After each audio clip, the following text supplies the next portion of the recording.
Good morning, everyone. Let me welcome all of you to the Orange County Board of County Commission meeting of June the 2nd, 2026. As we begin this morning, in just a few moments, we'll have an introduction of Father Jose Rodriguez, who will be bringing our invocation. Commissioner Martina Simrad will be making that introduction. Following the invocation, we're going to ask Commissioner Simrad if she would lead us in the Pledge of Allegiance. After the Pledge of Allegiance, we will come to the point where our Communications Director, Dr. Jeffrey Williamson, will read proclamations. This morning we have several of them, and then following that we will begin our regular Board of County Commission meeting. And with that, Commissioner Simrad, you're recognized. And by the way, as we begin this morning, I do want to make note of one item, and that is many of you know our Deputy County Administrator, Mr. John Weiss. Unfortunately, this past week, his wife died unexpectedly. And so we are lifting John and his family up. There are two children that they have, and John had been very active, so you will not see him here today. We do not have the funeral arrangements for his wife at this time, but the two of them were are just great people. Annually, when we would have our toy drive, John and his wife would be very instrumental in purchasing and going out and getting hundreds of toys for the children in this community. And so we do lift him up today and his family in prayer. With that, Commissioner Simrad, you're recognized. Thank you, Mayor. Good morning, everyone. It is my honor to introduce Reverend Dr. Jose Rodriguez, a lifelong Orange County resident, a fantastic community leader, an advocate for health and well-being of our families. Dr. Rodriguez serves as the Director of Community Health Initiatives at the Renaissance Foundation, which is a 501c3 that proudly operates out of District 5, where he leads programs focused on supporting seniors and strengthening community resilience. He's an ordained Episcopal priest. He has devoted his career to serving others through faith, public service, and grassroots leadership. He is a former labor leader with the American Federation of Government Employees, AFGE, AFL-CIO, and has also supported the work of Unite Here, Local 737, the Fighting Hospitality Union. A proud product of Orange County Public Schools, the University of Central Florida, go Knights, and Asbury Theological Seminary, Dr. Rodriguez brings together expertise in ministry, business, community health, and research. He has co-authored academic studies examining trauma, family well-being, and addiction, with a focus on identifying solutions that strengthen our families and our community. From championing the Latino and Puerto Rican causes both locally and nationally, to supporting families in Azalea Park, Union Park, University, and Bithlo, Dr. Rodriguez has remained deeply committed to improving our lives in Orange County. He is proud to call this his home, and we are so grateful to have his continued service to our community. So it is with great joy, honor, and privilege to introduce Dr. Jose Rodriguez from District 5. Thank you. All right, thank you, Dr. Rodriguez. Dr. Rodriguez, as you come forward, I also forgot to mention something. This is the 10-year anniversary coming up in about a week of the Pulse nightclub tragedy in this community. All of you know that we have 49 innocent persons who sadly were killed on that day. And Orange County has been working with the City of Orlando for a permanent memorial site. And we will certainly on June the 12th recognize and remember those who paid the ultimate sacrifice. Countless others were seriously injured or have lasting challenges, sometimes emotionally and mentally, as a result of what they experienced during that tragedy. And so I do want to recognize that we won't have the opportunity again before June the 12th to do that. So, Father Rodriguez, you're recognized. Thank you.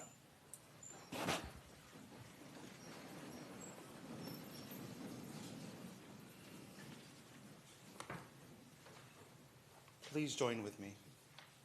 God of grace and glory, God beyond all our understanding, Lord, Father, first we ask for a special blessing and anointing upon all those elected and chosen and all those who have decided to serve their community, our mayor, our commissioners, and all public servants in this room, as well as all grassroots leaders that are also in this room exercising their voice and the representation of our community.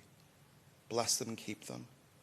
Remind each leader in this room that you do not become a leader and you are not chosen by the people unless you have knocked on doors, you have cried with people, you have shared sweat equity with people, and you have shared in your people's burden. Remember those folks you met along your path to leadership and represent their interests and only their interests when you're in this room. Lord, you also remind us to remember. You command us to remember in your holy scriptures. So today, let us remember those who perished on one night, soon to be 10 years ago. We pray for our LGBT brothers and sisters. And we pray for all those who identify in that beautiful community who are being persecuted, have been persecuted, are suffering, and need a rescuer. Let this county be their rescuer. Let this county be a presence in their life that upholds, builds up their families, and keeps them safe. Lord, we also remember that we were once a stranger, and you called us your friend. Let us remember that there are many strangers among us who are our neighbors, immigrants and refugees who are being persecuted, living in fear, people who only want to build up a community to raise their children and share in our mutual successes. We lift up our immigrant community, and we stand with those who stand with them, and we remember that part of our DNA as Orange County is to welcome the stranger. We have made a fortune for ourselves and our county in welcoming the stranger. We welcome them every day to our theme parks and hotels. Let us remember to welcome the stranger, that is our neighbor, that attends school with our children and harvests the food that we eat and gets brought to our table. There are so many things to remember, but as we close, Lord, we're also in a hurricane season. So we ask for a special prayer upon emergency management, code enforcement, and all the parts of government that keep our communities safe and help us recover after disaster strikes.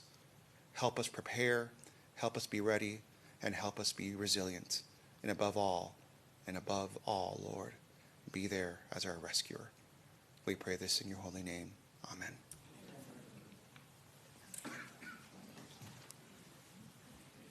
I pledge allegiance to the flag of the United States of America and to the republic for which it stands, one nation, under God, indivisible, with liberty and justice for all.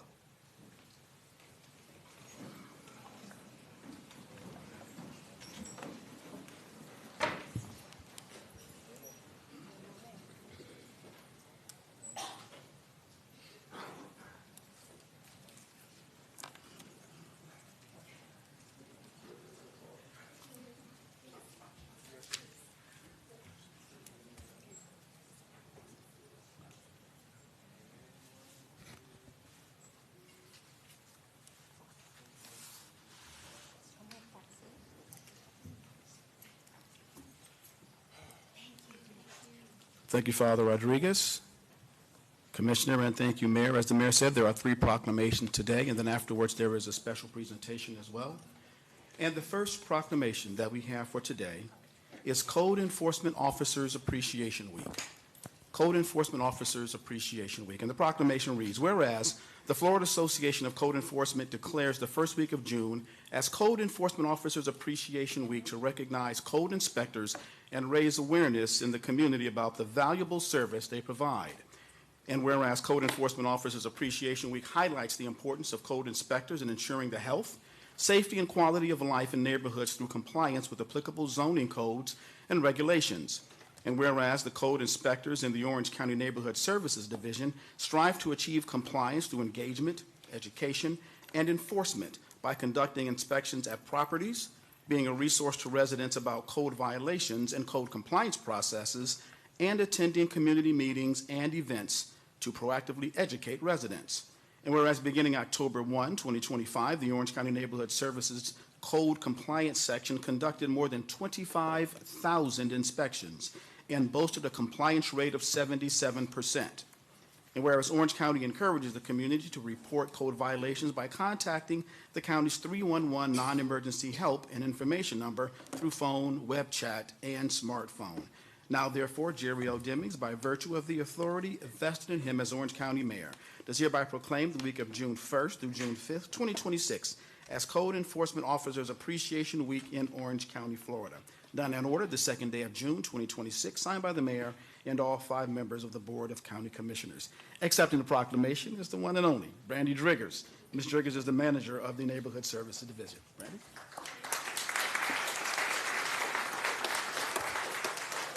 Good morning, Mayor and Commissioners. On behalf of the Code Inspectors in the Neighborhood Services Division, thank you for this proclamation recognizing Code Inspector Appreciation Week. These dedicated servants are often our unsung heroes, yet play a critical role in ensuring the health, safety, and quality of life in neighborhoods. However, the role of a code inspector is far more than inspecting for code violations. They educate residents, they are ambassadors for Orange County government, they solve problems, and they act as advocates. Again, thank you for this proclamation recognizing Code Inspector Appreciation Week, and we wouldn't be able to do it with all these lovely people here today.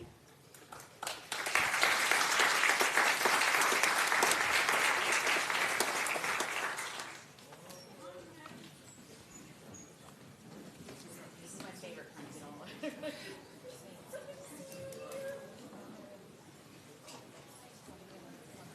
Great job, team.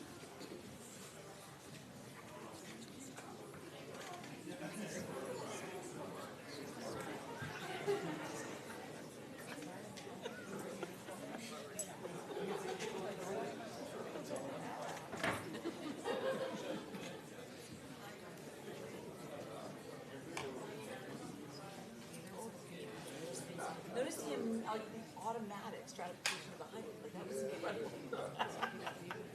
It's a certain personality type that must go into this.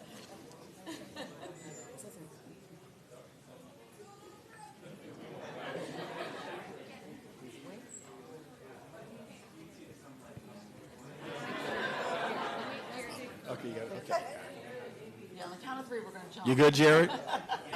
All right. Okay, ready? 1, 2, 3. We're good. All right, let's thank this great team for all the hard work they do. Thank you, Brandy. Thank you, team.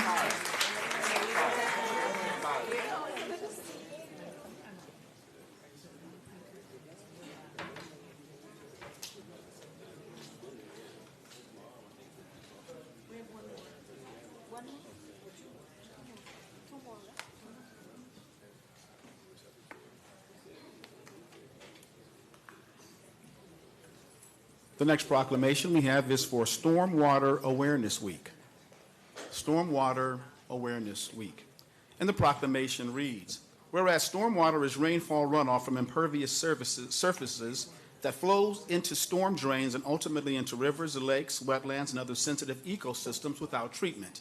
And whereas the state of Florida has designated the Butler Chain of Lakes, the Econlohatchee River, and Wekiva River as outstanding Florida waters. And whereas effective stormwater best management practices known as BMPs include rain gardens, native landscaping, stormwater ponds, low-impact development, and other green infrastructure, which help reduce pollution and improve water quality. And whereas Orange County and its departments work collaboratively to implement stormwater management programs, maintain infrastructure, and promote pollution prevention. And whereas stormwater, when properly managed, can serve as a valuable water resource by supporting groundwater recharge, sustaining natural ecosystems, and contributing to water supply resilience. And whereas Stormwater Awareness Week provides an opportunity to educate residents, businesses, and organizations about actions they can take to reduce stormwater pollution.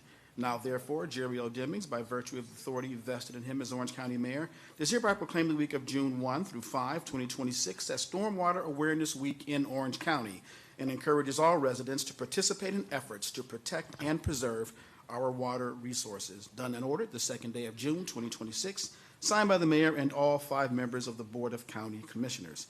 Accepting this proclamation is Alois Lindsay, Environmental Program Supervisor from the Orange County Environmental Protection Division.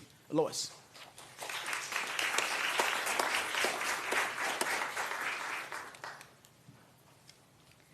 Good morning, Mayor, Commissioners, and Comptroller Diamond. My name is Alois Lindsay. I am Supervisor of EPD's National Pollution Discharge Elimination System Program. On behalf of EPD, Public Works, Utilities, and all other departments involved in stormwater management, we are honored to accept this proclamation. Stormwater management often goes unnoticed until flooding occurs or pollution impacts our lakes, rivers, and springs. Yet behind the scenes, Orange County staff are busy every day maintaining infrastructure, protecting our water bodies, and educating our community. My team recently responded to a discharge complaint and did much more than correct a violation. They explained the issue, connected it to the county's environmental protection efforts, and worked with the homeowner on a practical solution. The homeowner appreciated the guidance and are now installing a bubble-up infiltration structure in their yard to help prevent future discharges. My team is here with me today. If you please stand, NPDES team. Thank you for everything you do. I'm very lucky to have them. The example I just described illustrates how protecting water quality is most successful when communities and local government work together through education, communication, and shared stewardship of our natural resources. Today's proclamation also reminds us that stormwater is not simply runoff. When properly managed, it is a valuable resource that supports groundwater recharge, preserves our outstanding Florida waters, protects communities from flooding, and helps preserve the natural beauty that makes Orange County special. Thank you so much for your continued leadership and support in protecting Orange County's environment and the quality of life for future generations. Thank you.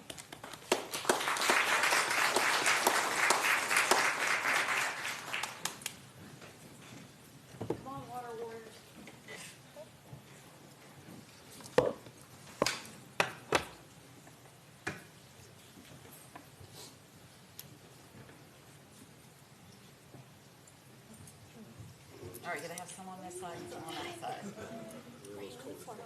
I know, exactly.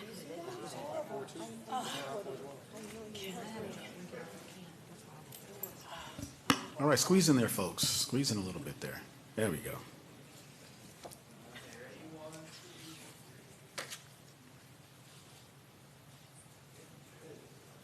Yeah, great job.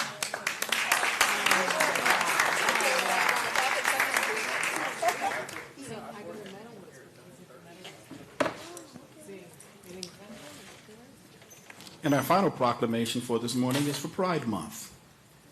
Pride Month. And the proclamation reads, whereas on June 28th, 1969, the historic uprising at the Stonewall Inn became a catalyst for the lesbian, gay, bisexual, transgender, and queer LGBTQ+ civil rights movement in the United States.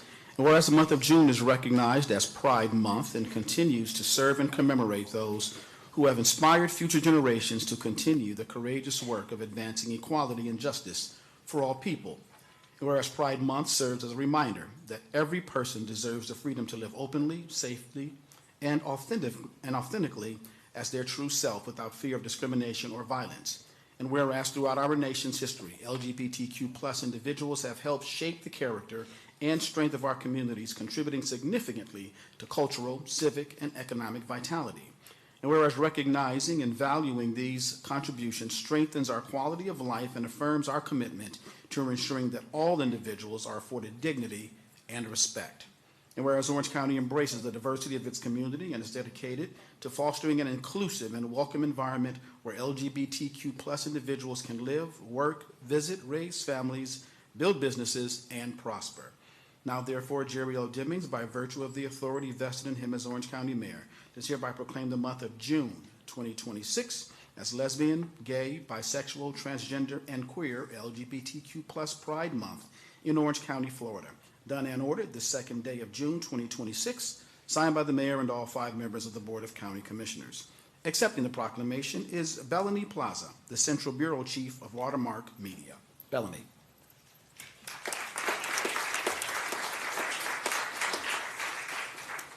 Good morning, Mayor Demings and County Commissioners and all that joined us today.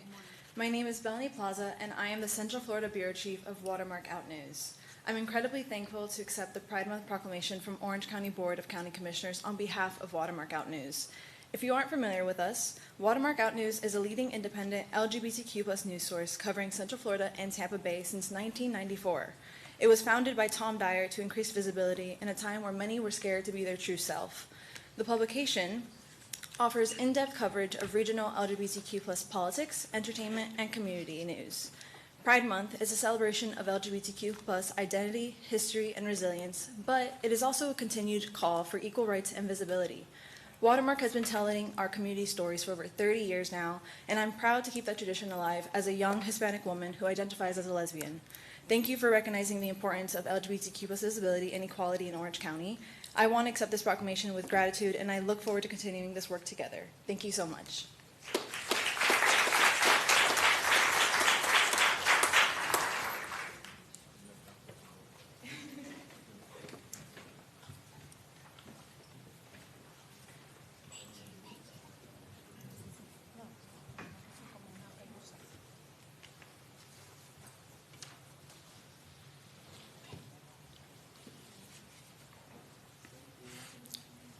All right, thank you, Bellany.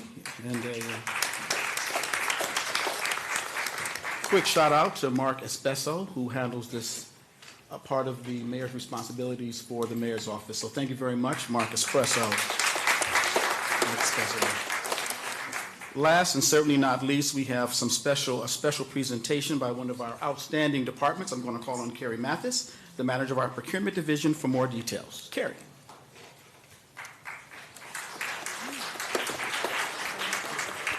Thank you. Good morning, Mayor, Commissioners, County Administrator Brooks, Comptroller Diamond. It is an honor to share with you that this year the Orange County Procurement Division has earned 2 awards from the Florida Association of Public Procurement Officials. The first award is the 2026 Best Practice Award in the category of contribution to the advancement of community, your entity, and the public procurement profession.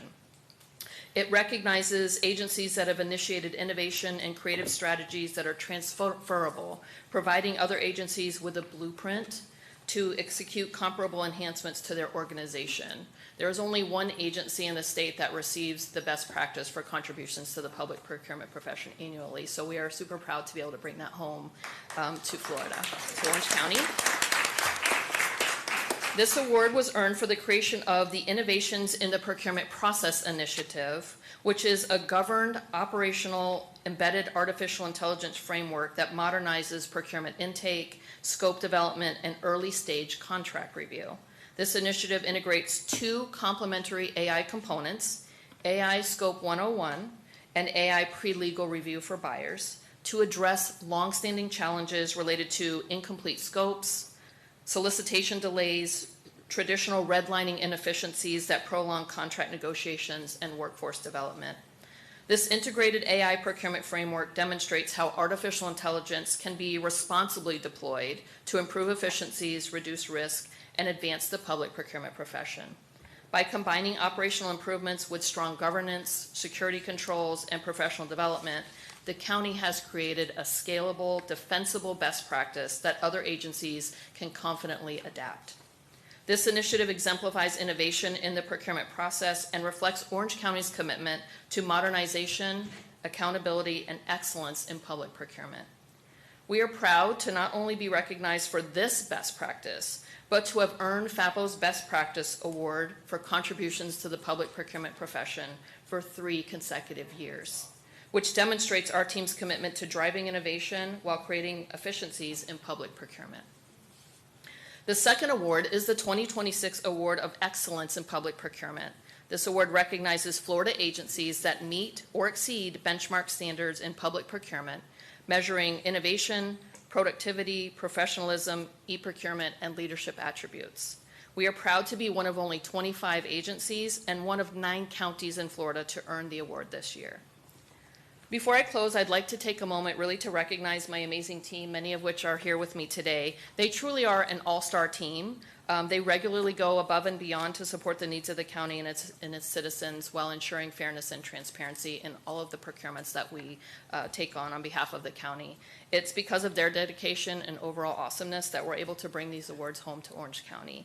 And I'd like to close by just extending my heartfelt thanks to you, Mayor, and each of the board members and county administration for your continued leadership and support. Thank you.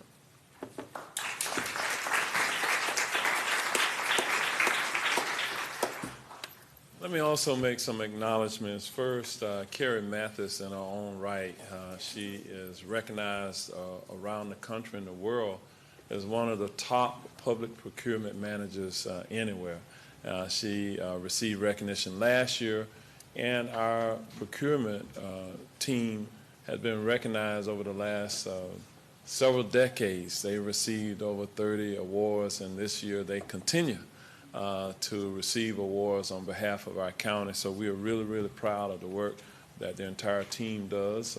So we're going to ask the team to come forward as we formally make the presentation for the 2026 Best Practice winner, Orange County Procurement Division, for their entry, innovations in the procurement process, OCFL.net, Florida Association of Public Procurement Officials Incorporated.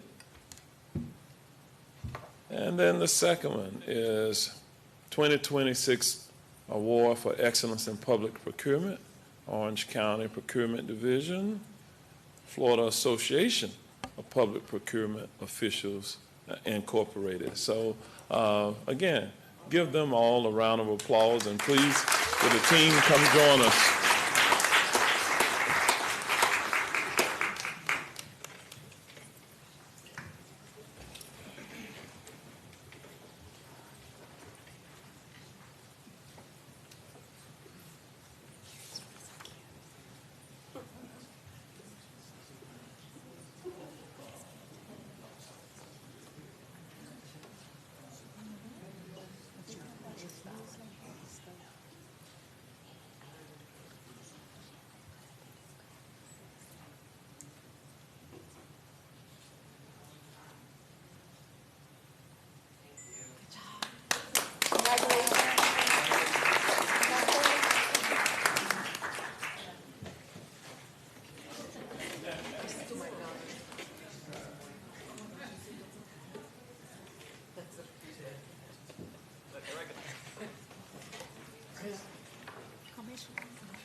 All right, we're off to a wonderful start this morning, and we're going to move forward on our agenda for today. The next item on our agenda will be public comment portion, and this is where our audience has the opportunity to participate. So as we move forward to bring in items of or issues of concern within this board's authority, we do welcome you to come forward. Of course, pending procurement or land use issues of concern should be brought before the board this afternoon. and we will have our public hearing scheduled for that period of time. So as we begin, typically I try to look and see if there are any elected officials in the audience, and I see Dr. Jim Moyer. Dr. Moyer, do you intend to make any public comments today? Yes, sir. All right, please come forward. How many persons do we have that want to be heard this morning? Mayor, we have 18 speakers registered this All right. morning. So, Dr. Moyer, we're going to give you 3 minutes. We're going to give everybody else 2 minutes. Okay? Thank you, sir. All right, Dr. Moyer. Good morning, Mayor, Commissioners, Comptroller Diamond, Administrator Brooks. Again, my name is Dr. Jim Moyer. I'm the elected Orange Soil and Water Conservation District 2 Supervisor. And this PowerPoint presentation is mine and mine alone. It doesn't represent the Orange Soil and Water Conservation District Board of Supervisors, the county, any government entity, organization, or person. The most important thing from my perspective is life. Fish, plant, animal, human. And there's 3 essential requirements: air, water, and food. And if you think about it, food requires air and water also. So I focus on water. I have this Orange Soil Water Conservation D2, meaning District 2, C3 Water Challenge. The first C is change habits. The second is conserve water use. The third is clean water bodies. Change habits. Habits matter. Think about it for a second. During the Great Depression, I know that the habits were completely different in the United States than they are now. Things have changed. Conserve water. If it leaks, fix it. Fill it, your washer, your dishwasher. If at all possible, have new fixtures that are more water conscious. Your washers, your dishwashers, your toilets, etc., as the county has been promoting.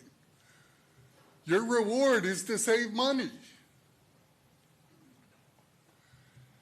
Clean water bodies. If there's litter, pick it up. If there's pet stuff, pick it up.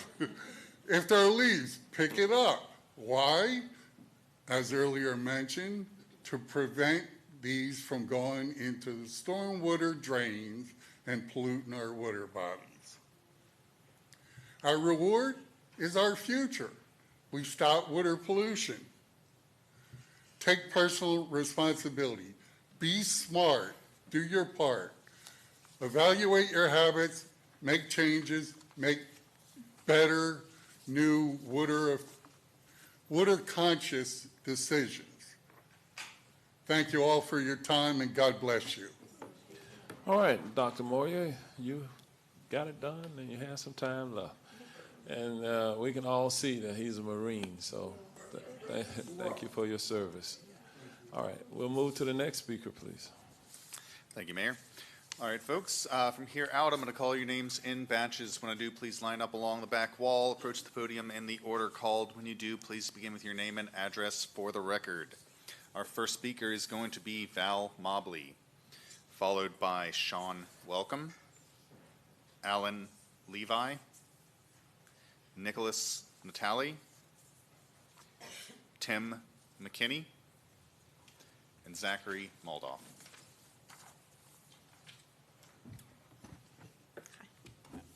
All right, Ms. Mobley, you're recognized. Good morning. Go on. So, in the 3/4 of a century that I've been on this planet as of today, I've seen a lot of change. Thank you. And a lot of the changes have been great, obviously, And then, of course, there are those changes that are not great. And that's what I want to talk to you about today. So, you know that Support Orlando Shelters, we are concerned about our unhoused neighbors. And there was a survey done by Carla Cox from the Christian Service Center of our unhoused population to ask about cooling centers. And here are some of the things that she found out from the very people who want to go to a cooling center. They are necessary. Cooling centers are necessary to these people and the life that they are forced to live because they don't have housing. And they're necessary, but they're incomplete because what they expect from cooling centers is not just AC, which is pretty much what I thought before I read her report. Cooling centers need to be reachable by this population. They need to be recognizable as a cooling center. They need to be welcoming, safe, useful, predictable, and responsible to the practical realities of homelessness. Cooling centers are not just buildings. They are institutional environments interpreted through prior experience, reputation, rules, spatial location, and social treatment. People want to be respected even if they don't have a house to call home. Thank you. All right, thank you, Ms. Mobley. Next speaker, please.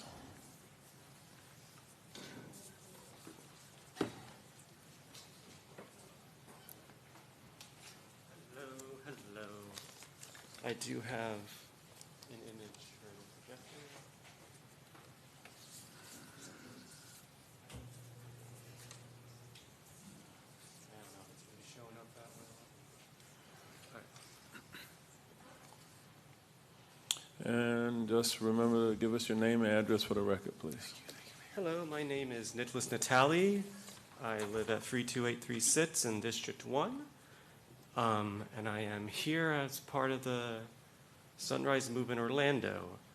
First, I want to thank you all for considering on the agenda temporary overnight shelters.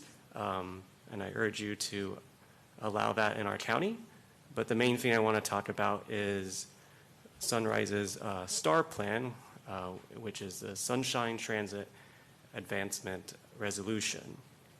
And it is basically a way of, as you see on the map, of establishing corridors in our city, in our county for faster transit. And I think it's desperately needed. And like the biggest argument I would say was just this morning, the traffic this morning was horrendous. There was at least 2 crashes on I-4, and there's probably more because I saw more emergency vehicles on my way here after I got off I-4. And I know this body finds, limiting crashes a very important thing because in 2022, y'all passed Vision Zero, which you said the philosophy that you eliminate all deadly and serious injury vehicle crashes. And I've seen you guys do work on my way home. I see a bypass that goes from, on my exit from I-4 that goes to Turkey Lake, so you avoid a deadly left turn possibly. But and I've seen all the various little things around town, but there's one tool I think you need to consider, which is give people more options, because at the end of the day, when you're on the road, you're at the mercy of what other people are doing, and they could be intoxicated, tired, distracted, texting, but people have the option to take bus, rapid transit, light rail. It would make our roads less safe by having less cars on them. It's common sense, and I hope we can work together to make this future reality. And I thank you for your time. All right, thank you, Mr. Natali. Next speaker.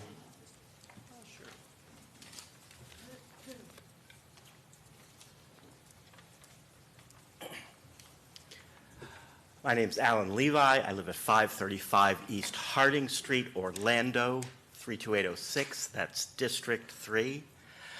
Good morning, Commissioners. Comptroller Diamond. Let's talk about some truths.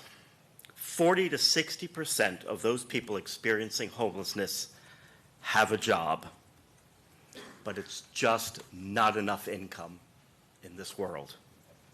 And it's not because of mental illness, and it's not because of addiction or laziness. They have a job, but there's a lack of affordable housing. And when you combine that with an unexpected medical crisis, or a child care crisis, or a car care crisis, you just can't make ends meet. 24% of Central Florida's homeless population are people 55 and older, and they're experiencing homelessness for the first time in their lives. And as of April 2nd, OCPS reported 574 homeless students. That's 574 kids sleeping on couches or on tents or in cars. Seniors and kids, these two groups account for 41% of the unhoused. It's not who we imagine it to be. Every human deserves food and shelter. We need help. Please be a part of the solution. Please join us at supportorlandoshelters.org. Thank you. All right, thank you. Next speaker, please. Hi, Mayor, Commissioners. Tim McKinney, 415 East Pine Street, Orlando. Later, you'll have a workshop on temporary housing options for the community. In East Orange County, which is nearly 450 square miles, every day we have outreach teams going out, finding people that are addicted, suffering from mental health issues, homelessness, and they're bringing them into Transformation Village in Bithlo, which I will say is the most comprehensive continuum of care anywhere in Orange County now. The partnerships that have come together have been amazing. This year so far, 50 folks have been enrolled in Marketplace Insurance. Over 500 people have come to Transformation Village to get help with medically assisted treatment, psychiatric services, medication, et cetera. 51 have gone out of the community into treatment centers to get their addiction or mental health issues treated. 15 have been taken to the hospital, not by ambulance, but by outreach teams, saving the taxpayer dollars, wisely funded, I might add, by Orange County opioid settlement dollars for our outreach teams, and often with life-saving problems. 33 have gone into transitional or permanent housing. We were open 20 days this year as a cooling center using a property that we leased, taking advantage of the cold nights and the fact that the county did not have shelters far enough out east, and the production has been amazing and incredible. We have property that we can use today, either from the Bithlo Christmas Neighborhood Center for Families, which is newly being rebuilt, Transformation Village, other property that we have leased or owned.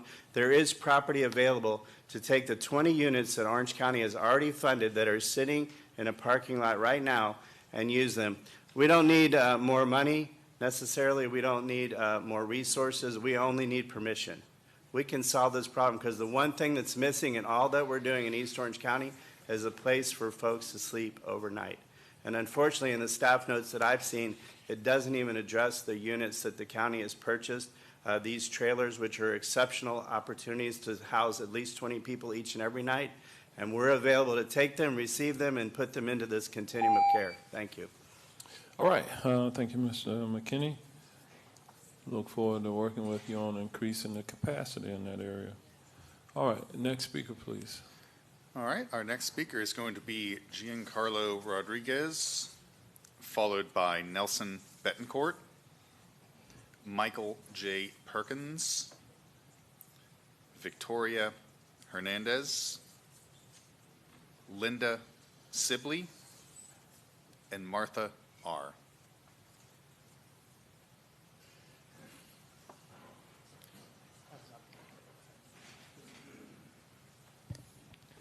Good morning, County Commissioners. Happy June. Hope you all are doing well. My name is Giancarlo Rodriguez, live at 32803, and I'm here with Sunrise Movement Orlando, youth advocacy organization fighting for a more affordable, walkable, sustainable Orlando, talk about the STAR plan. So I kind of want to get into it a little bit more, cover some of the details that you may not know about it.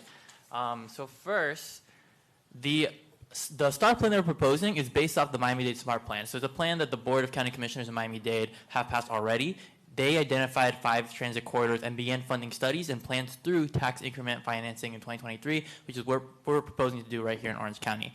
Miami-Dade projects to raise $4.1 billion over 29 years, or an average of $141 million a year for transit using tax increment financing. Now, $141 million, $4.1 billion, that's a lot of money. That should be going to invest in trains and buses right here in Orange County. And the great thing about, this initiative is that, we don't have to wait for Tallahassee to change a law like we do for, the TDT and other forms. We don't have to wait for the voters to vote on an initiative like we have in the sales tax. This is something that you all have the power to pass right now, and I urge you to do so because our transportation crisis has been getting out of hand.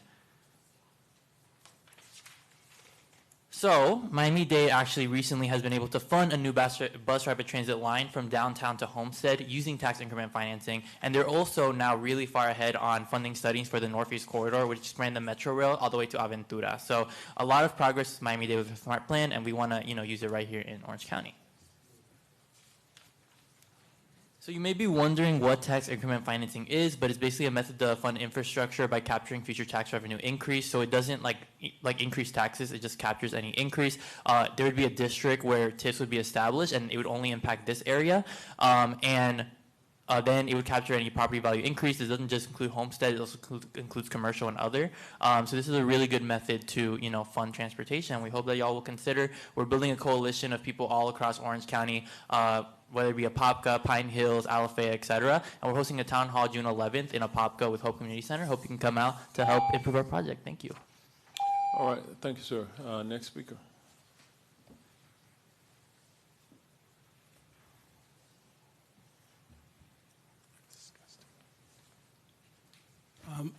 My name is Nelson Betancourt, 5350 East Cayley Street, Orlando, Florida, 32812.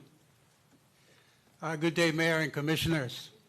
I'm here to speak strongly and without mincing words against the property tax proposal, or let's call it by its intended name, let the looting begin. This is a no-holds-barred assault on our home rule and the public sector. This is a disaster. Let's connect some dots. This is, in effect, a leveraged buyout by private equity of our public sector by a sort of reverse engineering. That is to say, private firms buy companies with their own money and load them up with debt while bleeding them of assets and profits. Instead, they will get our city and county assets by getting us into so much debt that we'll have to unload our capital assets at fire sale prices. Which makes me wonder whether this Doge hunting expedition by Florida's CFO might not have been just a data extraction operation to see what kinds of assets could be dismantled and re-engineered.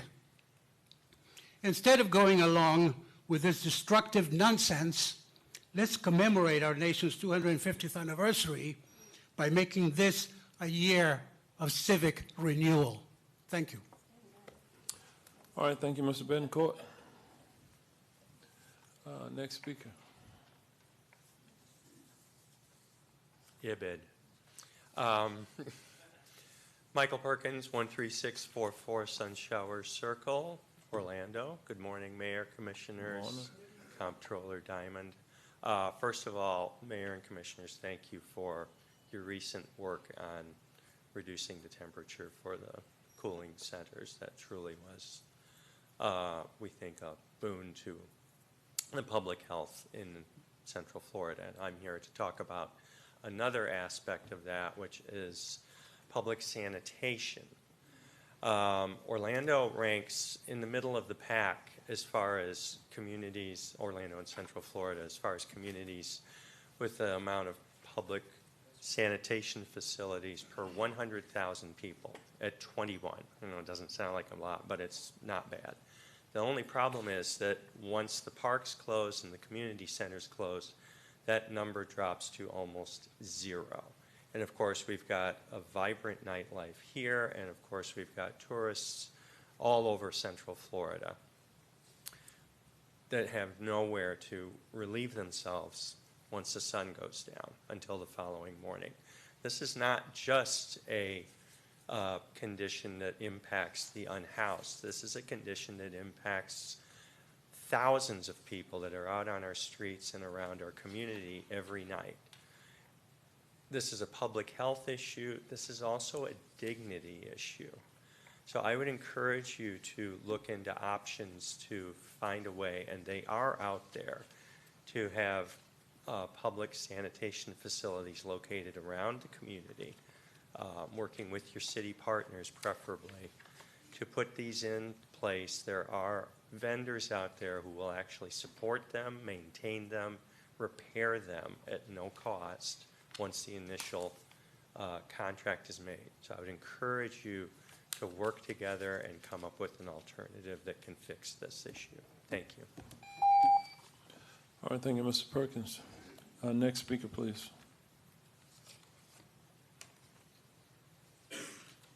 Good morning. My name is Victoria Hernandez, and I live at 234 Afton Square, 32714.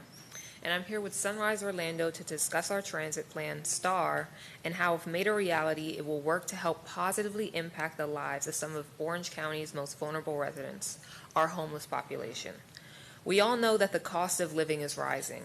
As rent and gas prices continue to increase, affordable and reliable public transportation becomes even more important for families and individuals trying to access work, healthcare, education, and other essential services. When people hear about the STAR plan, it's easy to think of it as only bettering public transportation, and understandably so. But what people often fail to realize is the benefits a plan like this will have outside of simply getting people places faster. Transportation is woven into nearly every aspect of our daily lives, though many of us may not realize it because we already have reliable access to it. A plan such as this helps to connect vulnerable populations to shelters, housing, educational opportunities, employment, and other necessary services. Furthermore, as a social worker and through my volunteer work and speaking directly with people experiencing homelessness, I've learned about and seen firsthand how difficult it can be to access these services. I understand how through, for example, connecting the East and West Orlando, as seen on the map shown earlier, could have a profound impact on alleviating this burden. As such, we have also spoken and met with homeless organizations who are in support of our plan of a more connected Orange County, as they are in agreement that rapid, accessible transit would greatly aid in helping people access critical resources more easily.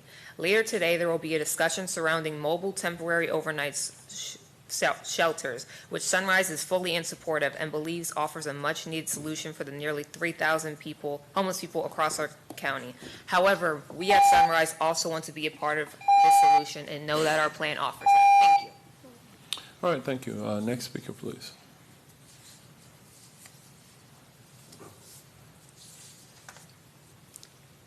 Hello, my name is Linda Sibley. I live at 5501 Thomas Square Drive in Winter Garden, Florida, 34787.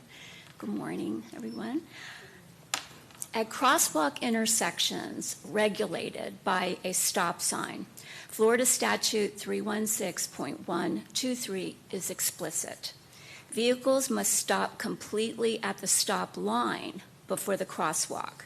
But throughout Orange County, there are numerous crosswalk intersections regulated by stop signs where it is impossible to comply because of poor lines of sight due to roadway curvature, lush landscaping, and parked vehicles. Drivers cannot see oncoming traffic from that legal stop line. To gain any visibility, they are forced to creep into the crosswalk, while the driver looks left for simply a gap in the traffic. They become completely blind to their right. This creates a deadly trap, as we've observed for over 10 years in our area. Very few pedestrians, cyclists, e-bike, or e-scooter drivers stop before entering these crosswalk intersections. They step or drive directly into that right-hand blind spot, right in the path of a vehicle that's simply there trying to safely egress into the traffic. I urge Orange County staff to investigate all of these sightline issues and clear the obstructions so that the crosswalks are safe from either side. Thank you. All right, thank you for your comments. Next speaker, please.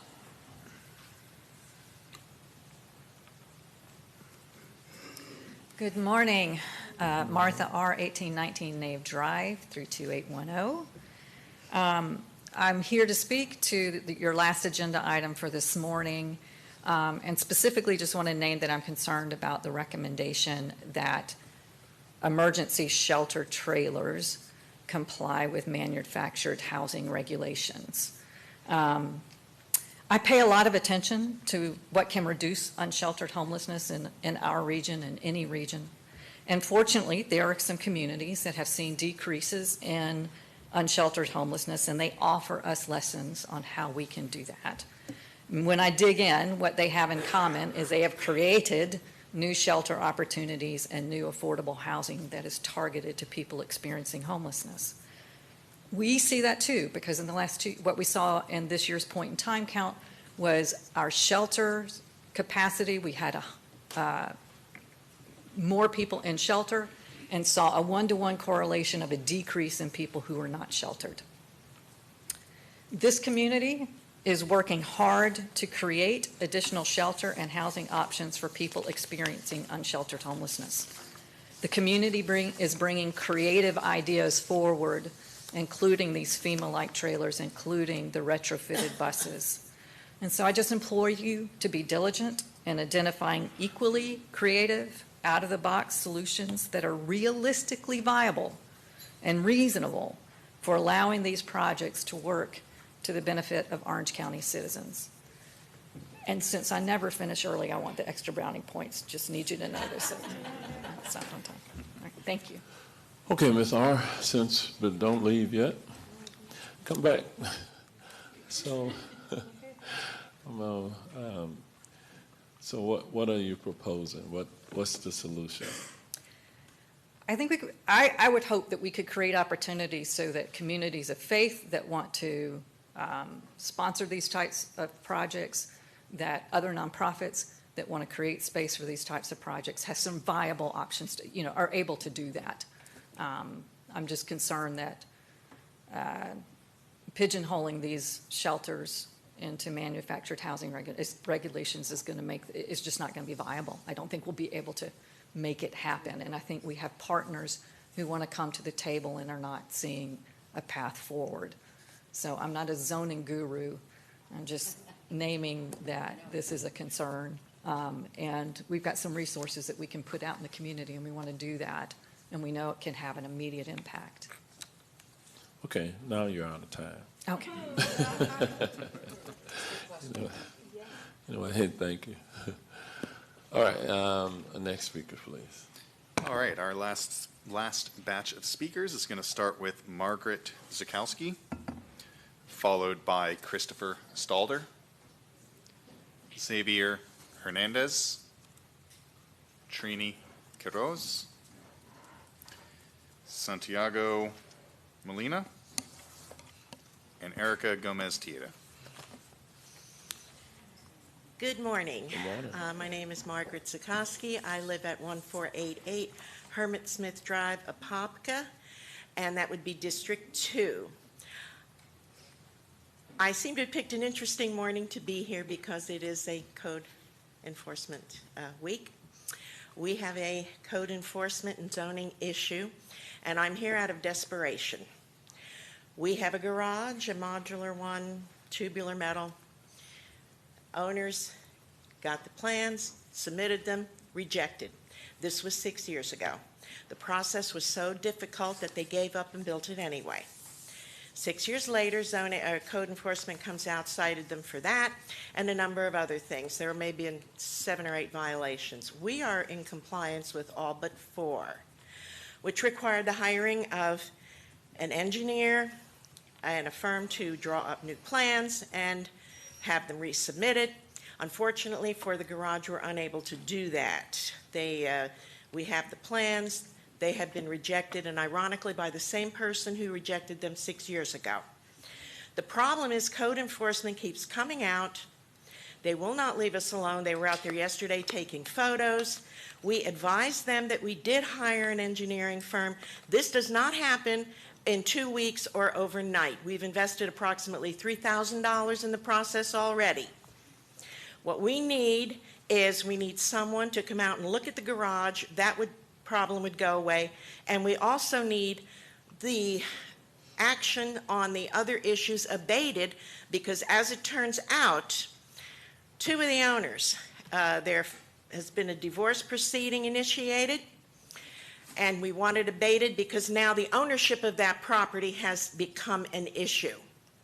So we need a little help. We don't know where to go, and we believe with the money and time we've spent, we've done more than most. Any help would be greatly appreciated.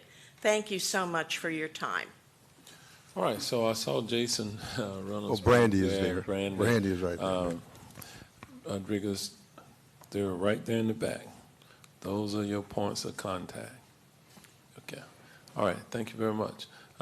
Next speaker, please. Good morning, Commissioner and Mayor Demings. Christopher Stalder with Support Orlando Shelters, 5102 St. Germain Avenue, Orlando, or Belle Isle, Florida, 32812. And I've had the opportunities to hear Commissioner Uribe speak 3 times already about the new pathway to permanent housing, also known as the Goldenrod Shelter. And I'm so excited about all the new possibilities and the ideas of bringing things together to helping people with this project. And I'm certainly hoping that more districts can emulate this activity in their districts too. Just Friday at the Support Orlando Shelters meeting, I had a City of Orlando employee approach me about a grant. Don't know the details of it, but it's to help artists that are struggling with housing and studio space. And this would be so appropriate for Park Lake Presbyterian Church's old Davis Park Motel portion of the property that faces on Colonial that's so dilapidated and in need of renovation and use. And right behind there is the Faith Art Village Orlando Studios, which are art studios already, so it would be perfect fit. I just am very hopeful and hoping that things will come together and be able to be worked out with meetings of the minds with all parties and all the details and get secured funding to make it happen. So many other projects on Colonial Drive have already been renovated, old hotels, and are used for more affordable housing, and this would be a great option for it too. And I just want to thank you for all your efforts and helping our unhoused neighbors. It can happen to anybody, homelessness, and it's the right thing to do to help our neighbors. Thank you. All right, thank you. Next speaker, please.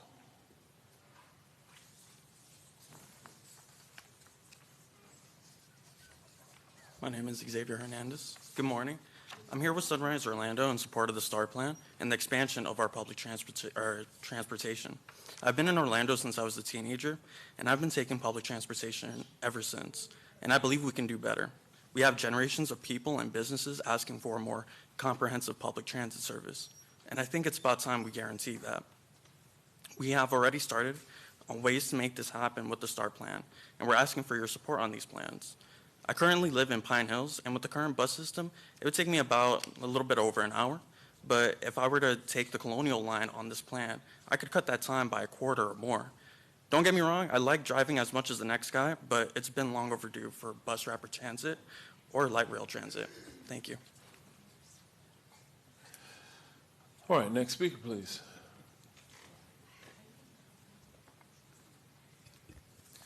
Good morning. My name is Santiago Benavides Molina. I live in 632 Terrace Spring Drive, Orlando, Florida, 32828, and I'm here to talk about the START plan.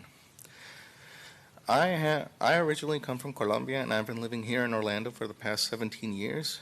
It has been amazing living here, and I greatly enjoy my time.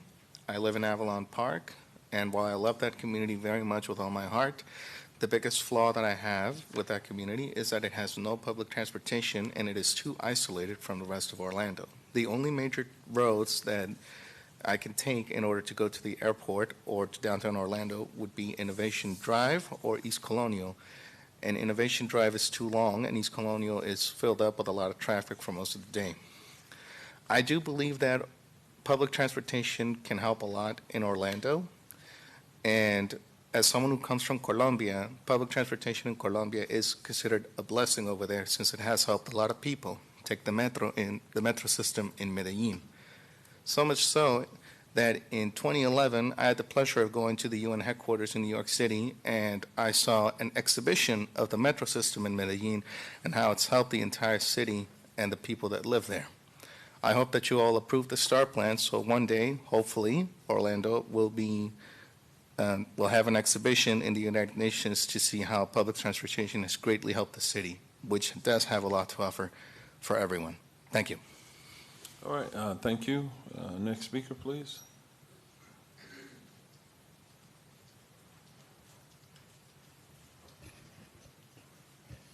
Trini Quiroz, 2000 Hillcrest, Orlando.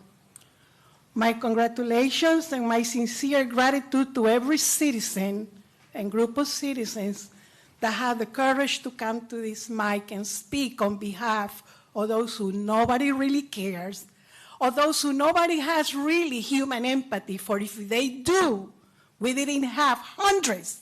People try to minimize. I go from Alafaya all the way to wherever I can go on Colonial, and let me tell you, I count children, mothers, elderly, men, women, hungry, laying on the street with nothing and nobody.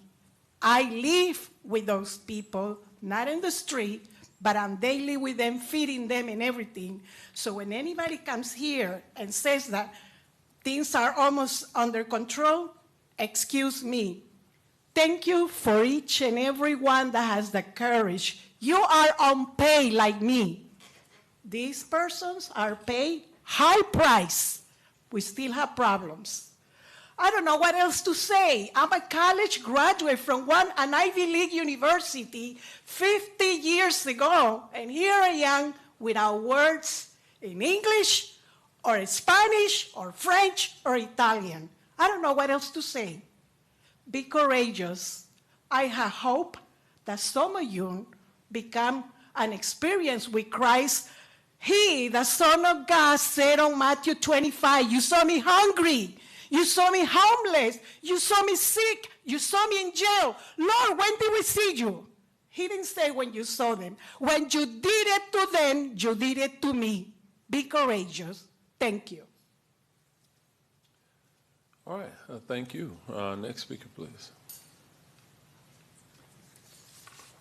Good morning, Mayor. Good morning, County Commissioners.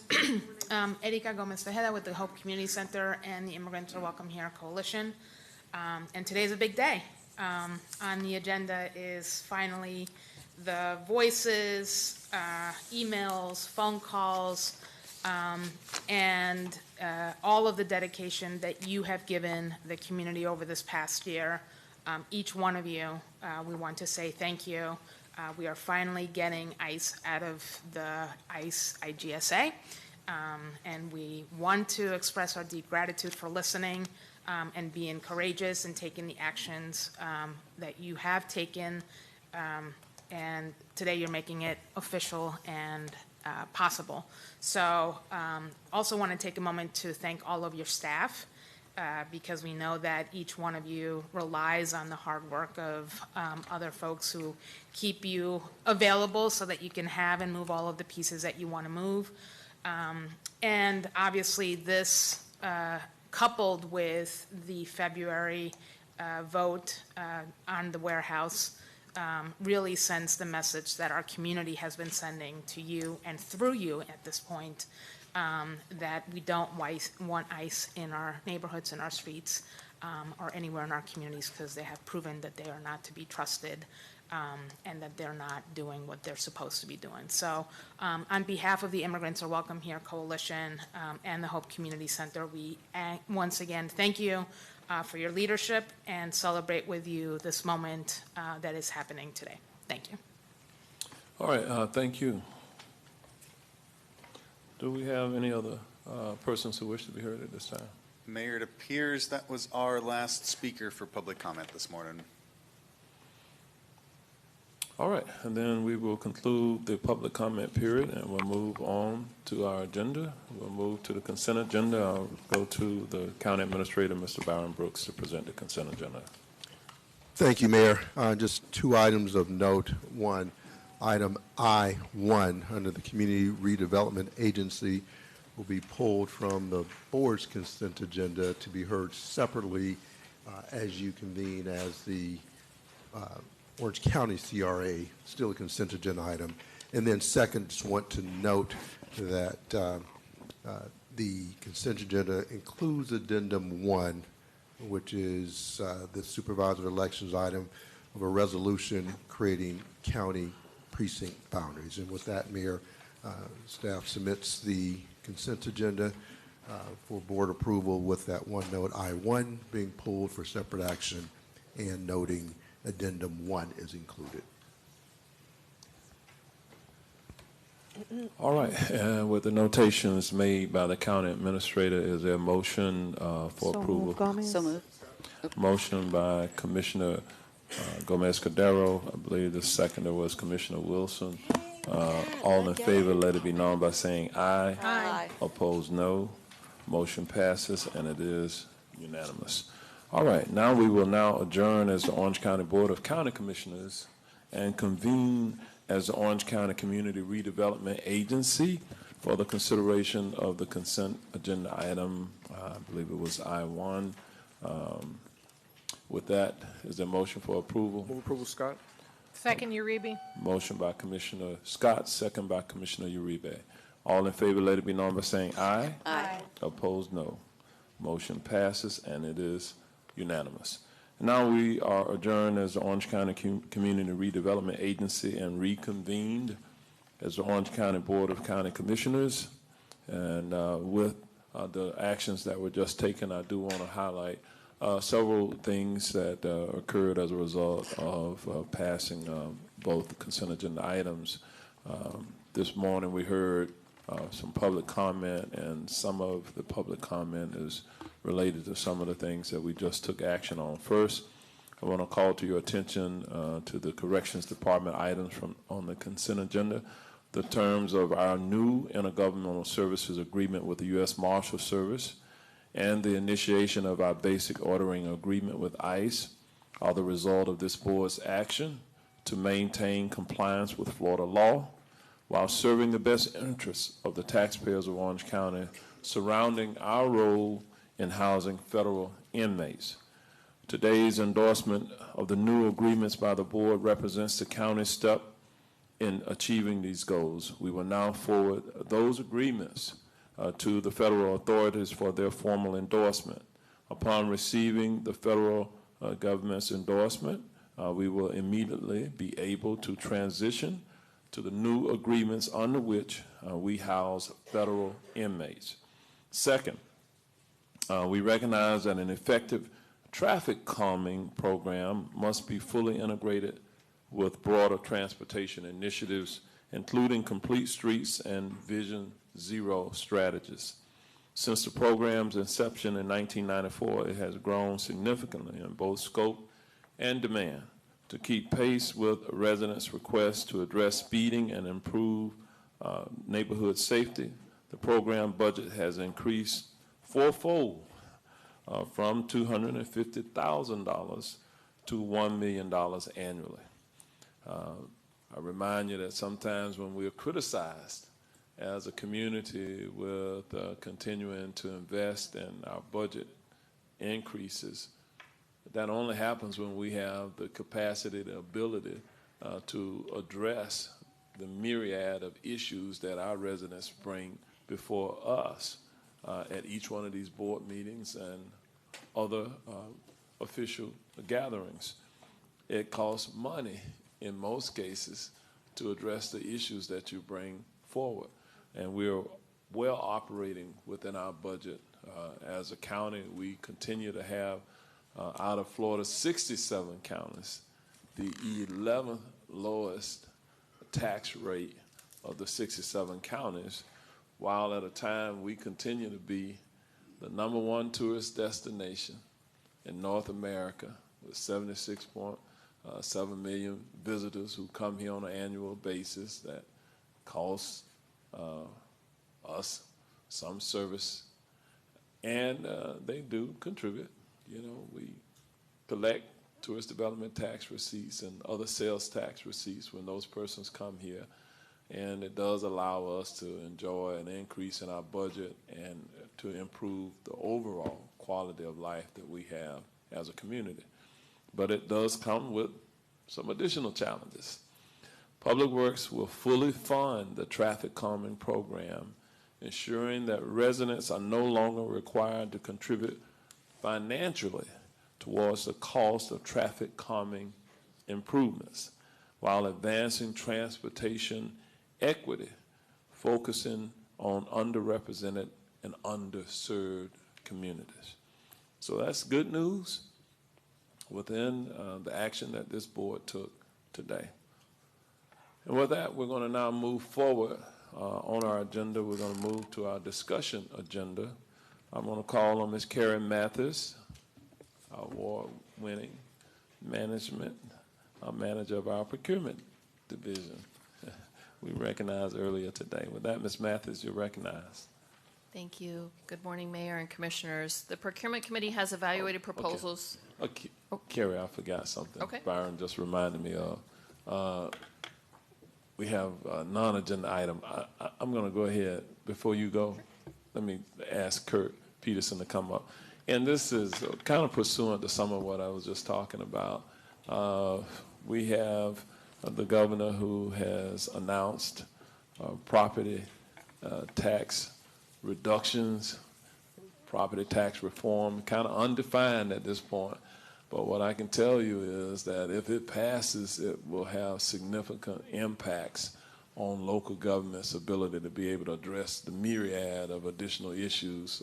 We will have less money, and something gets cut when we have less money. And typically those are the things that we do that we may not be required statutorily to do. And so what Kurt Peterson is going to do is give you a brief summary, a quick read on what he believes some of the implications may be if we realize the proposals. Now, as we meet today, the legislature is in special session, and they're having conversations about what this property tax referendum may look like or not look like.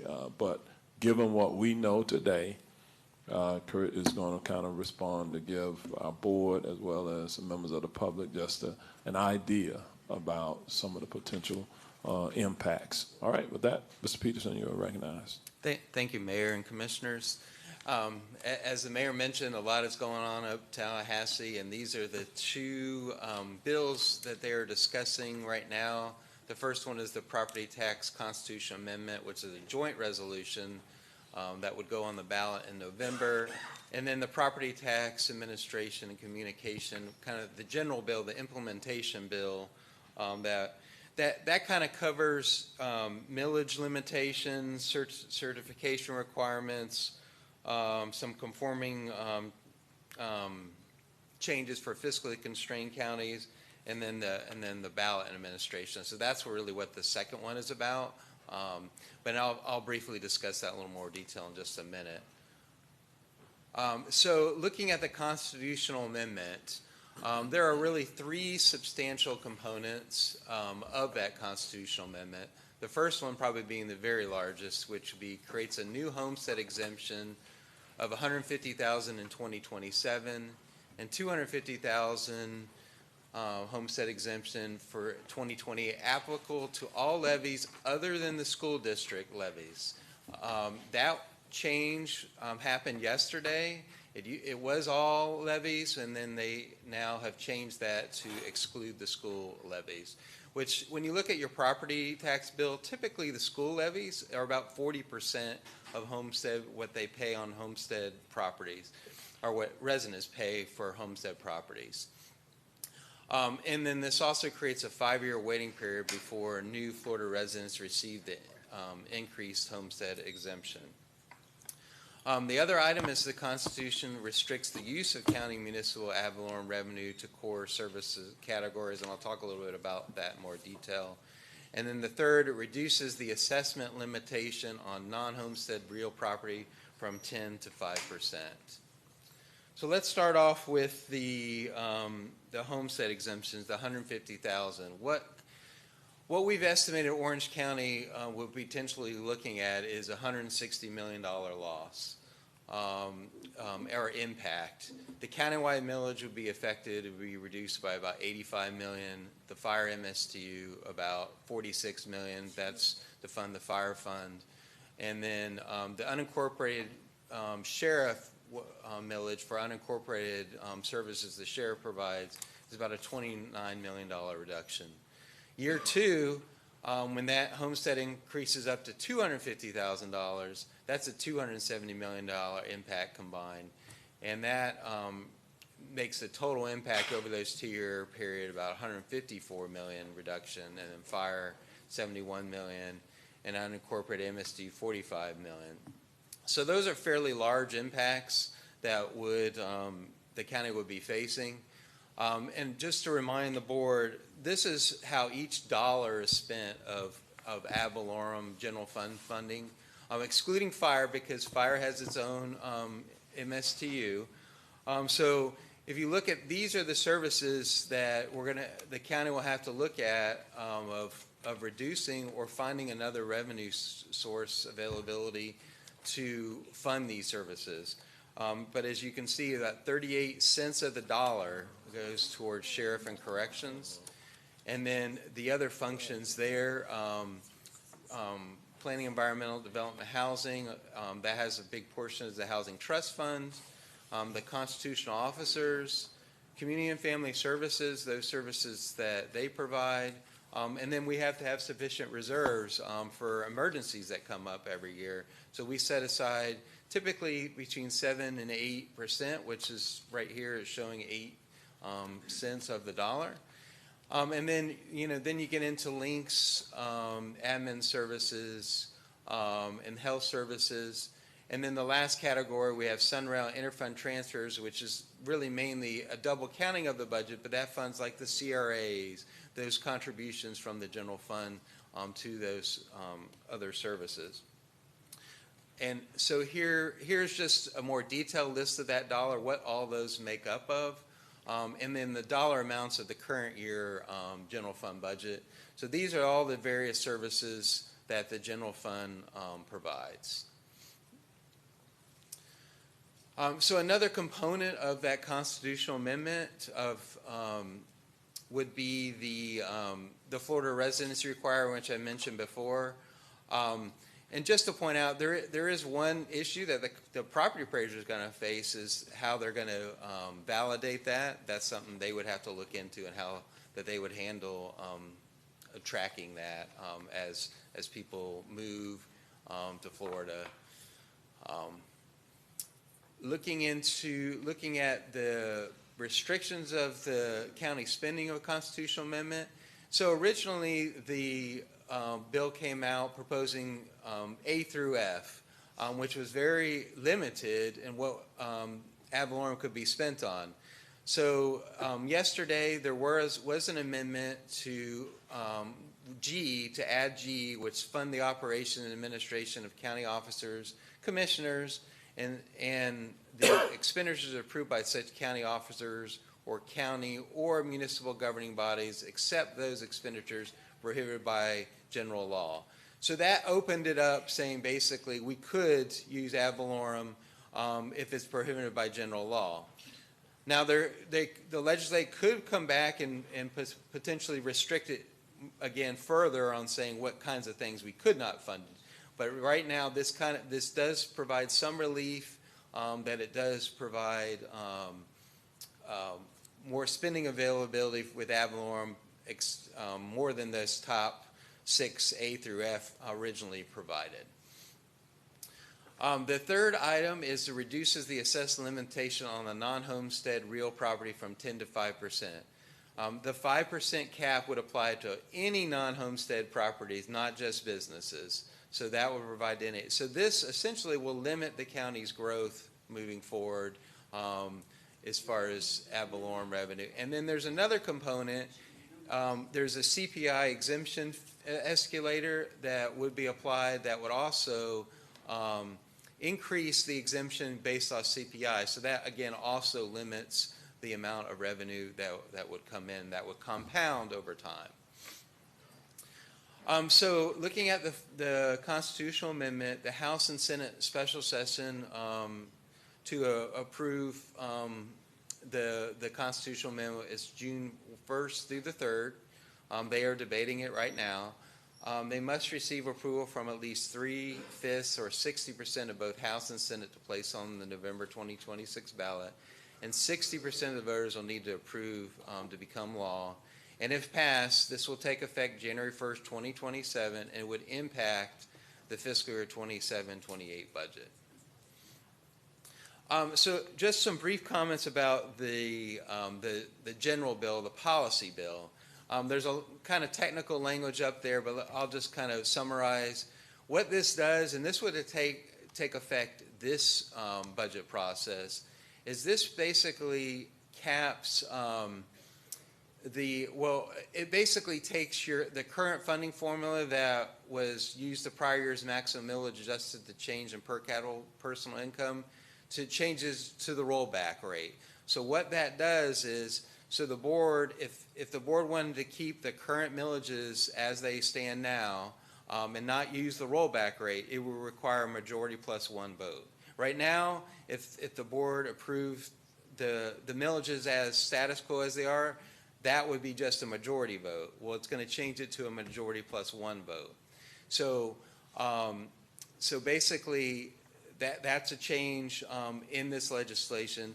Plus, if the board were to increase millages that would exceed 110%, well, that would then require a unanimous vote by the board versus a majority plus one vote.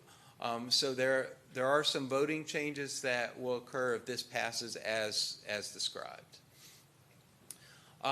This also allows the ballot language to exceed 75 words on the November 3rd ballot.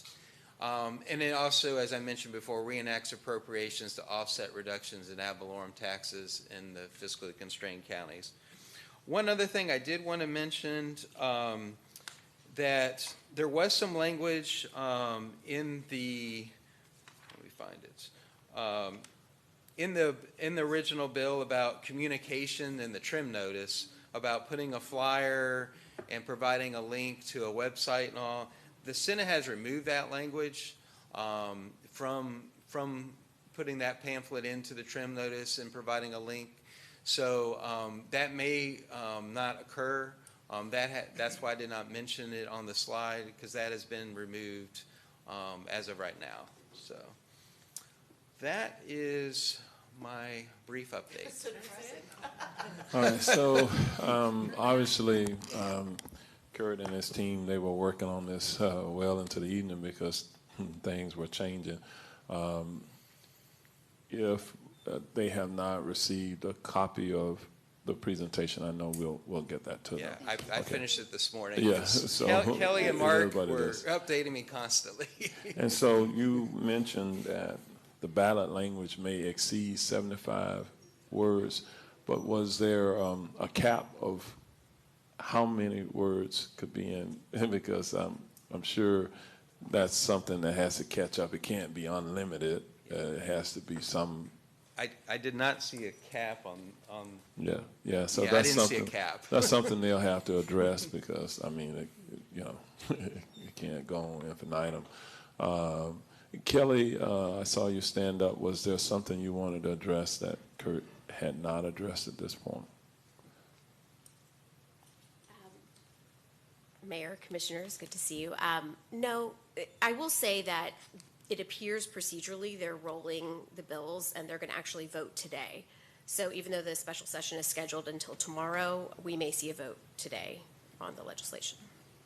Right, so we all wait to see what that means. But across the state of Florida, the local governments are unanimous and having significant concerns about budgetary impacts and the ability of local governments, one, to maintain their home rule authority and have appropriate input in the decision-making about how they will run their respective governments and not be beholden to have to go to the state to get permission to do what the people elected them to do. So there's concerns all over the state about this.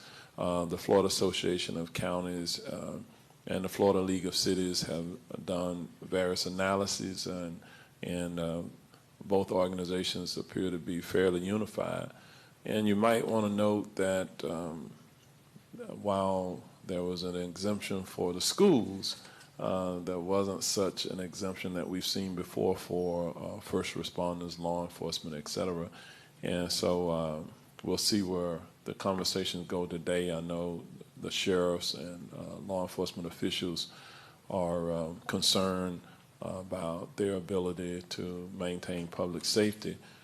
And in fact, our own sheriff here has submitted budget proposals and with significant requests, if memory serves me right, of an increase in his budget of, Byron, is it 84 million? 20%, about 84. $84.6 million increase. And so we got significant challenges, going forward to, unlike the federal government, you all hear me say this all the time, we cannot run a deficit. Our budget must balance. We cannot spend more than what we take in. And we have increased pressures because of, one, inflation. The price of gas is up. All of these constitutional offices that we have funded using our general ad valorem tax base that have thousands of vehicles. And today, with the price of gasoline being up significantly, it's going to have a significant impact on our budgets to be able to respond in a timely manner. And those are some things that are outside of our control that is going to impact our budgets right now, today, and the cost of everything else has gone up as well. And so stand by. We have questions from members of the board. We'll start with Commissioner Wilson, followed by Commissioner Uribe, then Commissioner Scott, and then Commissioner Martinez-Simrat. Commissioner Wilson. Thank you so much, Kurt. Thank you, Kelly. I know this has been a nightmare session for you all to try to just get some bearing on where we're headed, and we're obviously obligated on our side to make sure we're preparing for a county budget. And so understanding that within, and if we can move the slide back to the kind of breakout of the services that would be impacted. It was the one after the dollar bill one, right there. So I see on there that we've got, well, I want everyone to take a really close look at this because this is absolutely alarming.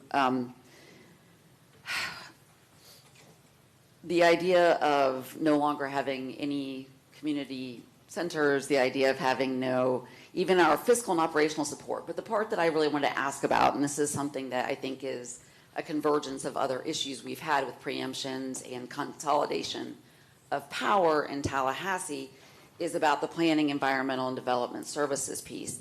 If we've been already preempted from being able to increase our impact fees, and now we're being very specifically prohibited from using general fund ad valorem dollars to fund our PEDS department and those processes, permitting and building services, can we just shut down shop and tell people we no longer allow any permits to come through? And that's, sorry, no more houses. We're done. Just to be clear, permitting the building is funded separately. They're an enterprise fund, so they're not affected by property Oh, but we tax. can't send anybody else But out for all your safety. environmental protection, but no, you're on the right track. All your environmental protection activities, code enforcement activities. Those are all general fund activities. So was there any discussion about those impact fees as a way to absorb those costs, understanding that Tallahassee is also very in love with unfettered development everywhere.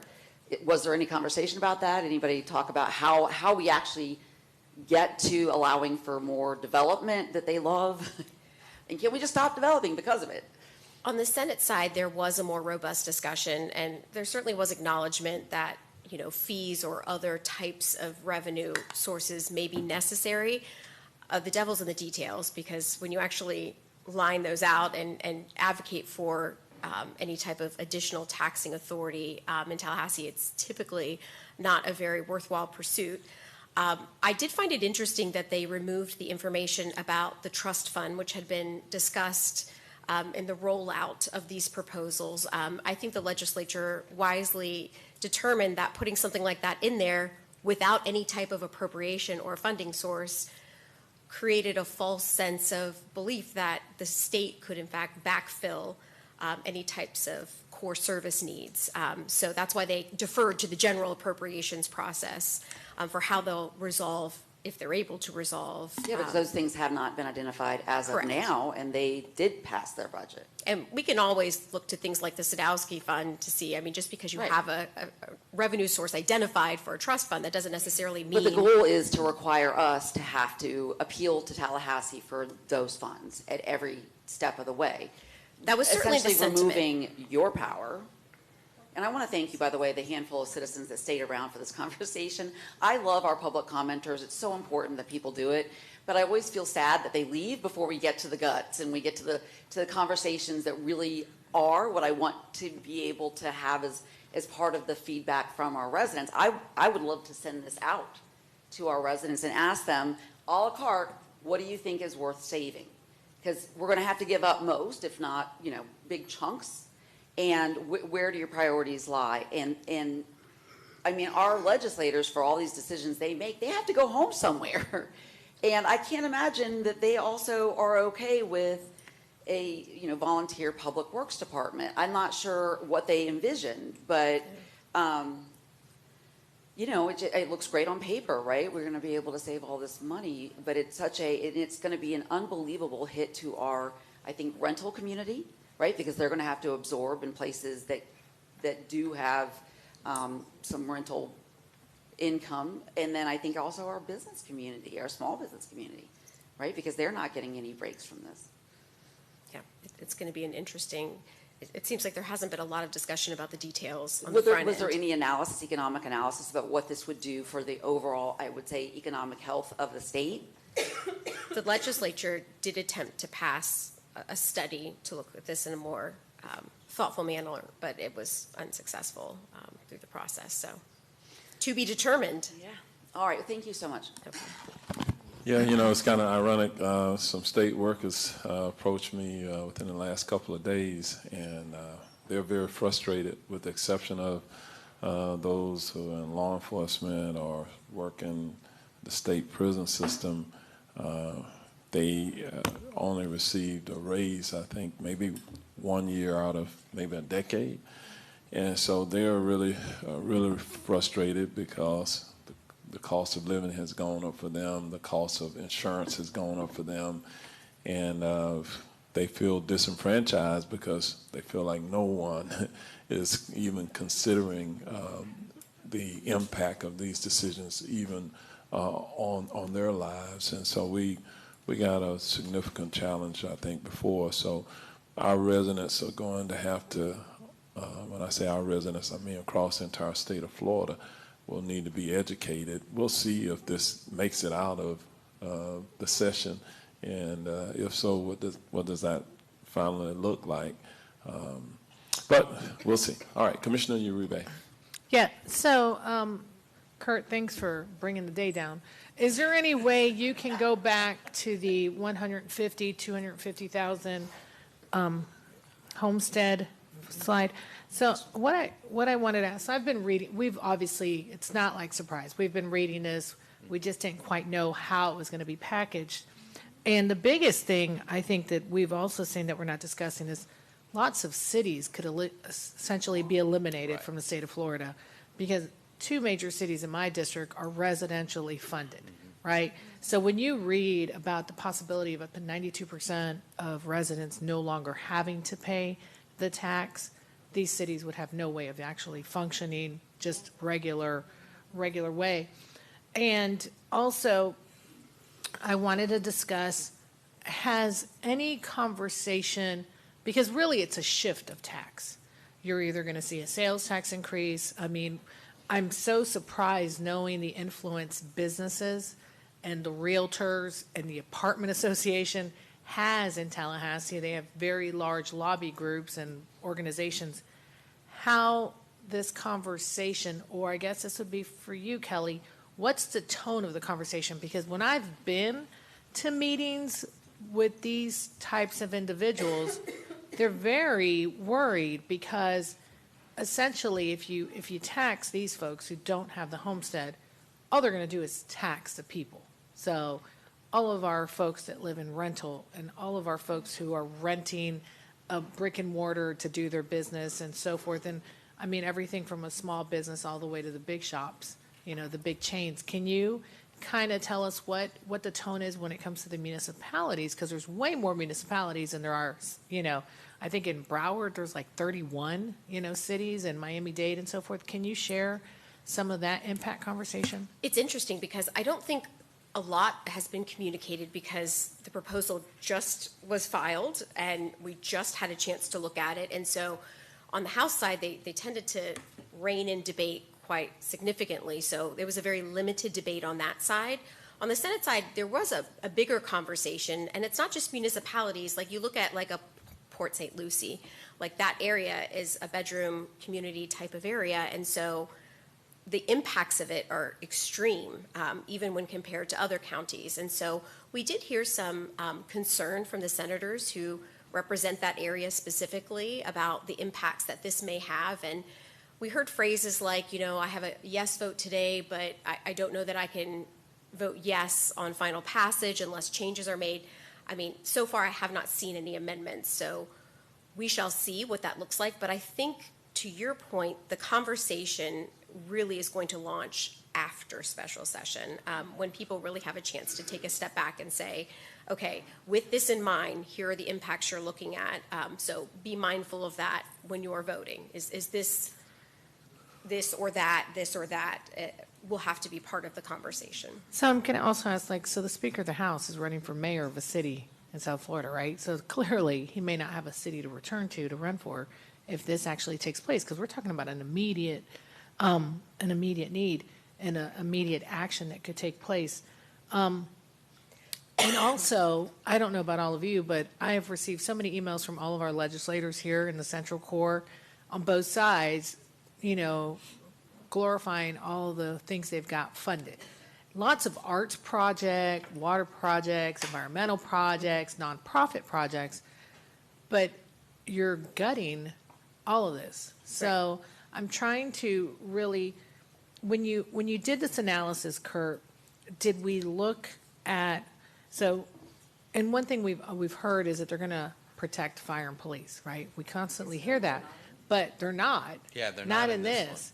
Yeah. So, but have we heard of other ways that we may balance out some of this revenue that will be cut? Because there's a lot of core things. I mean, when you look at public transit and you look at, I won't even go into the services. I mean, just the functionality of our local government and what it needs from roads and infrastructure, all of those things. Have we looked or heard anything, or what that could possibly balance out to in that sense? And also, when you discuss the millage rate, right?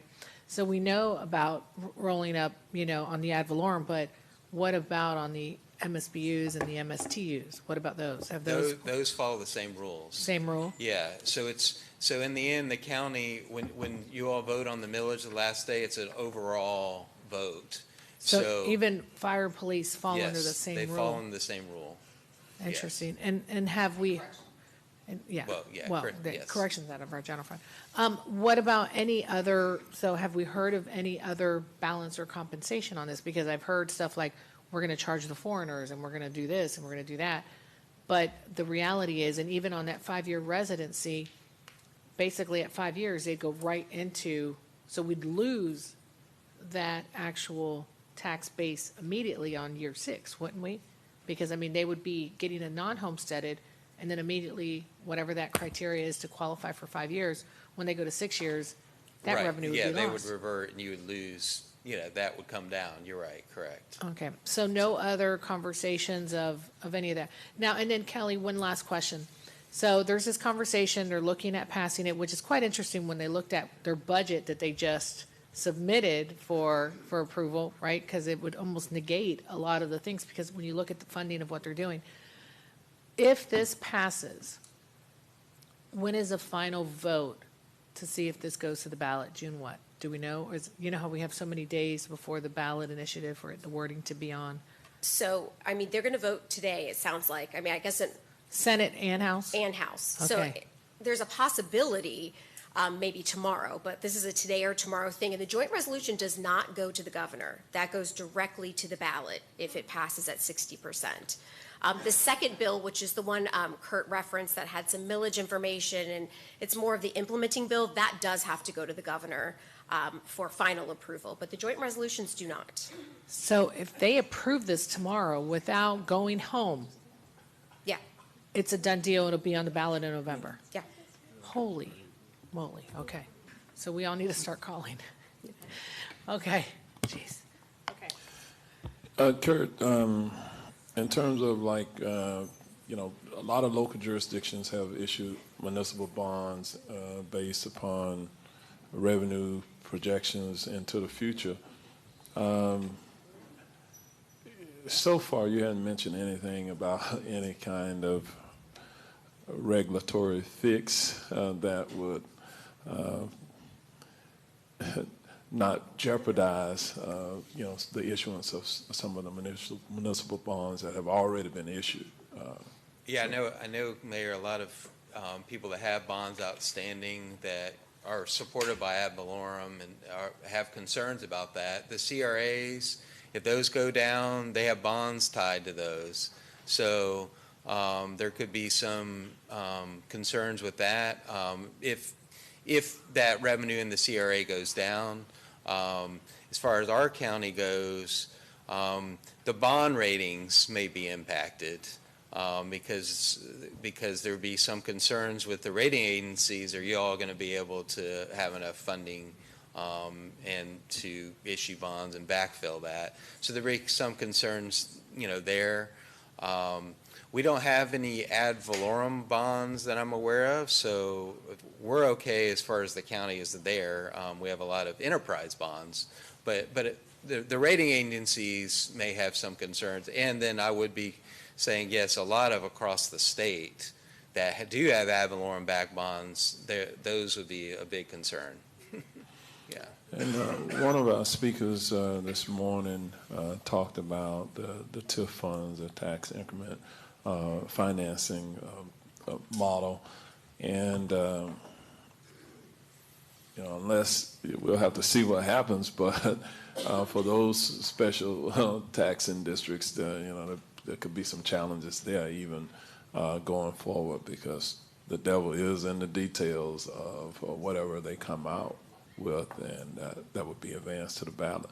I think today they will have to fix this part. If they say 75 words, typically these constitutional amendments are required to be 75 words or fewer, and if they don't address the cap, there's no way that the citizens will understand if that, let's say, if that became 300 words, 500, 1,000 words, and the ballot would be too large to be able to allow the citizens to fully comprehend what they're even voting for. So I would imagine that out of this discussion today, if this moves forward, they would have to come up with some kind of cap on the number of words that would be on the ballot. So.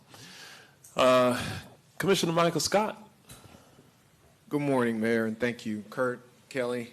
Kelly, I got you first. So does the governor have the votes to do this? Like, you've been in Tallahassee several years, and even with the conversations on voting yes today or on voting, like, do you see the votes there to be able to move this forward? It's 60%. If we just go by the nature of the conversations that happened yesterday in committee, so you had a House committee consider the bill and a Senate committee. On the House side, it did seem to be a fairly procedural type of conversation. There really wasn't anything beyond the typical breakdown between parties and how they thought they should proceed. On the Senate side, there was a bit more thought, because if you think about it, Senate districts are much larger. You have fiscally constrained counties. 10 senators have fiscally constrained counties in their delegations. You also have some areas, Port St. Lucie is a great example, where really you have so much homesteaded property. I mean, the impacts are just magnified even more than what we see in Orange County. So I think probably the conversation to watch is on the Senate side. We have been at this rodeo before, and I'm having a moment here. I'm not sure if it was 2017 or 2019. There was an additional homestead exemption that was considered. It was 17. And ultimately, it was unsuccessful at the ballot box.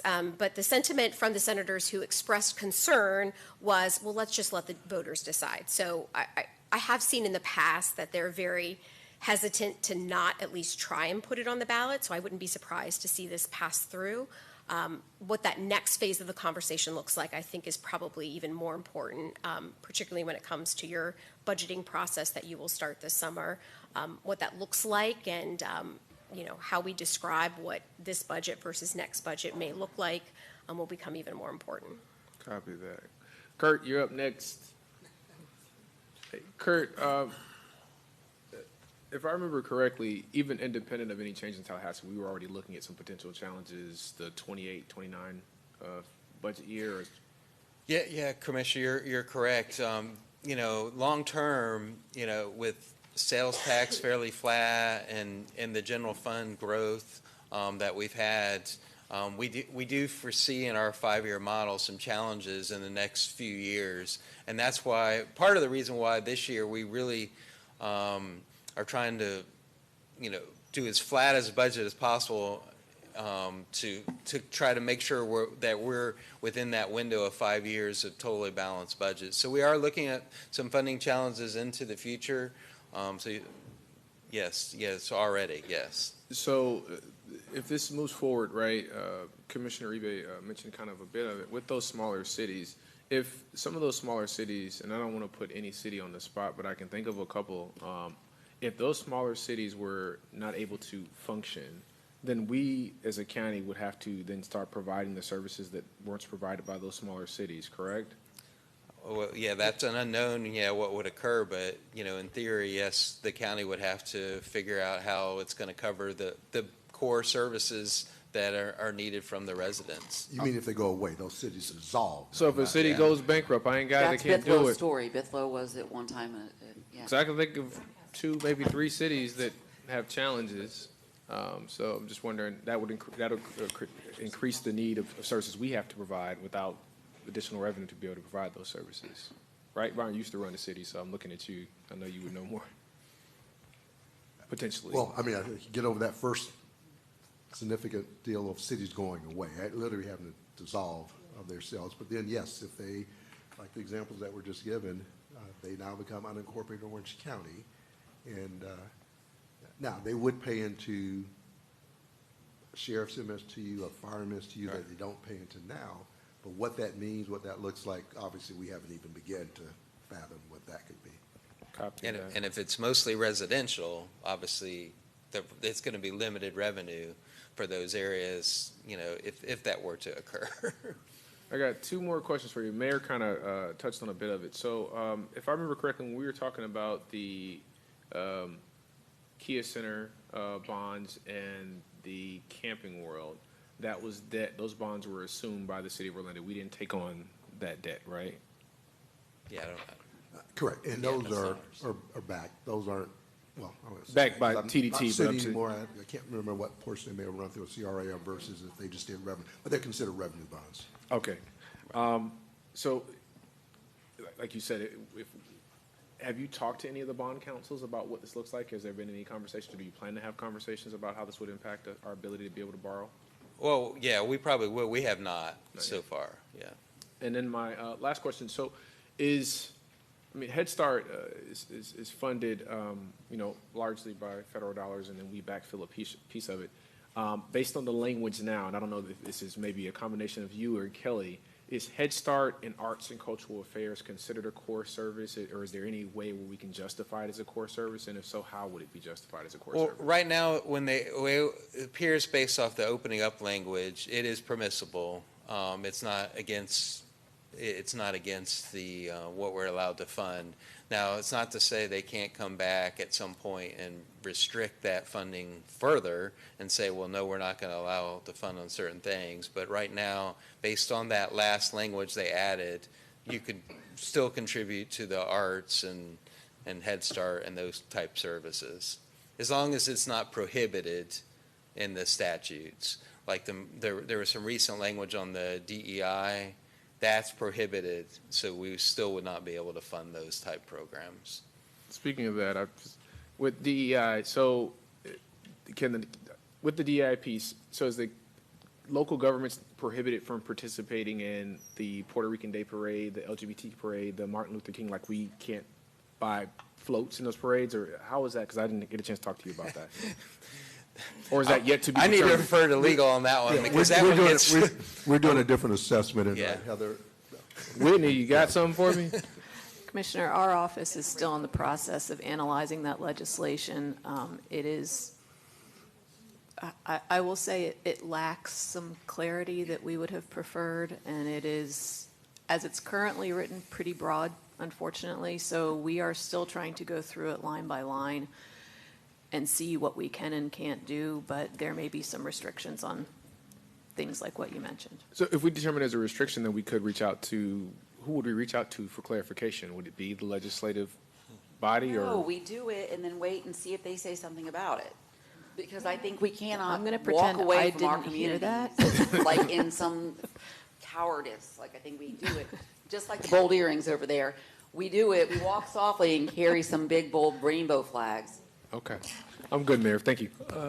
Well, I hear Commissioner Wilson, but it depends on what that language, what the law really looks like, because in some ways, they have coupled it with the ability of the governor to unilaterally remove local elected officials from office. And so you have to look at all of it. But also, we're getting squeezed not just from the state, but from the federal government as well, because the president has talked about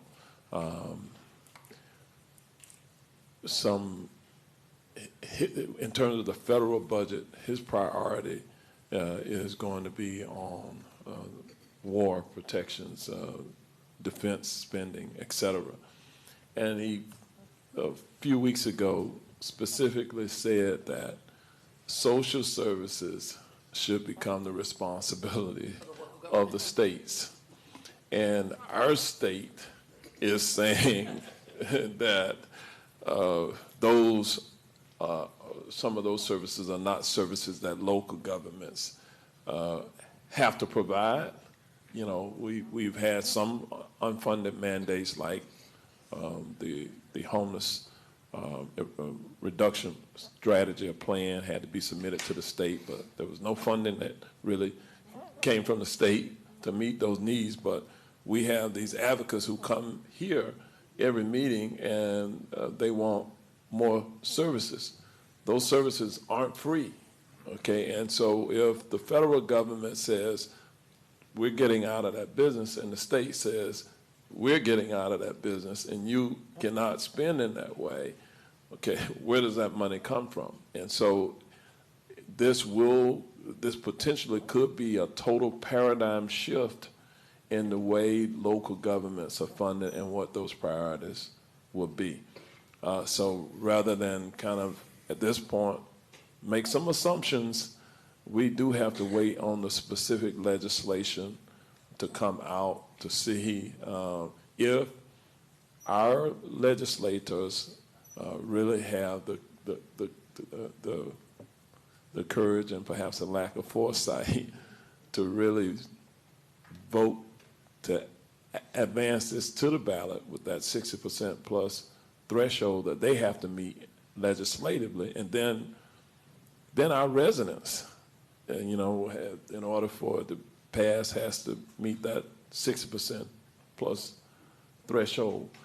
Those are high hurdles. If it comes out of the legislature, then the burden then is on the local governments, and I say even the state legislators who are elected locally to be able to explain to the taxpayers, the voters, what this really means for them in the way of services. And we could find ourselves this summer. We're only 5 months away now, thereabout, from the general election in November. We will have to, once we know what it is, we being local governments can only inform, we can't advocate with taxpayer monies, but the elected officials can get out and advocate, and other community-based organizations are going to have to understand what those consequences are and make sure that we communicate to the voters who will have the opportunity to finally vote for it. So we got a lot of work to do going forward, and we don't have clarity today because we don't even know what they're proposing. Commissioner Gomez-Cordero. Thank you, Mayor. I have the question. I think it has been answered already, but thank you. Thank you both. One is the state proposal is phased across multiple years. What will be the effect of the first year versus the year after? So Commissioner, the first year is the 150,000 homestead exemption. So we think the impact could be around 160 million the first year, and then the second year that would increase the 250,000 homestead exemption. So then that would go up to about 270 million.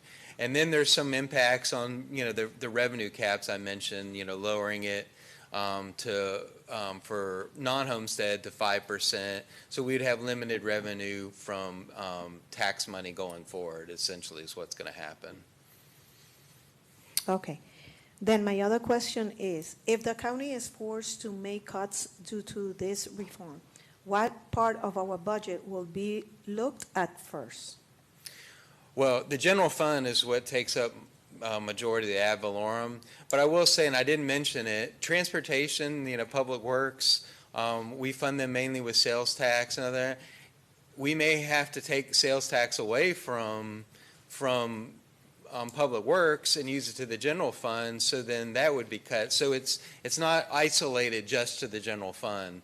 There are other implications for that. I mean, it would affect all those services that were highlighted on the screen. It would, the board and the county would have to make decisions on what were available to fund out of all these at certain levels. I'm not saying anyone would necessarily be completely cut, but it would be reduced. Okay, and we will be seeing these effects starting when? So this, if the voters approve this in November, it actually takes effect January, but that will impact our fiscal year 27-28 budget, not the one we're working on now. It affects the following one. Okay. However, we will have to take it in the context in the 26-27 budget. Yes. We'd have to look prospectively Yes. at the implications for 27-28, where we wouldn't spend money in that fiscal year when we know that we got a structural problem the following year. It would exacerbate that gap the following year. So we would have to make it in context. Would that mean more reserves? Yes. Yeah, and my last question is, Mayor, for you. Do we have any updates on the appointment in District 2 or no? I have not been updated. The question is, with the vacancy created by Commissioner Moore's resignation, we do not have an update on if the governor intends to make an appointment before an election could be held, and there's some question about when that election would be, and some of the issues there. So we can't answer that today. Thank you. And so Dr. Simrad? Yes, sir. Thank you, Mayor. Thank you, Kurt and Kelly. So I always, everybody would love to have no property tax, and everybody and every elected leader would love to be able to tell people, hey, you have no property tax anymore. That would be amazing. But I think what people don't always understand is that property tax, you're not being taxed on what you own for purposes of that asset. You're being taxed on what you use in public services. So it's a different mental framework that we have to build. But this topic, it gives me a lot of anxiety right now because I believe that, given that the House already passed something in the legislative session and given that Senator Al Britton has indicated that he supports this, I think that this is coming out today or tomorrow onto the ballot. And what makes me have further anxiety is in all of our District 5 town halls that we hold, all of our community meetings that we hold, I make a very prominent stance, to tell people, hey, this is coming, but be aware of what it does.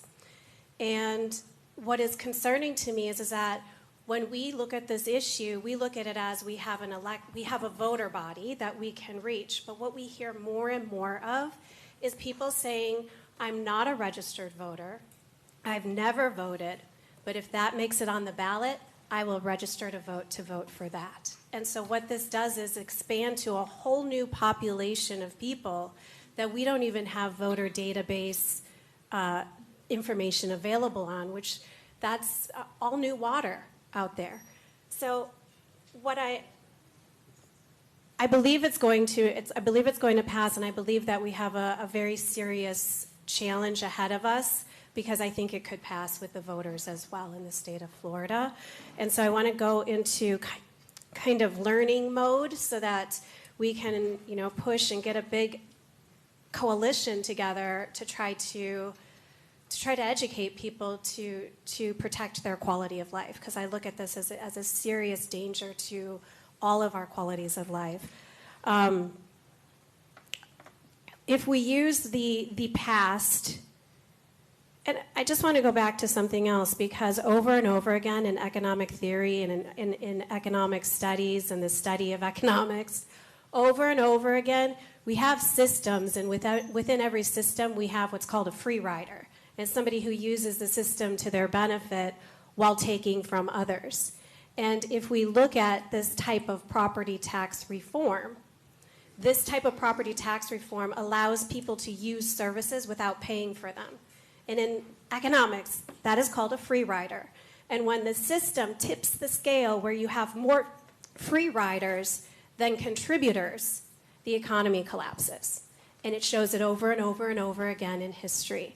So this is going to become not just an issue to our quality of lives, but to the economy, which is the most largest predictor of all of our quality of life. So with that being said, I just want to, if you use Tallahassee's past performance as evidence for future forecasts, you have public safety and schools are probably going to come out, maybe not schools as much, but I think they will be protected, but public safety will be protected. So if you go to the slide 6 right here, and we talk about these services, and if you flip to, let me see, there was a slide that you had that you said you cannot, there were 6 bucket categories of what could be used, sorry. These? Yeah, 7 categories. Of those on slide 6, what don't fit into these categories? Do you know, or could you give just a couple examples? Well, if you look, again, Commissioner, the original 6, a lot in it, but when they added G, all of these are permitted by law now. So in theory, we could fund all these when they added that last box there. Okay, great. So yeah. Nothing falls off the funding list. What falls off is funding, but everything remains legal to fund. Okay. Wonderful. So And not to be Debbie Downer, but like this will be the new preemption. Every year in Tallahassee will go up and it'll be like, and now general law, you cannot spend on this. And now you cannot spend on this. That will be the new thing. So this is the blueprint moving forward. So I think that one of the things that begins to happen when we lose the funding is privatization of services. Kurt, do you know, is our privatization of services, are they more expensive or less expensive than public services? Well, yeah, I think it depends on. We do a lot of privatization of various services. You know, Public Works, they contract a lot of their contracts and things like that. So it depends on the service, and then what government can actually feels it can fund itself. So it really depends. And there are some services that government really can't contract out. Public safety is probably the biggest. But there are others that it's difficult, that there aren't really good private comparisons. So I say it depends, Commissioner. So in that style of method, because when we were up in Tallahassee, there was a House bill, and it was called 927, and it was passed into law on May 1st. And essentially it was the local land planning development, and it allowed for to create a list of contractors that could be used, and it kind of reminds me of Alligator Alcatraz and the list of contractors that was used. And it allowed for kind of this privatization, and where I get concerned is that when we talk about lack of funding, and that second square there, that's blue with planning, environment, and development services, and then we see the House Bill 927 that passed in Tallahassee that allows specific developers and contractors to be used as private within the government. I think, Commissioner Wilson, when you present like kind of continued runaway growth, that this is the stepping stone to actually do that. So we already saw the sentiments of privatization of public services this legislative cycle with House Bill 927, which is existing law right now. So I fear for what we begin to then see come out of planning, environment, and development services, because I don't know a developer who wouldn't raise their hand and say, yeah, I'm qualified to do that, hire me. And all of a sudden we begin to lose more of our wetlands, more of our wildlife corridor, and being in more and more traffic. So I have a lot of concern about that. Can you explain, on slide 9, there was some technical terms and language. Can you explain in layman terms what slide 9 actually, its implication to us or to people? So on this slide here, so this essentially caps the assessed amount that non-homesteads will be assessed every year to 5% versus 10%. So it's going to. Yep, even the vacation home. Yes. So let me rephrase my question. Can you tell me how does this impact people? So everybody gets what happens with the percentages, but what's that impact to people? Well, some indirect implications could be renters. So renters aren't covered under homestead exemption. So maybe the apartment complex or condo or wherever they live in the homestead exemption, they may not get the pass on to them, or they may. It just all depends. It's kind of out of their hands. So maybe some of the less fortunate ones that don't have a home, they may not see the benefit of this legislation because they're not going to get that reduction in taxes. They're going to still be paying the sales tax and costs related to that. Do you know the percentage of Orange County citizens who are renters versus that this may exclude? I don't know. No, I don't know that percentage. I know there is. I don't have that chart with me. There is a chart that we have. I was going to just say that we are going to come back. The mayor just asked to do a quick little update today for awareness as we go through the budget process. So we are actually actively working on capturing a lot more of the data. But today was the mayor asked just to be sure for awareness, especially since we're in session right now, to give you the latest of what we know. County Admin Brooks, are you telling me All to wrap your it up? lawmakers. All right, I'll just be very quick. I just want to know one more thing. On slide 11, could you please explain the impact to voters here? Well, so this really affects this year's budget and how the board will approve this year's budget that will be presented in July and then September for final adoption. So what this does is anything over the rollback rate, meaning take this year's budget, whatever was funded this year plus growth is the rollback rate. So anything over that rollback rate would require a majority plus one vote under this legislation. So if the board doesn't adopt a rollback, going back to basically what the board received for this year versus what they would receive, it's hard to describe, what they received in revenue for this fiscal year, anything over that besides growth would require a majority plus one vote. So normally under the current rules, this board would only have to do a majority vote for the existing millage. But it's going to now require a higher level vote. And if the board said, hey, I want to increase the millage rate, that most likely would require a unanimous vote from the board. Yeah. Thank you. So again, I think that we're going to see this on the ballot, and I think we have a heavy lift to educate a lot of people on the impacts. And Kurt, you're going to be so critical in that messaging. And you're so good at your job and you're very technical. We got to bottle what you know in layman terms so that people can understand impact to their lives, to their family. That's how we win this, is that we have to explain the pragmatic application because right now it sounds really juicy and really good to voters, I think, in the state of Florida. So we have a fight ahead of us, and I think you are very critical. So thank you for all you do. Thank you. So as we kind of wrap up, one of the things that the governor did say is his solution to the potential loss of revenue was to tax the billionaires. But there's really been nothing proffered what that really means, what that looks like. And I remind all of us, we're a state that does not have a state income tax. And,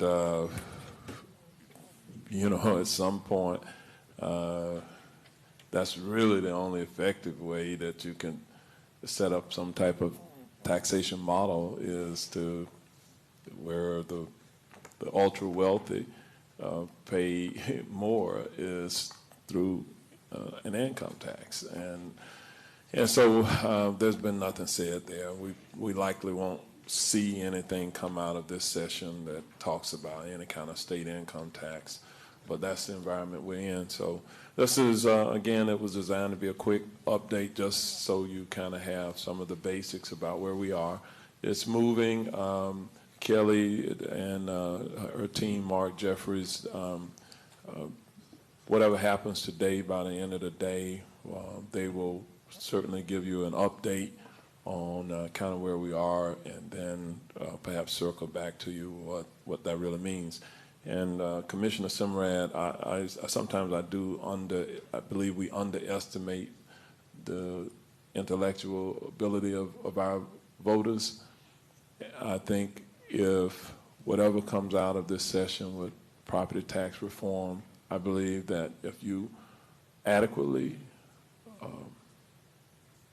inform the voters about the real implications of their vote, sometimes they do get it right. They understand. While I don't want us to yield at this point to say that it's a foregone conclusion that they'll vote for it. It's a 60% threshold. That bar is very high. And to get people to vote against their own self-interest is another high bar that will have to happen. So let's see where we end up. Okay. All right. Thank you all for being here. I do see you all. It is unfortunate we got to move forward on the agenda. For those of you, the electorate, we're going to keep you informed as best as we can in the coming days about the implications for us here in Orange County. All right.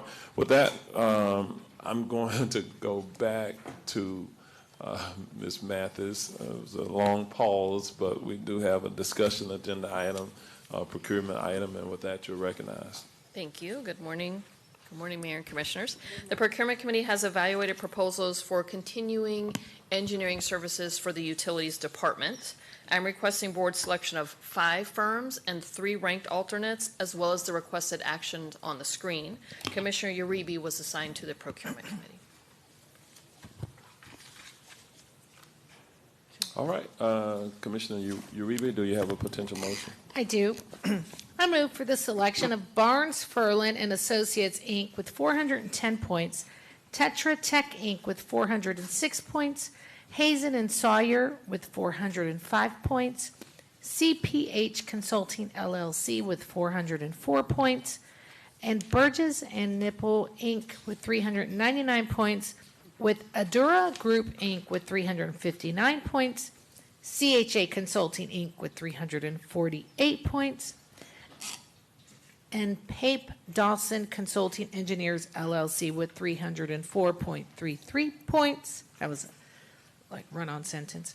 As the ranked alternates, as well as a requested action on the screen. Second, Scott. All right, we have a motion and a second. All in favor, let it be known by saying aye. Aye. Opposed, no. Motion passes, and it is unanimous. All right, we'll move to item A2. Ms. Mathis, you're recognized. Thank you. The Procurement Committee has evaluated proposals for engineering services for Lake Underhill Road widening. I'm requesting board selection of 1 firm and 3 ranked alternates, as well as the requested action on the screen. Commissioner Uribe was assigned to the Procurement Committee.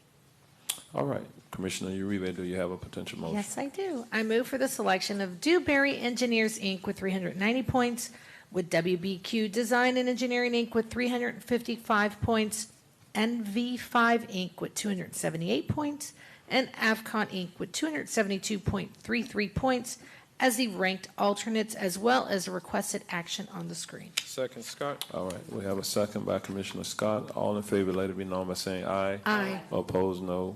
Motion passes, and it is unanimous. All right, thank you, Ms. Mathis. We're going to move to item B1.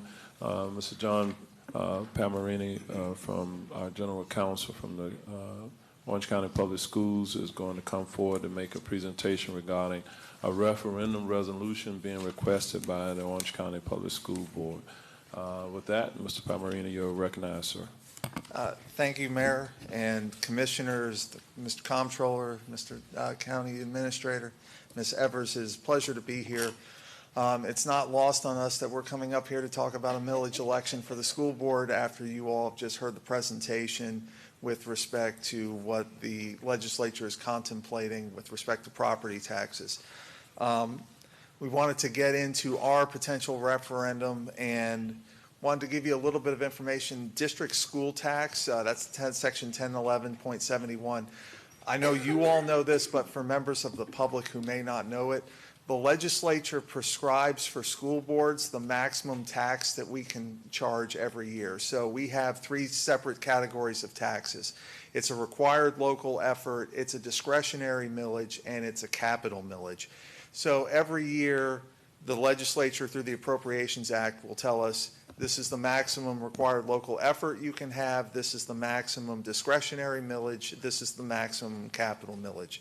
So, and I went back and looked at it because I thought it was important for the public to know. In 2010, we actually had a total millage of 7.673 mils, and we had a required local effort of 5.425 mils. That was in 2010.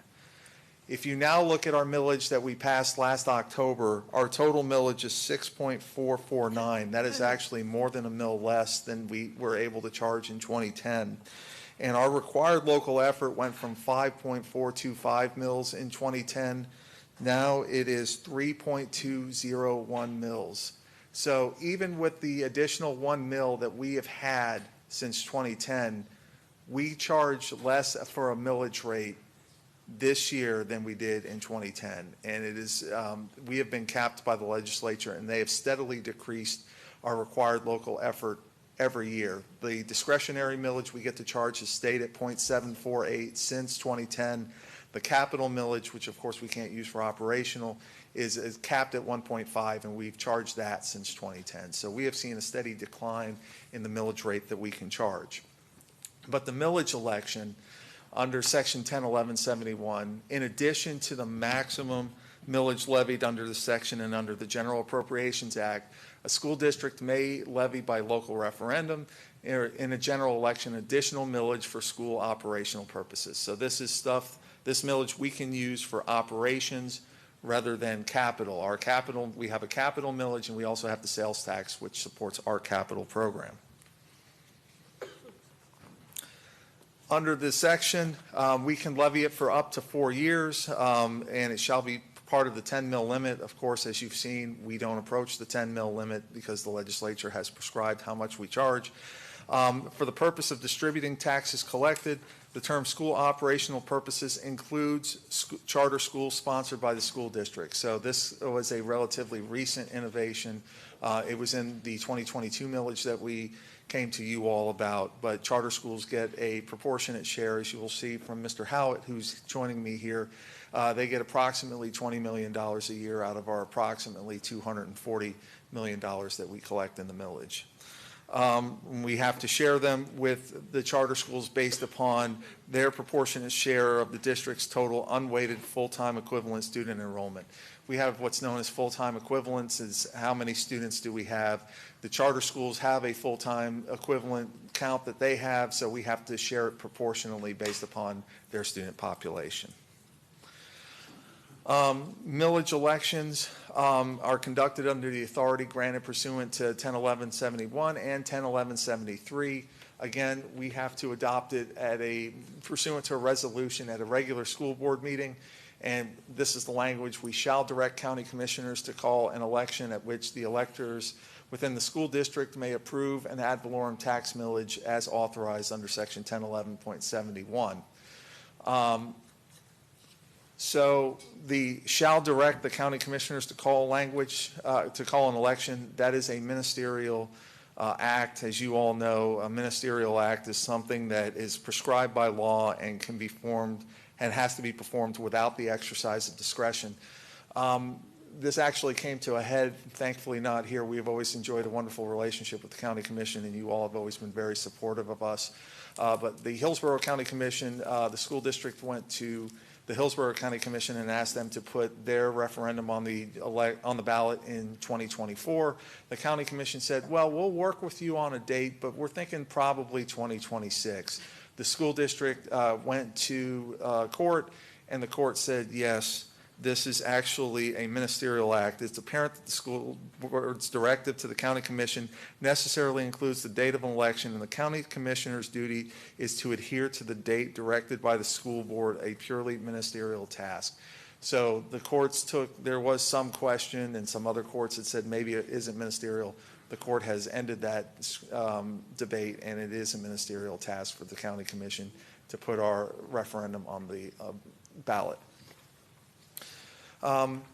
These used to be able to be held at primary elections. The legislature has changed the law there and says the referendum shall only be held at a general election.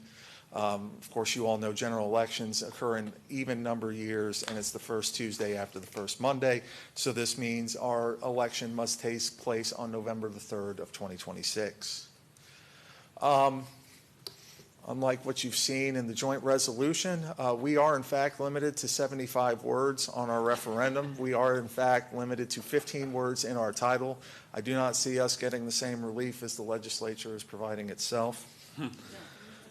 So the public measure, such as this referendum, it has to contain a ballot summary of the public measure in clear and unambiguous language on the ballot after the list of candidates. As Mr. Howard will tell you, our item generally shows up the last item on the ballot, which means it's last on your ballot, but first in your hearts. I credit him for that. I do not take credit for that line. The language also has to be followed by the words yes and no to be indicated that a yes vote is an approval of the proposal and a no vote indicates rejection. So the language that we have, this is a continuation of the language that we had in 2022. Our title is the School Board of Orange County, Florida ad valorem millage election. The ballot question: shall the School Board of Orange County, Florida continue the current 1 mil ad valorem millage for essential operating expenses, including compensating teachers and education support employees, preserving academic programs, arts, athletics, and student activities beginning July 1, 2027, and ending 4 fiscal years later on June 30, 2031, shared proportionately with charter schools as legally required, with annual reporting to ensure proper fiscal stewardship of these funds to the citizens of Orange County.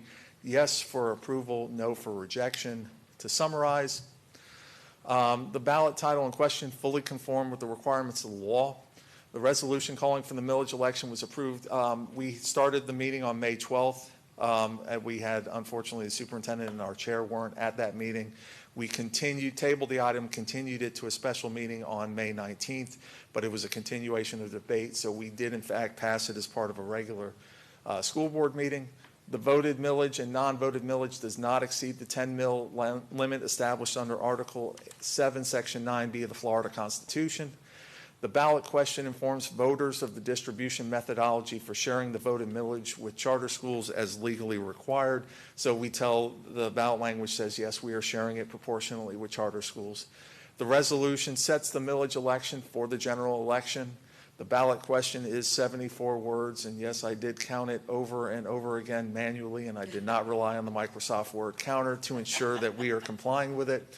The ballot title is 11 words, which does not exceed the 15-word limit, and the ballot question is worded correctly with yes for approval and no for rejection of that measure. So that's my portion of the presentation. I now turn it over to Scott Howard, our Chief Communications Officer, so he can give you some of the history of the millage that we have, what we utilize the dollars for, and comparisons with other school districts in Florida. So, Mr. Howard. Thank you, John. Thank you, Mayor, Commissioners, for having us today. Talked a little bit about the legal side of it, and I'm going to talk about the timeline and give you some of the impact, but just want to humanize it a little bit, because a lot of times, we think of the numbers, the legal side, but in reality, the millage pays for 2,000 teachers. And, I was thinking about that. I was at my alma mater yesterday, and thinking about those elective teachers, the art teacher, the band teacher. Think about that. We could pause for a minute. Just think about the teachers that you had that weren't your core teachers, that were your music, drama, band instructors. That's what we're talking about. That's what the millage. In 2010, when the board moved forward with looking at the reductions we were going to have in our budget. We were looking at a $500 per student reduction overnight when the Great Recession hit. July 2010 was about preserving the teachers we have, to ensure that those teachers that were teaching our children at the time continued to have the job. In fact, they committed even more teachers to ensure that every school had an art teacher in their school. And so put it on the ballot in 2010. In 2011, it went into effect. It was approved by 56% in 2010. And then we went up for renewal in 2014, because every 4 years.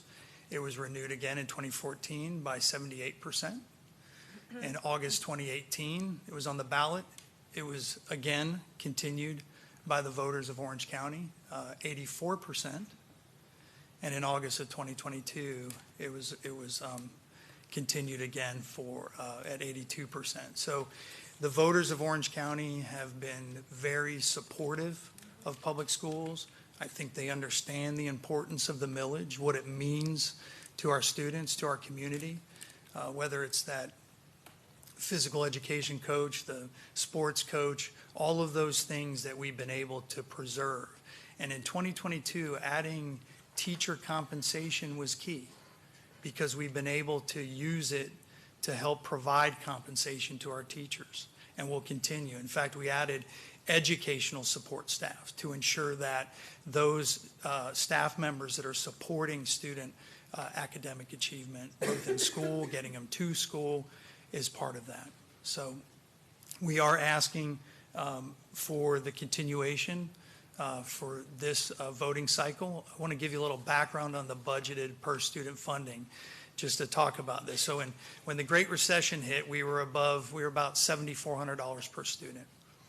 By July of 2011, the state portion of that had reduced $500 when you added back federal stimulus and critical needs millage. But by July of 2011, we were looking at about $1,000 reduction per student. And the only way to gain back any of that was to go out to the voters and ask. And that's what we did. And you can see, based on the CPI, the Consumer Price Index line, versus the funding, both the state funding that we receive and the special millage, we're still $1,374 below where we would have been had there not been the recession. So we've never been able to completely recover. If it weren't for the $1 million, we would be double that right now. Here's where the $1 million goes. $170 million goes directly towards 1,187 instructional positions, art, drama, music, dance, 50 athletic coaches.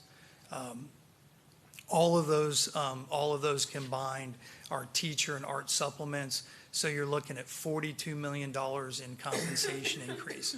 Those two combined, 90% of the $1 million goes directly to compensating teachers, educational support staff, whether it's preserving their positions, their jobs within the schools, or providing additional compensation, as was part of the last ballot language.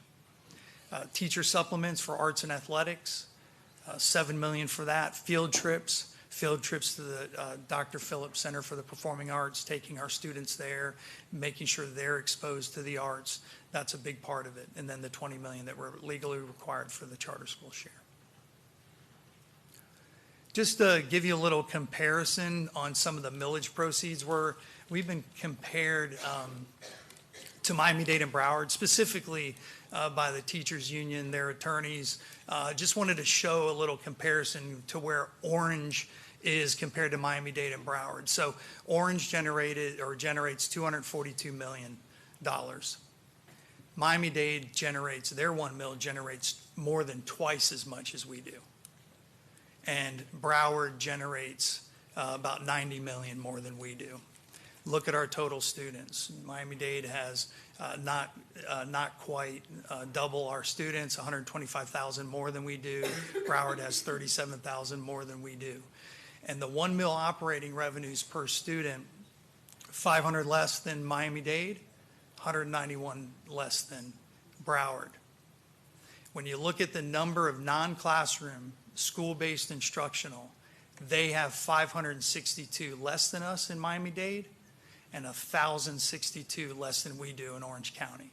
We're investing in teachers. We're making sure that teachers are there for our students. Those art teachers, those physical education teachers, coaches, those positions. The average teacher salary in Orange County, $59,308. Average teacher salary in Miami-Dade, $57,300. They're $2,000 less than us, and 1,000 less in Broward. Here's a class size comparison. So you look at our ratios on class size. Orange is, again, these are averages in line with what the constitutional amendment requires, 1 to 18, 1 to 22, and 1 to 25.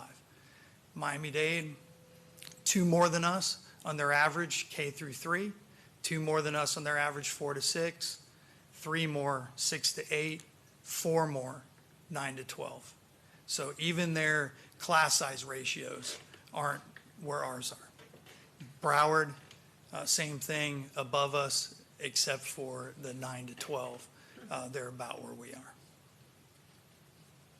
We have the lowest admin costs amongst the 7 urban districts. We're 12th lowest out of the 67 districts. The amount that we invest in our schools and in supporting students getting to and from school is significant, and it shows in how we go about doing that.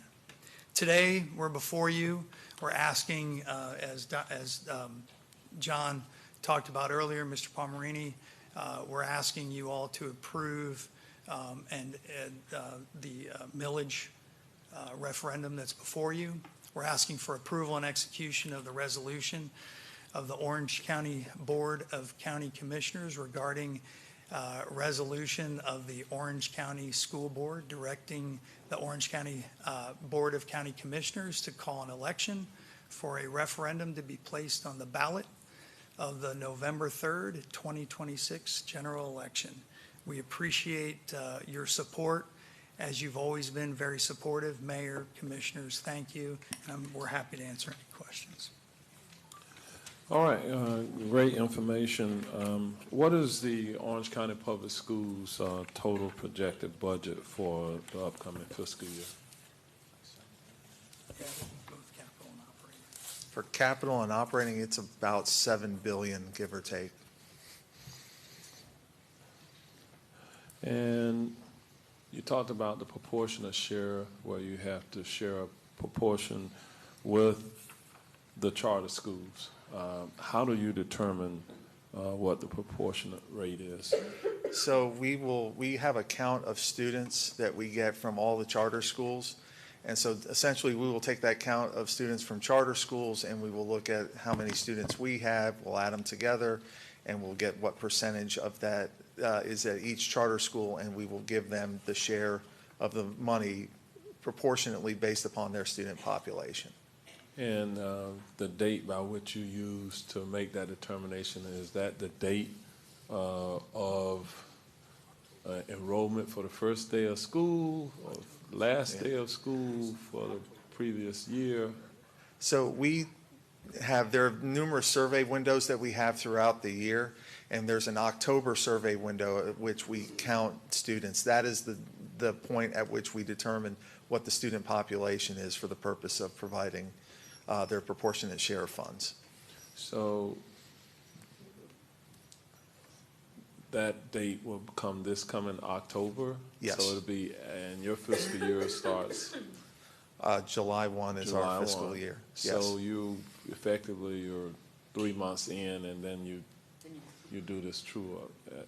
Yeah, so I mean, we obviously we have continuously get funds on that, but we have estimates, we get estimated funds from the state, but then we true it up in October to see how many students actually showed up versus what the projections were, and the same thing occurs with the charter schools. And has the proportion been growing or declining of what you pay, what you give to the charter schools? It is roughly the same. I mean, they have gone down a little in the way that we have gone down a little, but it's roughly the proportion. It's been pretty steady over the last few years. Okay. All right, thank you. I'm going to go to members of the board, Commissioner Wilson, followed by Commissioner Scott, then Commissioner Simrad, then Commissioner Gomez-Cordero. Commissioner Wilson. Thank you so much, Mayor, and thank you, both you all, for being here today, but also for the board, the school board, and all of the employees, staff, teachers. Orange County Public Schools, all 3 of my children graduated and have been thriving. Thank you very much. And I was looking at like some that were in during those really big cuts, where I recall our parent-teacher organizations rallying to go to Tallahassee. Yes. And argue for our arts community. And so seeing that we have a path for making sure that our arts and education remains strong, it's a life changer for so many young people. I also I like that you went after our discussion about Tallahassee, because to hear and to draw the correlation between many of the things that you all have to navigate every single year, and how very similar type language is now being imposed across the board, including public safety, right? So this idea of prescribed by legislature, capped by legislature, even the mandate to share, which is, it is what it is with charter schools. And am I wrong if I ask still, because I remember that charter schools do not have the same performance standards as public schools, do they, as far as their testing and their? So they do have to test in the same manner that we do. So they will have to take the FAST test and all of that. Other choice options, private schools and home schools do not have to take the same testing. So we are still seeing public dollars go into things that aren't necessarily held to the same standard that public schools are. That is correct. And I think that's right. I mean, I'm glad to hear that, that the charter schools, that there is some equal footing there, because quite frankly, it's an investment by all of us to make sure that our young people are getting the best education they can get wherever they are.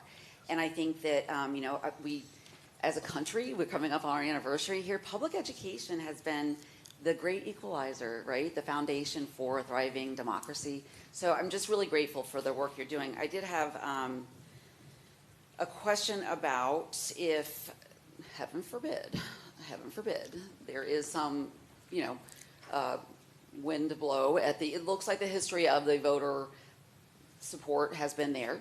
But what would the consequences be? What would it look like? Because we know what we've invested in, what would we lose at this point, understanding that it has been such a critical investment? And the 1 mil makes up about 10 to 11% of our budget, so the operating budget. So we would lose that amount, the 240 roughly million that we've invested, that the community's invested over time. So that would be. So it would be fair to say it'd be devastating. Yes.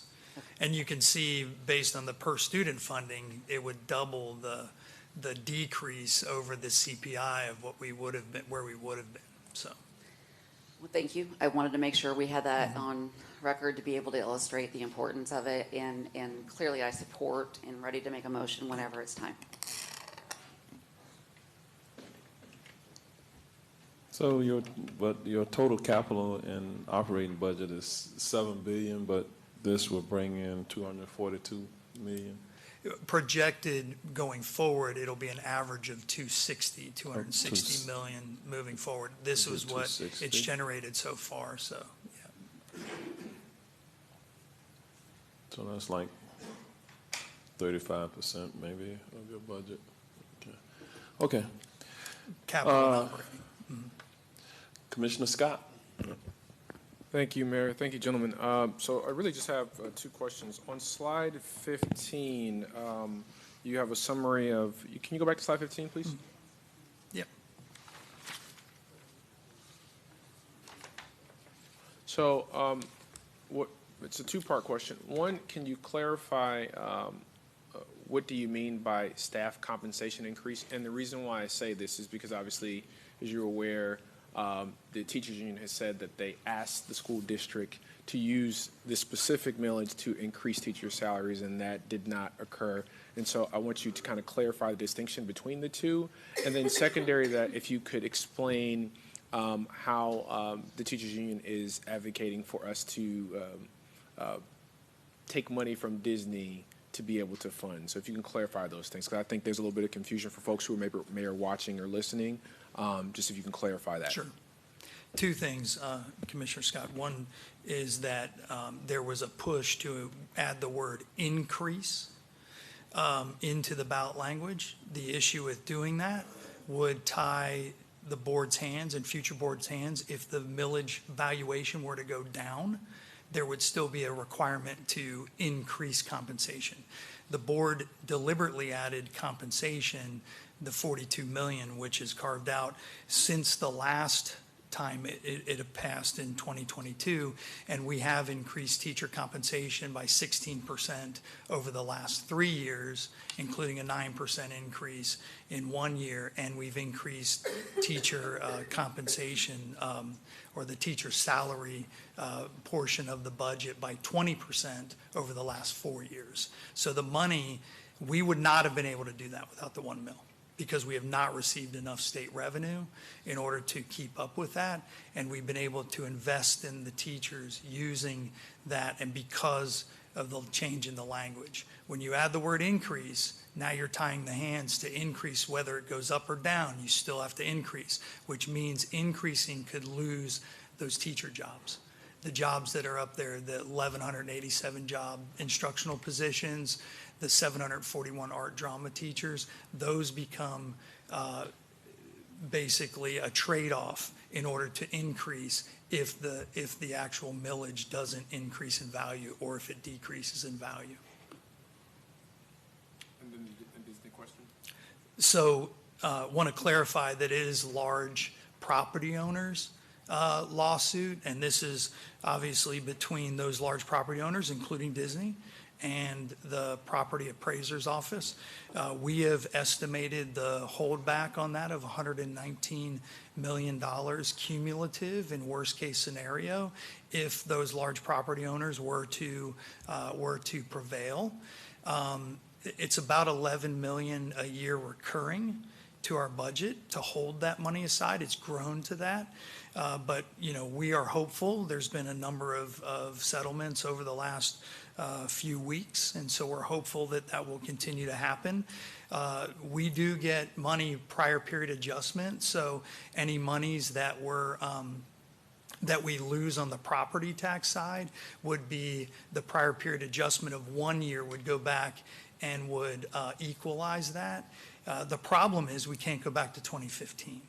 And so we have this deficit, and we're holding it aside, being good stewards of our fiscal management, so we don't have to go back and pay back $119 million that we don't have, but setting that aside so that if the large property owners were to prevail, we could ensure that we have the money to pay back. Thank you, Scott. I'm good, Mayor. Commissioner Simrad. Thank you, Mayor. Can you explain the impact of school choice on your budget? Where school choice, well, first, could you just tell people first what is school choice and then how that impacts your budget? So talking about the family empowerment scholarships or the vouchers, certainly it's an impact when we look at the overall budget, because that money does flow through our budget, you know, to a significant number of students, about 30,000 students receive money that are not attending charter or traditional public school, and at about $9,000 a student, that's the money that's coming through. So those are students that 70% of them never attended public school, never attended a charter school. They are homeschooled, private school. They just take the money out of the budget. We never realize that money. We never see that money. It passes through our budget. One of the things that we've advocated for in Tallahassee is, if they're going to continue to do that, to remove it from our budget so that we can accurately see where that money's going and who it's going to, because otherwise it just flows through us and goes directly to the scholarship funding organization. So that's one impact from the budget standpoint. If we're talking about declining enrollment, it does have an impact on, certainly we've seen on incoming kindergartners or certain grade levels when it comes to parents selecting to take a voucher or scholarship versus attendance in traditional or charter public schools. Overall, just talking about declining enrollment in general, because we know that we've closed 7 schools. And we've talked about that before. There's 4 reasons that we're seeing decline. It's decline in birth rates. We've seen the lowest birth rates in the history of our country this last year and the year before, and it's gone down since 2007. 2007 was the largest birth rates in the history of our country pre-recession. In 2007, the babies that were born that year graduated last year and this year. So every cohort after that is smaller. In 5 years, that kindergarten cohort will be significantly smaller because of the smallest. And that's nationwide. That's not just here in Orange County or in Florida, but you're looking at a significant reduction in birth rates. Housing trends. Many of you know, in some of our more established areas, there's a trend happening, aging in place. People are not selling their homes. They refinanced during the pandemic, 3%. It's cheaper to stay than it is to move. And in fact, they're moving some of their adult children back in with them. And that's happening. So we're seeing that trend happen in these established neighborhoods where there aren't any students. There's no projection for students. When you look at the zone, they're not there. In order to provide the students that are there the maximum amount of academic access, equity, we need to consolidate in order to ensure that there's enough money that they have all of the resources that they deserve. To keep them in small schools and continue to do that, you're having to fund additionally, those students more than you would in schools that are an elementary school at 680 or higher. So looking at that, that's part of that rationale and why we're doing that. Immigration policy, we saw overnight about a loss of about 2,400 students, 1,200 Venezuelans a year ago. We saw that from year over year. And, you know, the fourth reason is choice. We've seen charter schools, as Mr. Palmerini said, is not increasing significantly. They've stayed about level, maybe a little bit here or there. The increase in choice, keeping students at home, homeschooling, getting, you know, if you have 2 or 3 children, keeping them at home, getting, you know, $8,000 per student to educate them at home or part of a coalition of homeschools. You know, that's a trend. That's happening too. We're doing everything we can to reach out to former students or families whose former students have left us to get them back. We're making every effort we can on that end, and that's the one piece that we do control, that competition, sharing the great things that we're doing within our neighborhood schools. We value neighborhood schools. We know the importance of having an elementary school in a neighborhood, but we also know the importance of ensuring that all of our students have all the resources they need. Now, having said that, at the state level, it's about $4 billion is going directly towards vouchers statewide. It's going to be $5 billion next year. Think about that, $5 billion with a B. That's a lot of tax relief. That's a lot of tax relief. But that money's flowing right through and it's going directly to private schools, home schools, and that's a choice. We believe in choice in Orange County. We believe parents should have choices. We want to make sure that our students are funded, and obviously this is part of that effort to make sure that we have the funding that we need. Thank you, and I think it's important to recognize that Orange County Public Schools within the public system provides choice. There's a lot of magnet schools specific to niche STEM-related degrees, language academies, arts. There's so much choice. And in addition to that, I just saw now in District 5 too, we have a new micro school, Cheney Elementary, where it's specifically been created for baseball, right, for grades 3 through 5. And softball. So super exciting to see so much school choice, but what I'm gathering then from your presentation is that this millage rate is super critical to supporting public education. Without it, we can begin to look at more school closures or teachers having less teachers, but this is important to the integrity of our public school systems. Yes, Thank you. Thank you, Commissioner. Commissioner Uribe. Scott, I appreciate, it's a tough situation, right, as we're watching the virtual, the charter, and all of these other things. And I want to piggyback on something Commissioner Scott said. So we've been hearing from the teachers union that not only was the increase this year so minimal that their healthcare costs were actually more, so they were actually making less than they were previously. But then I look at your figures where you're talking about Broward and Miami-Dade, which are substantially bigger school markets than us. Can you provide a little bit more clarity on that point? Sure. So we are going through the process with the union of negotiating contracts for next year. Health insurance is part of that process. Based on what we've seen coming out of Tallahassee as far as an offer, we're not getting the increases in state revenue that we would have anticipated. We advocate for a 3% increase in our state revenue. We're not getting that. The millage, we've maximized what we can do on the millage side as far as providing increases. As I said, 16% increase in pay over the last 3 years, plus a 20% increase in payroll over the last 4, just getting our teachers the additional money. I tell people 80% of our budget is people, 80% of those people are teachers. So teachers make up the vast majority of the budget. What we're looking at on the healthcare side is we have a $140 million issue with our self-insured plan. We need to be able to fully fund that in order to provide health care for all of our employees.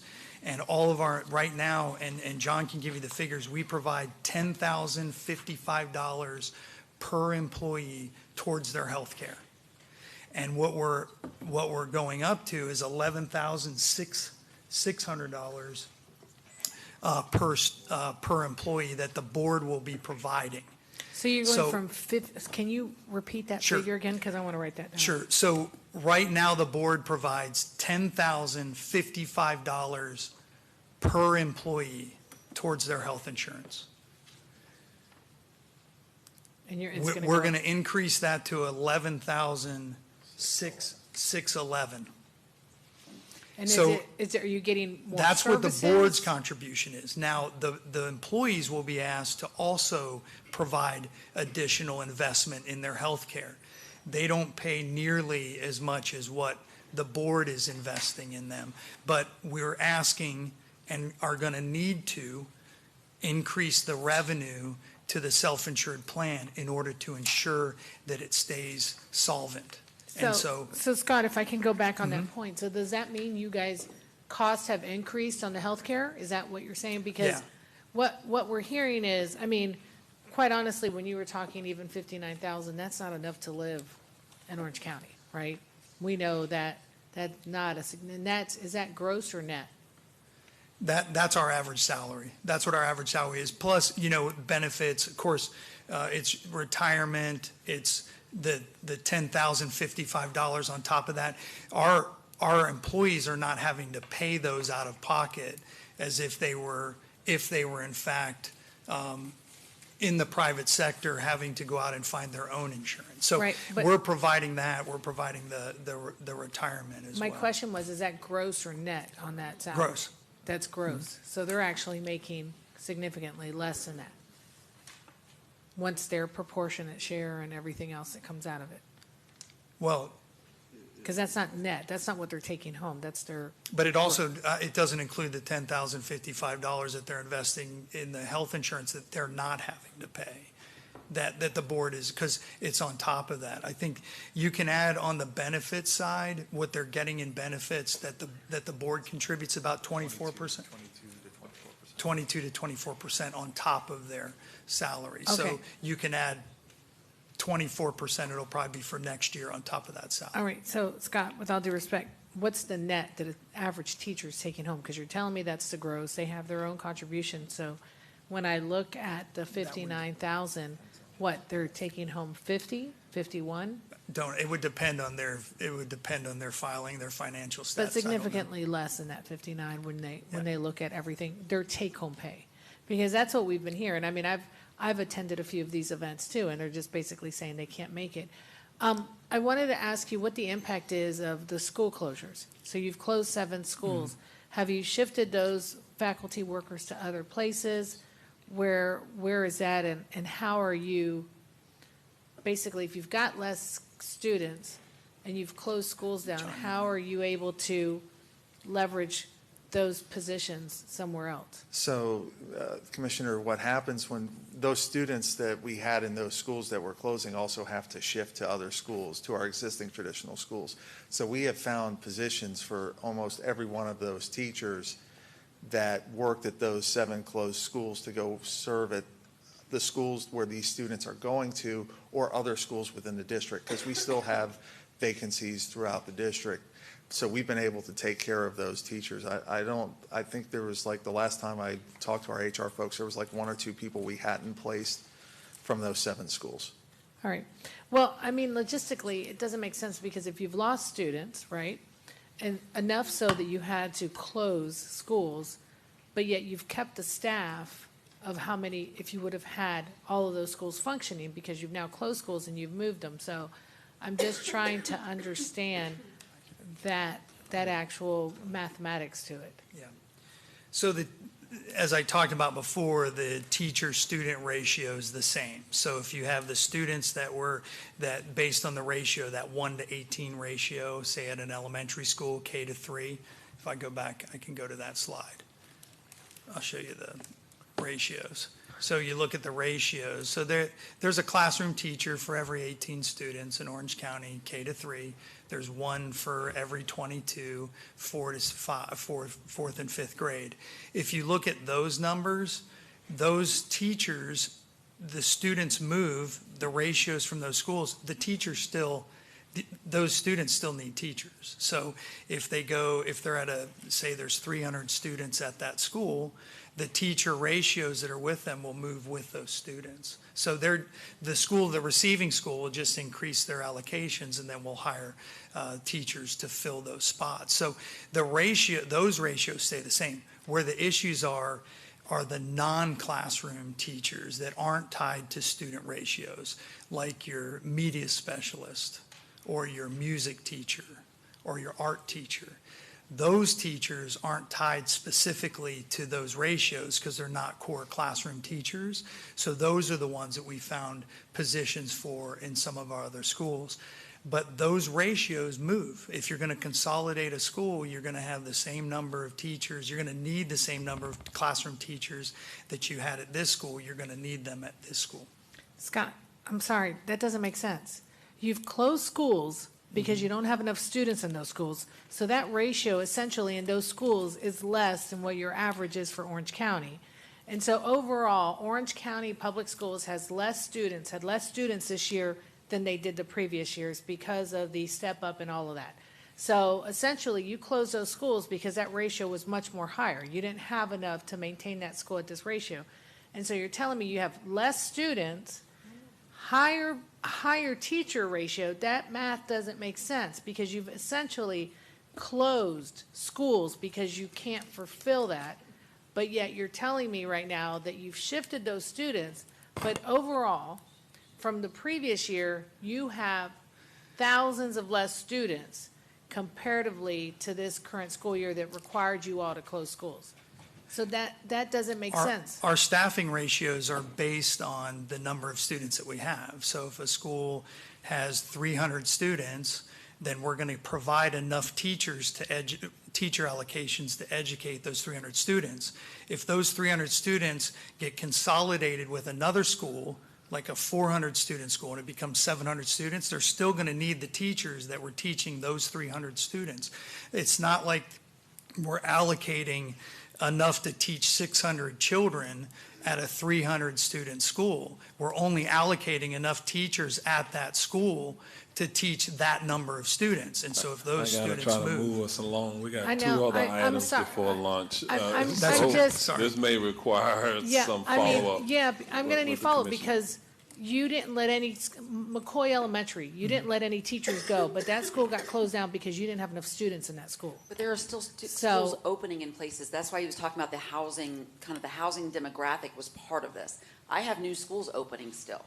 So there are still job openings. We're still at a deficit is what I'm saying. We're still at a deficit comparatively. We reduced enough teaching positions last year to make up for the loss in the decline in enrollment. Okay, it's all based on ratio. It's all based on ratios. I was looking, it all goes back to the class size ratios. The last comment I wanted to make is we understand you guys have become putting your sports program much more robust, right? Because it's something that makes public school actually stand out. I've heard people, especially in high school, won't go to private high school because of the exposure they get through sports. Is that still a main, I guess, it's a marketing thing that you guys are trying to do for us to continue to bring those students back to that?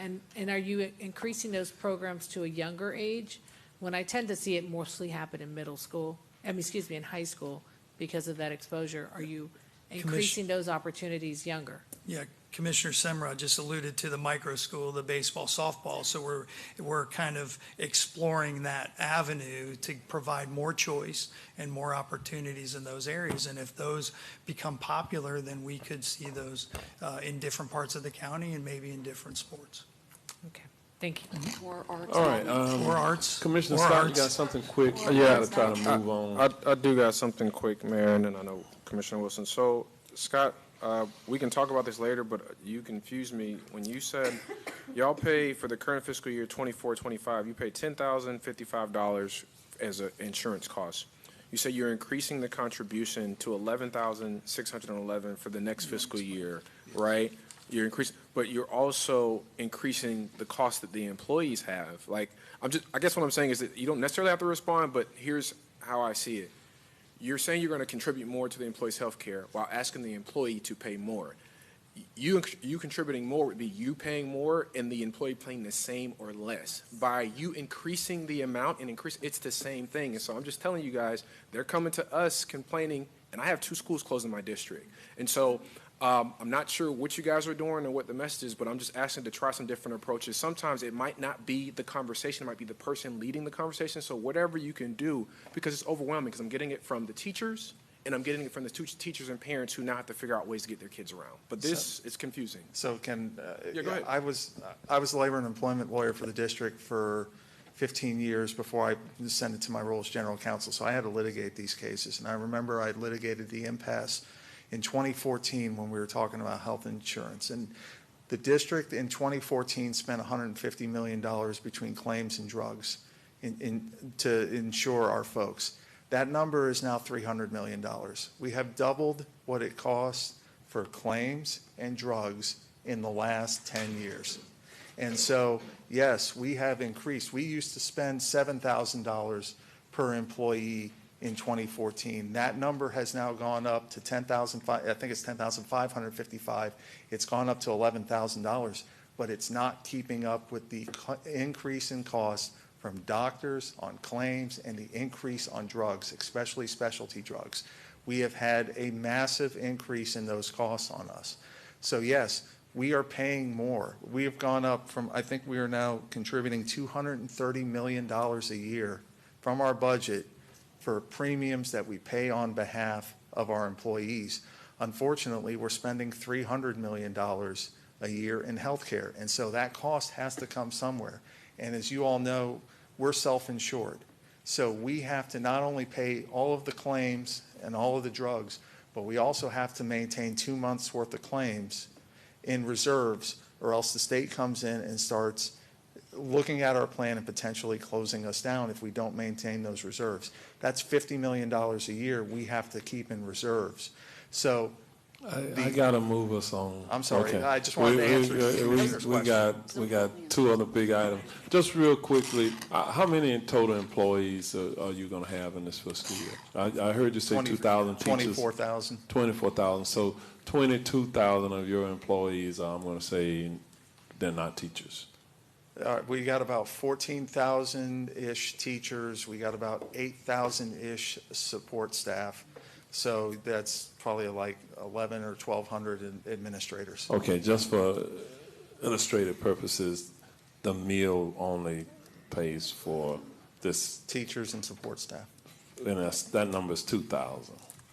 Teachers that's 2,000 employees that are covered by the millage. Yeah. Between the 1,187 Right. highly qualified teachers, the 700 some odd arts, drama, dance, music, and the 50 trainers. So and that's coaches. 2,000, but you have, did I hear you say 14,000? 14,000 teachers. Okay, so that's a different number. I was like, yeah, I think you got far more teachers. Okay. Yes. All right, thank you. I'll entertain a motion. Move the requested action. Wilson?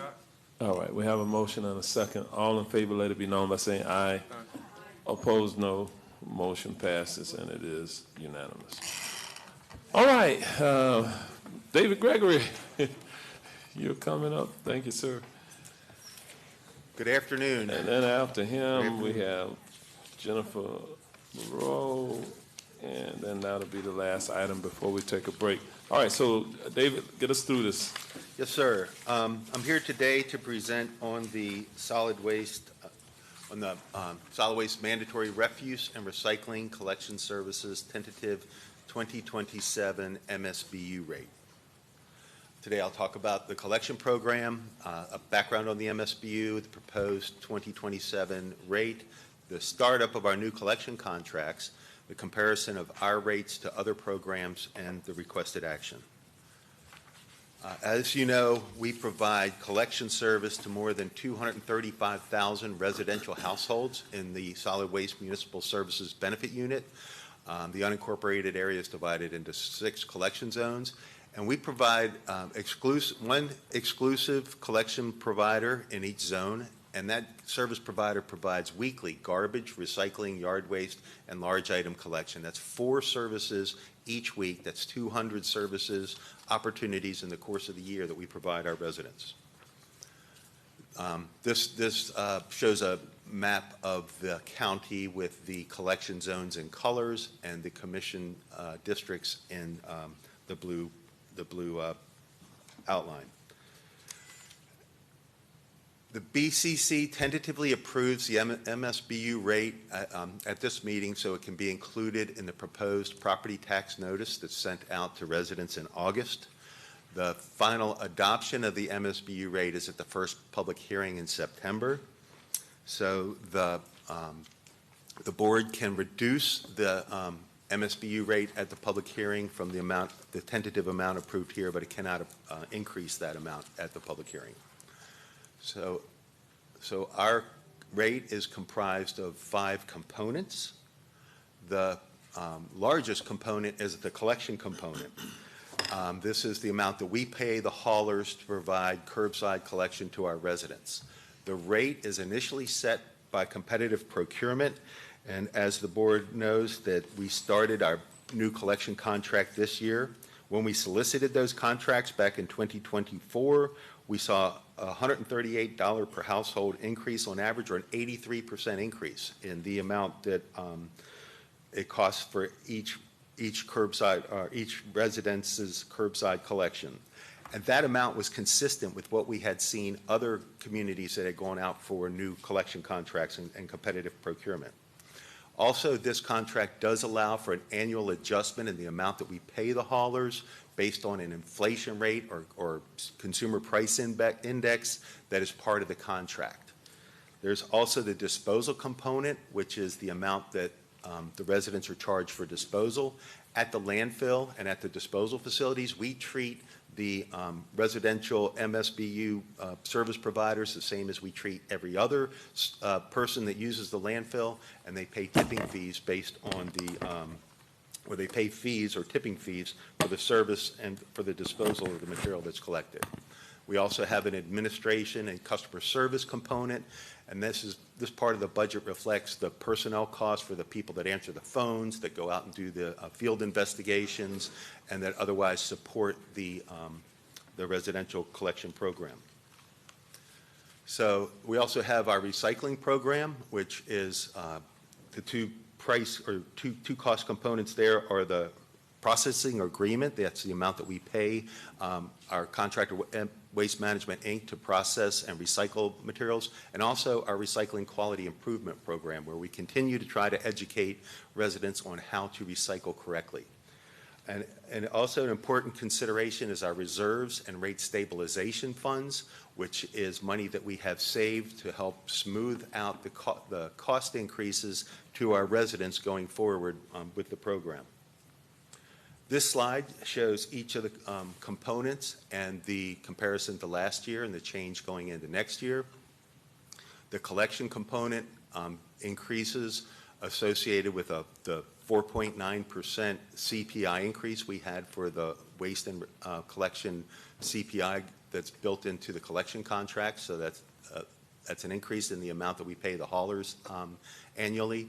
We also have a small increase in the disposal component, again, related to costs associated with the management and disposal of the waste that's collected. We have a little bit of a decrease in the administration customer service component, and this is related to right-sizing the budget for the customer service team. You know, we put on a big, we had additional folks answering the phones when we started the new contract, and as we scale that effort back, we can reduce that cost component. The recycling component sees a bit of an increase, and that's associated with the success of our recycling program, and that, you know, as I said, over the past 5 years, we have seen where we used to reject 95% of the recyclables and not send them to the MRF for processing. Now we accept 95% of our recyclables and send them to the MRF for processing, so we have to budget for that. And then important to consider is the reserves rate stabilization. Last year, we used $7.2 million of reserves to reduce the cost per household by that $30.68. And this year, we'll use $5.2 million in reserves to, again, take that price to our customers down from $420 $52 per household down to the $430 per household that we're requesting as the rate, the tentative rate going into next year. And all in all, you see that that is a 30% increase over the current rate. Did want to touch briefly about the startup of our new collection contracts. We had a wholly new collection program. We changed at least one day of collection for each of our residents. That was to bring standardization to the collection so that everybody had similar collection days, similar collection efforts. We branded it a new day since there was that new day of collection.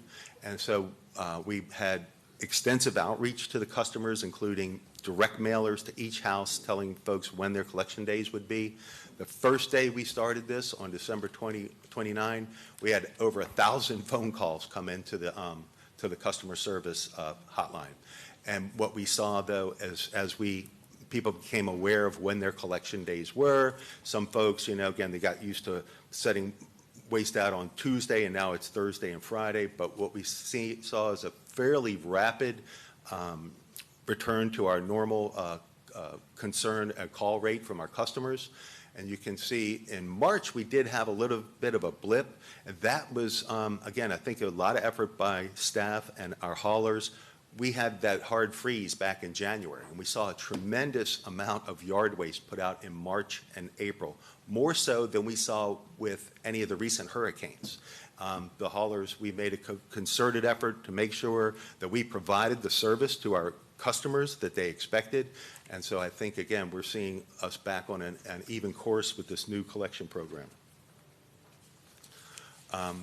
And then as you compare our rates to other large counties or other counties in the area, something to note here is we did have a new contract that went in place at the beginning of this year.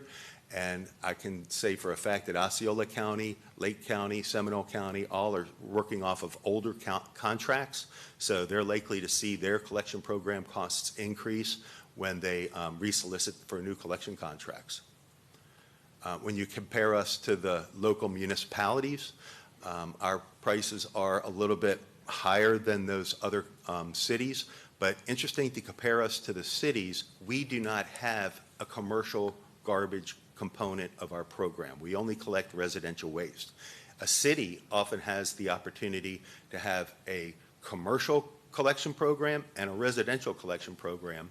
And without, again, what I often know is that the commercial program, they can charge a little bit more to those customers so that they can charge a little bit less to their residential customers.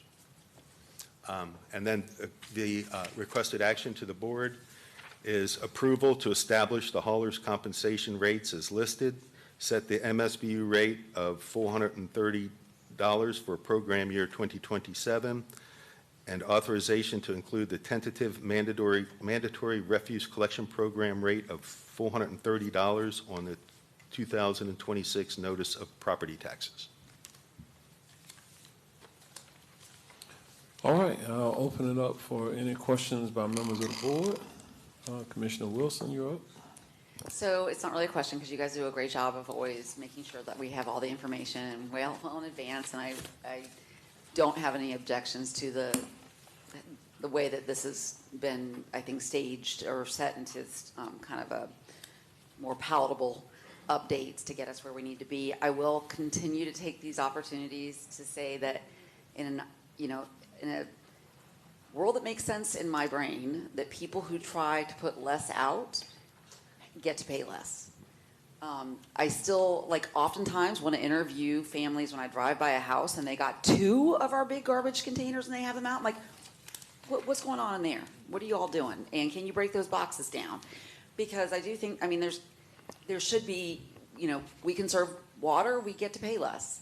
I turn off the lights, I switch out all my LEDs, I got some solar additives, I get to pay less.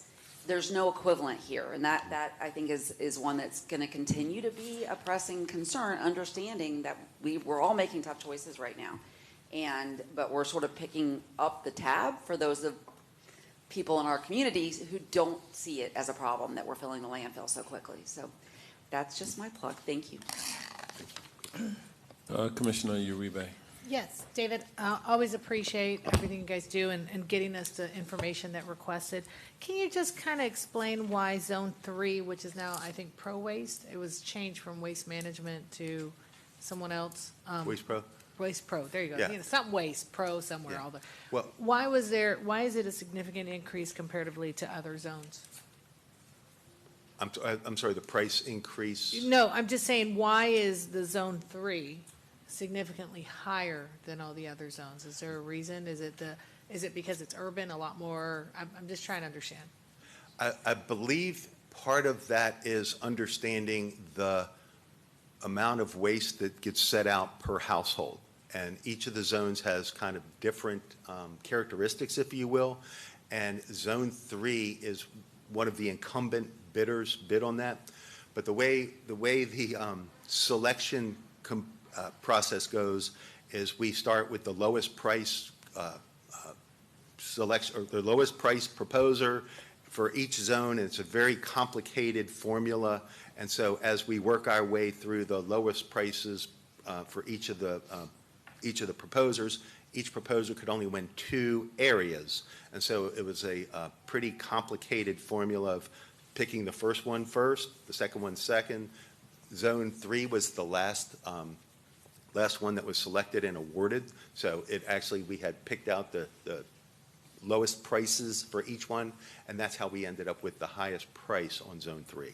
Okay. And it also has to do with, again, the characteristics of the area also. And one last question, David. So, we had a conversation about Homestead and all of this. So we know a lot of our cities actually do their own collection, right? Mm-hmm.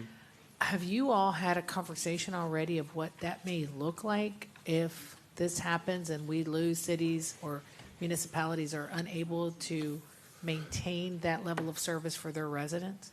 Frankly, no, ma'am. It's too much. It's Have too not much. talked to- Okay, not- okay. Not today, so that's right. Okay. Just because I've sat in lots of city meetings where they argue about this, over the years, and so I was just curious. Okay, thanks, David. Commissioner Simrad. Thank you, Mayor. Commissioner Wilson brought up some really great points. Since coming into office, we've been very well educated by the value of composting and such. You guys do an incredible job, but, and just looking at other areas, getting more compost out of our landfill, and using that. And then I'm with Commissioner Wilson because different families are at different consumption stages of their life.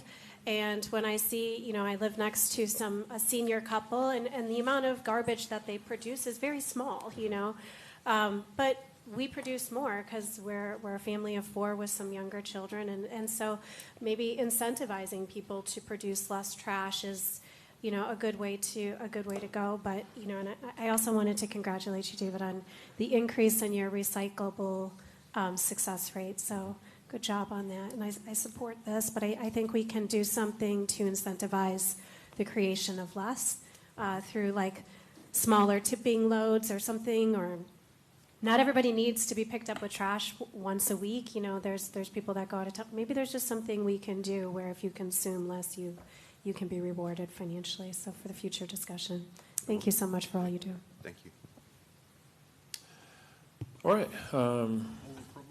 We have a motion by Commissioner Scott, Second, Wilson. second by Commissioner Wilson. All in favor, let it be known by saying aye. Aye. Opposed, no. Motion passes, and it is unanimous. All right, thanks, David. We're going to move to the last item of the morning.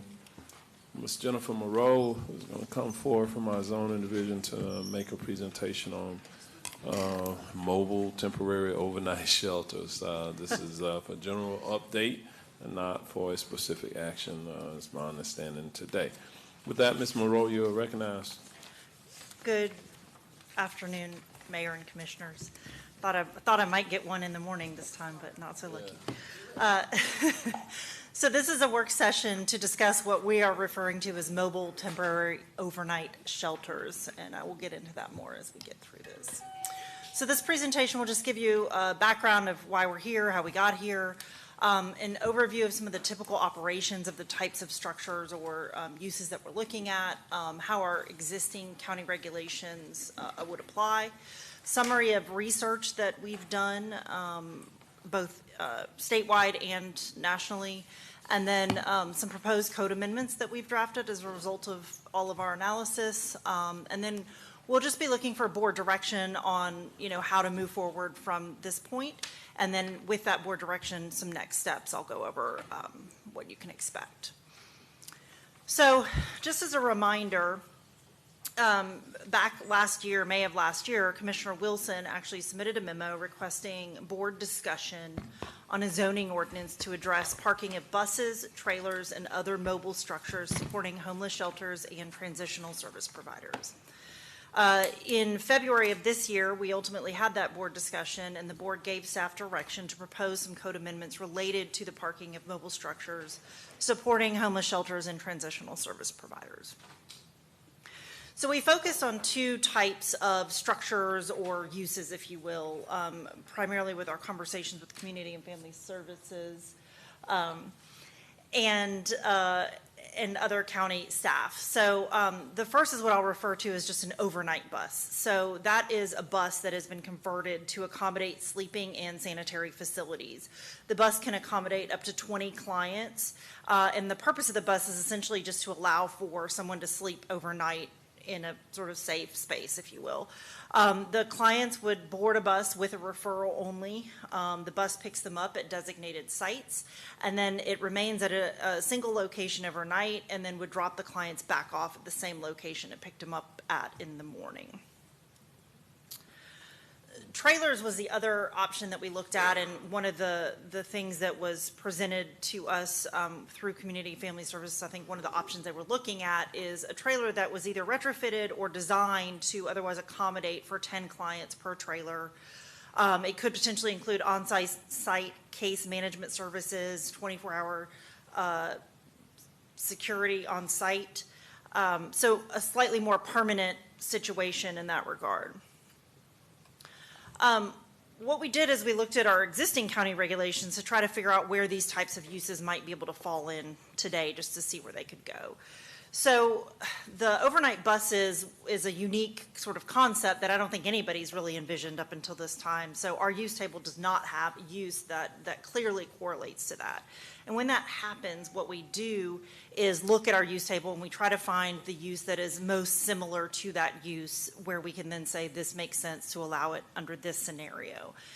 So under our current regulations, would fall under the RV park standards and would go where an RV park could go, essentially, which are agricultural zoning districts, the R3 multifamily zoning district, and any commercial zoning districts.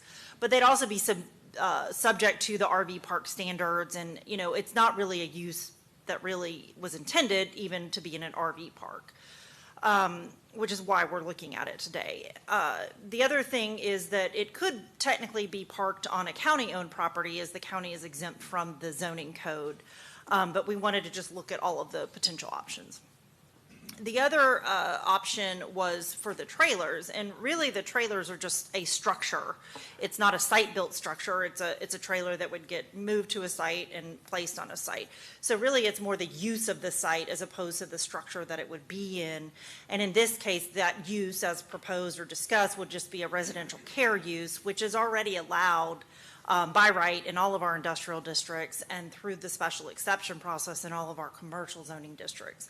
And there are no additional conditions associated with that use in our use table.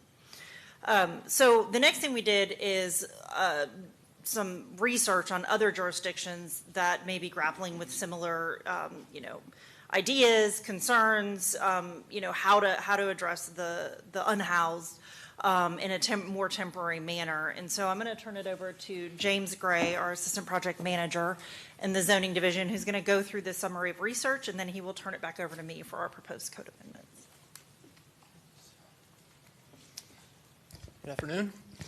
So like Jennifer said previously, a lot of places haven't even heard of this type of bus or use or anything like that, much less contemplate it in their code.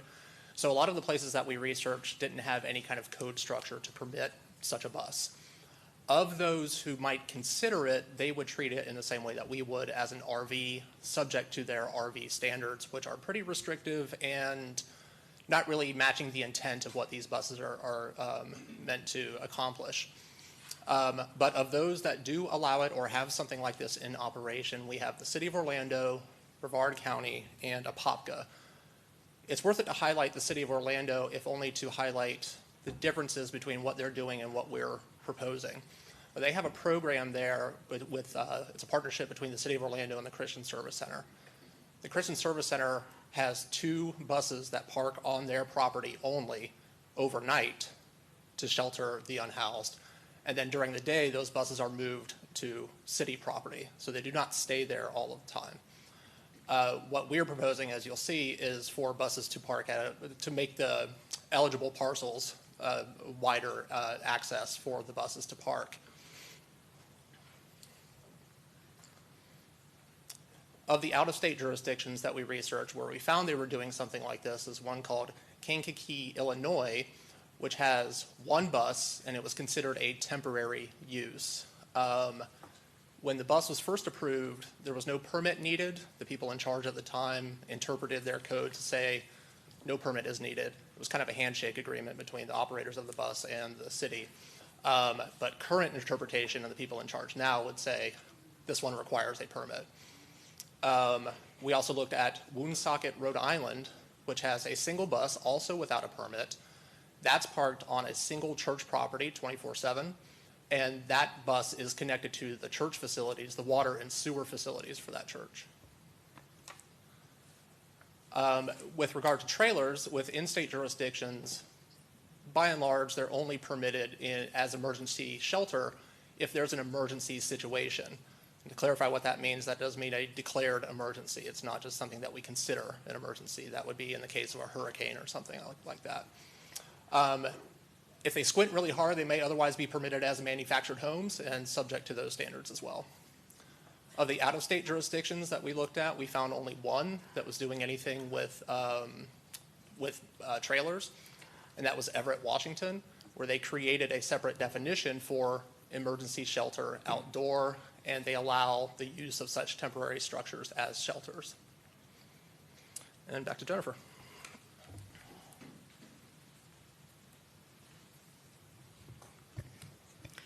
So as James mentioned in our research, it was hard to find anyone that was doing something in the same way that we were sort of intending very clearly, you know, looking at some of the things that we might have been concerned about.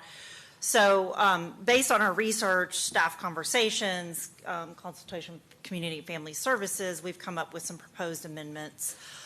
We decided to focus entirely on the overnight buses. We do feel like the trailers are already allowed or residential care, trailers used in a residential care capacity is already allowed in a variety of locations within our code, so we did not feel like any code amendments were necessary there.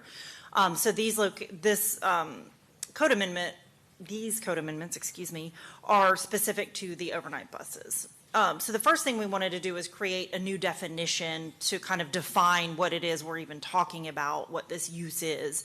And so that is what we are referring to as a mobile temporary overnight shelter, or an acronym MTOS. You know, we love our acronyms. So that would be a self-propelled vehicle, including a bus, lawfully registered and operable for use on public roads that has been retrofitted for temporary overnight sleeping accommodations and sanitary facilities, and that is operated as part of an approved social service program. And that's kind of a key here in this definition, is it's not like, you know, I can just go get a bus and retrofit it and this would fall under this category. It has to be tied to a approved social service program. The second is adding that new use that we've now created into our use table, and then allowing it outright in all the commercial and industrial zoning districts, subject to a list of 12 general requirements, which would further restrict where it could go. So the requirements that we've outlined here must be operated by, and this is kind of consistent with the definition itself, must be operated by or pursuant to a written agreement with a governmental agency and in coordination with a bona fide institutional use. The occupancy is limited to people referred through and transported by the program operator. The pickup and drop off of the occupants conducted by or under the general direction of the governmental agency or affiliated agency. And then the parking and occupancy of the buses at the overnight location would be limited to the hours of 7 p.m. to 7 a.m. We're also proposing to restrict the overnight location parcel to requiring that they have frontage on or direct vehicular access to an arterial or collector roadway. So not just any property in commercial or industrial, but making it specific to something that's fronting on a large arterial or collector roadway. In addition to that, adding in a distance separation requirement of 1,500 feet to the nearest residential use measured from property line to property line. The overnight parking location would be required to have an existing lawful principal use, so you couldn't just put it on a vacant piece of property. And that use would need to be able to provide access to backup electric, water, and restroom facilities for the occupants in the event that the onboard facilities become unavailable or inoperable. The MTOS or the bus would be required to be parked on an improved surface. We would prohibit portable or external generators and require that electrical service be provided by a lawful electrical connection to the overnight site location. No more than one per parcel on any one night. And then the overnight location and the bus itself would be required to comply with all applicable federal, state, local laws and requirements. And then lastly, we'd be asking to create or require a zoning permit just so that we could obtain confirmation that the proposed location and operation is in compliance with code. So that is what we are proposing. And as I mentioned earlier, what we are looking for right now is essentially board concurrence with the proposed amendments and then direction to proceed with drafting an ordinance. If we get that direction today, the next steps that we've laid out here is going to the LPA Planning and Zoning Commission for a work session later this month, going to the LPA PZC for a public hearing in July, and then coming back to this board for a first and second reading or public hearing on August 4th and August 25th. And so James and I are available for questions if you have any. We also have Lisa Clyer-Graham here with Community Family Services, and Desmond Morrell with our County Attorney's Office has been working with us as well. What kind of community input did you all receive so far? I don't know that we've received any community input on what we're proposing. I mean, this is the first time we've presented it essentially publicly. But we haven't received any information or, I believe that, well, I'll let Commissioner Wilson speak to the email that she received from, I believe it's the pastor that represents Matthews Hope, is that correct? And that's the only feedback that we've received thus far. Okay. The only reason I asked, when you start talking about 1,500 feet away from a residence, those types of things, is that an adequate distance? Did it come from somebody voicing a concern about it, or that's just general?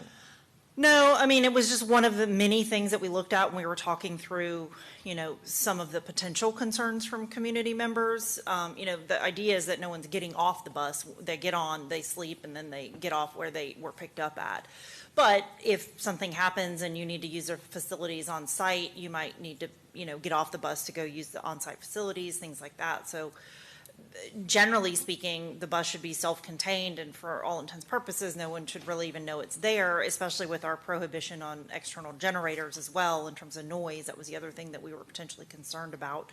But I think we added it just more as a potential concern that members of the community might have, to help ensure that there is some level of distance separation there.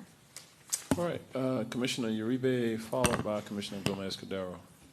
So Jennifer, I appreciate the time we got to spend on this and you bringing into kind of compliance some of the issues that I brought up. But one of the things that I brought up recently to you yesterday was the connection, right? The connector for the bus to maintain and liking the language that you said about the generator. But when you look at that connection, are we looking at sites that are specifically going to be ready to host one of these buses? Are we looking at businesses? Are we looking at county properties? Can you explain where in a perfect world we think this will be suitable to do? where respectively for everything you'll need to run it and for the areas around it? Do you want me to answer? So from a zoning standpoint, we don't look at that kind of stuff, right? We're not looking to create, like, add a place for a provider. That would be Community Family Services, I think, is working with the provider to try to find an appropriate location. So Lisa, I don't know if you want to comment on that or not. In terms of the connection, James did some research on the type of connection. I don't know if you want to speak to that. That would be required, and it could just be an upgrade to the facility that they would need to make in order to provide that electrical connection. Yeah, the electrical connection that these buses would make is the same that an RV would make or even a boat would make if they're on the shore. It's just referred to as shore power. This is a 50 amp plug. Not every building has this, so it would need to be installed at the owner's cost or potentially the cost of the program operator, whoever is going to pony up the money. So not everybody right now is going to have access to that power. It would have to be either previously installed or installed prior to the bus parking there. Okay. Maybe Lisa can help me answer a little bit more, like kind of where. So ideally, I mean, we were looking right now at Orange County locations, certainly, but this would give us the opportunity to expand locations all over the county that have the least impact, negative impact, so to say, on the community. So it's hard to say which properties would be best, but it would be away from neighborhoods, obviously. I mean, you said it earlier, the clients will not get off the bus during the night, unless there is a medical emergency, of course, or some sort of other emergency. But the purpose of this program is to pick up the clients, to keep them in a safe location overnight, to get them, so they can rest and they can connect with case managers, and then they get connected during the day to the day center, to the drop-in center. So any properties that we would even consider, or the agency would be considered, it has no negative impact, or shouldn't have a negative impact on the community. Lisa, now, have you guys even considered like certain county parks or certain county properties in the sense? Or are we looking more on partnering up with someone else? Yeah, no, we have looked at, so we have this county work group, and we meet on a monthly basis, and real estate has a huge part in it because they're letting us know which properties are available throughout the county that are county owned that we could, do certain projects for. And so we don't have that many that are actually located suitably for these type of projects. And that's why we wanted to see if we can expand it so actually private entities can also offer this kind of service under the restrictions, certainly, because we don't want just anybody, having a bus or a trailer and then provide unregulated services. Right. But yeah, we're definitely looking at all of the properties. And that was my question. This is actually a zoning question, right? So by us passing this measure, right? So we're looking at it as in for us to provide, this opportunity. What prohibits people from doing this privately on their own, unregulated, and so forth? Because a lot of times we talk about zoning is on a property, right? Not necessarily the actual practice of it or a specific thing. Now, I know that we're doing this, are well intended, but what stops anyone else from doing and copying this unregulated, like what we're talking about? Because when we've had this meeting, it was very specific, like, they're going to have a safe place to sleep, right? But someone else, if we pass a zoning change, someone else can just do it. Doesn't mean they have to require it to be closed in, secured, none of that. Or are we going to add that regulation to make sure that if it does happen with someone else, that it will follow the same rules and regulations that we're trying to do? Well, I think the way that we've designed it, it couldn't legally happen with someone else. Now, someone else could just do it today and not get any, approvals. I mean, we can't stop we could enforce it once it happens if that's the case. But in terms of laying out a program whereby somebody would be eligible and qualified for it, that is in the definition, which I've listed here, that it has to be operate as part of an approved social service program. And then it's also tied to that first general requirement that I listed, which is that it has to be operated by or pursuant to a written agreement with a governmental agency and in coordination with a bona fide and institutional use such as a nonprofit or social service agency. So that's the only type of organization in conjunction with a governmental agency that could even get approval to do it, even before you start looking at all the other regulations. And then the zoning permit is the way that we would confirm that they've checked all the boxes, if you will, in terms of meeting all of the requirements, including, okay, where's your written agreement with a governmental agency and what, social service provider are you with or whatever, and then going down the line in terms of all the other requirements. Okay, and then this is great.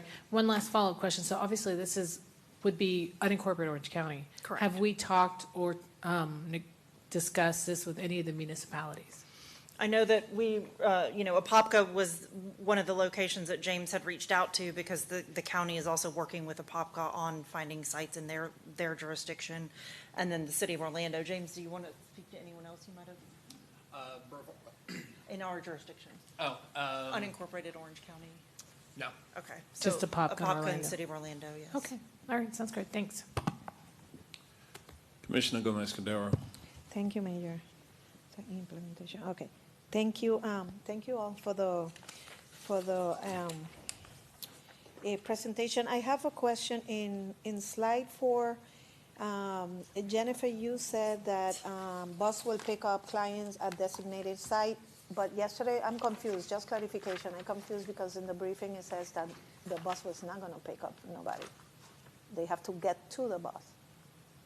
Well, they would have to get to the bus at the designated site, right? So Okay, so it's not let's to say pick up. the social service provider was Matthews Hope, wherever they're located, right? So Uh-huh. the occupants of the bus would have to get to that location where they would then be loaded onto the bus, and then the bus would go and park at an off-site approved location and then be dropped back off at the same location. Okay. Does that answer your question? Yeah, kind of. Okay, I have another question. Have there been any complaints or code enforcement cases related to long-term parking of buses, RVs, trailers, or mobile units associated with transitional services operation? Wow.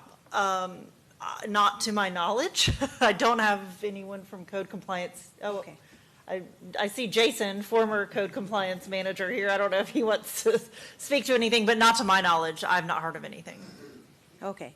You don't have to, Jason. It's fine. Okay. I know for sure Jennifer, if she finds something, will email me later. Sure. Okay, my second question. Which county department will be responsible for enforcement and overnight of the ordinance? So the zoning division would be reviewing and issuing the permit, right? To make Uh-huh. sure that what they're saying they're going to operate in is correct. Okay. And then code compliance enforces the zoning ordinance. So they would be responsible for enforcement if we believe that they were not in compliance with that. Now, in addition to that, because it's got to be operated pursuant to a written agreement, presumably with Orange County, there would also be an agreement that they would need to follow, and I believe that, and I'm not sure Desmond or Lisa, what would be laid out in that agreement in terms of the enforcement of that. Okay. So there may be two pieces of enforcement, if you will. Okay, thank you. Then my other question is, have local homeless services providers and nonprofit organizations been consulted during the drafting process? Have you consulted any? Have you contacted others? So we did discuss all the projects with our local providers, right? Okay. And also with HSN. I mean, now, not in the zoning process. We have been in the zoning process. We haven't discussed that specifically with our outside community providers, Okay, like the specific zoning requirements. okay. So there was input, though, that Matthews Hope gave, to Commissioner Wilson and to us in regards to, I think, the 1,500 feet away from residential neighborhoods. So we did get some feedback from the agency that will run the program, yes.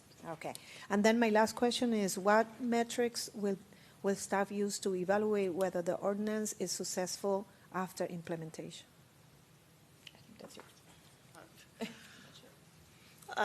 We'd be happy to use whatever metrics you would like us to, but I don't know that we had any planned, metrics to evaluate. It's a zoning change, it's not a program, so from our standpoint, it's just a code change to allow for additional locations where this may be able to operate and then under certain conditions, similar to any other code amendment that we do. So we don't typically measure the metrics on every code amendment we do, but if that's something you would like us to do, we could certainly look into it. Okay. In my conversations with Community and Family Services, I don't think that we're expecting a lot of buses. I think we're expecting maybe one to come in, and so it was just about looking at opening up the potential locations where they could go. Okay. So I don't know how many metrics there would actually be to Thank you. provide. Okay, thank you. Commissioner Wilson. Thank you so much. I apologize, Commissioner Uribe, for trying to jump in there, but it's been over a year since the memo came out, so I know it was, this was the fruits and lots of work, and I appreciate it unbelievably. To a request that came into my office by one of our homeless service providers that does not have shelter capacity, has done a wraparound programs, support programs. You can imagine, like, even some training programs, all the other pieces, but without that emergency shelter piece. He has he's begun including weather sheltering and has partnered with a number of our religious institutions for assistance in, I think last summer there was a couple hot nights, over the winter there was a couple cold nights, and there were conversations about if there was a mobile shelter, would they be able to partner with a religious institution, and especially one that's on a lot of land. We go down 50, and you know how many of these large parcels that are the home base for a religious institution, would they be able to utilize their space in partnership with that institution? And the straightforward answer was no, there's no clear path right now. We just didn't anticipate this as a use. Now, the conversations have evolved, and obviously looking at the goal is to try to provide the least burdensome of our regulatory schemes for our good providers to be able to do these things. And we want to make sure, especially if there are, the partners that we've had, and they're working with oftentimes area religious institutions or other groups. If there are partnerships out there, how do we help make sure that we're not increasing the burden, right, and adding a burden to them getting there? So, I think hearing now from also some folks that came today, Martha's here, and understanding that there are additional burdens for the trailers, I am concerned that we've omitted that piece for the update, and maybe we can have a conversation about, making sure that whatever she's heard out there in citing those, even in industrial and commercial, was already a problem, even if they are by right, that there were some other issues. I would like to potentially bring that back as as part of because I know you're saying that we don't need to update anything for that. I apologize, I didn't hear any conversation related to the trailers, so this is the first I'm hearing it. That's okay. Can you relay to me what the concern is? The concern was that there were can I ask Martha for some assistance here, please? Martha, I'm so sorry.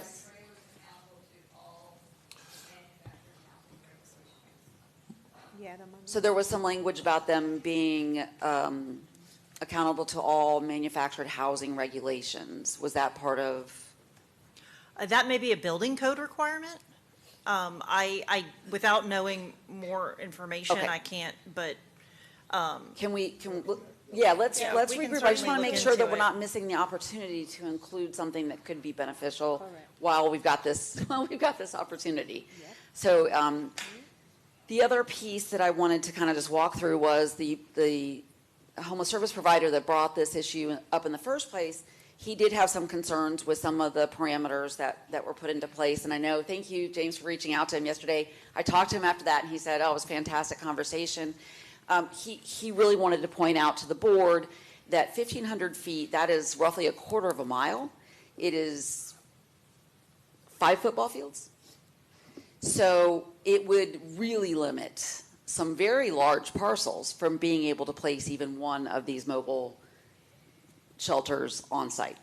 So that is, that was a large concern. I think looking at other instances of buffering. I think his point was that pedophiles are required to be 500 feet away from an educational institution. Why are we doing this to our homeless people that have been background checked? He does background checks on everybody that comes through his program to make sure that he's not contributing to any circumstances that may be predatory. And then the other one that he had, and I think this was addressed already, but if we could just get clarification on it, was the generator prohibition. That there's, most of those come with a generator already somehow as part of the mechanism. If you can just let us know how that sort of, what your recommendation will end up possibly being to make sure we're not prohibiting things that aren't exterior generators. Okay, so in regard to the distance separation, that is certainly something, if the board feels like that is too great, you can absolutely, recommend a lesser distance separation. Like I said, that was just something we came up with that we thought was appropriate, but it's not tied to any specifics. So if the board feels like a lesser distance separation is better, and at the time that we did that, we were also, I don't know that we had quite nailed down the generator piece of it. So I think for us, the distance separation was really more about noise, potential noise impacts. But then we added the requirement that you can't have external or what was the other one? Portable, thank you, generators. What we discussed yesterday based on his email is that there's an internal generator to the bus that they might need to use sometimes, and that was what they were requesting. I don't have any information related to the noise, or specifications on what that internal generator is or does, or how it's different than an external generator. So if the board, is interested, we can certainly go back and try to get more information on that and see if that's would be, we could write it such a way that it could be allowed. But that, I think, is where I think you have to, consider the distance separation in, conjunction with, if you are using a generator, what that additional noise might be. And I was going to say, maybe the answer would be a conditional distance separator, right? That if the emergency sheltering is a bus that has some kind of a generator, either internal or quasi, I don't know, whatever, that has a noise component, then we go with 1,000 feet. If it is a trailer or some other temporary shelter that does not have that generator component, then it's 500 foot, because then you don't have the noise issue. And does that make sense? So if what we're trying to get to is a noise issue, then I think we get to it with that. Understanding the other limitations based on the agreement with service providers about who is getting on the bus, how it's being supervised, should sort of answer the rest of the questions that I feel like would come up based on a distance separator. That this isn't a 24-hour-a-day permanent shelter structure. This is a temporary shelter structure that is in conjunction with programming. And so, if noise was that piece, I would support shortening the distance. I don't know if there's any strong feelings by the board, if anyone else has had. Well, I think that's where you got to have some kind of community input, and so I don't know that we're ready yet to make that determination today. But this is just a framework. We got to do plenty of work to go back and kind of investigate whether this works or not. So that we're just trying to give some guidance to staff at this point by how to go. We're not trying to make final decisions today. No, I agree. I just want to also make sure they're not doing all this work that's now been over a year. This came out of my office over a year ago. Right. And at the end of it, it doesn't help anybody, because it's become so prohibitive and burdensome. We're right back to having not enough shelter space. So if we're doing that, then we should just cut it here. If that's, because I want to make sure this is something that has a meaning. Okay, let's try to keep moving. We're getting into some of the weeds, I think, here. Well, I think we have to, because they need direction. I understand. We're giving them direction. Let them go back and do the homework, the investigative work. That's what they're agreeing to do at this point, not to really make the decision right now. Okay, so maybe I'll try to reframe this as, can we get some feedback from the providers as to whether or not at 1,500 feet they feel like there would be any opportunity? Once again, 5 football fields, quarter of a mile. Does that eliminate many of those partnerships that we might see with religious institutions that could provide some space for some of these emergency shelters? finally, my last question, and this may be a Whitney question, was about, because they are religious organizations, understanding that we may not land somewhere that helps them, is there an exemption they may be able to utilize to still move forward with an emergency shelter? If it's on a added religious institution. An exemption from what exactly, Commissioner? From the zoning requirements that we're potentially putting into place for emergency sheltering in trailers or in, I'm not aware.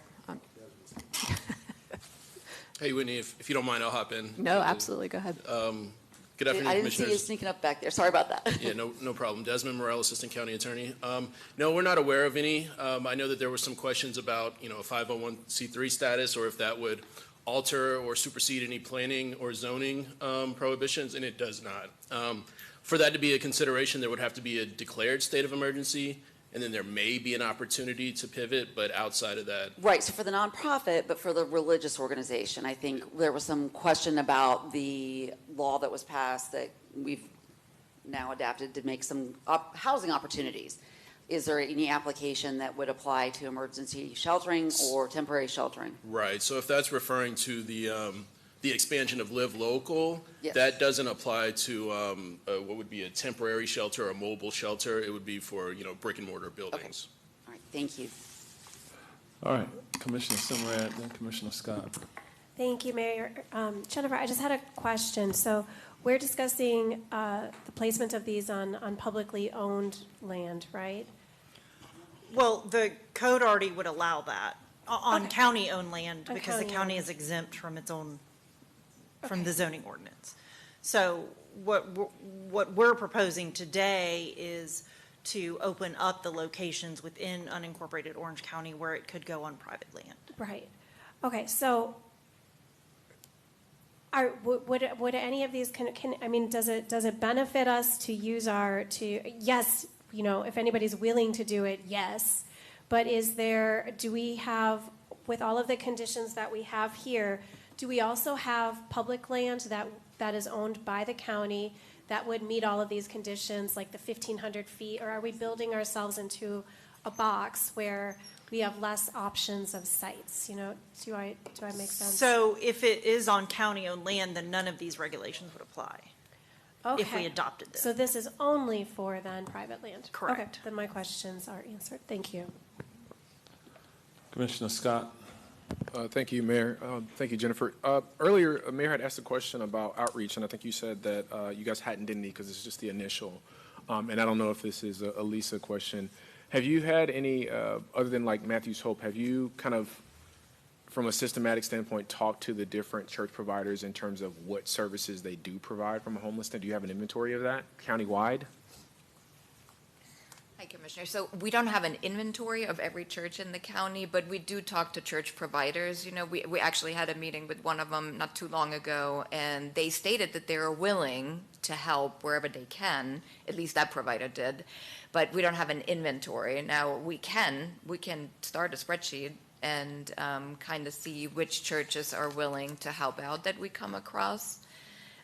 We haven't really done a complete effort to reach out to every church yet, because there were so many. I'm just asking because, I could see a number of faith-based institutions potentially utilizing this. I know you say there's only one that we're looking at, right? But when this does take shape, they may say, hey, I want to go and do this too. And so getting a good picture of what they're providing, because I can think of, the churches that I've been members of. I've been in 3 churches since I've lived here, right? And they've all done some degree of social services. Sometimes it's, hey, I'll cut you a check, or I'll pay the rent or a portion of the rent, or they'll ask the congregation. And so really trying to get a good picture of what is already being provided. And then I think I'm good with you. Jennifer, you said you would limit it to 1 bus or mobile unit per parcel, correct? Correct. Okay. As you start to craft this process and further refine it, can you look at some type of a session? What I mean is, like, let's say I have a bus, but it is a small bus, right? So maybe I have 2 small buses, and one of them is 5 and another is 5, and so the total is 10. So if one religious institution puts a larger bus that has 10 people, but then I have maybe a parcel and I put a smaller bus, I can only do 5 people in my small van or whatever. just trying to figure out so that it's consistent across the board, because I think, one might be good for a particular size property, whereas another property, you might be able to put two and it not be overburdensome to the neighbors and the communities around. And so just kind of really looking at what that looks like from an exception standpoint to allow for an additional bus. The other thing is, in the beginning of your presentation, you said something about motorized vehicles or buses, right? It was something self-propelled, that. You said self-propelled.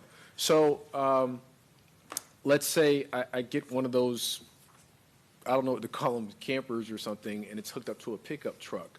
Could that constitute, because I mean, the way this is written, that wouldn't be allowable. And so is there a way to kind of refine the language that will allow for, it's like a mobile thing, it's just you hook it up and you're able to move it around, something like that? We can refine anything. The purpose of this work session is to get feedback from you all, and we can refine anything that, Yeah, you're the expert on the language. From our standpoint, I think that this option is not a cheap option. It is very expensive to retrofit these buses. It's very expensive to operate these buses. So we do not foresee a significant number of social service providers coming forward and saying, hey, we'd like to do this, or, we've got these 3 short buses that we want to, based on everything that we've talked about, I don't think that is the expectation at all. So when I know you don't foresee it, and it's not a cheaper option, but like I think of a couple of churches in mind that I know have buses that maybe are inoperable or just sitting there, that they could potentially pursue grants or something and retrofit them to provide some type of service, maybe limited to their membership or limited to the community or whatever their goals are for that specific congregation and or their community. And so that's kind of the thought behind it, because you guys don't foresee it. But when you do something, people learn about it, hey, I want to get involved in that too. And so just by the nature of us doing this, it may spark more interest than we can anticipate for. And so just kind of thinking for unexpected interest. Am I making sense? Sure, and we can, like I said, revise the definition however the board sees fit. We were just trying to open up an opportunity for a very specific thing in a very specific situation at this time, because we still have a lot of unknowns, and we're all still learning all these different, I feel like every day I hear a different proposal in a different city of how they're trying to address the unhoused. But if it's the board's will to allow for it to be opened up, I think for us, we wanted to make sure the bus was operable so that people aren't getting on at that location. The bus is going to the social service provider, picking them up, and then providing. Now, if the social service provider is, I guess, also in a location where the mobile temporary overnight shelter could be located, then they could both get on the bus and stay on the bus without the bus moving. But I think those are just things we would have to look into. I got you. I'm not locked on any specific language, just trying to give you a perspective. I mean, you are the subject matter experts in this, and so just trying to give you a thought process. And then my last thing, you had mentioned earlier about, what was it? Oh, they get on the bus and they don't leave the bus. So unless they got to go to the restroom. Again, just food for thought. I don't have any particular goal that I'm going with this, but just what happens if I want to take a smoke break, or I just need to walk around because someone is snoring on the bus, or I just need a minute to step off the bus. Just knowing there are a couple variables that you cannot account for, and that someone might not stay on the bus for the entirety, and they might not just get off to use the facilities if there isn't one attached to it. So just something to think about. I'm good, Mayor. I just wanted, can I just say something real quick? You can say everything, Lisa. No, absolutely not. We'll be here all day. No, I'm just teasing. Okay, good. All right. So I think we need to keep in mind that this is work in progress. This is the county, we're trying to be creative in the absence of sufficient shelter beds. So we are working on several different projects, so we cannot account for every case scenario. Certainly, if somebody we're not going to incarcerate them on the bus, so they're not going to be imprisoned, all night long. But I think we just cannot foresee every single case scenario right now. Yeah. But in order to, we have to set some rules and regulations. And so please also keep in mind that all of these projects projects will have 24/7 security on board and in trailers and whatever else we do. So it's definitely, it will be a structured effort. So it's not just going to be a free coming and going, but it's work in progress. So. And Matthews Hope operates one right now in Brevard. I would invite anybody to go out there and take a look at it because they do have right now those operations. And so what they do is he has security. He has 2 people that are qualified, certified, his CDL driver, and then he has a security guard who's there, who then can escort if there's somebody that needs to go into the building or walk out. And then they do a whole check-in process. Everyone does their background check then, so that he can also help track and help them along the way, not just one night. So it's a kind of an intake opportunity for them. Cool. Thank you. Okay. I think, listen, we don't know what we don't know. What we're trying to do is create the guidelines and go through the experience. This framework may change over time, but it should not be so rigid that we can't modify it as we go forward. But we're just trying to get going, get the service into the community. That's what we're trying to do. Let's not overthink this so much until where we can't even start. So given what you've heard now to the staff, we want to move forward. We want to move forward with working with our nonprofits to create some type of mobile temporary overnight shelter program here within Orange County. And we want to have it regulated, through our zoning processes and give us the opportunity to do some type of enforcement. And so what that ultimately looks like, if there's best practices out there, great.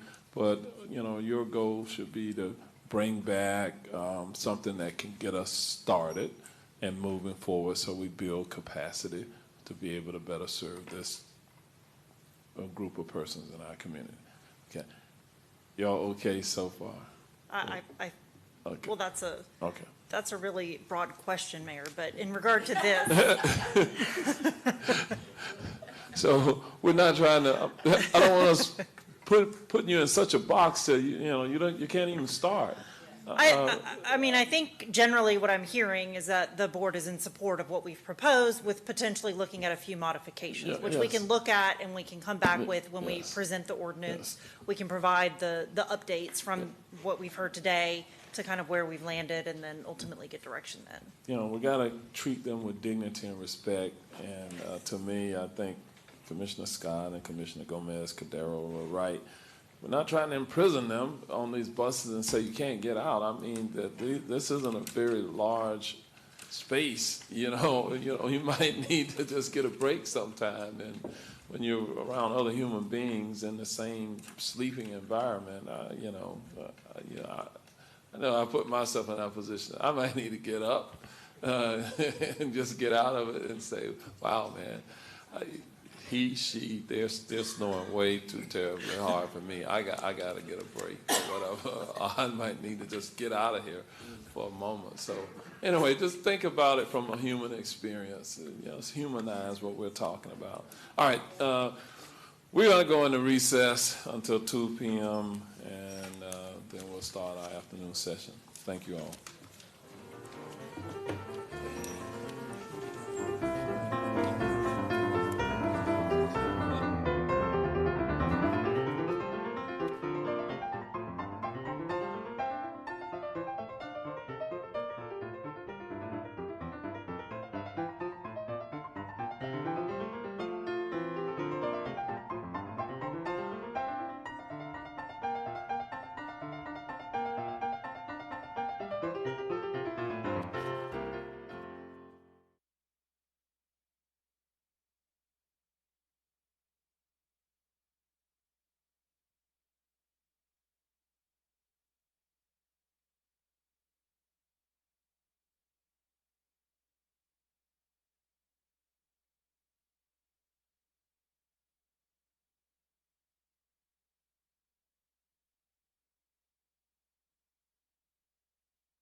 All right, good afternoon, everyone. Let me welcome all of you back to the Orange County Board of County Commission meeting of June the 2nd, 2026.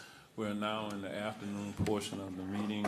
Before we start, let me just remind everyone, if you have electronic devices, please put them on silence. As we begin, we're going to start this afternoon with our recommendations from our Board of Zoning Adjustment. And Ms. Lakin O'Hara is going to be framing these issues for us. And with that, you're recognized. Yes, good afternoon, Mayor and Commissioners. On May 7th, 2026, the Board of Zoning Adjustment heard 14 cases. All 14 cases were recommended for approval. The BZA appeal deadline was Friday, May 22nd, 2026, and no appeals were received. It is my understanding that Commissioner Wilson would like to pull cases VA 26-05022, Al Kareem Dahani, and case VA 26-05037, Caitlin O'Neill, for board-called hearings. The Zoning Division will be requesting that these cases be scheduled for separate public hearings. So with the exception of cases VA 26-05022 and VA 26-05037, which were pulled, we request that the BCC accept the BZA recommended action and findings. Motion for approval? All right, well, we'll entertain the motion from Commissioner Uribe. Second, Commissioner Gomez-Cordero. All in favor, let it be known by saying aye. Aye. Opposed, no. Motion passes, and it is unanimous. All right, we'll move to the next item. This is item A1, a shoreline alteration, dredge, and fill. We'll open a public hearing on this item. Mr. Tim Hall from our Environmental Programs Division will be framing this item. With that, you're recognized, Mr. Hall. Thank you, and good afternoon, Mayor and Commissioners. Today I'm presenting an after-the-fact shoreline alteration, dredge, and fill permit modification request for applicants Eric and Rhonda Powell. Here is a location map. The property is located at 12023 Sandy Shores Drive in Windermere, Florida. It is on the west shoreline of Lake Butler on a canal referred to as the Sandy Shores Canal. And here's an aerial photo of the subject property outlined in blue. And you can see that the structure on the canal there is a dock that is associated with this SADF permit. Here are some photos of the existing conditions. These were shot by EPD from a boat navigating the canal as you return from Lake Butler. The seawall subject to the request is shown in the photo on the left, and then the associated dock is in the photo on the right. Here's some additional photos of the seawall and the dock. The dock is at a 90-degree bend in the canal, and the applicant is located on the corner or point of this canal, if you will. So this case has some enforcement history and also some permitting history that I'll step through. But first, as background on the enforcement case, March 25th of 2021, based on a complaint from a resident, EPD issued a warning letter for shoreline clearing to the applicants. They had purchased the property 3 months prior and began clearing the shoreline of the canal without authorization. The photos on the left are the before condition, and after the clearing is the photo on the right. But this was just a warning letter to cease clearing and allow it to regrow. No penalty was assessed. Then 2 years later, approximately, we got another complaint about unauthorized shoreline clearing on the same property. They were clearing vegetation, including trees, without any permits. There were no sediment and erosion controls to contain turbidity. They had 2 different pieces of heavy equipment, as you can see in the photos, operating in the canal, and they were causing a lot of turbidity at the time. So that was obviously more serious, and so on August 2nd, EPD issued a notice of violation to the applicants. We did a follow-up inspection almost a week later. They had ceased the clearing and stabilized the shoreline with a silt fence.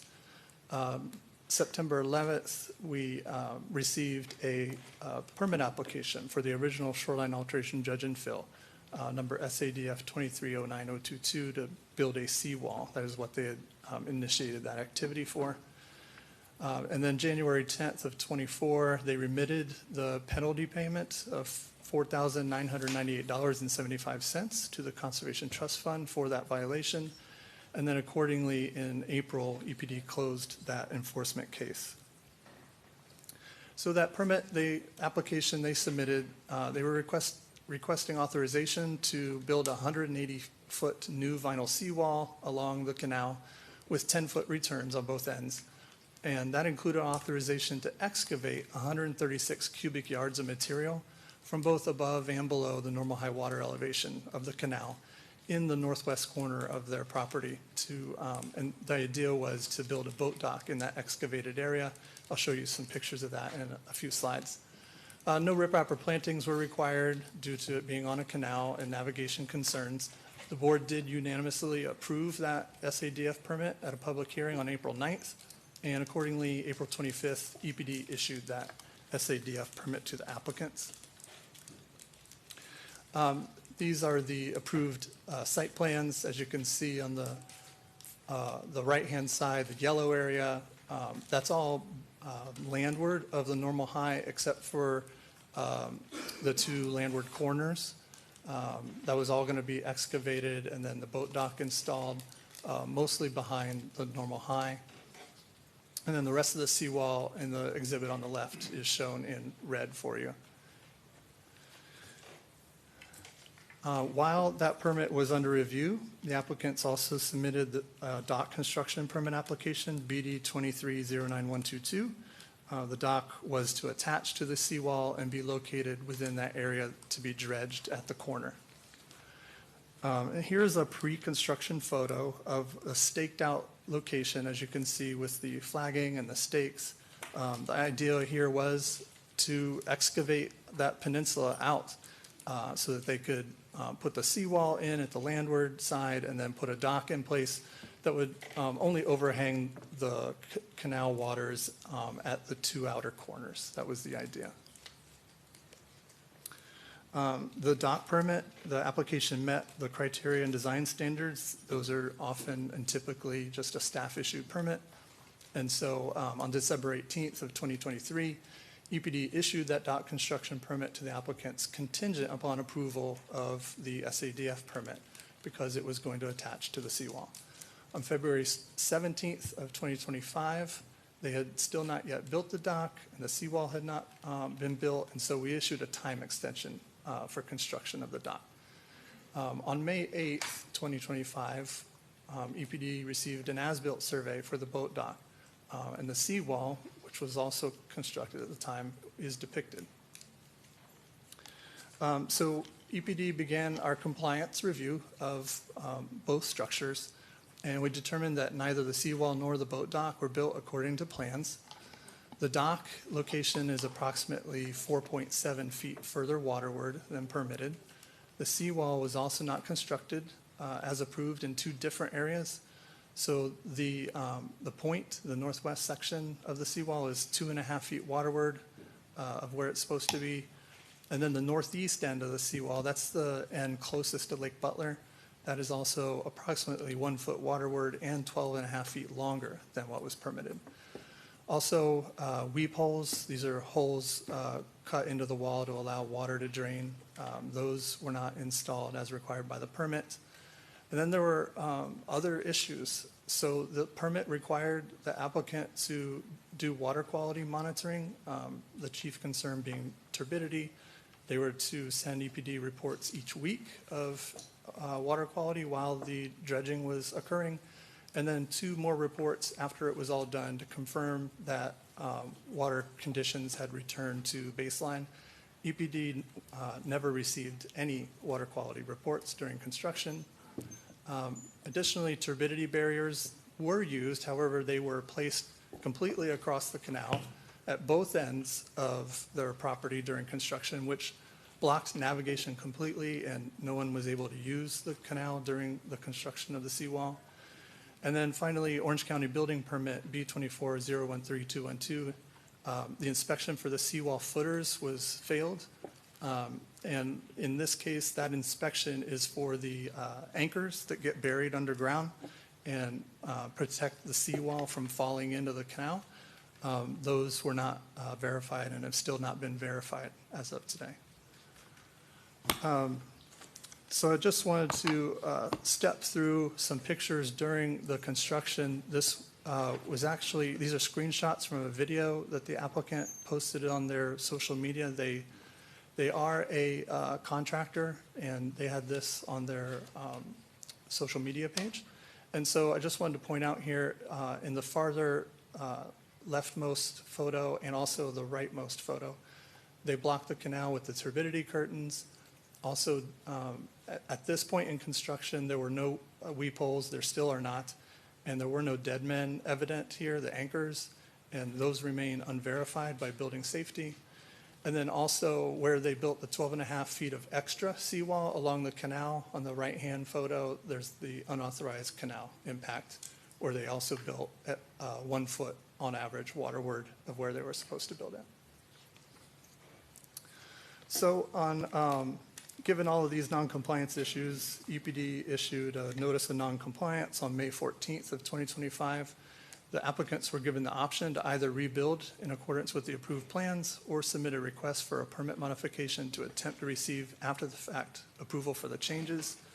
There actually are 5 different permit conditions that would allow EPD to just void the permit as well, but we gave them an option to try and move forward with this modification if they wished. We also said the dock permit modification that's also under review may not be approved if the dock location was deemed a navigational hazard. That letter included a penalty of $375 related to the dock only. And on November 6th last year, the applicants did remit that $375 dock penalty. On June 19th, the applicant submitted the after-the-fact permit modification application, which is what you're hearing today, for the seawall, seeking authorization to keep it as constructed. They also submitted the after-the-fact dock permit modification, which is under review pending the outcome of today's hearing. EPD assessed a penalty for all of those compliance inspection failures of $4,998.75. The applicants have requested that penalty be reduced, and so it has not been paid or reduced as of today. They are seeking approval for, after the fact approval for the new location for the 2 sections of the existing seawall. The northeast end, which is 1 foot waterward and 12.5 feet longer than permitted, and the northwest portion where it is approximately 2.5 feet further waterward than permitted. Here's the site plan for the permit modification for the seawall. I'll show you some close-up views here. Here's the point on the left, if you will, the northwest section, where it's 27 feet long, but the issue is it's 2.5 feet further waterward than permitted. And then on the right is the 12.5 foot section that is longer than permitted. Here's just an exhibit showing in yellow the areas subject to the after-the-fact request, and in blue is the portion of the dock that extends further waterward than permitted. And then I just wanted to show you some close-ups here of the northeast section of the seawall in our staff analysis section. This is where it's 12.5 feet longer and 1 foot waterward. They want to permit that to remain. The seawall was actually permitted in that area not to cross the wetland line. And so it was also supposed to end at the western boundary of a private utility easement.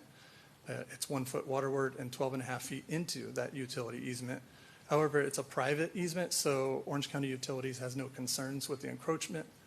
The wetland impacts, the 1 foot into the canal is a de minimis impact using the Florida UMAM method, so no mitigation is required.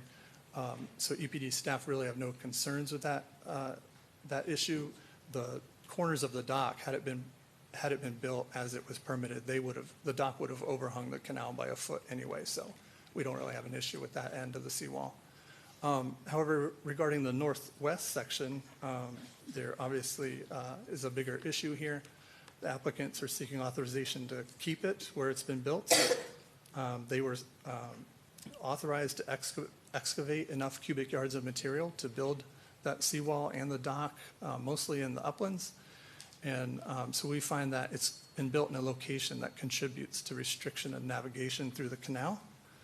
Additionally, we find that the applicants have failed to demonstrate the structure does not affect the public's use of the waterways. And we have received several objections to the seawall permit modification. And there's the opponents cite navigational and safety issues resulting from the compound effects of the seawall and the dock placement on the corner of the subject property further waterward than authorized. And so here are the code criteria for the seawall, section 33129E1. These are just 2 of 8 of the criteria, but these are the ones that we think are pertinent here. The effect of the proposed plan or development on the use of said waters in said district for transportation and recreational or other public purposes and public conveniences. And we also have to consider the effect of the proposed plan or development on the free use of waters and waterways within the district. EPD finds that they do not meet either of these 2 of 8 criteria. And so on March 30th of this year, we sent the applicants a letter letting them know EPD intends to recommend denial at this public hearing. They wish to proceed, and so here we are. We sent notification of the hearing to property owners within 500 feet. We received multiple objections.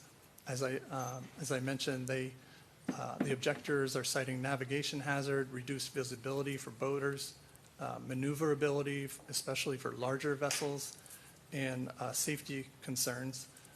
Also, the Butler Chain of Lakes Advisory Board sent EPD opposition letter citing navigation and safety concerns caused by the seawall and dock.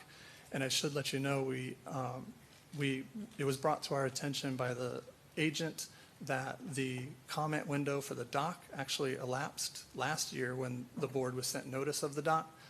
And so the dock objection in this case would be untimely, but the seawall objection is timely. Here's a map of the applicant shown in blue and the objector's properties shown in red. So as you can see, there's 8 objectors that live right around the applicant.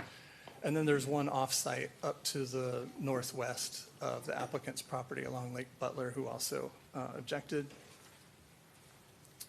So regarding the boat dock, our staff analysis is EPD determined that the dock as proposed at the time did not pose any navigational concerns as they were to remove the uplands and install the dock.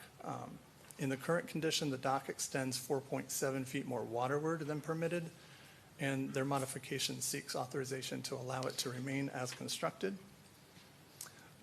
We requested supplemental information from Orange County Public Works Department survey section, so Orange County Surveyor.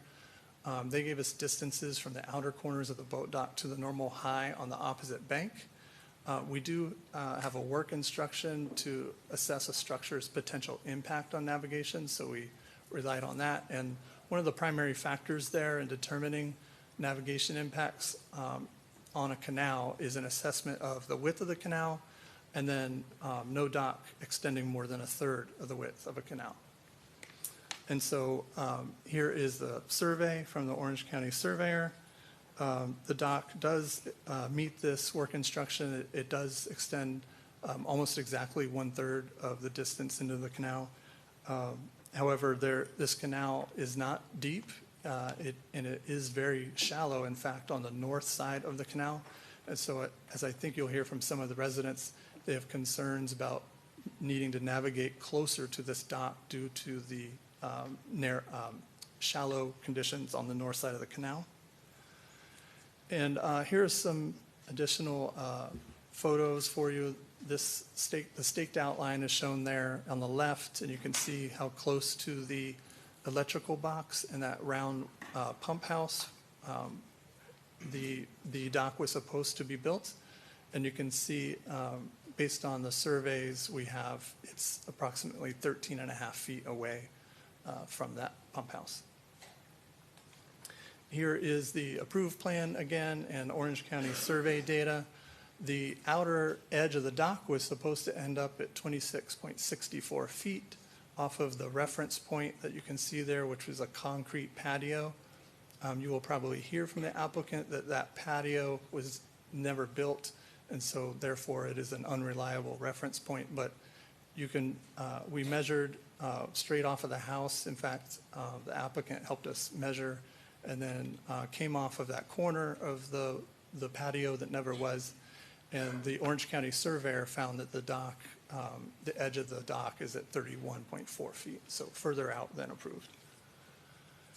Here are the dock code criteria for issuance. I won't read all of this for you, but it essentially talks about navigation. A dock shall not impede navigation or adversely affect the rights of other persons' use of the surface water.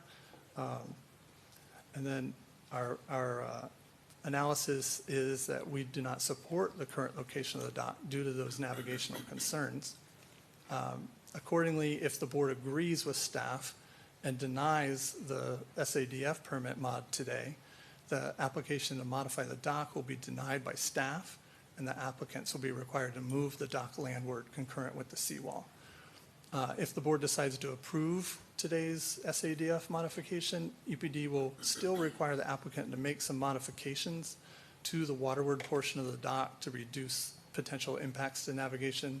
There's a catwalk on the outer edge that we think could be reduced in size to help improve the situation. Finally, the considerations on the seawall for you. The project was reviewed in accordance with Chapter 33, Article 4, Section 33-129, and the review criteria and conditions of issuance therein.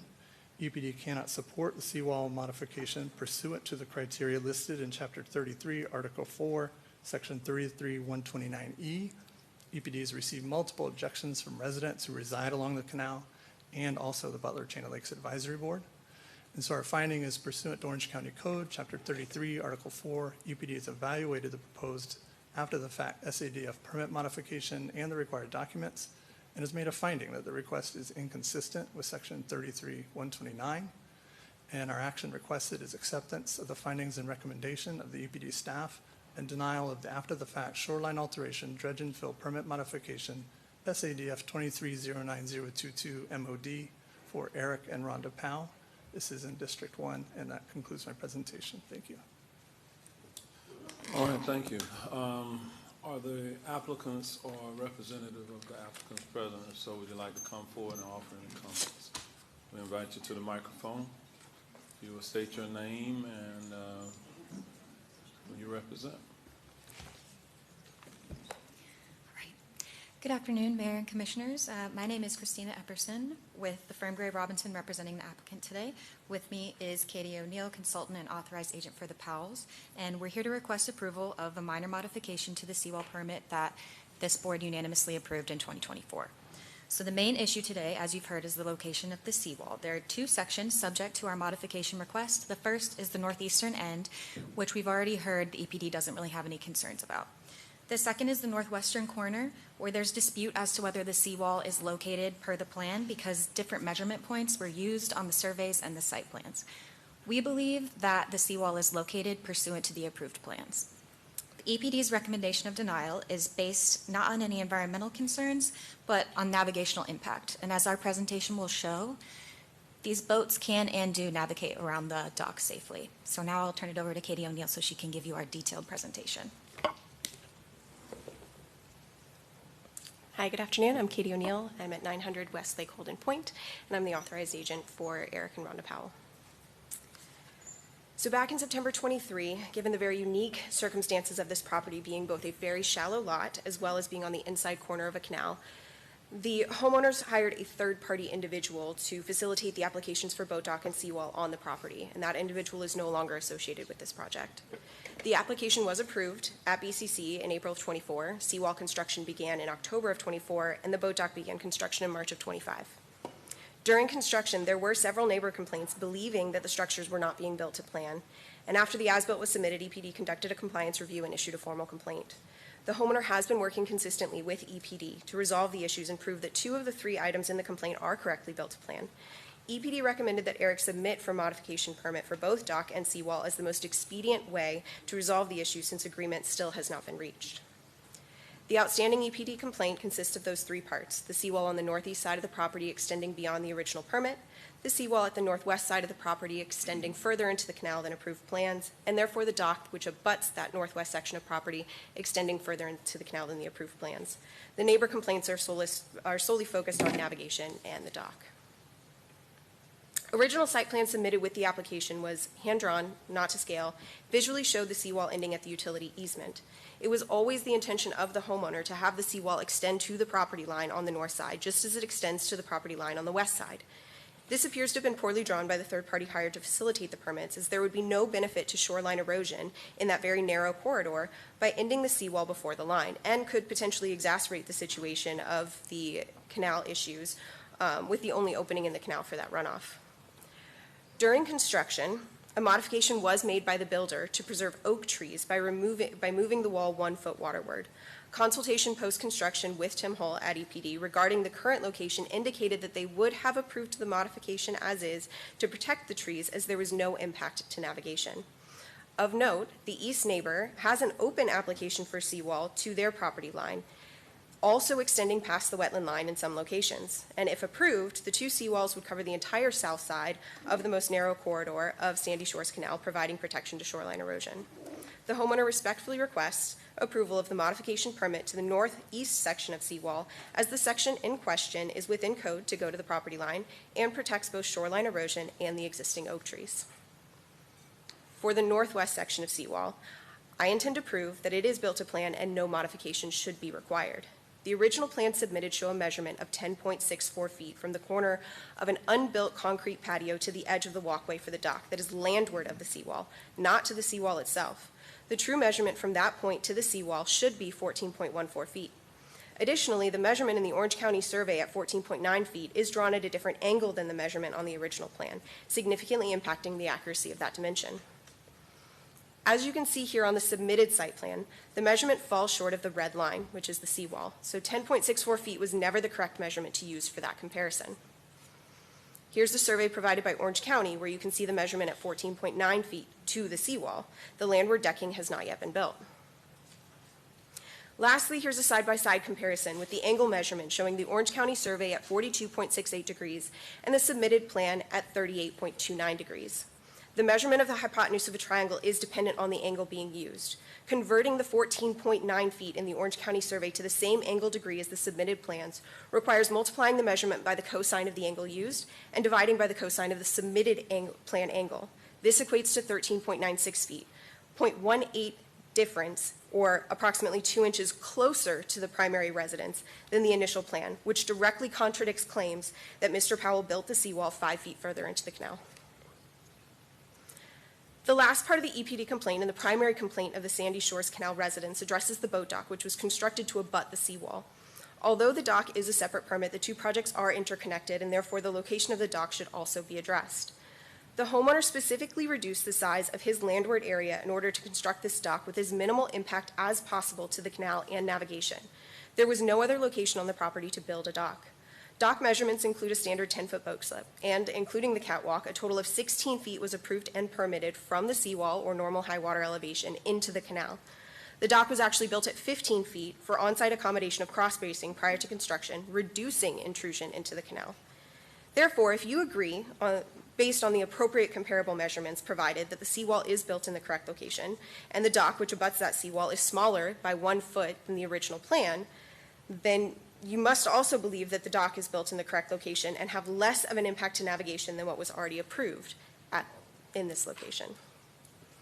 Regarding canal navigation, note that I am not a surveyor, and measurements I'm showing here are based off of the GIS map tool from the Orange County Property Appraiser website for comparison purposes. So using this map tool for measurement, it's showing 22.5 feet from the corner of the dock to the opposing shore. Boats, including pontoon boats, are 8 feet wide, leaving 14.5 feet or a little more than 7 feet on each side to navigate that spot. This is not materially different than pre-construction, as the homeowner cut into his own property to provide the necessary space to build the dock. You can see those exact same distances here on the GIS map tool switched to an older aerial from 2023 before the dock and seawall were built. And further back shot showing larger vegetation on the banks of the canal in 2022. In short, The distances for canal navigation are not materially different because of Mr. Powell's dock and seawall. Here's a short video navigating the canal in a pontoon boat with the capability to do a full, fluid, 360-degree turn without running aground, without hitting Mr. Powell's dock, and without doing a multi-point turn. Note that I did speed this video up to 2 times playback for the time limitation of this presentation. The boat driver was not going that fast through the canal. The original video was also submitted at normal speed on the flash drive submitted for documentation. Mr. Powell's dock is not the narrowest point in the canal. There are several places, as measured by the same aerial, on the GIS which are more narrow, with the smallest being 19.5 feet. However, there's no complaints being issued against that homeowner next to that very narrow spot.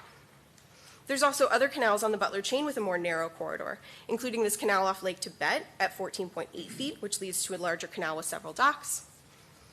This canal that leads to the Bay Hill Marina at 14.6 feet. Complaints from neighbors that 22.5 feet width is not enough are without merit, given precedent set by other canals on the Butler chain and in Orange County. Section 15342 states that the dock can only extend to the point of reasonable water depth for mooring and access. Reasonable depth is defined as not extending further than the nearest permitted docks or a maximum of 5 feet of water depth. The nearest permitted dock is at the property directly across the west side of the canal at 11425 Waterstone Loop Drive, which did receive approval for a boat dock in 2021 at 19.6 feet into the canal. At that time, Orange County Sheriff's Office did a navigational review which stated that the canal was narrow but navigable. The subject property boat dock extends 7.7 feet into the canal on the north side and 6.8 feet into the canal on the west side, again, measured by the GIS. This is compared to the pre-construction line on those aerial maps. Water depth at the end of the boat dock is currently 2.5 feet. Mr. Powell's dock is well within reasonable standards set by code and precedent on the canal. During this process, even knowing that his seawall and dock are built in the correct location, Mr. Powell has attempted to work with his neighbors to alleviate their concerns for the tight corridor. Both the suggestion of removing the north corner triangle section of the terminal platform, as well as reducing the canal side catwalk by 1 foot, were denied by neighboring homeowners, instead electing to issue complaints to EPD for full removal. This has cost the homeowner significantly in EPD fines, surveys, and hiring experts and consultants for a seawall and dock that are built to plan. According to Article 4, Section 33-134, Mr. Powell has a right to construct a dock in the canal and has done so at minimal impact to navigation by cutting into his own limited property. Neighbor complaints are based on water depth in the canal, which is more directly attributed to a rising canal bottom. Wakeboard and surf boats on Lake Butler drive significant wave heights that push sand into the canal, and it is my understanding that the canal depth has been an ongoing issue for many years, long before Mr. Powell's seawall and dock existed. In summary, Mr. Powell is requesting approval of the seawall modification permit to keep the seawall as is on the northeast section of property, which is 1 foot waterward of the wetland line, to mitigate shoreline erosion and protect the oak trees in the area, as there is no impact to navigation. Additionally, Mr. Powell would like to receive a decision by this board regarding the northwest section of seawall and dock, as listed in the EPD complaint, that both the northwest section and the dock are built according to the approved plan using appropriate comparison measurements, and no modification is therefore required. As for the neighbor complaints, I do not believe they hold merit. The seawall and dock are within code, built to plan, and pose no material change from pre-construction navigation into the canal. Residents have been traversing this space since the dock began construction over a year ago without any damage to boats, people, or Mr. Powell's property. Thank you. All right. Thank you. With that, do we have any members of the public present who wish to be heard on this item? We do, Mayor. We have many speakers for this item. However, there is a significant amount of time dedication, so it looks like we are going to have about 4 speakers. First of which is actually, folks, I'll call your names in batches when I do. Please line up along the back wall. Approach the podium in the order called. When you do approach the podium, please begin with your name and address for the record. Our first speaker is going to be Dave Brash. And Dave, looks like you have 8 folks donating to you, so you're going to have the maximum 10 minutes. After Dave will be Cindy Brash, and Cindy, looks like there are 3 folks donating to you, so you will have 5 minutes. After Dave and Cindy, we will have Christian Santiago and Christina Epperson and Nicole Johnson. And have you verified that all of the persons who filled out a desire to be heard are present this afternoon? All right, folks, I'm going to call your names. You just raise your hand and confirm that you are here, that you signed in and donated your time. Jason Perez? We got one. Jaden Perez? I'm going to take your word for that one. Victoria De Torres? All right. Rebecca Galluff? All right. Ann Ogren? All right. Kristen Ogren. I feel like I'm going to go in a row here. Cammie Ogren. All right. Kelly Kirk. Danielle McCall. All right. Brandon Villar. And Nicole Johnson. Oh, I called your name. Yes. Sorry. All right. Mayor, we have confirmed that all the folks are here. All right. So we will line up and approach the podium in the order. Again, the order is going to be Dave Brash, followed by Cindy Brash, followed by Christian Santiago, followed by Christina Epperson, followed by Nicole Johnson. And as you approach the mic, just once again, if you will give us your name and your address so we can put your presence with the name Okay. for the record. My name is Dave Brosh.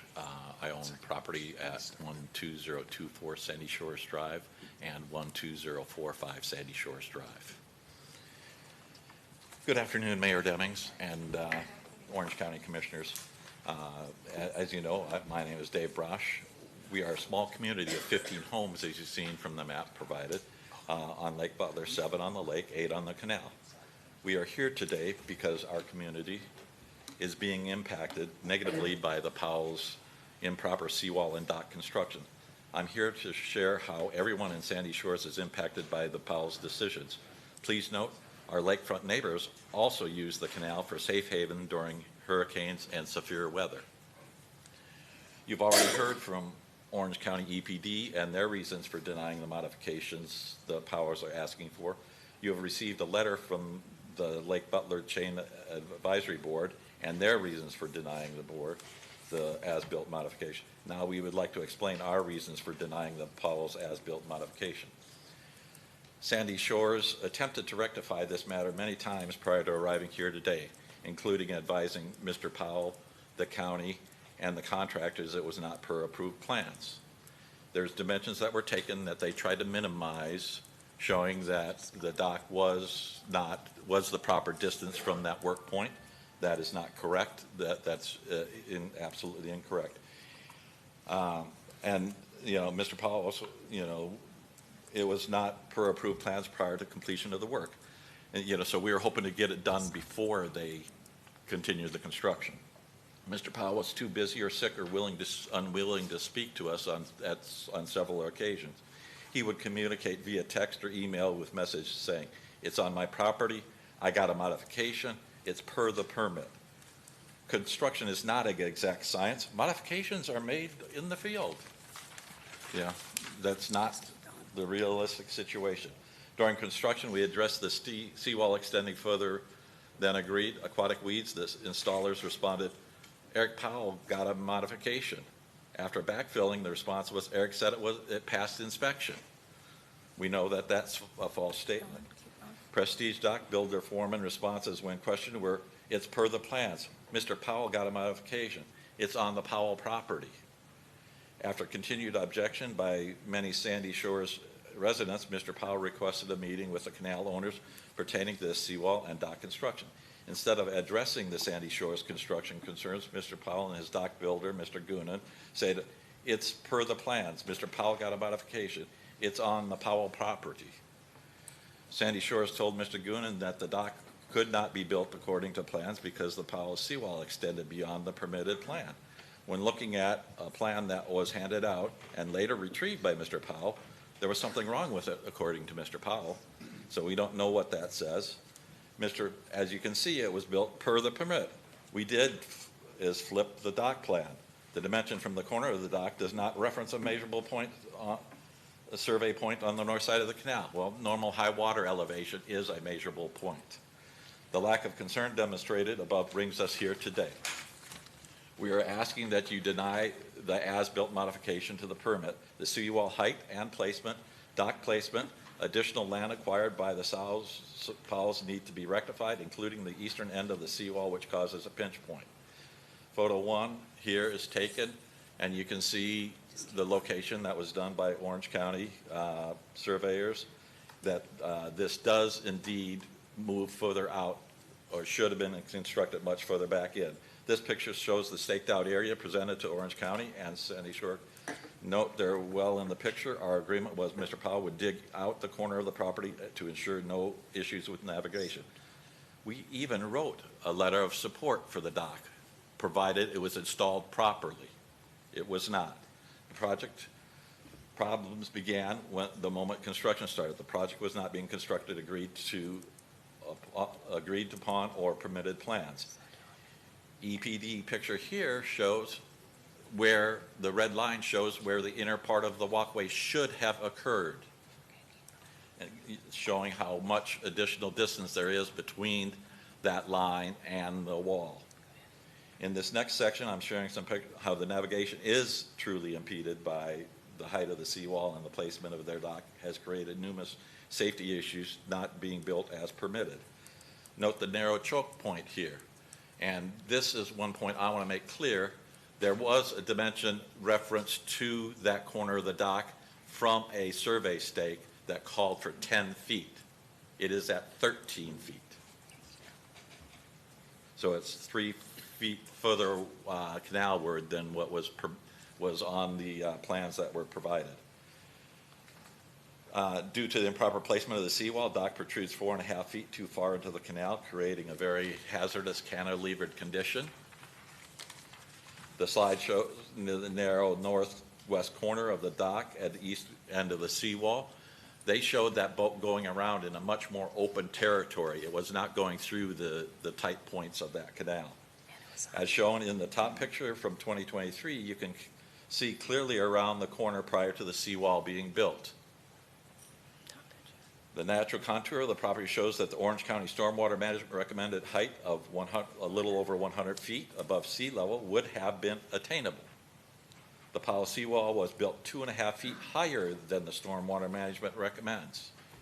With wall and dock height at 103, visibility is greatly reduced. Our first concern is the hazard created by the Powell's eye-level walkway, which extends 4 feet beyond the support post. Seawall height and placement dramatically impair visibility. Please look carefully at this slide. Note how the 24-foot pontoon coming through the canal is not visible until it gets beyond the corner of the dock.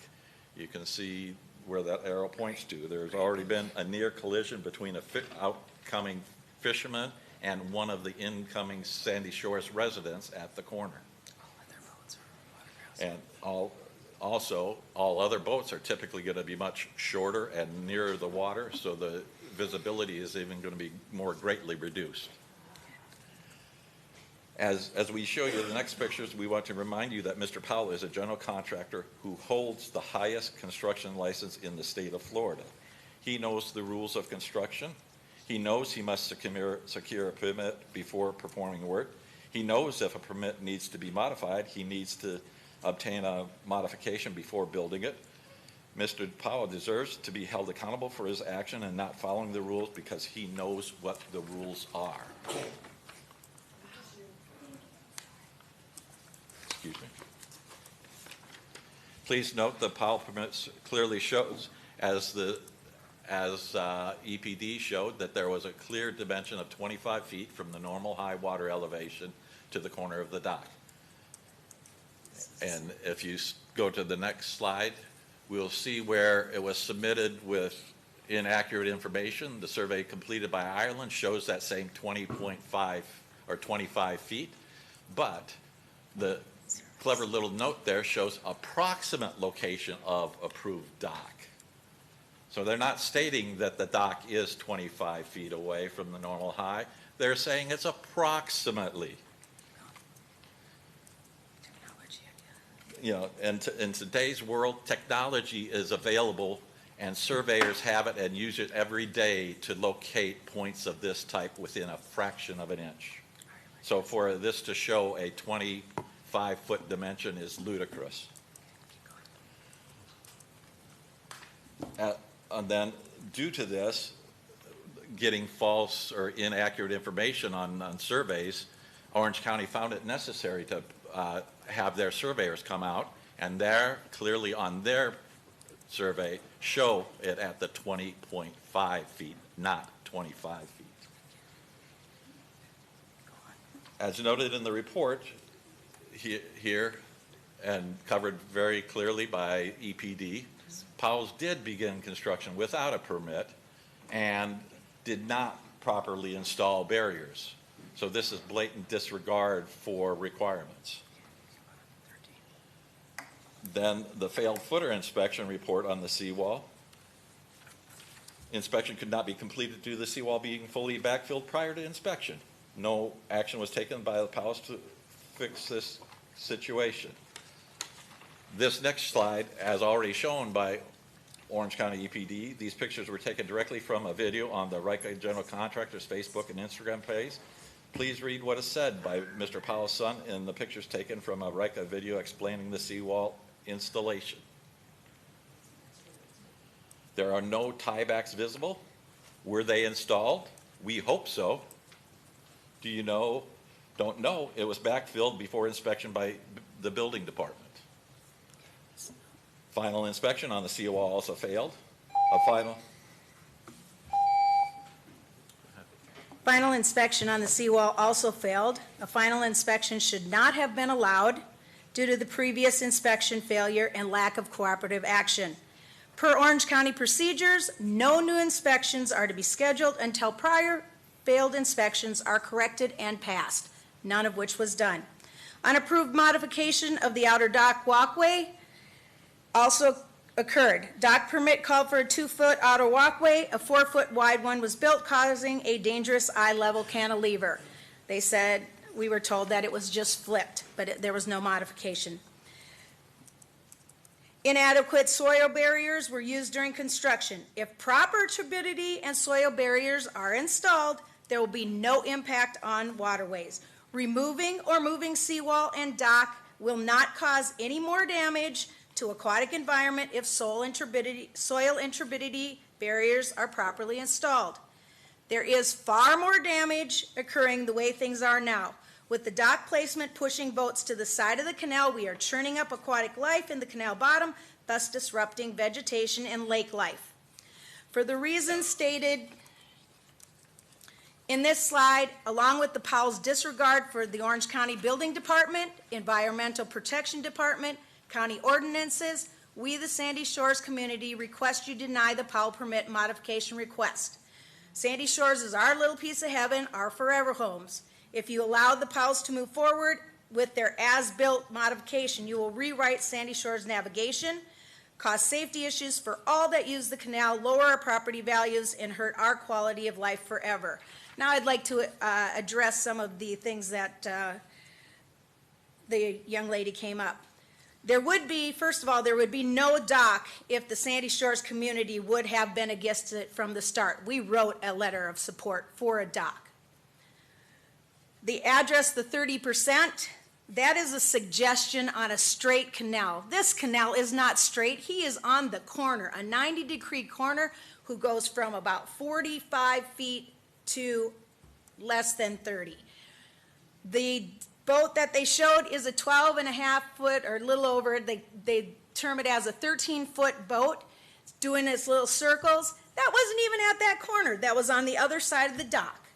Not even in the corner. It was in the large part of that. It's a small little jet boat. The boat you saw in the picture was 24 feet. There's no way that could do it, and that water on that one slide was above 1 foot above the normal high water mark. Obviously, the person that is here on behalf of the Powells has never been down the Sandy Shores Canal, so she has no idea that the canal goes up and down, and right now it's very low and it is very difficult.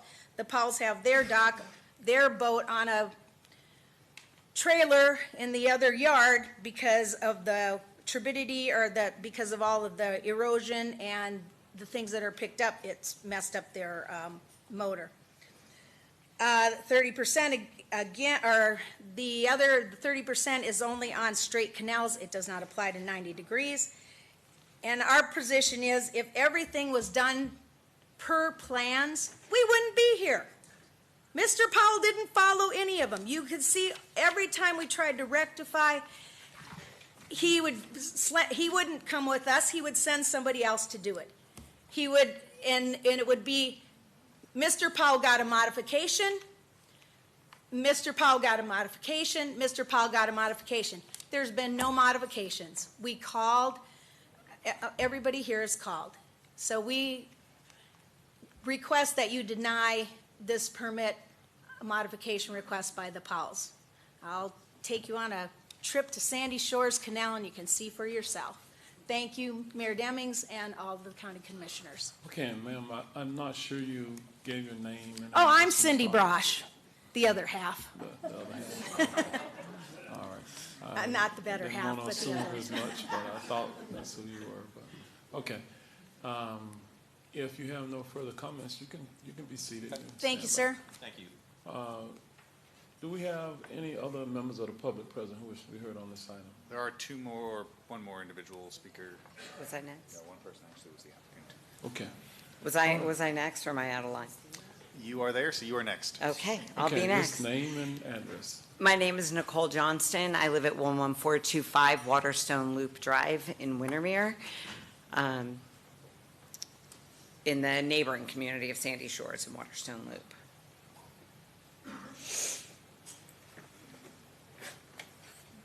I didn't realize it started. So as stated, I'm Nicole Johnston. I live at 11425 Waterstone Loop Drive, where, as mentioned, I also have a dock. However, mine was built per permit and does not impact the neighboring community and the boating community. We are directly across from 12023 Sandy Shores Drive, and we are here to respectfully request that you deny this after the fact modification request and instead enforce the original approved permits by requiring the applicant to remove the non-compliant structures. This is not a case of minor accidental oversight. This is a pattern of willful disregard of county codes, environmental protection, and community safety.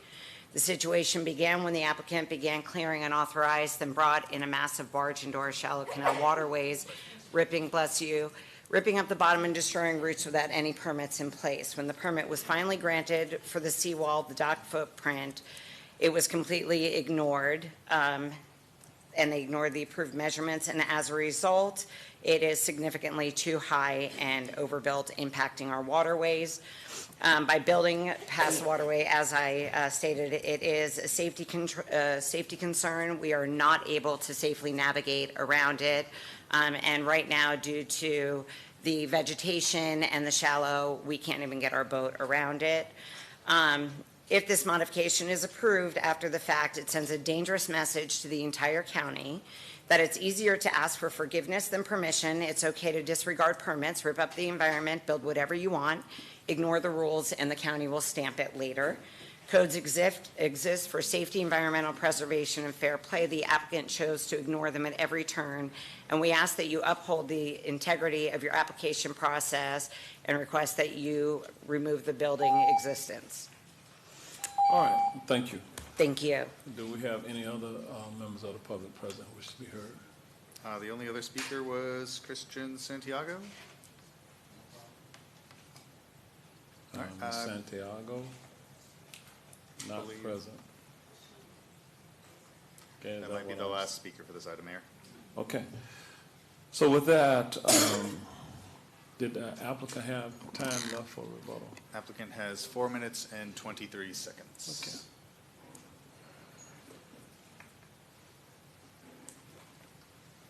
All right, that's a lot to cover, but I'm ready. So First complaint, seawall dock obstructs the view of boats going through the canal, creating potential collision issues. The dock is to code. It is open without any opaque walls, fencing, or solid panels. The dock is no more of a view obstruction than any other dock on the lake, and as I said, it meets code. Page 27 of the Florida Boater's Guide Handbook states that when coming around a blind, bend, or corner, boaters should use a sound device like a horn as a warning signal. So either the residents feel they have enough visibility or they're just not following boating laws of the state. There's no record of any collision occurring in this canal, neither before or after the seawall and boat construction.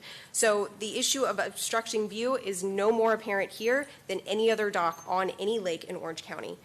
There's been complaints that the dock is difficult to see depending on dusk and night. I know it's the responsibility of the vessel to navigate around any obstructions.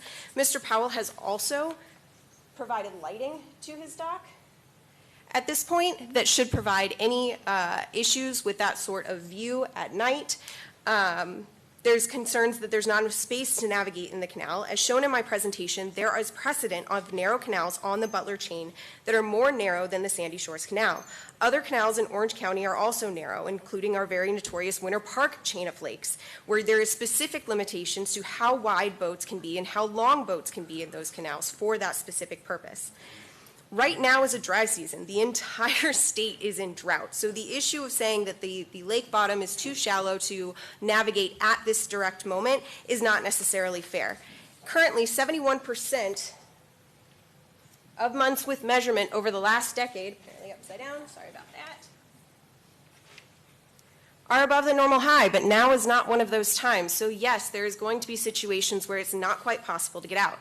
I am a lakefront landowner, not on the Butler chain of lakes, but within Orange County, and I can't get my boat off the lift. I'm not even on a canal, and that's just a hazard of being on the lake. Meteorological conditions creating a limitation should not stop this homeowner from exercising his right to build a dock.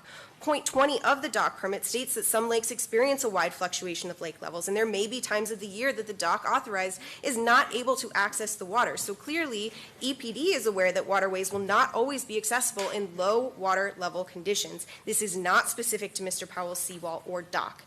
Pictures that were shown in the previous presentation have stated that the proposed location in the stakes did not necessarily align with the location that they see as is. I'd like to bring up the point that perspective in pictures are misleading. If you are unaware of the issue here, factors such as focal length can determine a very significant change in how pictures appear or distances between objects. Both of these pictures are taken with two different focal lengths, having the same dimensions of the space look completely different. The chair looks more narrow, the bushes behind it look closer than further away. This is why permitting is based off of measurements, certified surveys, permanent or semi-permanent markers on land, and distance from a land reference point would be the only way to determine that correct dock location. The plans were not conditioned on approval of a staked location. As for the as-built survey and the distances taken to the normal high, after speaking with the surveyor, he made me aware that those distances are done by taking place on the property owner's shoreline. They use a spline command through a set of points that the field crew shoots at 50-foot and 70-foot intervals. And splines create smooth, continuous lines that are commonly used to depict contours and edges of water. But due to the spacing of field crew shots, it curves at the corners, which give that impression of 25 feet. So while this survey company was not responsible for the original site plan, they have come to the conclusion that this curvature that exists as part of that spline command is likely the original reason why it stated 25 feet to the normal high as opposed to where it currently sits today. Tenure of residency does not grant you rights over newer residents on the canal. The code determines what is fair for all of those residents, and Mr. Powell's seawall and dock are within code and built to plan. Thank you. Okay, is it Ms. Epperson and Ms. O'Neill? Yes. Okay, Ms. Epperson, are you an attorney? Yes, sir. Okay, and is it Ms. O'Neill? Yes. Both attorneys? No, I'm just a consultant. Come back to the mic, I couldn't hear you. I'm just a consultant. You're a consultant? Correct. You're an engineer, architect, or? No, just a decade of experience doing permits and variances. Okay, I just wanted to understand the context of why you were here. Okay, thank you. All right, with that, If there are no other speakers, then we're going to close the public hearing portion. And Commissioner Wilson is the district commissioner. Commissioner Wilson, it appears Commissioner Scott may have some questions or comment. Commissioner Scott, you recognize? I have a question for the applicant's representative.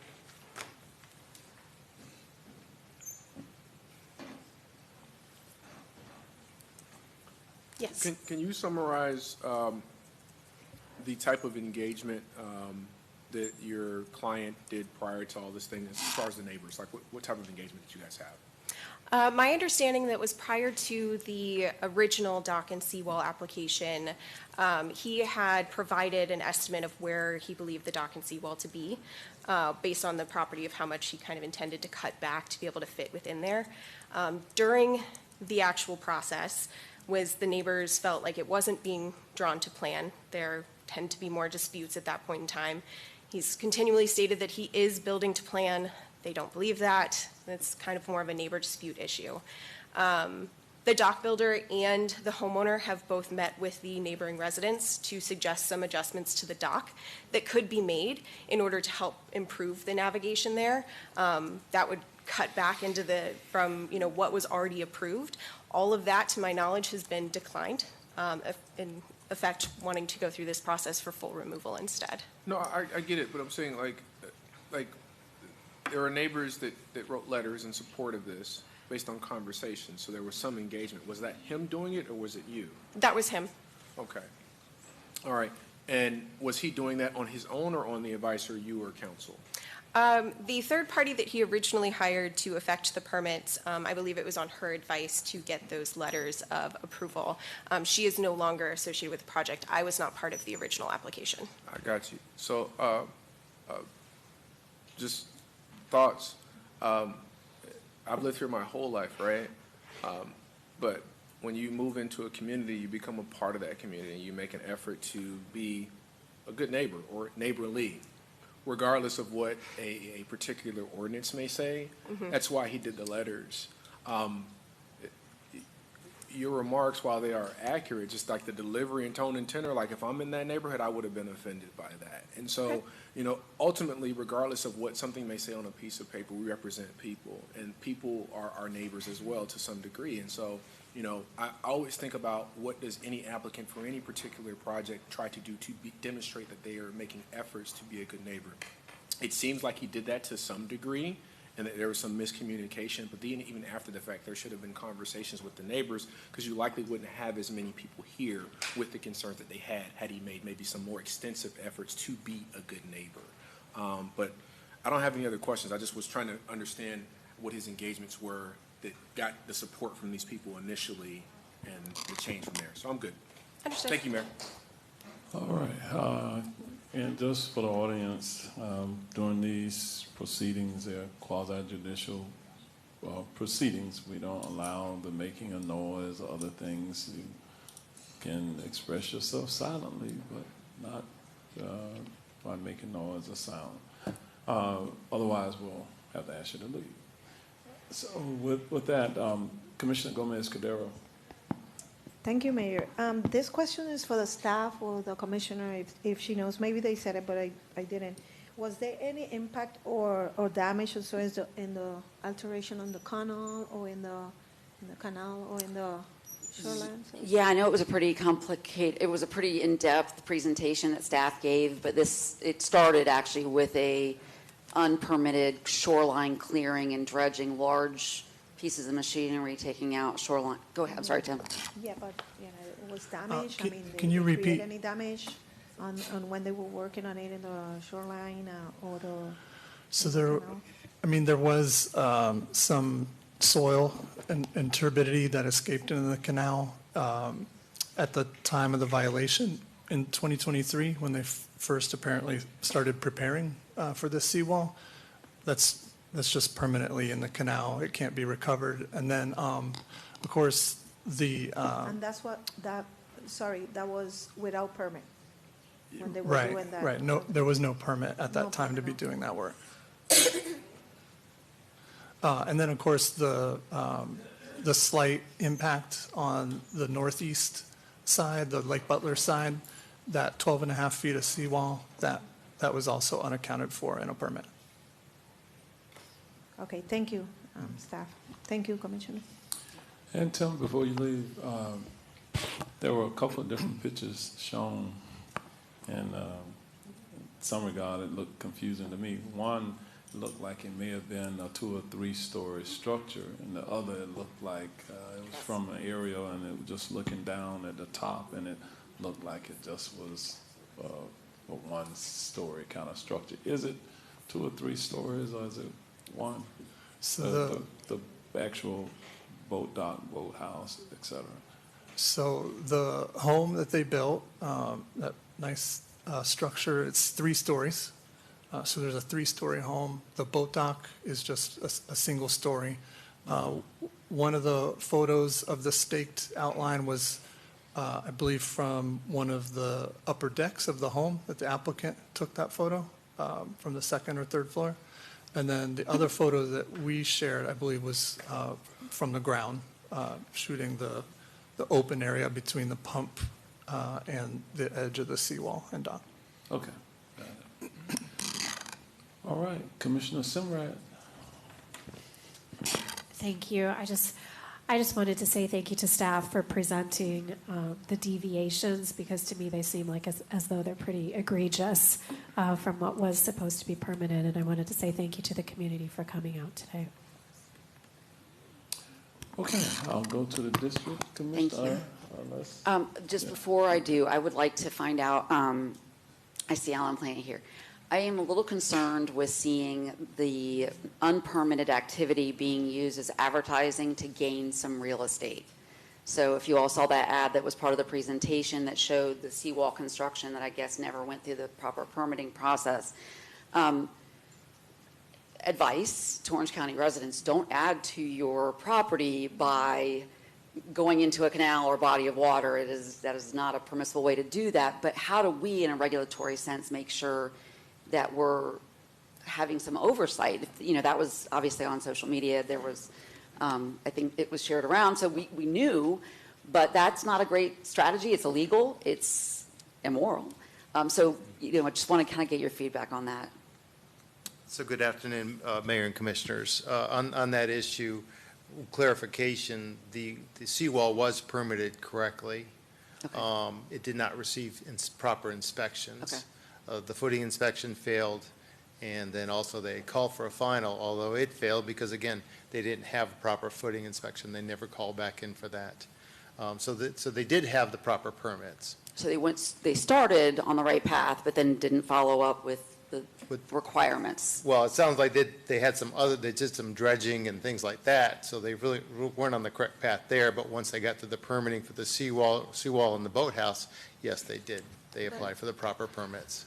Okay, well, I also appreciate staff's hard work on this. I think this has been obviously a lot of research, a lot of engagement with the applicant, a lot of engagement with the applicant's contractor, as well as the community members, neighbors, affected neighbors. And I think understanding the adversely affected area there and the safety concerns are paramount. So with that, I will make a finding or acceptance of the findings of the recommendation of EPD, and make a motion for denial of the after-the-fact shoreline alteration, dredge and fill. All right, we have a motion by Commissioner Wilson, a second by Commissioner Uribe. If there are no further questions, all in favor, let it be known by saying aye. Aye. Opposed, no. Motion passes, and it is unanimous. Yes. All right, we'll move to the next item on our agenda for this afternoon, and we're moving up to item B2.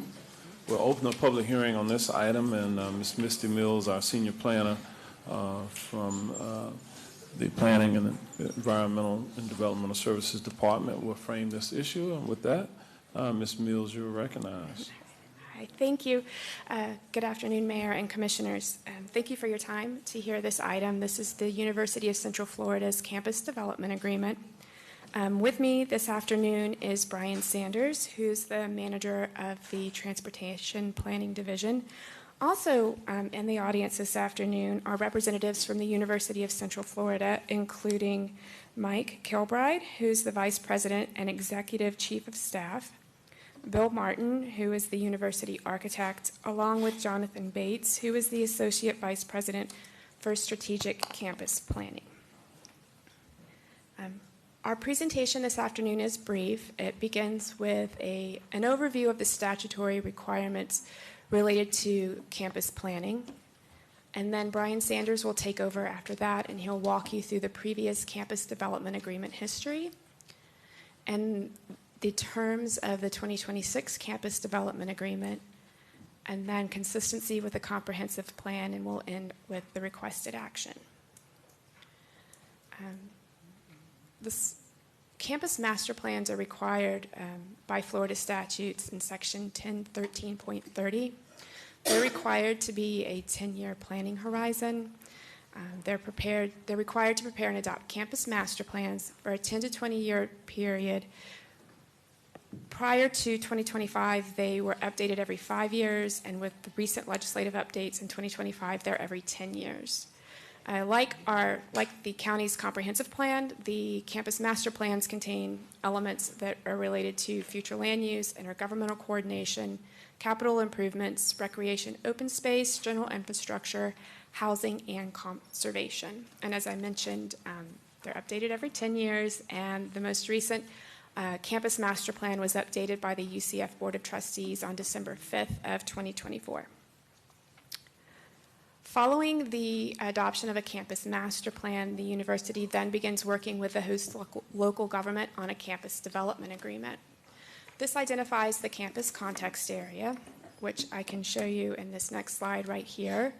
So it's that area outlined in shaded yellow that says the UCF campus, and then it's that larger yellow box around it that makes up the campus context area.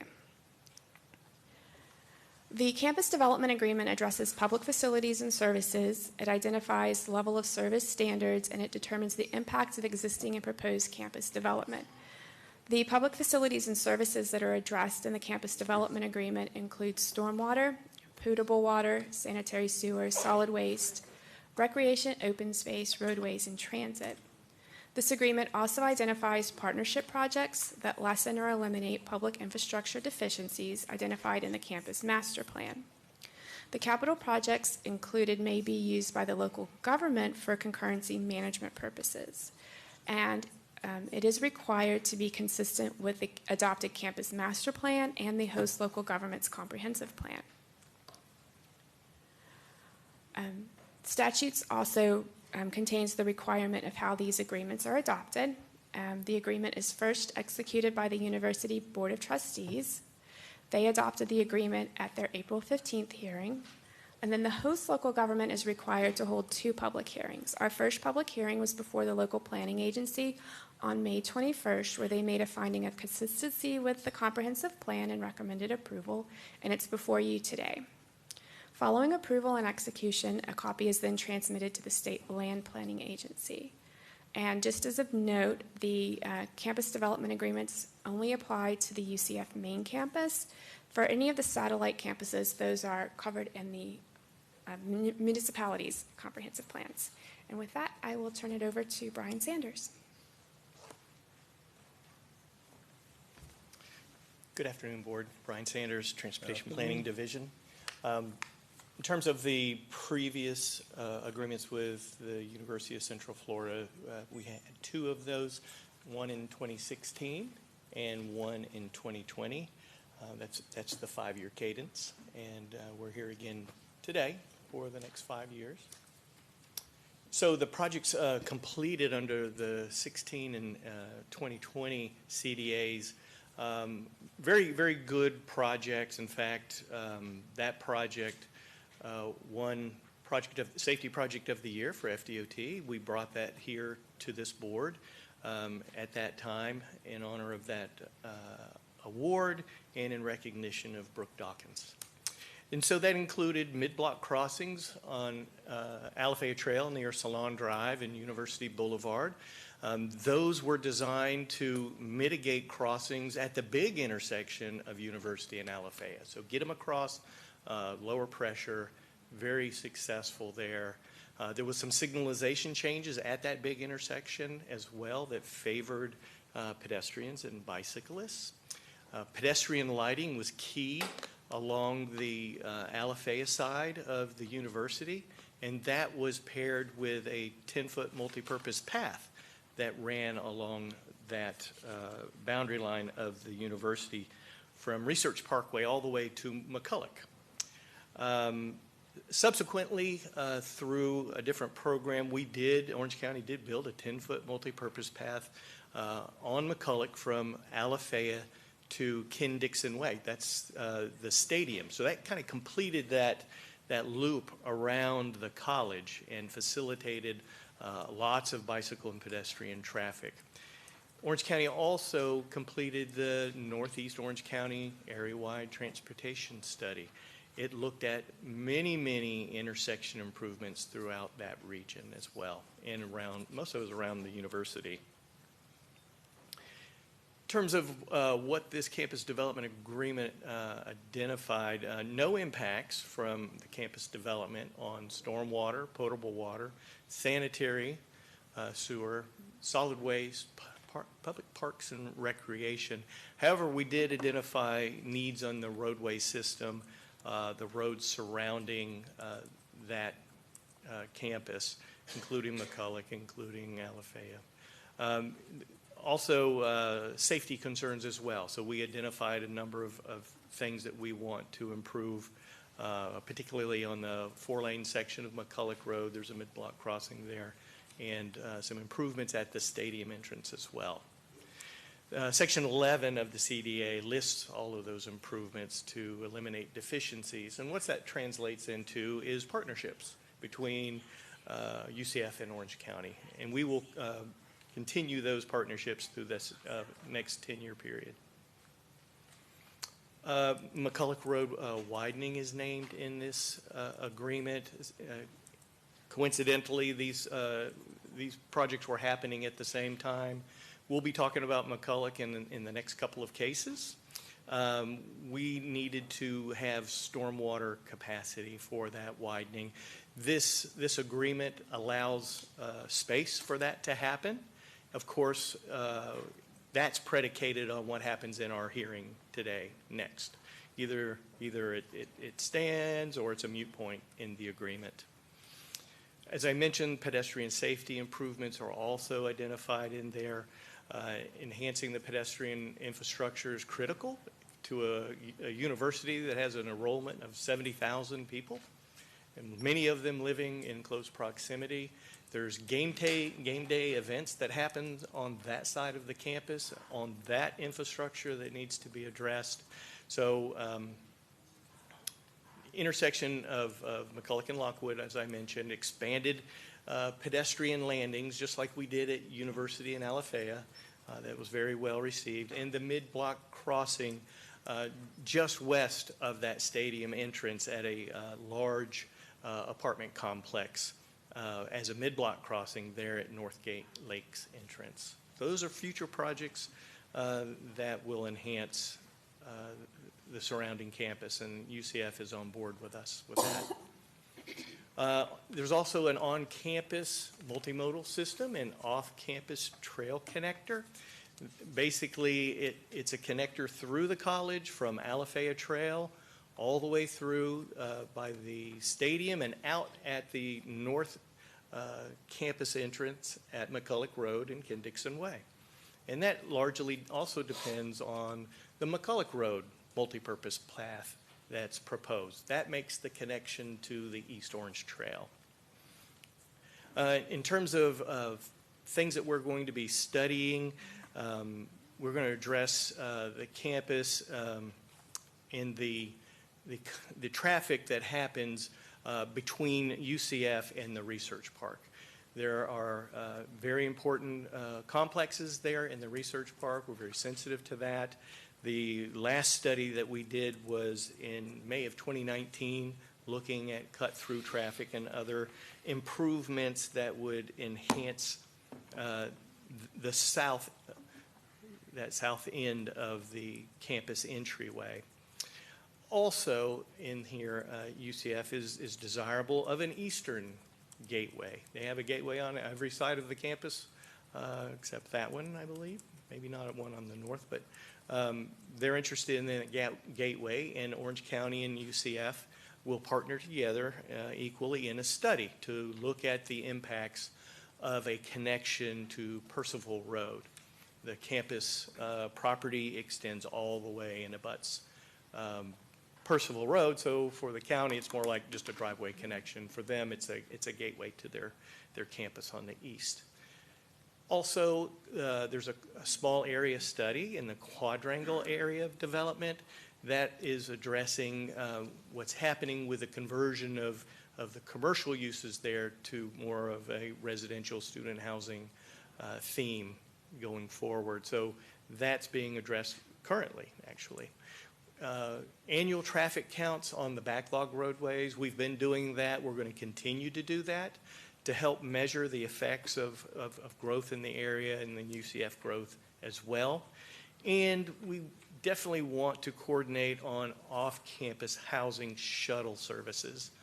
Currently, UCF runs shuttles to the major towers of student housing, but there's a lot more student housing in the area that needs to be looked at, and that seems to be a continually growing item. So those buses, those shuttles play a vital role. We would be in much, much worse shape on our roadways without UCF providing that service.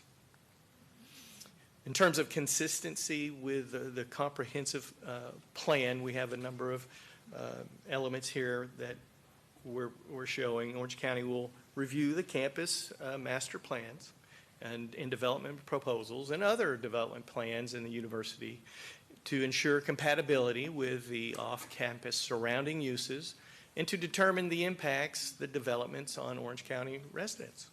Additional policies from transportation and intergovernmental coordination includes concurrency management system. That's another measure of health on the roadway and level of service. Multimodal street design is what we are striving for. We need that multimodal modes to help relieve the travel lane congestions that we have. Collaboration on transportation systems, that is a definite need between us and the university. Coordination on transportation projects, review of the master plan and other plans for compatibility, and establish additional opportunities to coordinate. So all of those are very, very important consistencies that we have built into these agreements and plans. So an action request that we're requesting today is make a finding of consistency with the comprehensive plan and approve and execute the 2026 Campus Development Agreement between the University of Central Florida Board of Trustees and Orange County. And with that concludes the presentation. I'm here for any questions. Ms. Dees here. All right, thank you. I'm going to open it up for members of the public present who might have any comments on this, on the public comment period. Mayor, we have no speakers for this item.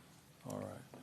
And then we will close the public comment period of time. Commissioner Wilson, do you have any questions or comments on this item? I did, and this is, I know this is something that we renew and that we continue to look at and hone in on, understanding sort of the approach and goals that are across the board in our pedestrian and bicycle safety infrastructure. I have to point out the conflicting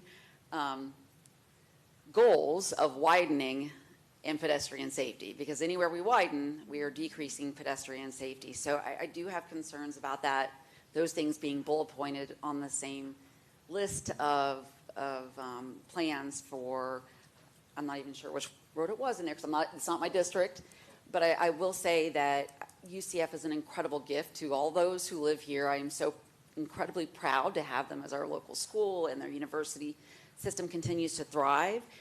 But it's different than other campuses because of that factor. If you go to Athens, or if you go to Tallahassee, if you go to Gainesville, they don't give up, parks and land and historic buildings to make roads fatter.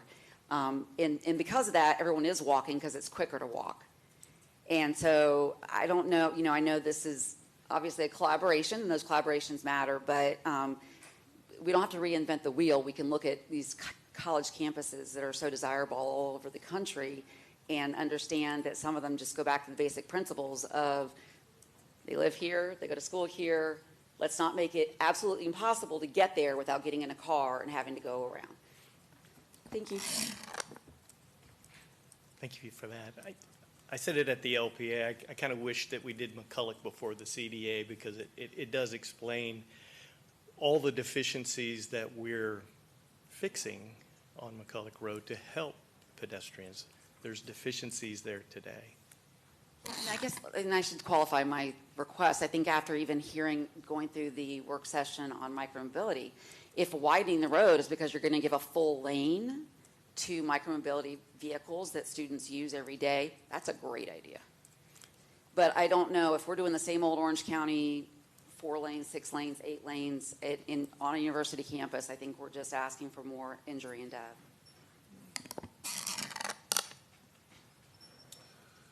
Okay, Dr. Simrad.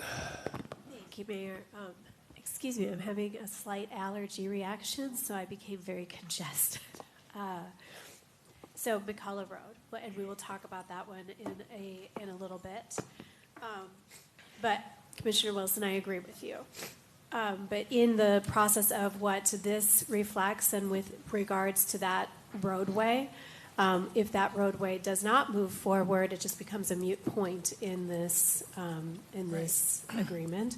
But that one will come later. But there was one, we watched the P&Z, and all I just wanted to understand, and Misty, we talked about it briefly yesterday, was the discussion of the seepage slope.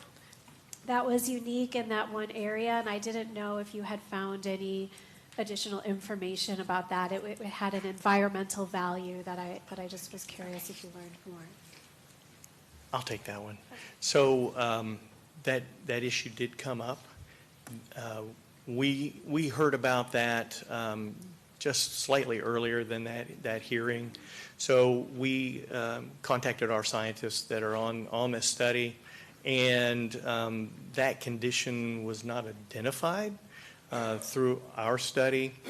They said that you need some elevation change to create a slope, to create some sort of a seepage, and certain groundwater conditions to make that happen. This area is very, very, very flat. This is not likely an area for a seepage slope. So we requested information from the LPA representative, and I have not seen that. I can't substantiate that condition is even there. It would take additional efforts to identify that, unless it has already been identified. Okay, thank you. And I don't have anything else, Mayor, so whenever we're ready, I'll make a motion. All right. With that, we're going to go to you, Commissioner Simrad, for a potential motion. Thank you. I make a motion to find consistency with the comp plan and approve and execute the 2026 campus development agreement between the University of Central Florida Board of Trustees and Orange County. Second. Gomez. All right, the second is Commissioner Gomez. All in favor, let it be known by saying aye. Aye. Opposed, no. Motion passes, and it is unanimous. All right. Thank you all for your presence today. And with that, we'll move to the next item on our agenda. This is item C3. We're going to open the public hearing on this item, and Mr. Nick Thalmuller, our planning administrator, will be framing this item. Mr. Thalmuller. Thank you, Mayor. Item C3. This is a combination subdivision, preliminary subdivision plan and development plan. Specifically, the full legal name is the Avalon Park Plan Development Town Center Preliminary Subdivision Plan, Tract 5B, Tiny King Boulevard Live Work Preliminary Subdivision Plan / Development Plan. The request here is to both subdivide 0.69 acres of a larger parcel generally located at the intersection of Tiny King Boulevard and Avalon Park Boulevard within the Avalon Park Town Center, and also propose the development of a structure for an 8-unit live-work building. So the property is located here in the county in District 4. As previously mentioned, this property is within the Avalon Park Town Center. The entirety of Avalon Park has the specialty traditional neighborhood development future land use designation, which you can see on this very colorful map here.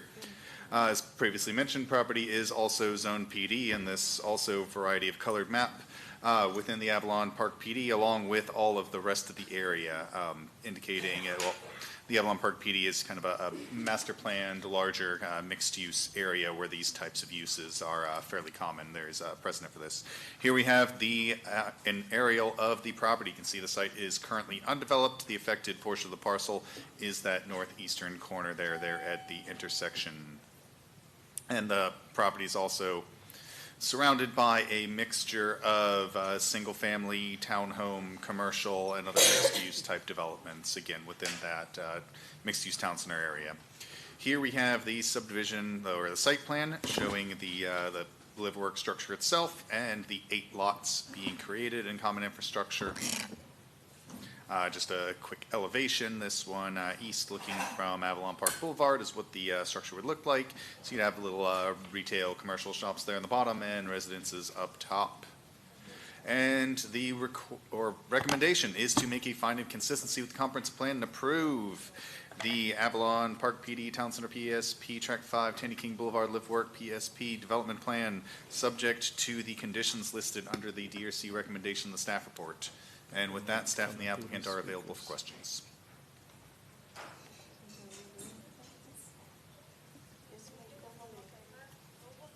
Yes, Blake Wagner, 248 West Cliff Drive, Ocoee, Florida, 34761. So it sounds like we got some interference coming out of the back room, coming through the speakers. We could just let them know.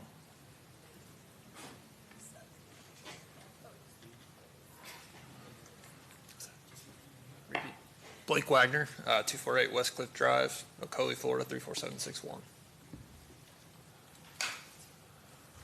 Okay, you're the applicant on the item. Authorized agent, yes, sir. Okay. If you have any comments, you can go ahead.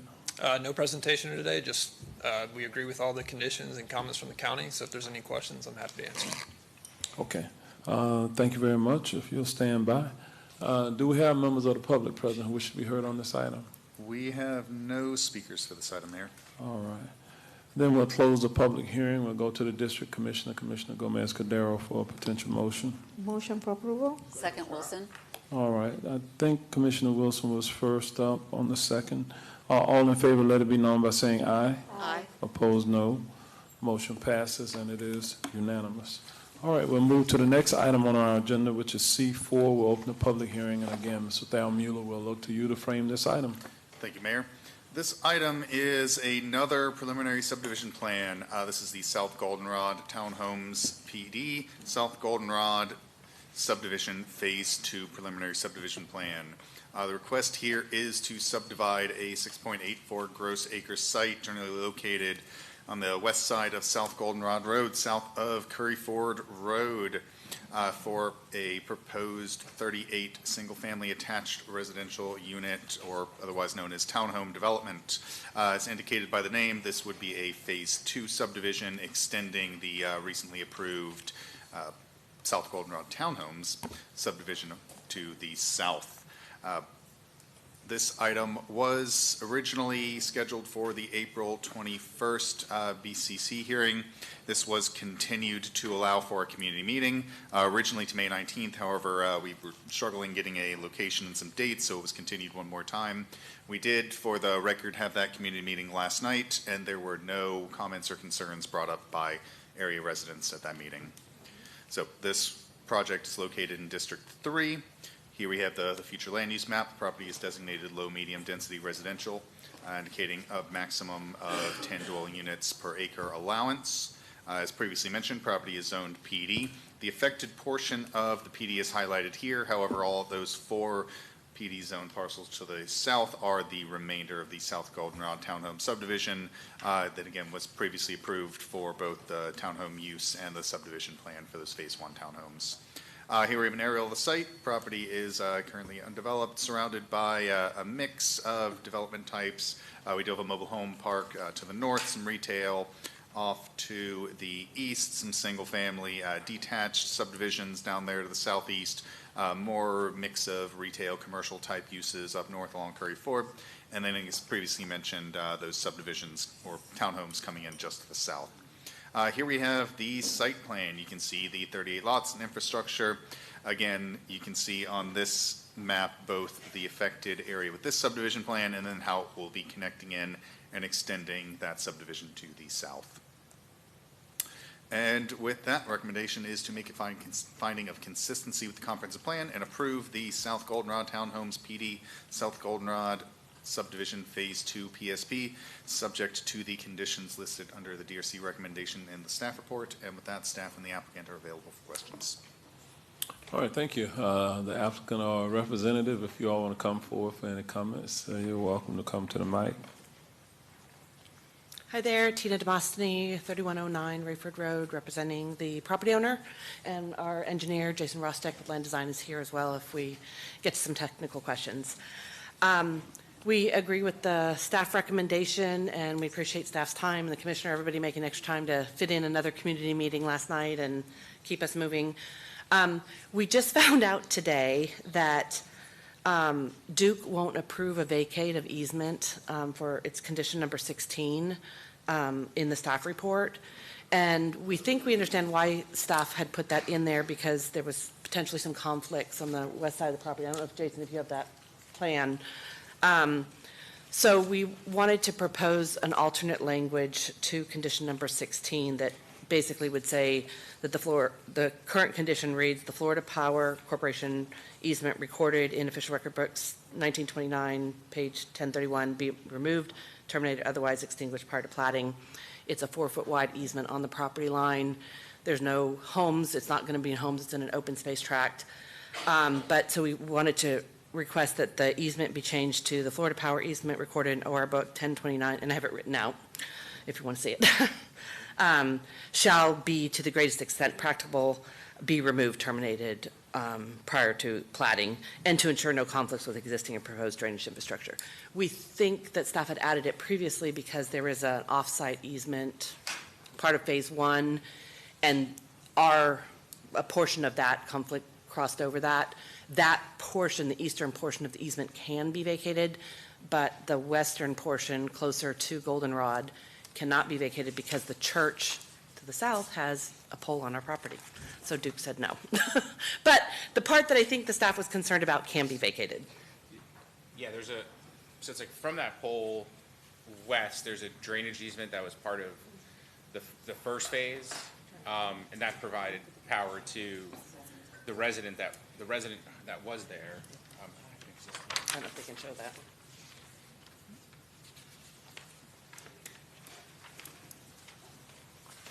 I'm kind of zoom in on just on this right here.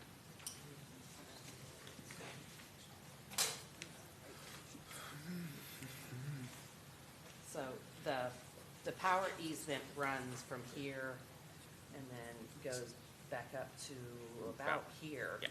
Because we had a house that was here. The church power has a power pole here. So there's this square right here is the off-site drainage easement that I think staff was worried about, the conflicts. We can vacate the full eastern portion of the easement, but Duke has said no from this power pole west. So we were hoping that, it's kind of last minute, but we know that since it's a condition of approval, it would have to come back to modify it later. So since we're here, we figured we would go ahead and just ask, and that would be the alternate condition. Okay. So apologize for that, but we literally just got the email from Duke, so. Okay, so let's get a read-in from staff. but we can go through the public comment period of time. I'll come back to staff. Do we have any members of the public present who wish to be heard on this? We have one speaker on this item, Mayor, Eric Grimmer. Okay, Mr. Grimmer. And then if it helps, we're the last item on the agenda too, so if you need time, if you need to push us to double check with staff, we understand. So Okay. we're sticking around. All right. We're here. Let's stand by for a moment. Mr. Grimmer. Good afternoon, Mayor, Commissioners. Eric Grimmer, 574 Terrace Spring Drive, Orlando, Florida, 32828. I'm a chapter lead for Orlando YIMBY, which stands for Yes in My Backyard. We are a pro-housing organization that advocates for housing abundance to address our affordability crisis that is primarily driven by a fundamental imbalance between supply and demand of homes. Because we're at the PSP stage of this project, I'm not going to touch on the specifics of it very much, other than to say missing middle home ownership opportunities good, urban service area good, infill development good. What I came to discuss today is what you already know. We are running out of large undeveloped areas of land in Orange County, especially in the urban service area. Vision 2050 in Orange Code, which a majority of this board passed, knows this as well and speaks often of the need to focus on infill and redevelopment opportunities, especially in our more urban areas. Most of those smaller infill and redevelopment projects are not going to be undertaken by large national developers used to copying and pasting those faceless cookie-cutter multi-hundred homes into greenfield that do not consider the existing neighborhoods and context of the surrounding community. I have heard members of this board speak often about the need to support small local developers, the ones willing to take on these smaller infill projects and actually care about doing good community development, because they live here too. I've read local publications about the challenges faced by small-scale developers both in Orange County and Orlando. I know the county has received similar feedback from a roundtable that recently had with the local chapter of the Urban Land Institute. The applicants on this project are small-scale developers that we all say we want to prioritize and support. They are the ones who live here, who care about the community in which their projects are built and take pride in their work. I do not claim to be privy to all the information that resulted in the previous 2 continuances of the public hearings, but I do know that many community meetings have been held and not been very well attended. As we know, time is money, and delay drives up costs to build housing, which are passed on to the end consumer, which exacerbates our affordability crisis. If we're going to truly support the type of growth we all say we prefer, we have to put our money where our mouth is and nurture a local development community. At the very least, that means asking me reducing or eliminating unnecessary delay that increases costs. Thank you. That means that you are out of time. All right. Do we have any other speakers? We have no other speakers on this item, Mayor. All right. With that, if the applicant would like to address anything that Mr. Grimmer said, any rebuttal comments, you have some remaining time to do that. We appreciate the show of support. That was nice. I would say that in kind of following up on what he said, infill development costs the same amount as far as consultants and engineering and those kind of details, but you're working on a smaller site, and the constraints with the tree mitigation and the buffers and those kind of things are really, they feel excessive on these small sites when we're trying to do infill development. So any opportunities to look at support and waivers and things that can help these small infill developments go forward is always appreciated. So thank you for your time. Okay. And so also, Mr. Thalmuller, I'll give staff the opportunity to address the issue regarding the easement, whether you concur or not. Mayor, I'd like to defer that one to the county engineer, who I believe has been looking into this. Okay. We're scrambling right now because this was very last minute. We're trying to get a hold of staff as we speak, but I don't feel comfortable making that decision on the conditional approval. We're coordinating with our planning crew because of that. So if they can get back by the end of B60, that'd be great. If not, I would recommend. Okay, so we'll pause this item until we can get a read-in officially from staff, and we're going to move to D5, and we'll open the public hearing on that item. Mr. Brian Sanders, our manager from the Transportation Planning Division, will frame this item. Mr. Sanders, you're recognized. Good afternoon again. Right. This is a public hearing for the McCulloch Road from Ken Dixon Way to North Tanner Road project development and environmental PD&E study. As part of the PD&E, we're required to have a Title VI compliance statement where Orange County will not exclude from participation in, deny the benefits of, or subject to discrimination any person on the grounds of race, color, national origin, sex, age, disability, religion, income, or family status. If any members of the public have questions or concerns, you may contact the people listed here. So for the McCulloch Road project, we're going to go into a little history background about almost 70 years in the past. We're going to start and we'll bring you up to today. We're going to be talking about the project analysis that we conducted and looked at different alternatives and provided recommendations going forward. We're going to talk about the public engagement, the schedule for the project and funding, the consistency with the comprehensive plan. We'll wrap it up with a study and an action to request. In terms of the background, just to orient you to the project itself, McCulloch Road is adjacent to the University of Central Florida. This is the north side of the University of Central Florida. There's a 4-lane section from Alafaya Trail to the west over to Kendixon Way, and then it transitions to a 2-lane road to North Tanner Road, about 1.1 miles in length. So stepping back into the 50s, this was an area of wild lands. There's weren't a lot of development there. The Lake Price area seemed to have the most activity. You can see that Alafaya Trail is there, North Tanner Road is there, and the makings of McCulloch Road began with just a little dirt road to Lake Claire. The 50s were very important because in 1956 and 1957, there were roadway agreements approved by Seminole County and Orange County. So there was 40 feet dedicated in Seminole County, 40 feet in Orange County, and that extended from Alafaya all the way to North Tanner Road. This was an intentional response from Seminole County leadership, Orange County leadership, and the development interests out in that area. They planned for a 4-lane roadway back in the 50s. Additional right-of-way came forward with developments following the 80s boom. University Estates in 1989 gave some right-of-way. Madison Park in Seminole County, Hawthorne Grove, they all gave additional right-of-way. The original 80 feet was sufficient for 4 lanes of roadway. Modern approvals recognize the need for sidewalks and utilities and all these other things. So we have the documents right there that substantiate that intent. And as the decade moved on to the 60s, additional roadway, dirt roadway formed along McCulloch Road. In 1967, the same year, UCF broke ground for their college.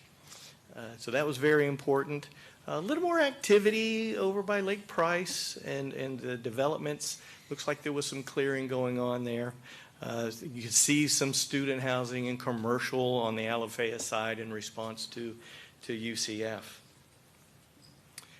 In 1978, FTU was named UCF, renamed. And today their enrollment, as I mentioned earlier, 70,000 people attend that college. More definition for the college and other commercial areas and residential areas are starting to move forward.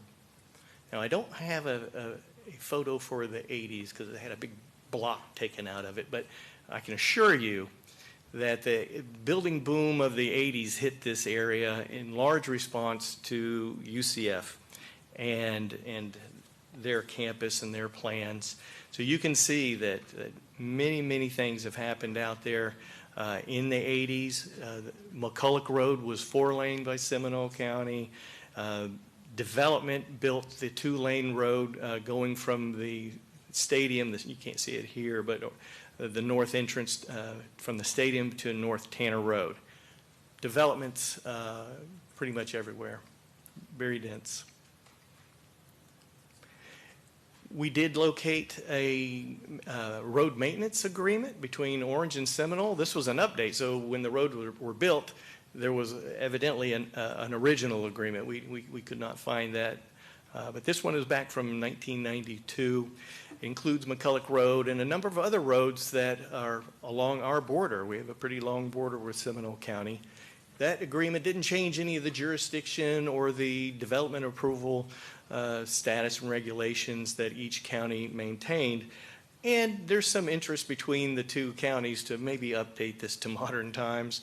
This was all typeset at that time. And we'll talk a little bit more about potentials for this agreement as we move on. And so here is Orange County's jurisdiction map of who maintains what roadways. The green roadways are maintained by Orange County. The red is Seminole County. The pink is private roadways. You can see that in UCF. But it's interesting to point out that the limits of this project fall within the maintenance responsibilities of both of us, Seminole and Orange County. Seminole basically has the intersection at the stadium, the bounce house. And then we come to last year. You can see the bounce house there has a tremendous impact on the community. Game days are incredible on traffic and foot traffic, bike traffic. It's amazing to watch what happens at that entrance. And that pretty much talks about 70 years of history. And one important thing that happened in 2015 was that at a State of the County address, Mayor Jacobs announced a funding initiative called Invest in Our Homes for Life. Very important investment for us. It included $215 million for roadway improvements, including McCulloch Road and Chuliota Road, $15 million for intersection and pedestrian projects. That constructed the multipurpose path I was talking about on McCulloch Road earlier. This also funded fire rescue, housing, and parks projects. So it was a kind of a comprehensive investment for the county. More background. It's very important to note that this project is in the urban service boundary, not the rural boundary. It's pretty far away from that boundary line. This project is represented by that green line, so there's a big gap in there that no one's going to go there. No one wants to extend this road, but this just illustrates in both Orange and Seminole, it's inside the urban service boundary. It's also, this project is also in our long-range transportation plan and Seminole County's transportation plan. In fact, as Seminole County adopts their 2050 plan, that project will be in there, and it's in ours. Ours is just in draft form. It went with Vision 2050, and it's kind of held up. So that will be coming to you hopefully soon. So one other thing that happened is very important, and the reason why we have switched over to a PD&E project and changed it from an RCA is the Clean Waters Act was signed in 2020. It took the lawmakers a number of years to do the rulemaking and do the ratification. So it's very important to note that in that legislation, there was a clause in there to accommodate agencies that had programs underway that have spent significant funds so they don't have to stop, start over, and refund. And it's a grandfathering clause in that legislation. So that was designed deliberately and really applies specifically to this project and the Chuliota Road project in terms of not having to restart everything and not having to refund and waste funds. And it's important to note that we are not skirting any regulations that we're subject to. This is going to be permitted. This is going to be mitigated in the same way that we have. And you may hear public testimony. We have received emails and documents say, oh, you're skirting you're cheating the system. No, it's deliberate. It's deliberately put in there by the lawmakers. It was deliberately recommended to us from the Water Management District to take that path of grandfathering these projects in. And so the RCA is really the functional equivalent to a PD&E study with a few additions. There's noise, there's a little more field review of items, and so we have brought this study up to a higher level than we normally do, and we are hoping to process this through this board. Okay. In summary, for the background, the right-of-way for this project has always been there since the 50s. It was intent. Past boards and mayors and administrators and commissioners have passed the torch to us to bring this project forward in their dream under the INVEST program. The aerial photography shows widespread development. This is urban. This is the urban context. We're not close to the rural context at all, or that boundary. Significant infrastructure investments have been made by both Orange and Seminole. The 4-laning is included in both plans, Orange and Seminole, and new drainage legislation provides opportunities to keep this project moving forward. In terms of the analysis, this part of the presentation is back to the stuff that you recognize as part of the RCA. In the study goals and objectives, those are defined through the study. And some of that has been defined by history as well. This included detailed analysis, data collection, comprehensive public outreach. We have a multidisciplinary team that reviews this in-house. We hire a multidisciplinary team to produce this for us. And the whole goal is to balance the safety through our safe systems approach, through Vision Zero, which we've all adopted, including mobility, comfort, and connectivities. In terms of the existing conditions, as I mentioned before, this is a 2-lane roadway built as half of the 4-lane divided roadway. When you go out there, there's an outside curb and there's a median curb. This 2-lane road was intended to be the eastbound 2 lanes of a future 4-lane development. And we've seen other projects very similarly built.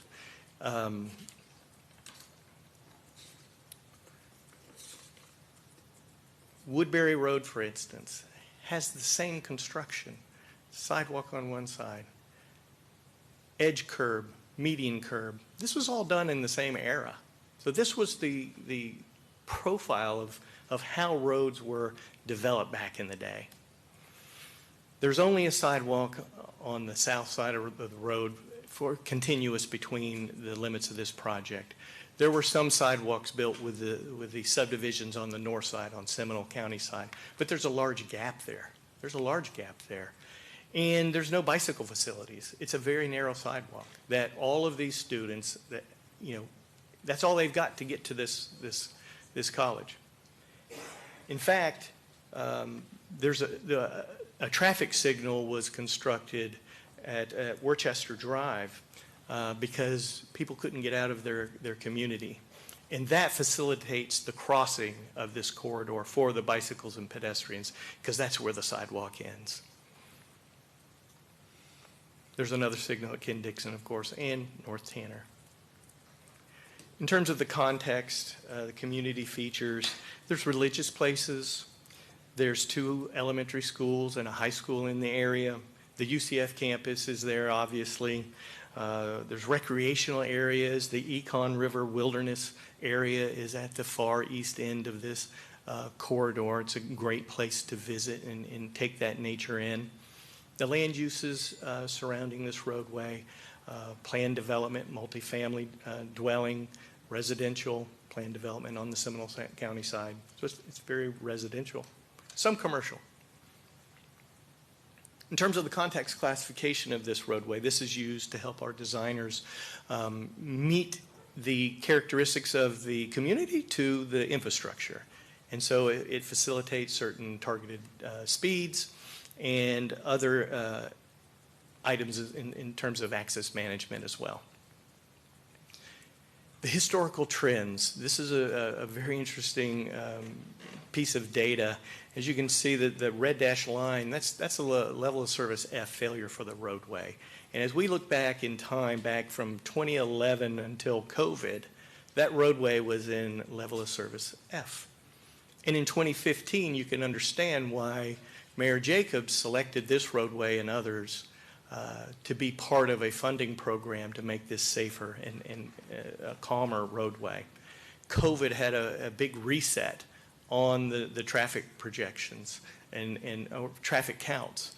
Society changed in a dramatic way. But we're starting to see the rebound of this. It's starting to look like the former graph moving forward in time. And over time, there will be more development in this area. There will be development to the east. Under the current regulations, there's unbuilt entitlements that are out there. This will continue to grow. In terms of the counts, the bicycle counts, 143 pedestrians and 136 bicycles, primarily at the college entrance, where we all expect. The average annual daily traffic, 19,000, pretty close to 20. The no-build projections, we're looking out, opening year 2028, you know, that was set when we started the study. Time has gone on. But the projections back in 21 showed that we would meet that level of service in 28. We're real close. We're at 19 plus. Mid-year, 25. Design year, 30. Time progresses. The build condition, however, accommodates approved growth. Level of service C, all years. Very stable. It's very interesting, the road network in this area. The people of Chuleota, Bithlo, Christmas, they only have a few options to head west. And the first one is State Road 50. Hasn't been a great option all the time. There's a latent demand out there for more lanes than there actually are. That's going to be critical in the future. There's another corridor, Lake Pickett, North Tanner, McCulloch. That's why this project is important. And then University. That just gets you over to 436. If you're going to downtown, you got a longer drive. The last one is Old Lockwood Boulevard up to Mitchell Hammock and over to Red Bug Lake Road. Still only gets you to 436. These are the primary corridors that everyone out here has. McCulloch is an integral piece of all of that. Crash history. This was a 5-year period. We did this the next 5-year period, and we're now over the state average. We are over the state average for crashes. So this, there were 3 bicycle pedestrian crashes, a couple of animal crashes. That was important. That was brought up by the residents. 49 injuries, and fortunately no fatalities. But you can see where the clustering of the crashes are happening. In terms of the alternatives, of course, no build is one of the alternatives. It does come with a price, even though we're not spending any capital funds on it. Here, no improvements would be made. Traffic congestion and mobility would continue to degrade. Congestion would intensify. There'd be a gap. The gaps in pedestrian movement would still be there. So there are certainly consequences for not moving forward with this project. The first alternative for build is a full reconstruction of the corridor. 4-lane roadway, narrow 11-foot lanes, controlling speed, landscaped in the median, controlling speed, space between the multipurpose path and the roadway, 6 foot on the Seminole County side, 10-foot multipurpose path on the Orange County side with roadway lighting. And I mentioned earlier that this is part of the connection to the East Orange Trail, part of our regional master plan. And this is what UCF would connect through the college. The second typical section takes advantage of the existing roadway. In order to install the multipurpose path, we need to cut that existing roadway. We need to cut it right down the side to provide space. We can't install this multipurpose path without cutting that roadway and building to the north for 2 full lanes there. This is very similar to the other, except for this one has a narrower median, a 16-foot median. The 28-foot happens all the way over at the stadium entrance where we have dual left turn lanes. There's enough traffic to drive dual left turn lanes at that point. Everything else is very, very similar to the lighting and other sidewalk and travel lanes on the Seminole County side. The preferred stormwater ponds for both of these alternatives are shown here in the blue hatched. We looked at 11 options, and this is the best option by far. It's a single pond. It's located on UCF property. This was the pond that we talked about in the campus development agreement. UCF has agreed and supports this pond. You also notice that there's a floodplain compensation area shown in green hatched that will be necessary as well. As we widen this roadway, there are 5 72-inch pipes that go under that roadway. We have to extend them for the road. You're in the water. There's wetland impacts and there's floodplain impacts. So in terms of the pond size, 4.1 acres. The floodplain compensation, 1.9 acres. And again, that floodplain compensation is located in Seminole County. That was actually one of the pond sites we also evaluated as well. We turned it into floodplain. In terms of right-of-way, there's no residential relocations or commercial relocations. We're not touching anybody's homes. The wetland impact is 0.3 acres from the road. That's why it says road. It was that pipe expansion. The floodplain area, 1.9 acres again, for a total of 6.3 acres. Here we also are anticipating an impact on the north side of the road. It's a little bit hard to see here. It's about 5 feet to tie back down to the existing grade. This is a study level analysis. We don't have the profile of the roadway at this time. Through the design, we will look to design that out through a number of methods and means. Cultural impacts, there's no historical buildings or archaeological middens in this project, especially where we're impacting. No recreation lands are being impacted. In fact, we made deliberate moves in geometry to avoid the Econ Wilderness area, and you'll see that coming up. Noise is part of that PD&E, not the RCA. We evaluated noise levels and receptors, many noise receptors out there, and we're below the 66 decibel range for acceptable noise, and we use the future traffic volumes to determine that. Also, there's no contamination where we are needing right-of-way either. So here are the alternatives that we looked at. Of course, the no-build, alternative 1 and alternative 2. And because there were lower right-of-way impacts, lower wetland impacts, lower impacts overall and lower costs, we've selected alternative 2 for the recommendation, 32.9 mil. In terms of public engagement, stakeholder meetings, the fire station, of course. That fire station houses both Seminole County and Orange County, very unique. We've had lots of coordination with UCF. Took us a little while to get there. Seminole County, of course, we did a work session with them on April 14th. The Water Management District, we met with them. Remember, they guided us towards that grandfathering in.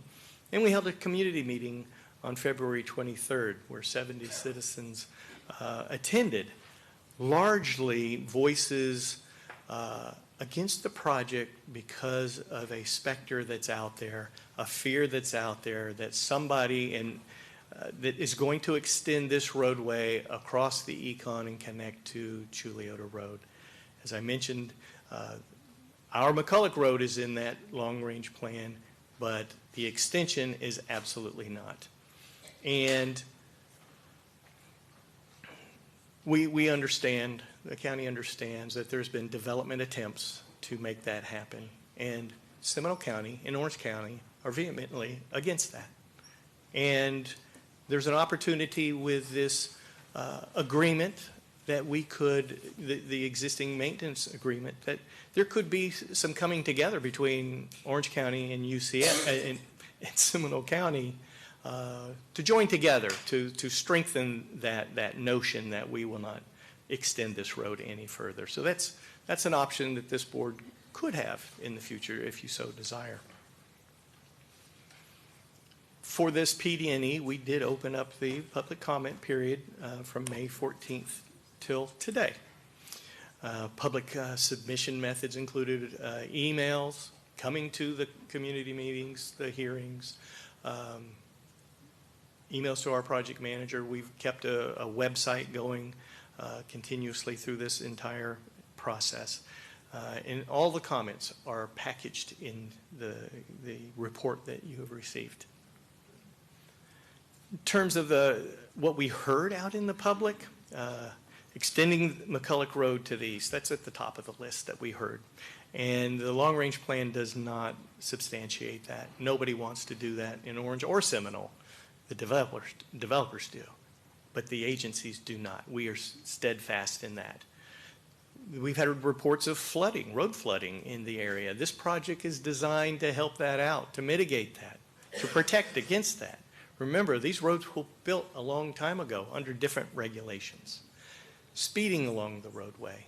Our design reduces speed. It tightens that corridor, tightens that view, so it feels like friction to drivers, and it helps that.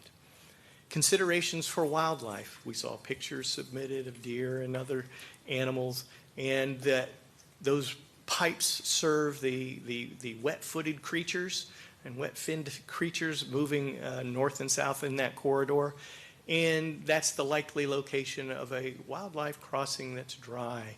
And that will be further determined in the design of this project if it moves forward. Improvements needed for North Tanner Road and Lake Pickett Road. I mentioned earlier the NeoCat study.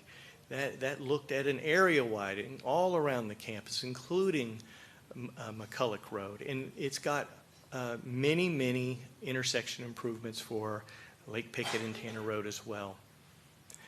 Exiting East University Estates entrance. This is the entrance that's not signalized.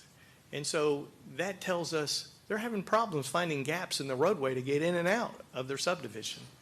You know, they didn't want to go all the way to the traffic signal and then come all the way back to where their house is. So I can understand. Traffic is tough. At this time, the study didn't warrant a signal. We'll have to monitor that.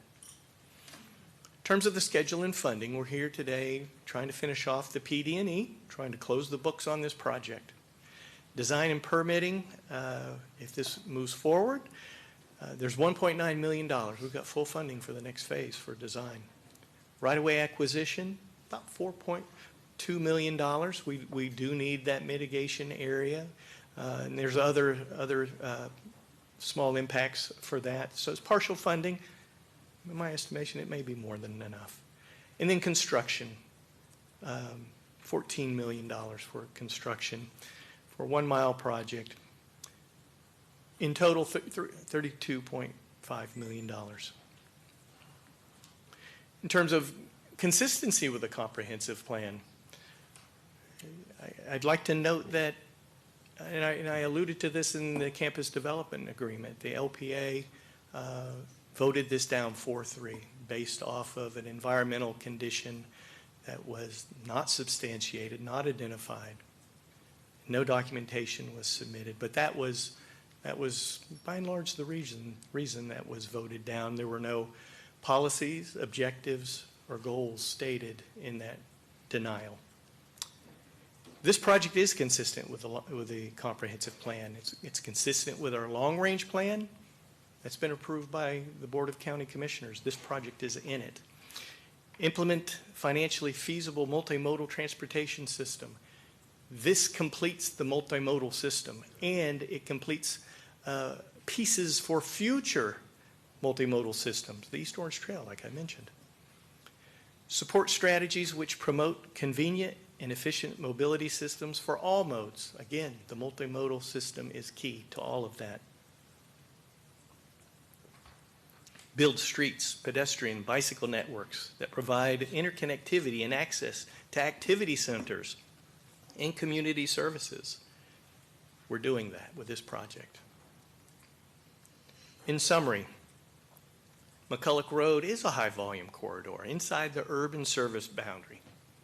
The PD&E study used engineering criteria to evaluate both existing and future conditions to recommend the preferred alternative. We used the science. The county has engaged the public through a variety of means. Very easy to get a hold of us. We've been out to the community. We've put out mailers. Consistency with a comprehensive plan. Clearly, we are. This is a carryover. Here we go. Consequences of not building the no-build decision. Two-lane road cannot accommodate the future growth in traffic. Does not support the need to improve transportation safety and traffic efficiency. Obtaining right-of-way in the future will be costly, especially under new conditions and unknown conditions that may be imposed on us in the future. Traffic will continue to increase. We've shown you the data. We've shown you the trends. Travel time delays will result in decreased productivity and have a negative effect on the environment. Idling, drippage of oils and other things happen in congestion. And this project may not be back on our priority list for a generation or more if this is not decided to go forward. So the action request is in three actions.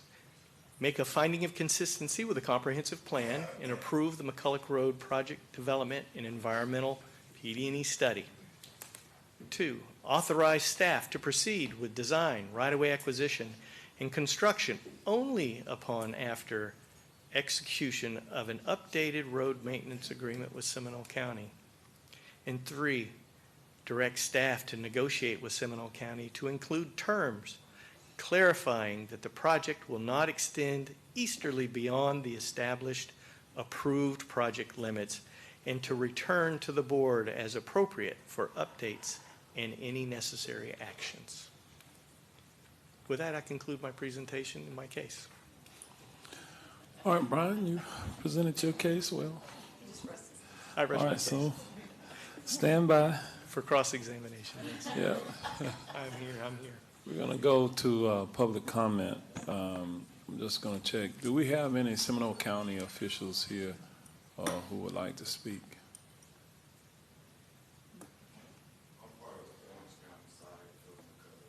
Okay, I mean, when I say Seminole County, I mean We checked and they Seminole indicated they County would not government. have anyone here, but maybe they're surprises.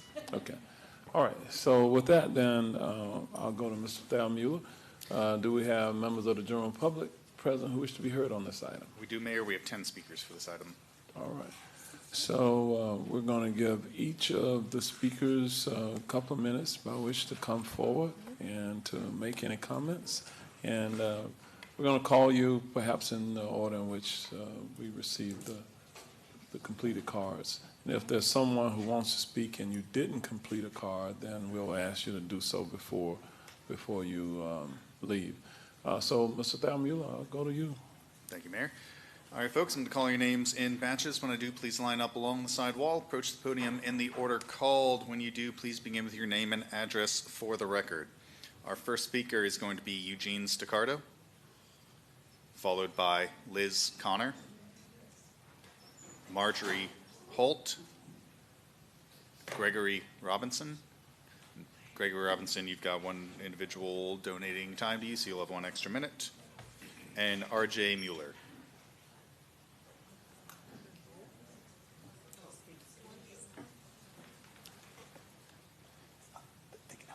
Mr. Staccardo? We both have things to put, so I don't know if you want to proceed with somebody else, but we got. Oh, okay. We're going to skip you all for now. All right. Sir, if you don't have a PowerPoint or something, you can come forward. Just give us your name and address for the record. Greg Robinson, 3716 Beacon Tree Place, Oviedo. All right, Mr. Robinson. Okay. We oppose the McCullough Boulevard expansion because it's not a need. It's only a want because it was planned decades ago and now the funds are available. The outdated study should be reevaluated. Traffic and safety issues aren't there, and it would be a waste of $33 million that can be used elsewhere. We've lived on that stretch for over 24 years. I can testify that expanding from 2 to 4 lanes will be disruptive to the residents because it removes existing grass buffers, about 60 feet, which will only bring vehicle noise and fumes closer to the residents' homes and bring sidewalks closer to the roads. The fairly recent red light at Madison Park and University Estates, which is the midpoint of the proposed expansion, actually cut down on the opportunity for potential speeders to have a mile-long run between North Tanner and UCF Ken Dixon. The light also allows residents in the 2 subdivisions to enter and exit safely, which I believe was the main reason the light was installed in the first place. It was a great job. You've done enough. The entire 1 mile stretch has double solid yellow center lines, so passing and lane changes are prohibited and thereby preventing accidents. Note that the accidents on McCullough mostly happen between UCF and Ken Dixon and Alafaya because they are 4 lanes where lane changing and speeding happens. Our present stretch of McCullough is fairly safe. We don't have accidents that I can think of. Vehicle traffic is routinely light and free-flowing and is only semi-congested during UCF 7 home football games and graduations because the arena and football stadiums are accessed off McCullough and police are controlling the red light at Ken Dixon. Foot traffic along the 1 mile stretch is only noticeable when fans are going to the home football games, but it's far from enough to justify widening the sidewalk from 4 feet to 10 feet. Lastly, there's beautiful wildlife at the Econ Reserve across from North Tanner and all along that 1 mile stretch, including herds of deer. We feel that wildlife will disappear with the creation of the 4-lane road. Seminole County does not want the expansion and will not help pay for it.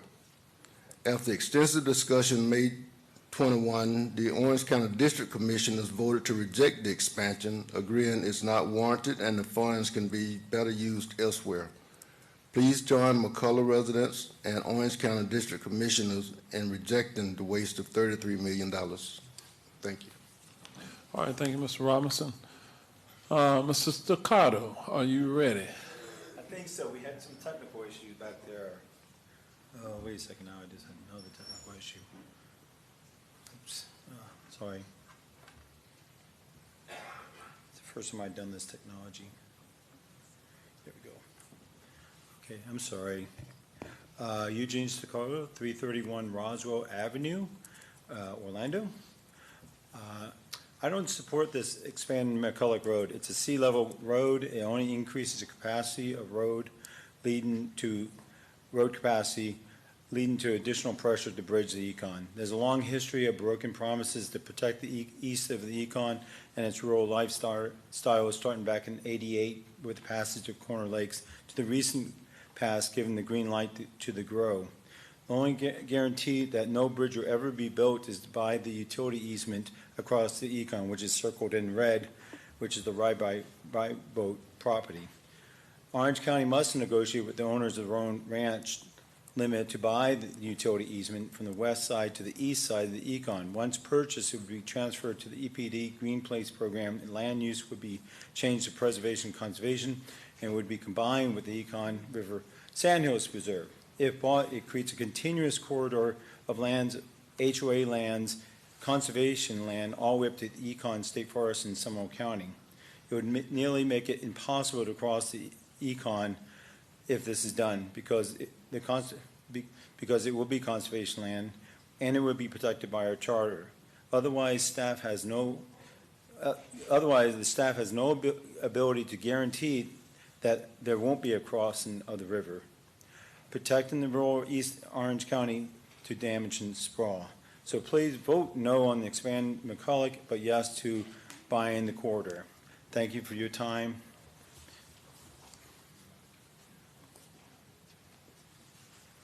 All right, thank you, Mr. Staccato. Next speaker, please. Yes, good afternoon. Marjorie Holt, 8502 Elveron Avenue, Orlando, Florida, 32817.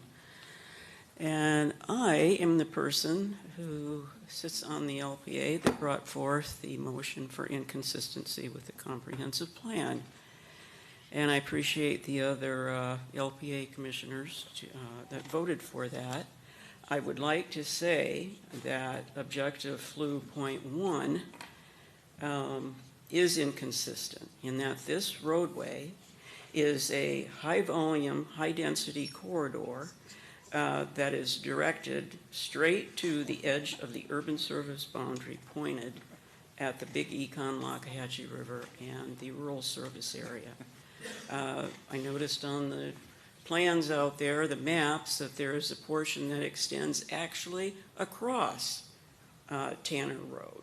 It looks like, I don't know, you could pull over, but nonetheless, it's paved and there is something there.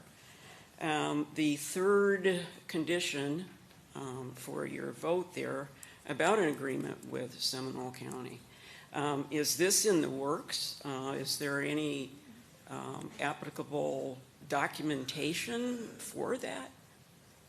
And secondly, or thirdly, that scrub habitat up in that northeast corner is an important area. It's part of a seepage slope, and the county can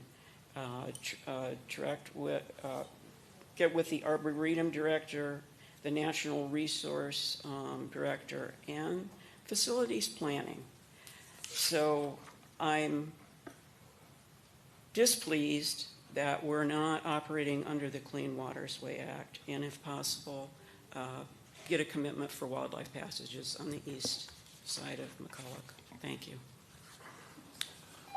All right, thank you, Ms. Holt. We'll move to the next speaker. Thanks for working with us. We had some technical difficulties. If you can pass that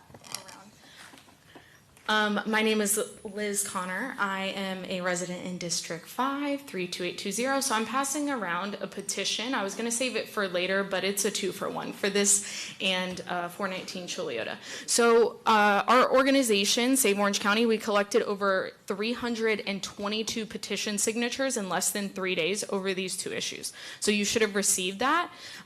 Again, didn't feel like filling up your whole evening with 300 and something speakers, but that is the petition that you should have received. So I wanted to play, and I will play, a brief recording of Seminole County Commissioner Bob Dilawri's public comment during the public community meeting regarding this road from 2 lanes to 4 lanes. I'm hoping you will consider it.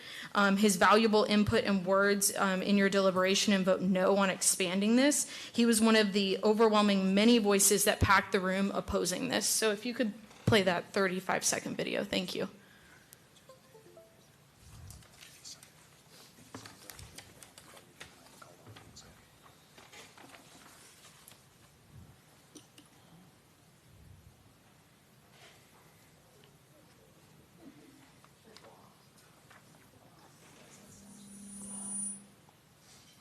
don't count it against my time. I only get 2 minutes, and I have a lot to say.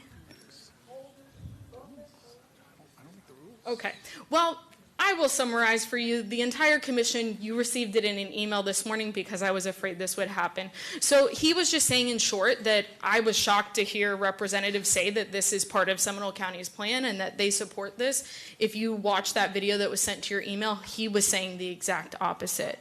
I know each county has different thoughts on our plans of the future, but oftentimes when two... Oh.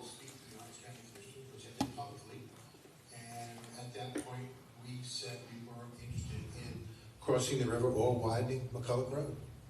We were not interested. All this widening was in the Seminole County side. You know, if Orange County wants to widen their side, they're more than able to do that. But this is the first time we've heard of it. This is not in our short-term plan, it's not in our long-term plan. For those who don't know me, my name is Bob Delari, one of the county commissioners here in Seminole County. In 2016, okay, it's just going to repeat. County asked me to speak to the Orange County Commissioners, which I did publicly. Okay, so I'm hoping I can just you got about 10 seconds to wrap up. Perfect. So I also have many concerns in addition to the people there. You will see them reflected in the petition. This is not what we need to be doing right now. They're not in collaboration. We're not in collaboration with that. The residents don't want it. There's a big question mark over cost. We asked that during the community meeting, and it was skirted around. I also think for someone to stand up and say today that there's no intention to four-lane this to 419 in Chiliota, I have it on film. We would never, never, ever, ever do this, not in the short-term plan, not in the long-term plan. But then here being presented, oh, that's an option. And that may be in the future. So I'm just asking you to say no to this right now. It's not the right time. And it's rushed. Thank you. I'll be back later. All right, we're going to move to the next speaker. Good afternoon, Mayor and Commissioners. My name is R.J. Mueller, 14366 Stanford Circle, 32826. My home backs up to the retention pond that will be expanded, so I'm directly impacted by this project and asking you to vote no. At the community meeting, more than 70 Orange and Seminole residents said no. Bob Delari from Seminole County said no. Seminole planning staff said no, and the LPA said no. Why would this board approve this project against the will of all these people just to make a deadline? Is beating a June 28th stormwater deadline so this project can proceed under older stormwater criteria a valid reason to accelerate this project? I've watched residents come before this board before saying they lived in their homes for years with no flooding problems. And then after nearby development or road changes, their homes started flooding. I don't want that to happen to me or my neighbors. Do the new stormwater standards change the drainage plan? Do they change the size, design, cost, location, treatment requirements, or floodplain compensation? McCulloch has a level of service of CD today. Pre-COVID, it was F. But with UCF enrollment slowing and more classes moving online, can anyone say with 100% certainty that traffic will return to level F? And why isn't the Richard Crotty extension to North Tanner being considered as aggressively? And if Orange and Seminole agree not to extend McCulloch across the Econ, would four-laning McCulloch strengthen or weaken a developer's argument with state backing to cross the Econ anyway against that inter-county agreement? I support the 10-foot lighted multi-use path. The safety improvements make sense, but there are too many unanswered questions about stormwater, traffic, Seminole County, the Econ, and regional planning. I'm asking you not to approve this project today. Thank you. Can you give us your name one more time? R.J. Mueller. R.J. Miller. Yeah. Okay, got it. All right, folks, next batch of speakers is going to start with Connie Hurt, followed by Fred Milch, Eric Grimmer, Susie Morris, Jennifer Lane, Cassie Lynch, and Adrian Langston. The first name was Connie. Fred and Eric. Did you say Connie? Connie. Miss Connie? No, Connie. Next one was Fred and then Eric. Excuse me.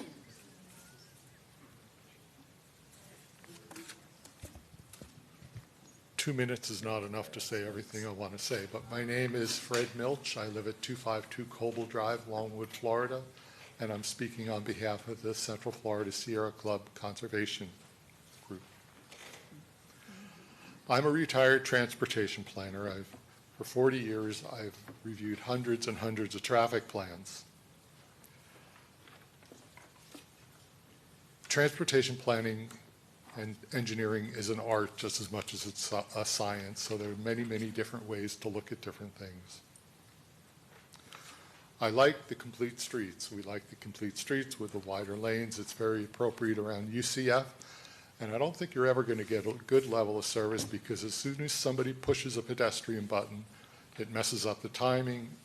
It's hard to get through. So maybe you should just make this a multi-use corridor with bikes mostly being appropriated and pedestrians instead of cars. I think there are many alternatives to the 4 lanes. Intersections control the capacity of the roadway. So putting in turn lanes, maxing out all the turn lanes, I think is the best thing to do first.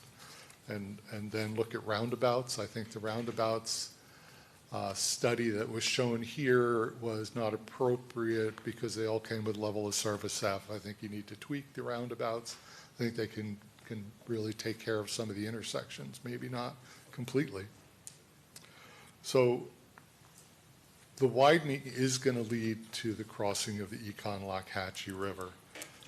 A bridge would require the widening, and this just provides justification for the bridge. Why is a bridge bad? The Econ is an OFW, an outstanding Florida waterway. It's a very special for Orange County and for Seminole County. The impacts of development that's going to spur from this crossing include septic tanks and fertilizers.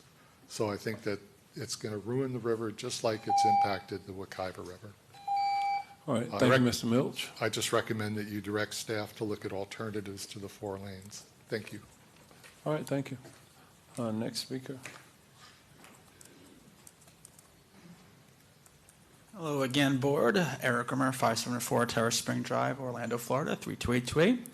I am the chair of the Transportation Mobility Advisory Commission, which is a citizen-led advisory board on transportation here in Orange County, but I'm speaking in my own capacity today.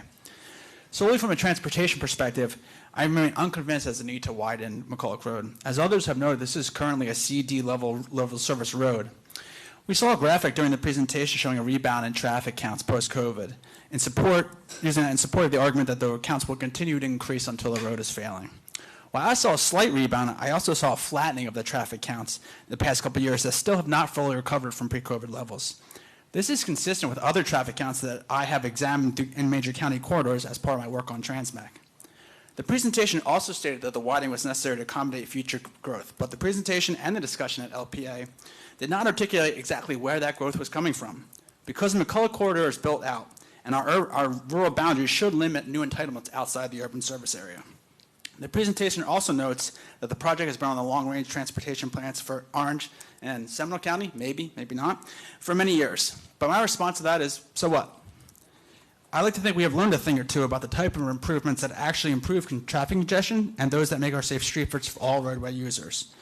So if we thought 20 years ago that it was a good idea to widen McCulloch, that doesn't mean it's a good idea now, and we need to evaluate the project on its current merits. There are absolutely worthwhile elements to this plan. Multi-purpose paths? Okay, I have my thoughts about those given the age of electric mobility, but fine. If the intersection is unsafe as indicated in the presentation, no problem. Let's invest in safety improvements to address that problem. But if we don't need to commit over $30 million to widen a roadway, that simply doesn't need it. Thank you. All right, thank you, sir. Next speaker.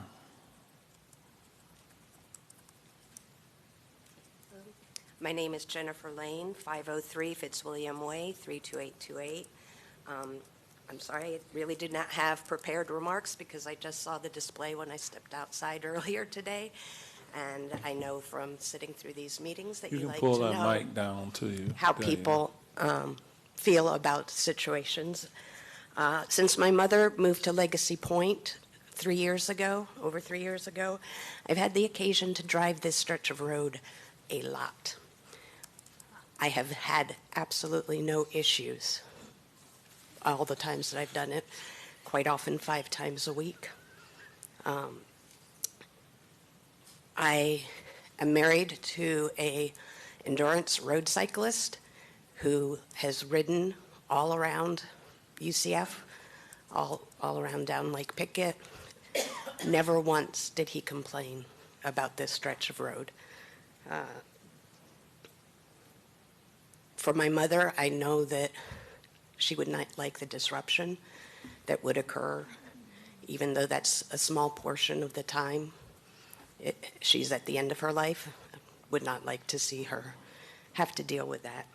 And I think that you guys have focused on smart growth.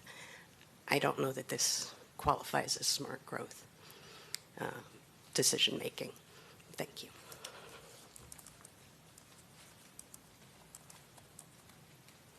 All right, thank you, Ms. Lane. Next speaker. My name is Susie Morris. I live at 3638 Lake Dorati Drive, Orlando, 32820. Good afternoon, Mayor Demings and Commissioners. I'm here to strongly oppose the proposed widening of McCulloch Road. This project is unnecessarily environmentally destructive and physically irresponsible. First, expanding McCulloch Road directly threatens the Conohatchee River crossing. The road currently ends just west of the river, serving as a critical natural barrier that protects rural character and prevents unchecked sprawl east of the river. Widening it now would open the floodgates to major development. Second, the project would cause severe disruption to the wildlife. The Conohatchee River corridor is vital habitat for gophers, tortoises, deer, bald eagles, sandhill cranes, and many other species. This expansion would fragment that habitat and dramatically increase roadkill in one of our last remaining wilderness areas. Third, this is clearly a gateway for eastward development, a project that primarily benefits developers rather than serving the needs of our community. Importantly, McCulloch Road is currently rated only as a C for a level of service. It is not failing. With UCF shifting 30% of the enrollment online and targeting a 35% goal, traffic pressure from the university is actually decreasing. We do not need the expansion. Crucially, approving this project today would circumvent new stormwater treatment standards. Rushing approval allows the county to avoid stricter, modern environmental protections that would otherwise apply. Finally, there is no commitment funding from Seminole County, which has formally opposed the project, or from UCF. Why would Orange County taxpayers carry the full burden? This expansion is the wrong choice for our environment, our rural boundaries, and our future. I urge you to reject it and demand smarter, more responsible solutions. Thank you. All right, thank you very much. We'll move to the next speaker, please. Hello, I'm Cassie Lynch. I live at 2324 Woodhill Avenue in Orlando. I obviously don't live near this area, but I do travel here a lot to make use of our wonderful parks, especially the Econ River Wilderness area and Econ Sandhills. And the biggest concern I have from this is you're taking a one-lane feeder road of Tanner Road or Old Lockwood, and you're bringing it in to a two-lane feeder road, well, what you want to be a two-lane feeder road. So wouldn't it make more sense to focus on upgrading those other roads first before trying to feed one lane in the two lanes, so there are already two lanes in the two lanes? It just, I don't know. The traffic things, every time I've driven out there, no real traffic. If the traffic's from the sports games, well, that's just a side of going to the sports games. I don't go downtown and say, you need to widen, the road down here because I'm stuck in traffic from a Solar Bears game or Magic game or something like that. It just seems kind of concerning. And of course, obviously, the biggest concerning thing is you four-lane it to Tanner, then here come the developers, They come and say, well, we need to take this road across the river again, and while I know Orange County doesn't want to do that, Seminole County doesn't want to do that, developers love to run to Tallahassee and say, we need to do this, please pass this for us, and that's 100% what'll happen if they give them the opportunity. And I just worry that taking that road 2 lanes before any of these other roads around it have been, 4 lane, taking it 4 lane to 4 lane, it's just going to give them more incentive to run to Tallahassee and cry until they get their way. So that's just the biggest thing I worry about. And thank you. All right, thank you, Ms. Lynch. We'll move to the next speaker. Good afternoon, Mayor and Commissioners. My name is Adrian Langston. I reside at 4703 Fisk Circle, Orlando, Florida, right near this, where they want to do the expansion. A lot of people are opposed to the expansion. I'm actually in support of the proposed improvements. As a resident, community, a stakeholder, I believe the expansion is necessary and bring long overdue widening of McCulloch. I travel this road every single day. I ride my bike with my son and myself in this area all the time, and coming back, it really gets congested at times. The widening of this 2 lanes to 4 lanes will help address significant traffic congestion that we experience throughout the whole year. Anyone who's traveled this corridor during different events at the bounce house, college and high school graduations, concerts, etc., and other major gatherings know that traffic often backs up for miles, creating delays, frustration, and safety concerns for motorists and emergency responders alike. There's a fire station right there at the corner. I'm also encouraged by the inclusion of sidewalks in this project and lighting. I ask that the county strongly consider additional pedestrian infrastructure as they already address, including continuous sidewalks, enhanced crosswalks, improved street lighting, and the growth, as growth continues in this area, Orlando will continue to grow. East Orlando will continue to grow. I'm a realtor in the area, so I see the growth, I see the expansion that's going on. And as the growth continues in this area, we got to ensure that our pedestrians, students, cyclists, residents can travel safely, especially during the evening hours. My main concern is during the construction, while I support the project, I encourage the staff to proactively communicate detour routes, construction schedules, and traffic impacts to residents as well as businesses. Effective planning will help minimize disruptions while this much-needed improvement is underway. Thank you. All right, thank you, sir. Do we have any other speakers? Mayor, that was our last registered speaker for this item. All right, if there are no other persons who wish to speak, then we'll close the public hearing portion. I'm going to go back to our staff person, Brian Sanders. We've heard a lot there and from the residents, and perhaps you can address some of those issues, and then we'll go to members of the board. Sure. Thank you, Mayor. Documented quite a bit of conversation.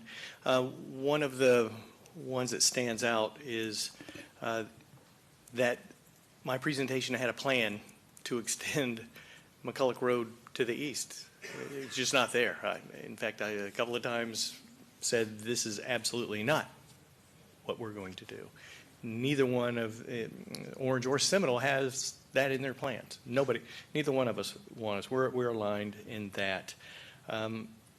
Talking about level of service of the road being C, that's the AM period of time. Yeah, the road operates at a level of service D at the peak hour, and the PM is the peak hour, and so we see that as climbing. The graph was clear that it's climbing, and this project is going to take a number of years to produce. Tomorrow it's not going to be constructed. As time goes on and developments happen and traffic patterns change the way we anticipate, we want to meet that level of service failure. We missed it the last time. We want to make it happen this time. And so that the accommodations are there for the gentleman that was riding his son on bicycles in that corridor. I can imagine that's pretty rough. Skirting the regulations, absolutely not. This has been directed to us from the Water Management District. This is in the law. We are following the law. That doesn't relieve us from all the permitting requirements that we've been doing. More econ crossing, built-out land use. You heard the realtor gentleman say that it's going to be growing. It is growing. It's going to continue to grow.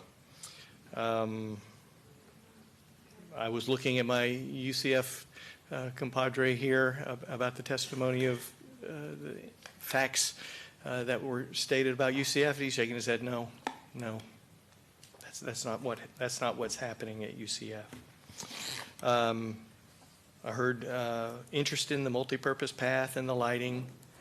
That can happen. That can happen with this project. Without this project, there's no room to install that multipurpose path. And again, that's the connection to the East Orange Trail.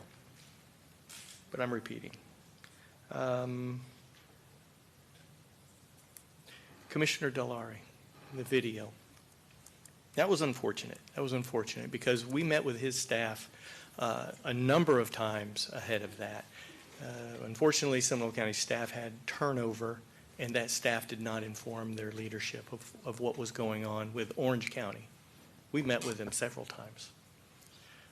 It was unfortunate that he did not get that information. So I get his frustration at that point in time. Since that time, we met with him personally, explained everything.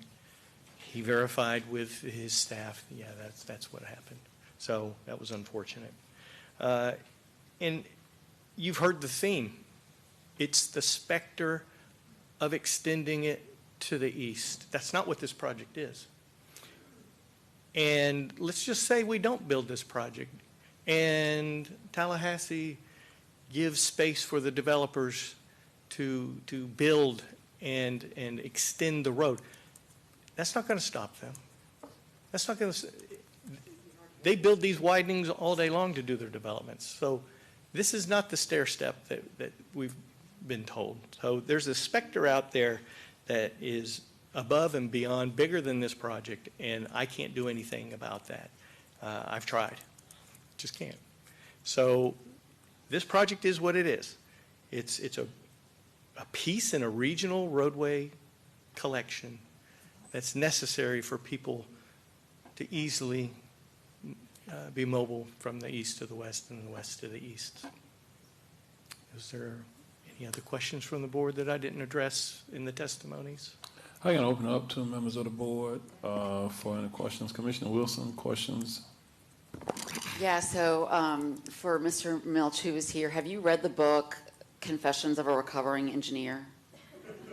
It is a legit, like it changed the way I see everything as far as transportation and the idea that roads are not assets, that they're actual deficits, and the wider they get, the bigger they get, the more we have to pay into maintaining them.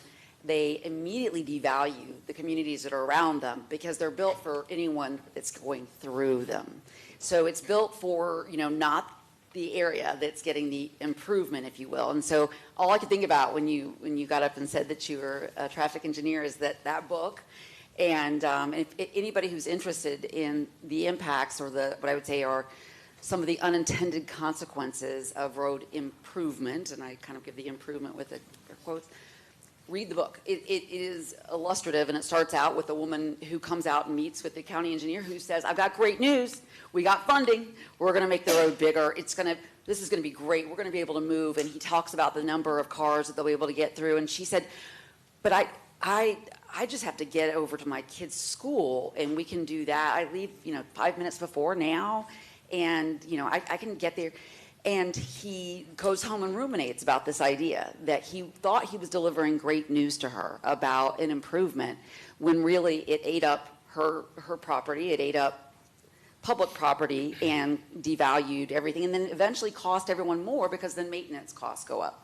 So, I think it's, I understand there's a need for improvement there. I think my question for you, Brian, is it sounds even the gentleman who was interested in the improvements was interested in it for reasons because he wants to be able to ride his bike. So are we being held hostage to wider, more lanes to be able to get pedestrian and cyclist facilities? And, you know, if the intent truly is to build for the future, and I know you spoke about the corridors like Colonial, you know, you heard the young people of today who are coming into some of these positions and hopefully some of these positions, they want bus rapid transit on Colonial to alleviate some of this. They want actual transit on UCF campus so that they don't have to get in their cars. So I don't, you know, I want to plan for the future in a way that isn't like how many cars are we getting through. I want to plan for the future in that we are directing growth to the right places. We're keeping our young people safe who don't want to drive. They want to bike. They want to walk. They want to maybe ride a scooter. I hate the scooters. But I believe if we're having scooters, we better figure out a place for those when we talk about road design. So I agree with the citizens that came today to express those concerns. I also, as somebody who's been an environmental advocate for a long time, do agree that if you build it, they will come. Anyone who's driven the 429 on day one when it opened, you can see the difference between the growth out there now and before that road was there. And quite frankly, it makes it a very accessible and attractive place to develop. So I think if the intent is to honor sort of that boundary with the econ and make sure that we are really expressly making growth, directing growth, encouraging growth, we don't have to say, oh, we'll build it just in case.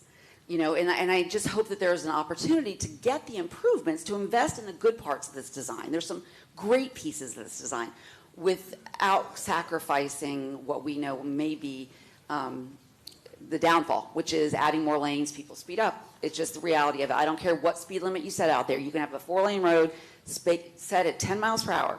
People cannot obey that because it looks like a runway and they take off. So I think we have to design for safety, design for areas where people want to see more wildlife, want to be able to bike, don't want to lose the value of those elements that can be preserved with intentional design. Thank you. Okay, Brian, I'm not sure there was a question there per se. I don't support I think the question was if there's a way to do it without the widening of the road. And I think he understands my. So did you want to respond? I mean, as if there were specific this area was built in a time where it's not multi-use, and trip links are very long in this area, and we're not going to resolve that in a 1.1 mile corridor. All right, so until air mobility really catches on, we're going to have to continue to invest in our infrastructure because we're very autocentric. No matter how many trails. Autocentric because we build for autocentricity. Let me tell you that it's true. I mean, think about the way that we build. We build for autocentricity, and then we blame the growth. But we've developed for that. If there's no alternative, if your alternatives are wait in traffic for 45 minutes, or try to support something that is different than that, you drive the support for anything different than that. And what we're seeing is people trying to drive support for things like protected bike lanes, protected lanes for multi-use, whatever. And like our smaller municipalities, they've all allowed more golf cart uses because people don't want to be in their cars. But if we continue to design that way, we devalue the entire community. I can see I touched a nerve. And Brian, I will say this, that, you know, I've long been a proponent of doing some real alternative transportation within our community to get people out of cars, like maybe bus rapid transit, maybe going to some type of a commuter rail or connectivity east and west, but we haven't gotten anywhere with that. So we as a community, we're still kind of stuck in, you know, the rubber tire solutions, and we'll have to get out of that at some point. And even the way we build, you know, I think that we should build communities where people live and work in the same relative spot, where it's mixed use, and then we connect those job centers somehow. But that's a whole different conversation. We're going to move forward, Brian. Yes, sir. Well, Mayor, I just want to say perhaps the question or the response should be, I think the Commissioner was asking, any ability to do anything else? Well, and I don't recall the answer. I thought I heard you say we don't have the right-of-way. So at the very least, you would need additional right-of-way to make some of those improvements, pedestrian safety improvements. But I think that's what I heard. But even that should be, I would think, a not quite a, I mean, I don't know either, but I would think that if you're looking for right-of-way for additional protected bike lane and multi-use path or what have you, it wouldn't necessarily be the same thing as additional traveling. Okay. Okay. Yeah, time and time again, when we've looked at these alternatives, it does push the right-of-way immensely. Roundabouts push the right-of-way immensely. And it's been a very, very touchy issue with Seminole County that we were walking lightly along. So that's what brought us here to the point we're at now. All right, Commissioner Simrad. Thank you, Mayor. Thank you, Brian, for your presentation and your team. I know it took a lot of work to get there. Unfortunately, we're really in a situation right now where we just don't have stakeholder buy-in. You know, Seminole County, we received a letter, all of us received a letter on March 4th from their commission. They don't support it.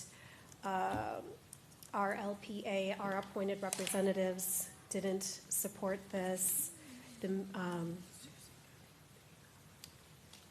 Sierra Clubs, you know, has opposition to it. And the service level is a C. It's really important to say that the service level is a C. And there is a giant trend right now in national trend in education, in higher education, that more and more classes are going online. And that's why we have seen some level of improvement to traffic there. It's just because degrees are moving online, and so we've reduced car impact with that. What I would really like to pursue is the 10-foot multimodal path on this corridor. We have consensus of that from the communities and the neighborhoods that live on that road.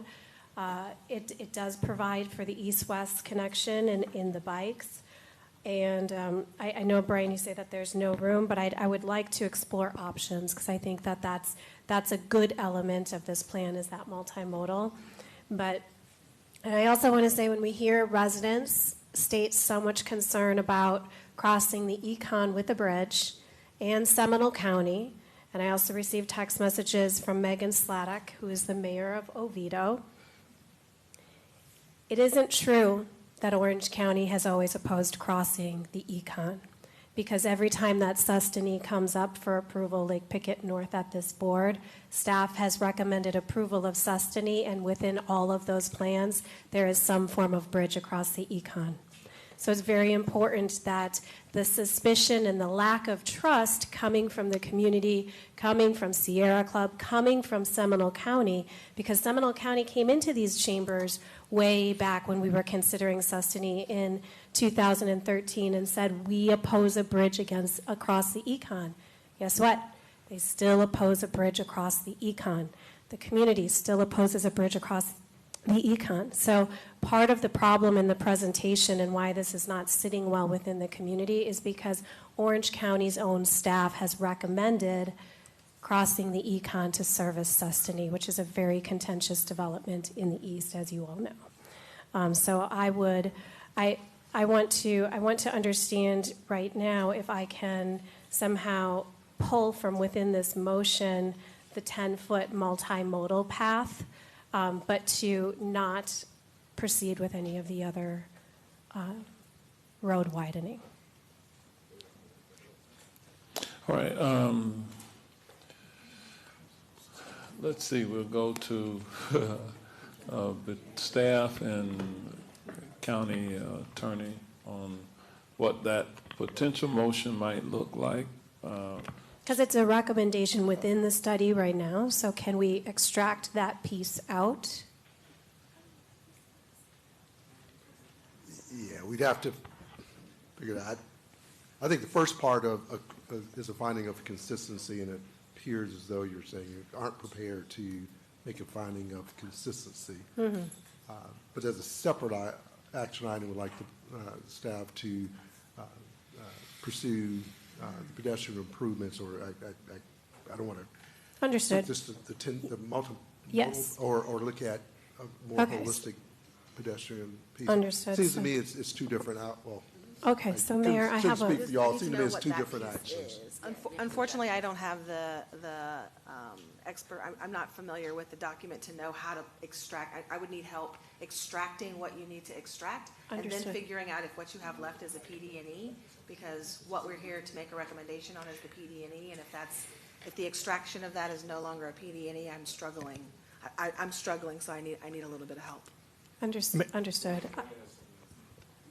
Perhaps you're looking more towards a complete street application over the corridor.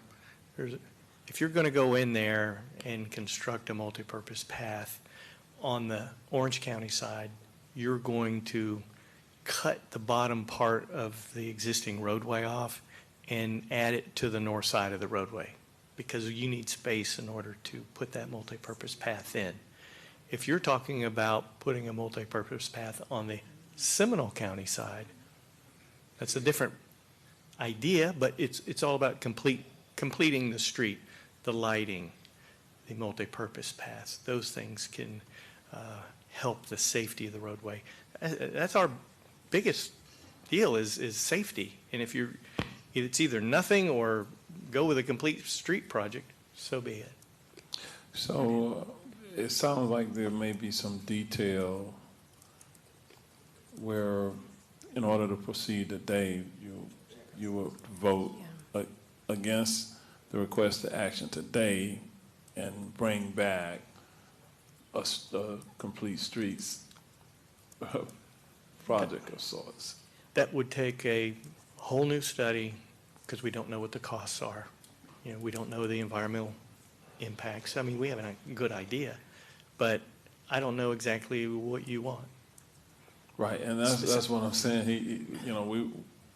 We would not have the level of detail by which to make a specific decision. Now, if the decision is to deny it today and say, hey, we'll continue to study the street, complete streets, that's a different kind of motion. You're denying it today and say we're endeavoring to commit to continuing to study the concept of doing a complete streets. And there's not a commitment other than to try to study that. And also consider how complete of a street if you're going to be facing the capacity and So it's just the science. Okay. So Commissioner Simrad, would you like to make a motion to, it sounds like you want to deny the action requested and kind of substitute a different course to at least study, Yes, find let's it go. inconsistent and. Thank you. Okay. So I'll make a finding of inconsistency Second. with the comprehensive plan and approve, and reject the McCulloch Road Project Development and Environment Study. Second, Uribe. Okay, so we have a motion and a second. All in favor, let it be known by saying aye. Aye. Okay, opposed, no. All right, the motion passes and it is unanimous. Now, if you wanted to somehow say, give direction to staff to come back with. I'd say, Mayor, let us just come back, because we have to develop what this would be and then bring that Okay, back. all right, so we'll defer that to a later date. All right, then, Brian, you did your best. Thank you, sir. And that's all you can do sometimes. Yes, sir. Because of that specter that's out there that you referenced, it's very difficult to get past that specter in the minds of a lot of people. Also, with that, I'm going to go back now to the previous item that we had, and this was C4. We're going to go back to C4 that was on the agenda for this afternoon, and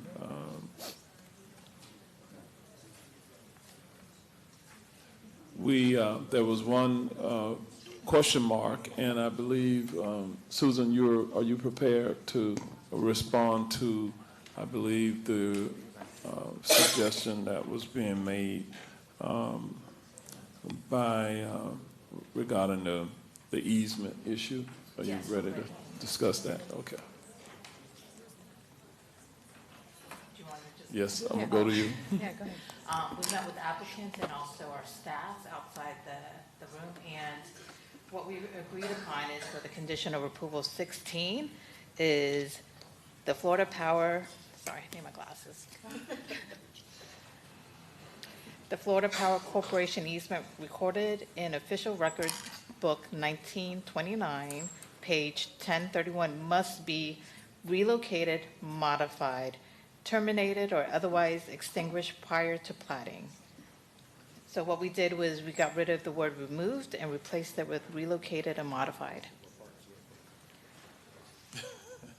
So Mayor, the official recommendation from staff at this point will be to make a finding of consistency with the comprehensive plan and approve the South Goldenrod subdivision phase 2 preliminary subdivision plan, subject to the conditions listed under the DRC recommendation in the staff report with the modification of condition number 16 as just read. Okay, and with that, I'll get a nod from the county attorney. Okay, that satisfied the language from the members of the board. Any further questions about that? I understand half of the applicant team that was bringing this forward may be outside, but. Yeah, here we go. They're here. We're good, Tina, we're good, we got it all Okay. cleared up. All right, so we have language, and Commissioner Uribe, would you like to offer a Yeah, motion? motion for approval with the Second, adjusted conditions set by staff. Second, Wilson? All right, we have a motion and a second. All in favor, let it be known by saying aye. Aye. Opposed, no. Motion passes, and it is unanimous. All right, now we'll move to item D7. E7. D6. Wait a minute, no, I'm wrong. D6, Giuliotto. D6, we're going to D6. I'm like, that, am I skipping ahead? D6, and Brian, you're the all-star today. So you're up, sir. Thank you, Mayor. Thank you very much. We're here now for the public hearing for the Giuliotto Road from Colonial Drive to Lake Pickett Road, Project Development Environmental PD&E Study. Title VI compliance includes Orange County will not exclude from participation in, deny the benefits of, or subject to discrimination any person on the grounds of race, color, national origin, sex, age, disability, religion, income, or family status. If there's any members of the public that have questions or concerns, you may contact the people listed on this slide. Oh, there's a picture missing. We're going to talk about the project background, very similar to McCulloch. Not the same background, but alternatives analysis that we performed, the preferred alternative that we're going to recommend, public involvement that has occurred, a very, very extensive public involvement that has occurred, the schedule of the project, summary, comprehensive consistency, and the action requested. Oh, there's this figure. So in terms of the characteristics of the roadway, this is the context classification is C3 suburban residential, C3C suburban commercial. So the southern end of the project has that more commercial flair than the northern part of this project. The timeline background, as I mentioned earlier, this project was included in the INVEST program, and it's part of that vision of making these places more livable for people in where they live at their homes. In 21, the RCA study began. That study was presented in 23 for the first time to the board. We were asked to go out, back out to the public and back out for more technical information on the intersections. There was a thought that a two-lane roadway with intersection improvements can save the day. Well, we began that study in '23, very detailed analysis. This is a FDOT interstate level of analysis. It's a three-phase analysis looking at feasibility, safety, and costs. The results were then presented to the board in '25. We were directed again to go and meet with the community, and we did. And we met with them in a community meeting, and we met with some individual HOAs at some of those intersection points where it really mattered about what's happening with the intersection. So again, we're doing a PD&E for the causes of the Clean Water Act. Probably don't have to go into all of that, but for all the same reasons we're doing what we're doing. In terms of the alternatives, of course, the RCA and the PD&E set that project purpose and need to assess and recommend improvements, data collection, and then balance the need of all the users within that corridor. Here we've got a condition. The first 1,300 feet is 4 lanes. By and large, this is a 2-lane undivided urban minor arterial roadway. There are turn lanes at the major intersections, but the first 1,300 feet is 2 lanes. The remaining is 2 lanes. The speed limit out there is 50 miles an hour, too fast for today's planning and engineering. There's no median to help with the access management throughout this corridor. There's shoulders and ditches to accommodate the drainage. There's a 5-foot sidewalk from State Road 50 to the north end of Country Lake Estates subdivision. There's limited bicycle facilities, and there's traffic signals just at a couple of locations. One in the middle at Cypress Lake Glen Boulevard, and one at each at the bookends at 50 and Lake Pickett Road.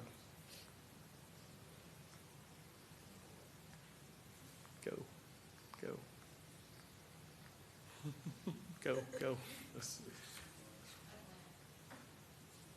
there we go. We're having some digital issues with the pictures. The preferred alternative includes enhanced mobility. We're completing this street. Uh-oh. I think this went way forward. Way forward. Come on back. We're at slide 25. I can't be past 10. Okay, I'll do it. Okay, giving you a preview. What's to come? Come on. Oh, there we go. All right. All right. So, in terms of the alternative analysis, this is a little bit exaggerated in terms of the graphic. As I had mentioned, the very south end of the project's 4 lanes is more urbanized. There's more commercial down there. But as you go north, swell drainage, 2-lane roadway, and at the major intersections, we have the turn lanes. And we're dealing with anywhere between 100 and 130 feet of right-of-way. So basically, the main line right-of-way is there for this project. Here we go. And looking at the traffic capacity, this was from existing traffic capacity in 2021. We're hovering around 11,500 AADT to 15.4. The 15.4 is further to the south, of course, and then it loosens up as you go further north. Crash history. Boy, the graphics are just not working today. Crash history, 113 crashes. This was from 16 to 20, and out of 113, 36 had injuries. There was a pedestrian crash, 3 bicycle crashes, and no fatalities. Back then, we were below the state average for a corridor like this. We went and pulled the last 5 years, and hey, there we go, we got graphics.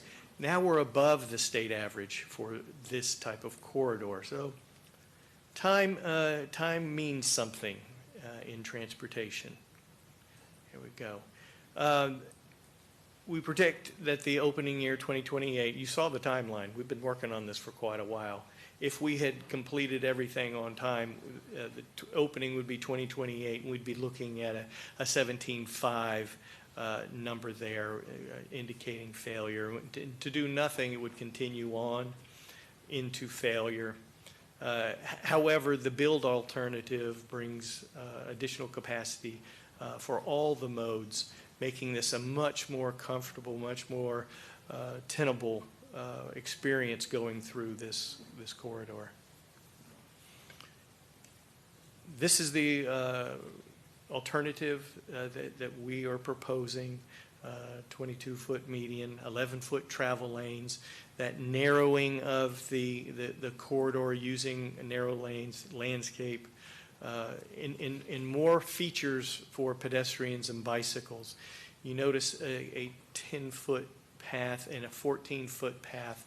This project on the north end includes the East Orange Trail. It's part of the Rails to Trails. It happens at the north end, and then it exits and heads further to the east to other areas. But we continue this multi-purpose path on the project down to that traffic signal that I had mentioned about midway through the project. And then we switch sides with that to be on the same side as the elementary school and the south end. And there is a school on the north end as well on the east side, which the path would be on the east side. So at that traffic light, we make that transition with that path. And in any case, wherever the path is not, you're going to have a 6-foot sidewalk and lighting. Pretty much have full lighting up to that traffic signal, first traffic signal, but beyond that, there's only lighting on the west side of the road.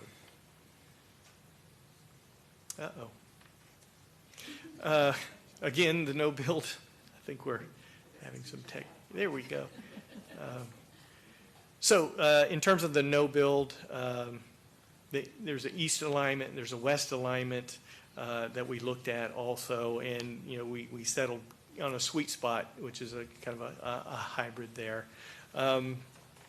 So we avoid relocations and impacts of that nature, no residential, commercial relocations, except on the very north end. There's one residential relocation that there's a interesting story behind that with that resident. He was building his wife's last home. She was very ill at the time.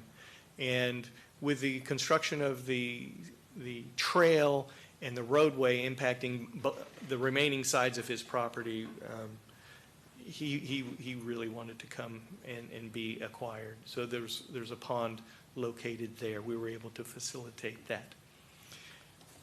In terms of the ICE study, it's a data-driven framework used to select the best intersection.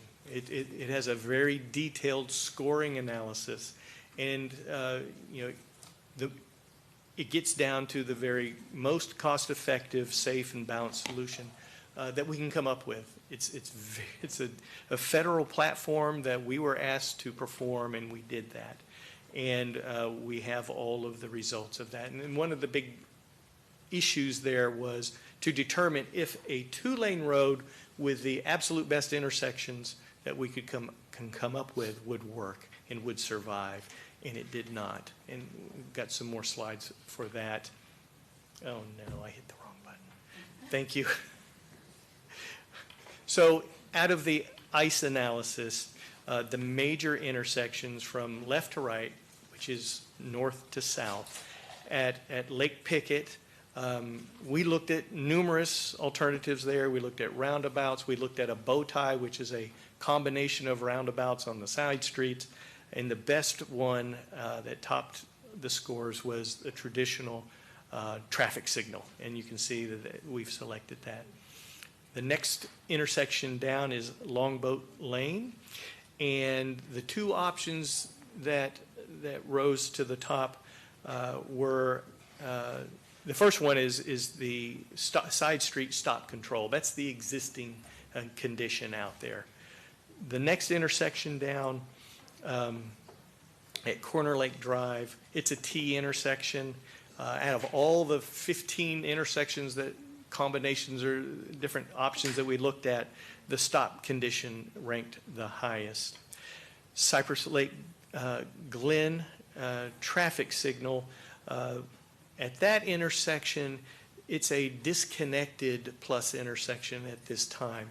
There is a small side road just south of here that connects to Chuliota Road, and it provides access to that school. We're proposing to connect it as a plus intersection so that it's not offset. An important fact about that road connection is the school bus depot south of 50 that's being constructed by the school board, and DOT is putting a traffic signal at 50. All of those buses are coming out of that depot, and they will end up on Chuliota Road without a signal if we don't make this connection. That's important. I want to spend a little bit of time on Longboat Lane.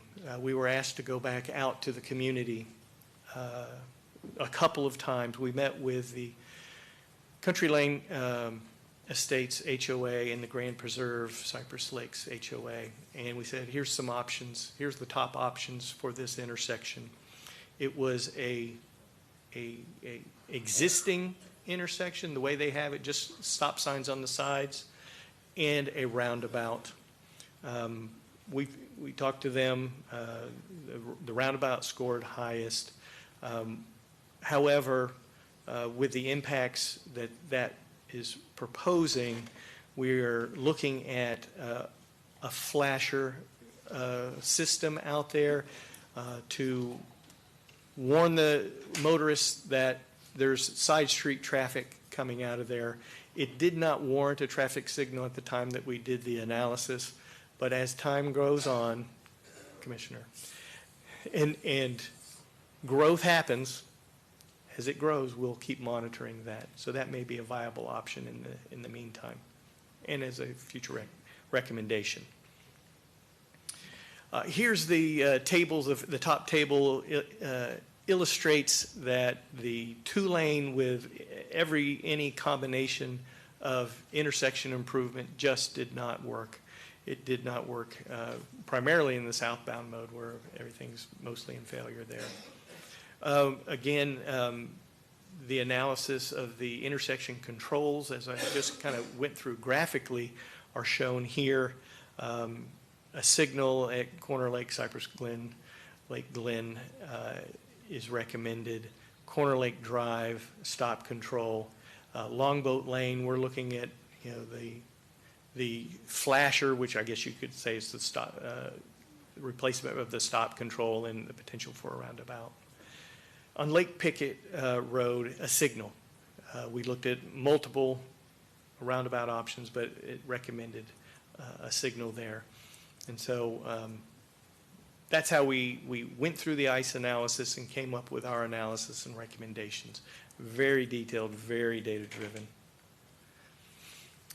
So again, here are illustrations of where the proposed Schoolview Way intersection realignment is. The top left shows the existing condition with that little connector there, and a future connector for making it to the traffic signal. And there has been a request from the community to keep that existing connection there as well. We can do that. And you can see that it's in the lower half of the project by and large. Again, the Lake Pickett is shown here as a stop sign. There is that pond site that I was talking about, that the residential story that I mentioned. The trail would come behind his house. We would widen on both sides eventually for this. So that was the best situation for that family. In terms of the preferred, I didn't do that one. I hit forward. Oh.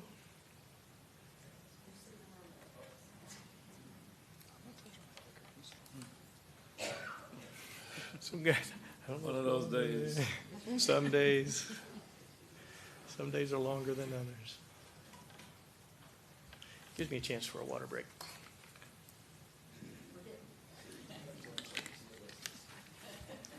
All right. Let me back up one to see if, no. I got to keep going back. We're not that far. Ooh, that's too far. Oh. I'm pushing and nothing's happening. I didn't do that.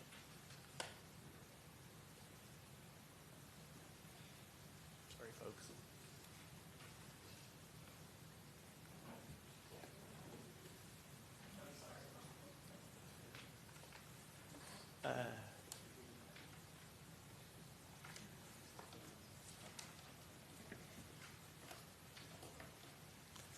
Okay. Oh, there we were. Let's move on to the next. Here we go. So, when looking at the socioeconomic benefits of this project, it absolutely enhances mobility. We're making it complete. We're addressing all of the intersections. One residential acquisition, no business parcel acquisitions at all. 22 parcels will be impacted. We do have floodplain compensation. We have stormwater pond, obviously, that we needed for this as well. Missing graphics. Cultural, no listed or eligible historic resources, no archaeological sites, no recreation areas or protected lands will be impacted. In terms of wetlands, direct impacts, 0.49 acres, indirect 1.41 acres. Floodplain, direct impacts, 0.8. No indirect impacts there. No federal or state protected species would have any adverse effects. Again, fulfilling the PD&E requirements, noise, potential impacts at 5 sites, but in this case, abatement is not feasible in terms of where the driveways are, and the abatement would be sound walls. That's very different. That's not something that we are regulatorily necessarily responsible for, but on a state project, that would be required. In terms of air quality, we're in attainment, so we're in good shape, and this project could potentially reduce harmful emissions by reducing congestions and travel time delays. And there's no contamination impacts for the parcels that we would be acquiring. Utilities, we anticipate relocations, of course. There's special considerations for the power and the lighting. We would be, as you can see, there's lighting only on one side of the roadway north of that signal. The other side has no lighting whatsoever. And the construction is short term. It's a couple of years of inconvenience, and then we're able to get back to life.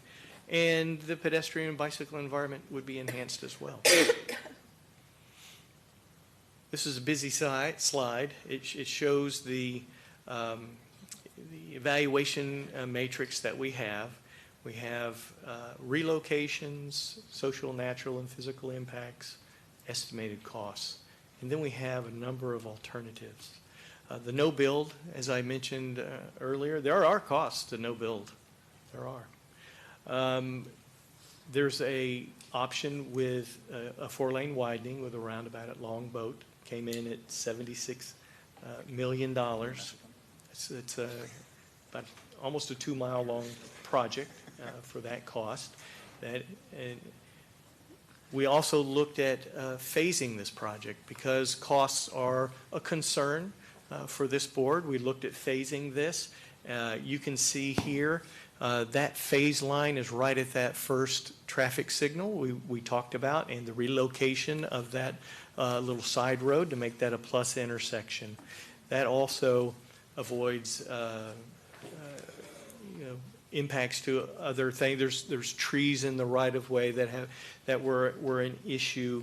However, you would wait on phase two. You wouldn't have the lighting, you wouldn't have the multimodal accommodations.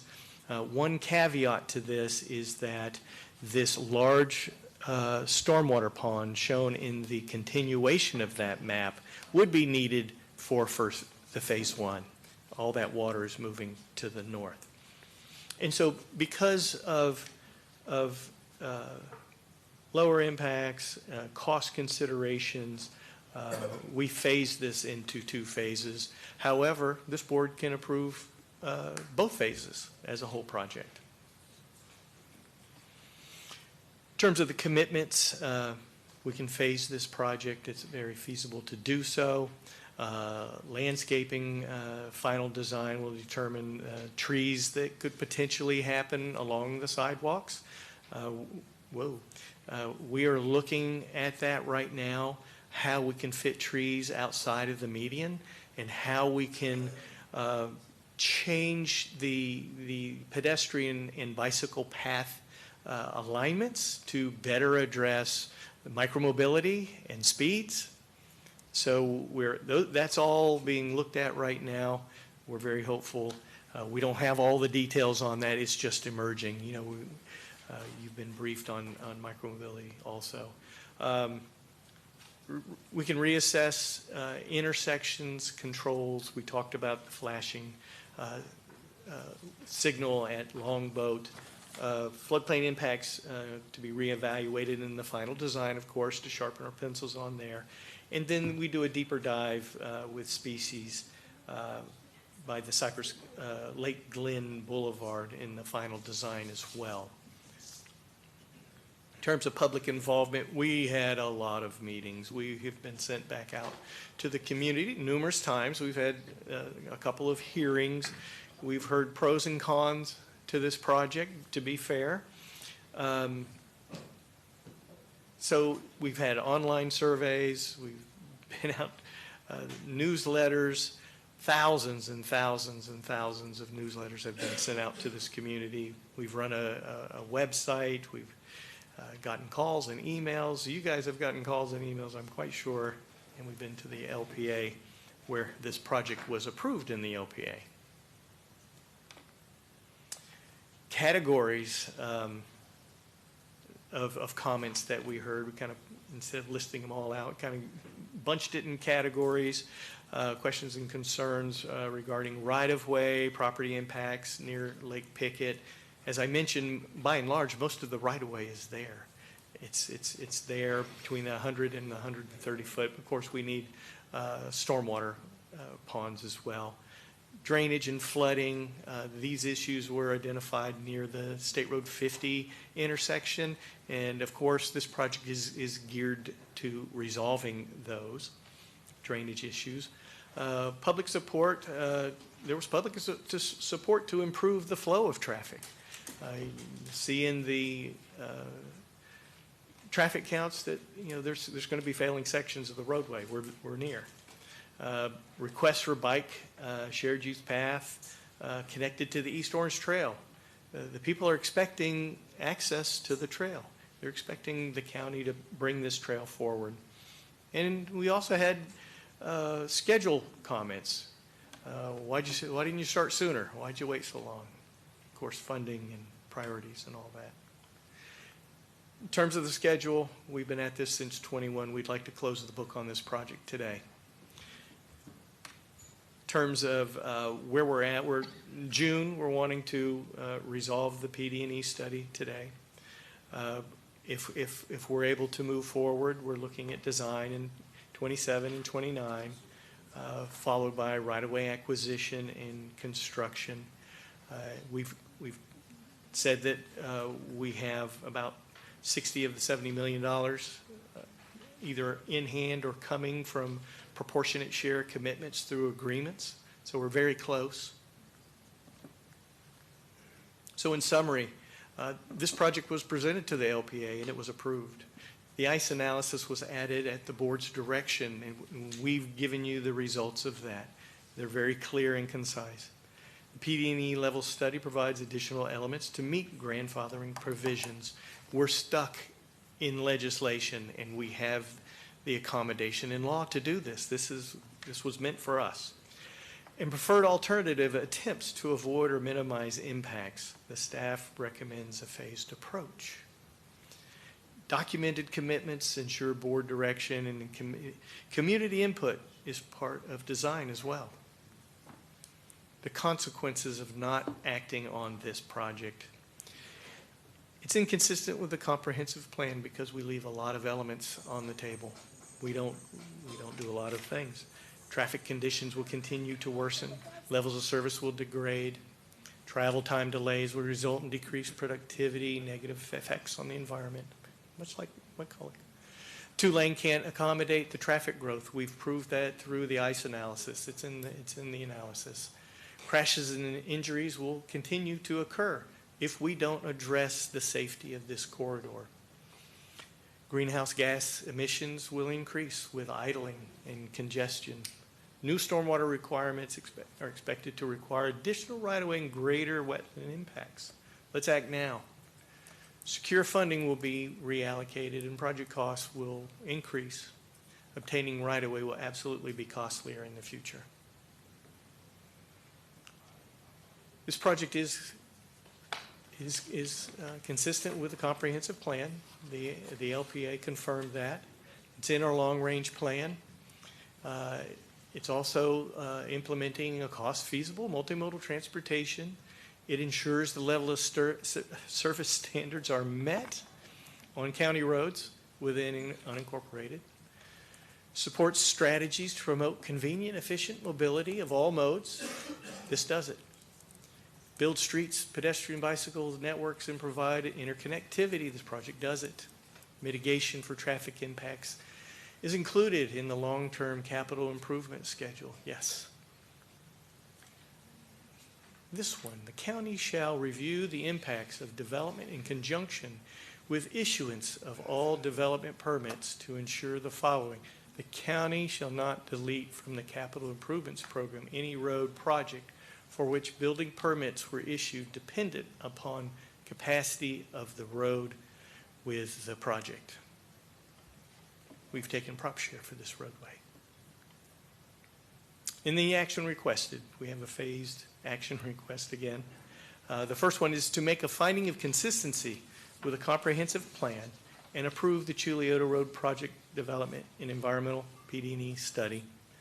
Authorize staff to implement phase one, including design, right-of-way acquisition, and construction consistent with the approved PD&E study. And 3, direct staff to seek subsequent board authorization prior to commencing any phase 2 activities, including design, right-of-way acquisition, and construction. With that, I'm here for any questions. All right, Brian, good job. I'm going to open it up for public comment. Mr. Stalmuller, do we have members of the public present who wish to be heard on this item? We do, Mayor. We have 9 speakers for this item. All right. Then we will call them in whatever order you have. All right. Our first speaker is going to be Liz Connor, followed by Eric Grimmer, Troy Drinkwater, Daniel Risler, and David Day. And David, looks like you have 2 folks donating to you, so you'll have 2 extra minutes.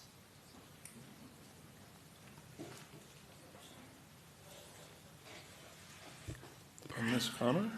Thank you. I appreciate the priority. Man, I am getting lucky today. Usually I'm towards the end. So Liz Connor, District 5, 32820 in Orlando. So you have the copy of the petition. It might have grown a couple since we've been sitting here, but I want you to imagine, right? Look at this room out here. We have 2.5 times plus, right? The amount of people saying they don't mind safety, right? But this project, there's a lot of concerns with it in the community. I think it's easy to say we need a road to build other safety measures, but I think we need to look at those safety measures, and like we said with the previous project, kind of look at those and what they stand for, right? So overwhelmingly, the community does not want this. You're seeing that consistently. I also think, just personally, just speaking for myself at the community meetings, I think there's things picked out or like looked at that I think are different than what community members were saying. So I just want you to, you know, look at this. Like I said, a lot of people want safety, and that's great, but I think we need to look at those other mechanisms. This area, does this fit this area? I also think a 22-foot median, that's huge, right? The sidewalks or the pathways on the side, wow, do those need to be that big, right? There's a lot of tree buffers. There's a lot of people worried about what happens to all of that. But again, safety, I think everybody agrees on that. But I think we need to look at these other elements and then what this does in the future for development in this area and also other roadways. So again, I appreciate the time and staying here late this evening. So thanks. All right, thank you. Next speaker, please. Mr. Grimmer. One more time. Eric Grimmer, 574 Terrace Spring Drive, Orlando, Florida, 32828. Again, I am the chair of the Transportation Mobility Advisory Commission, our citizen-led advisory board for transportation here in Orange County, but I am speaking in my own capacity today. As I know this board is aware because you follow our meetings closely and definitely read all the reports I draft, in our most recent review of proposed transportation expenditures, Transmac did not vote to recommend approval of this RCA. Now, we didn't vote to deny either, but at least I can say we were conflicted. From my perspective, it is the intersection of Chuliota Road and State Road 50 that is causing many of the problems of capacity in this corridor. And we should be creative in working with FDOT to implement any intersection improvements, even if we need to front the money ourselves and then request reimbursement. To the extent that the proposed phasing of the improvements focus on the southern portion of Chuliota Road, I think I support that, but I'm not entirely sure what's included in the southern phase. But I would love to see a focus on the southern portion of the corridor to see how it affects the functionality of the entire roadway. Because the heaviest traffic counts for this corridor are concentrated at the southern end near State Road 50, I have questions about whether a widening of Tanner Road at the north end is necessary. If we improve widening of the road, I also have some concerns about any intersection improvement that utilizes stop sign or flashing lights to control the turning movements onto Chuliota from the side streets. The road is already long, straight, and fast with only one lane in each direction. If we add another lane, it is likely to become a runway, no matter what you post as a speed limit. This makes any turn movements that are predicated on beating high-speed north-south traffic across Chuliota Road extremely dangerous. A roundabout that slows north-south traffic would make for much safer turning movements and also generate reduced speeds throughout the corridor.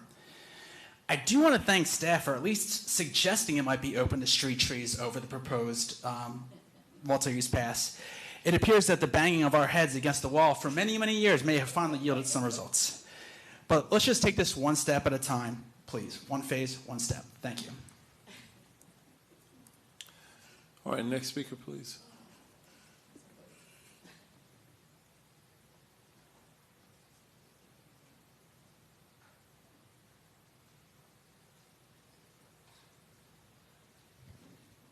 Good evening. My name is David Day. I'm a property owner on Chuliota Road, and I'm asking the board to follow the data and the engineering, not the politics. The project has been in Orange County's long-range transportation plan for years, and the study commenced in 2021, conducting with stakeholder meetings, analyzed 1,080 intersection scenarios, using three-stage federally adopted framework, exceeding county, state, and upcoming federal requirements, found, as Brian has already spoken about, the 113 crashes, 36 injury crashes, 4 pedestrian and bicycle crashes with 0 protected infrastructure, and of course the projected failure over between 2035 and 2038. Existing residents already paid impact fees for these improvements decades ago, and that debt is long overdue. That's something to think about. Some have called this pro-development. The Grove and Sustain developments are already in the traffic modeling. The traffic is coming regardless. The project serves Columbia Elementary, Corner Lake Middle, and East River High School. It corrects a corridor with 113 documented crashes. This isn't development. This is safety, capacity, and public infrastructure. Now, Commissioner Semrad, your own platform states, and I'm quoting you directly, Orange County urgently needs pedestrian-safe and bike-safe infrastructure as we hold the unfortunate title of pedestrian fatality capital of the United States. Our community deserves safe and complete streets that protect all residents. The project builds these complete streets, including the 10-foot multi-use path, a sidewalk, roundabouts that reduce pedestrian and bicycle crashes by 10 to 40% on a corridor that already has zero protection today. I've heard about the 294 residents opposed, but let's talk about who's for this project. The Grand Preserve at Cypress Lakes with over 1,268 homes, Country Lake Estates directly on this corridor. Both homeowners associations have come forward in support of this project. Those households represent a number that dwarfs 294 signatures by a significant margin. And the board should know we didn't realize a formal petition would be necessary to counter this opposition, and if you need one, we'll get one. The support is there. The road carries 11,500 to 15,400 people every day. The traffic count doesn't lie. The petition signatures don't tell the whole story, and the homeowners association representing the families who live in this corridor, they want the project done. Every argument against this project, including congestion, quality of life, livability, is actually an argument for it. The congestion is here now. The degraded quality of life is here now, and this project is the solution. To every commissioner on this board, I want to speak plainly. It appears many of you have already made up your minds, some towards even a phased compromise. I want to challenge you before you vote. You asked for study after study. The study's been done. Brian has done an incredible job presenting these findings to the board. If you don't listen to him, why is he here? Why was any of this done? Phase is not a solution. It's a delay with a price tag. 2 mobilizations, 2 right-of-way acquisitions, years of legal uncertainty for property owners who cannot sell, finance, or plan while a future taking hangs unresolved over their title.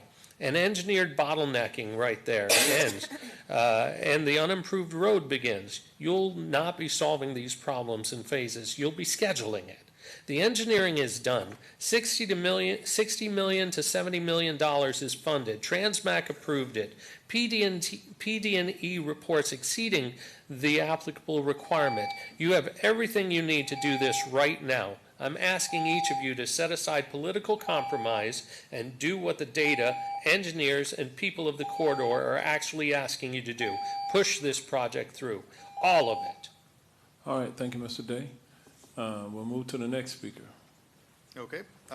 Troy and Daniel were on that last list. Barring them, the last 2 speakers will be David Axel and Susie Morris.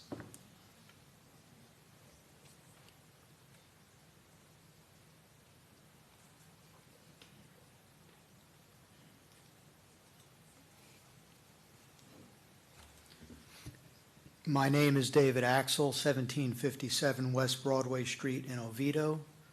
I speak to you today as one of 3 owners of the 40-acre block at the north terminus of this project. We bought that property in 1998.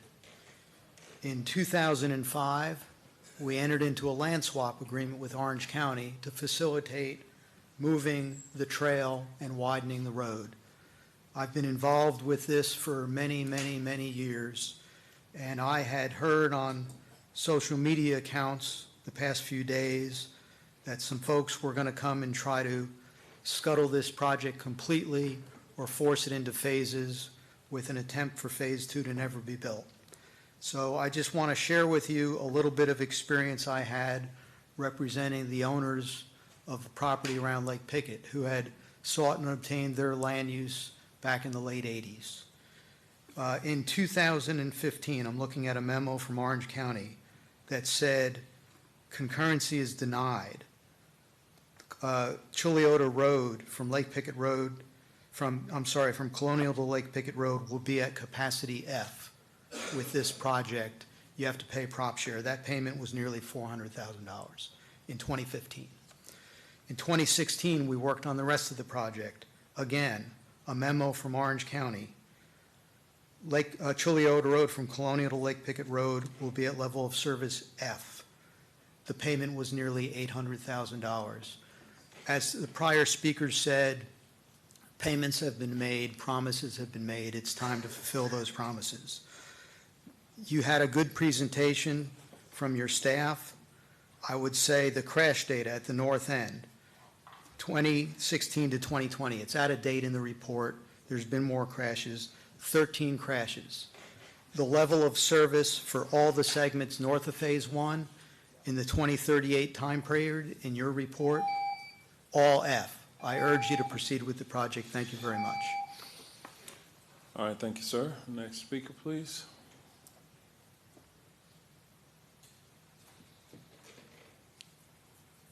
If we don't have Susie, Troy, or Daniel, I believe those are our last speakers for this item, Mayor. Okay. Hold on, Mayor. Look like Gene want to say something. Come on, Gene.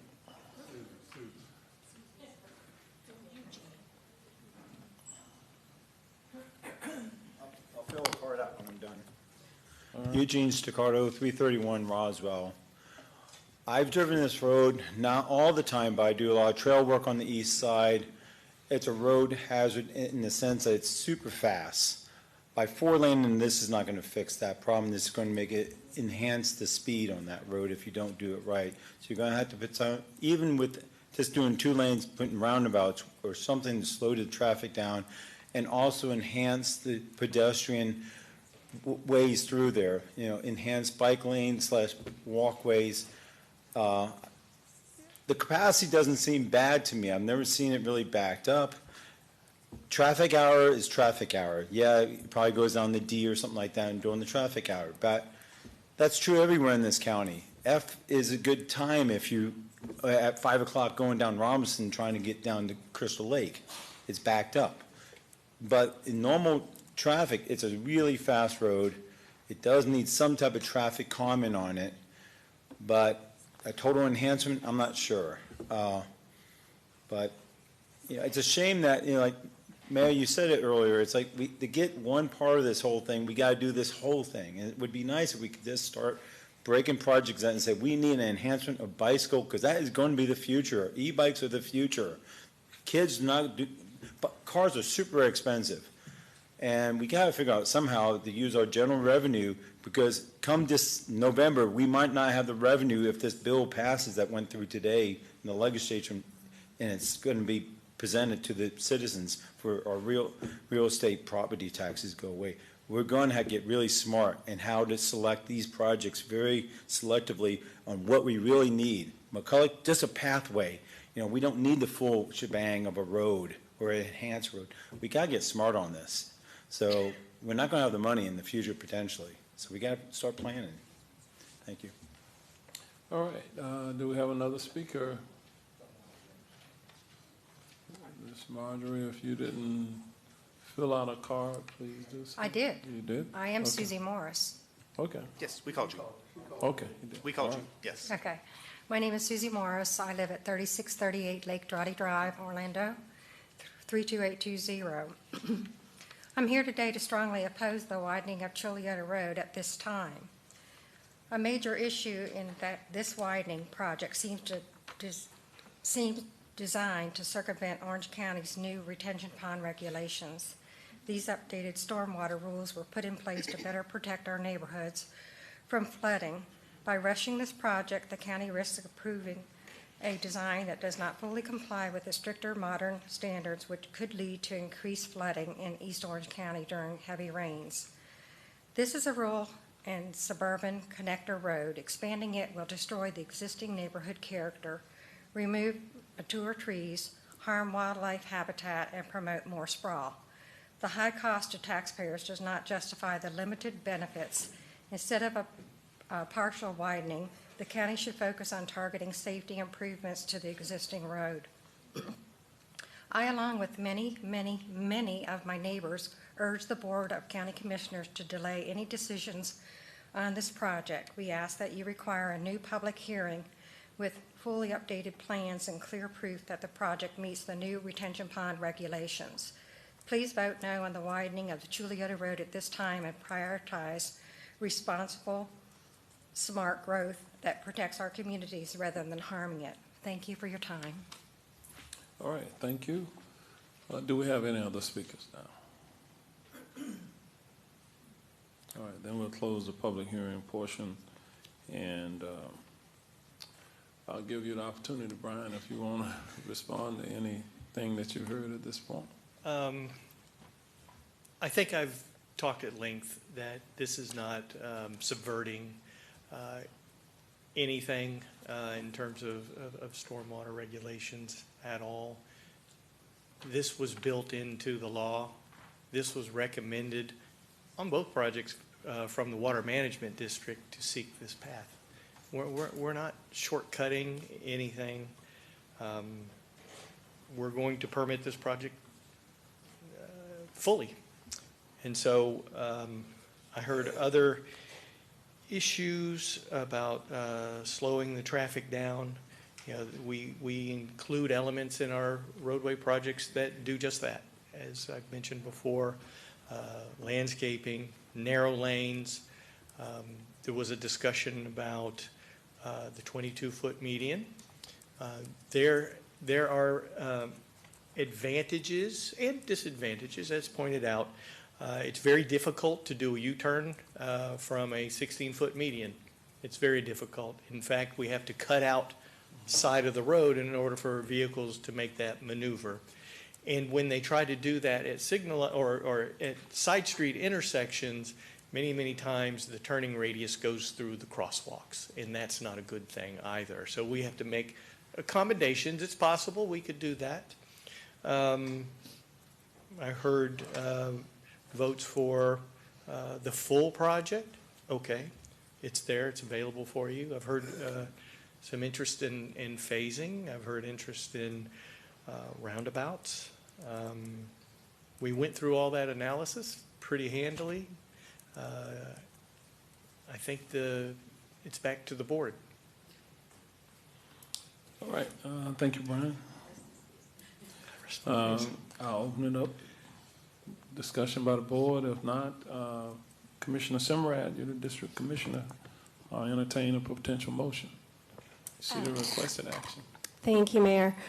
All right, so we've been at this for a long time with Juliota, so I'm going to try to land the plane after there's been, you see, 5 community meetings. And the reason there has been so many is because this has been a hot topic issue in the East in terms of this, because the funds that are being used to fund this road are the funds that came from the GROW. And so you got people who fought the GROW for a decade that lost, won in court but still lost. And then now you use the impact fees to also give a road that's very large in size and scale for the area. So to land this plane, where we are is that the whole community agrees on we need safety enhancements, and that's a good thing. So we're all on the same page with that. Brian, I noted that there was just some inconsistencies in the presentation that I wanted to understand. One is that showed the stormwater pond was on, you mentioned the property owner at 419 and Lake Pickett, who was going to build his wife her home, the last home. But then the stormwater pond that you showed was actually on the cow pasture across the street. That was the floodplain mitigation site on, I believe the site Mr. Axel was referring to as that undeveloped site. There was a triangular piece on that same, we can bring that up. I'm trying to back it up without killing this thing.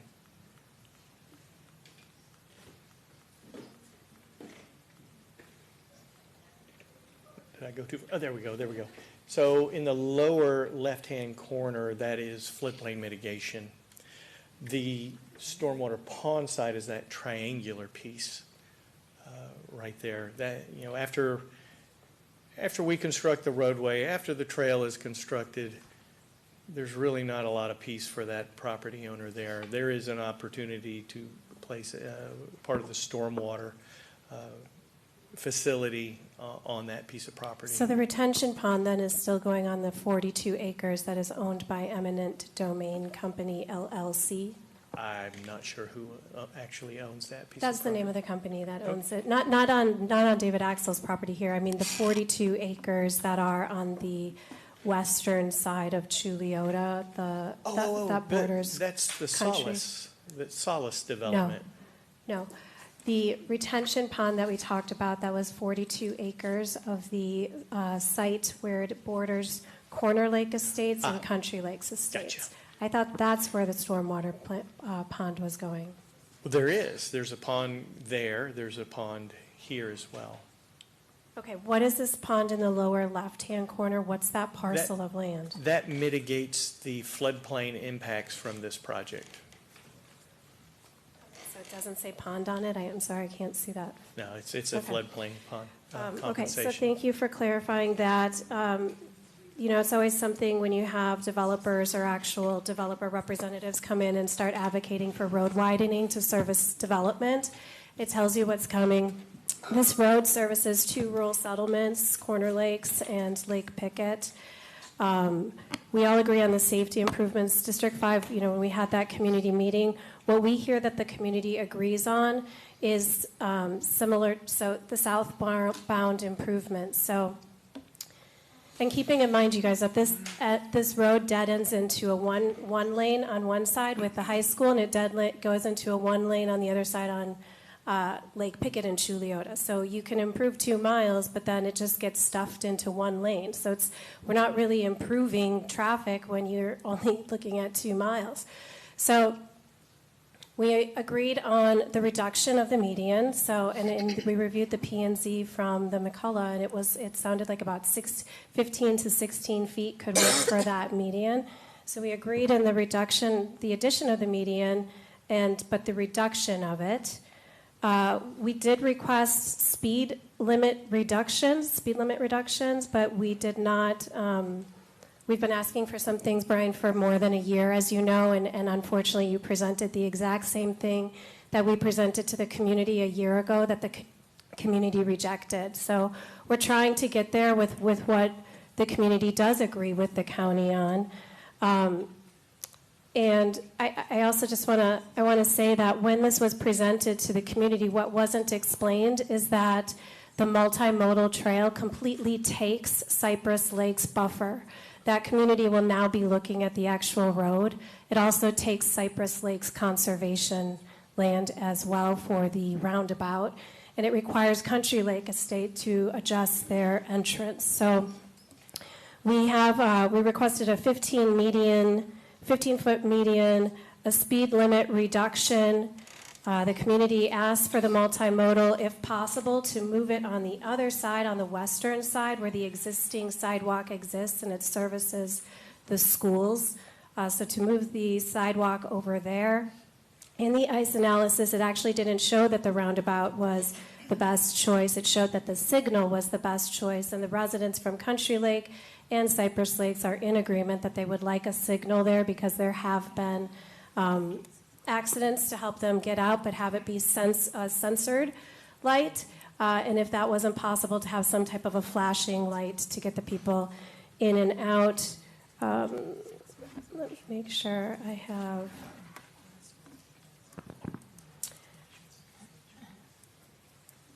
I believe that was it. So we agreed, and the Corner Lake School road realignment as well. So those are the features that we agree on. It helps move the community forward, but the community's not on board with the full size and scale of this.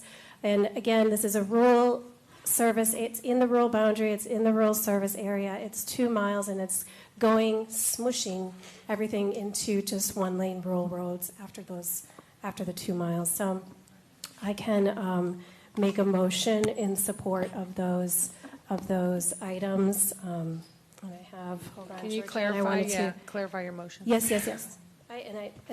Those are the aspects of the motion. I have a formal one. Bring up the slide, action request the slide, so you know you can work from that. I'm not working with those. Oh, Okay. for the rest of the board. Okay, yes. Yeah, for us to know. Okay, so I move that the board acknowledge that Phase 1 of the Chuliota Road PD&E study aligns with applicable comprehensive plan policies as a planning objective and direct staff to refine the roadway cross-section, to reduce the proposed median, move the sidewalk or amend the sidewalk, preserve the existing community character and environmental resources. I further move that the board decline to advance Phase 2 as currently proposed and direct staff to discontinue advancement of the current Phase 2 concept. Any future roadway capacity or intersection improvements beyond Phase 1 shall require a separate PD&E evaluation, public engagement process, and board consideration. Second, Uribe. Let me just make sure, there's a lot there that not written. Just make sure that between the staff and legal and the clerk, you got all of what was just said. You guys good? They're like, maybe. I'll jump in. So I think that I did work with District 5 on this revised motion, but you did change what I wrote. So can you go back and read, because you changed the roadway cross-section and then you added something else about something else? So it says. So if you just read it one more time. Yes, I move that the board acknowledge that Phase 1 of the Chuliota Road PD&E study aligns with the applicable comprehensive plan policies as a planning objective and directs staff to refine the roadway cross-section to reduce the proposed median width and maximize preservation of existing community character and environmental resources, and, Georgiana, I'm adding here, and amend sidewalk placement. Additionally, that the light. Just so you know, that multipurpose path does change to the west side of the road at that signal. So it's on that side for Phase 1. Okay, so in Phase 1, the multimodal is on the west side.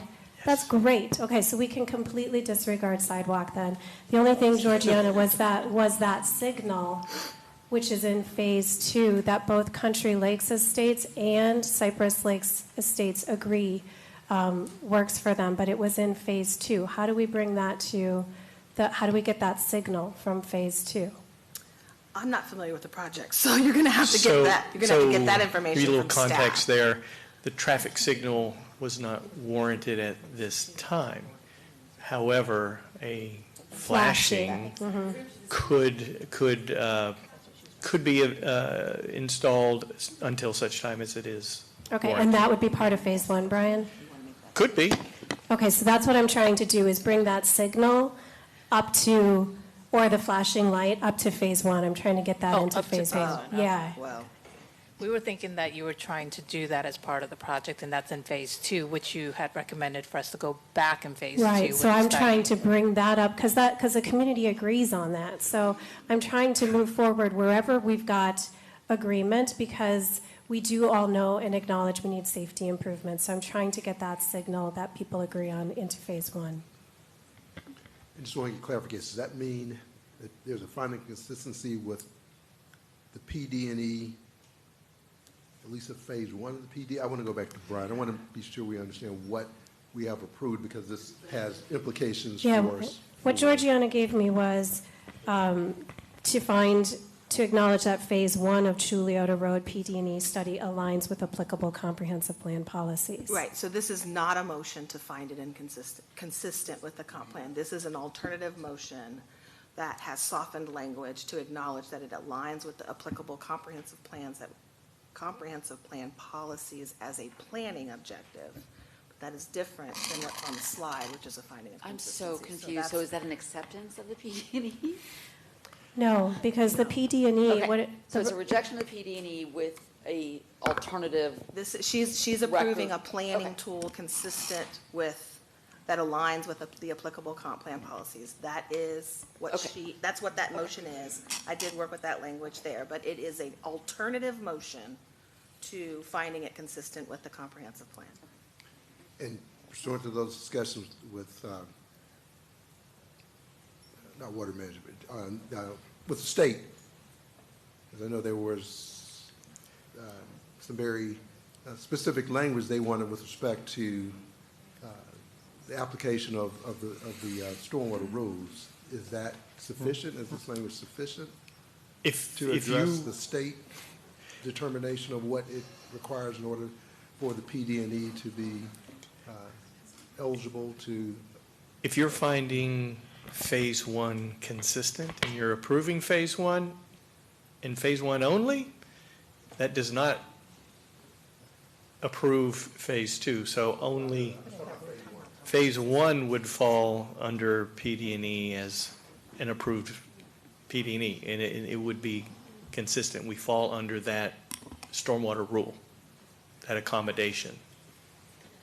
Brian, you may need Georgiana to step in, because Sure. it's not the verbiage for consistency, it's something else that Georgiana, it's for compliance. So as long as we're compliant, we would fall under the old stormwater rule, the previous approved stormwater Yeah. rule, and still meet that in Phase 1, but not Phase 2. You said it better than me. Okay. And then with regards to the flashing lighting, my recommendation is just to avoid all this confusion. We have Umberto here. We can always address that safety component outside this type of action requested. Okay, great. That's a commitment. Okay. Wonderful, thank you, Susan. Okay, so then I'm going to reread my motion. Here we go. I move that the board acknowledge that Phase 1 of the Chuliota Road PD&E study aligns with applicable comprehensive plan policies as a planning objective and directs staff to refine the roadway cross-section to reduce the proposed median width and maximize preservation of existing community character and environmental resources. I further move that the board decline to advance Phase 2 as currently proposed and direct staff to discontinued advancement of the current Phase 2 concept.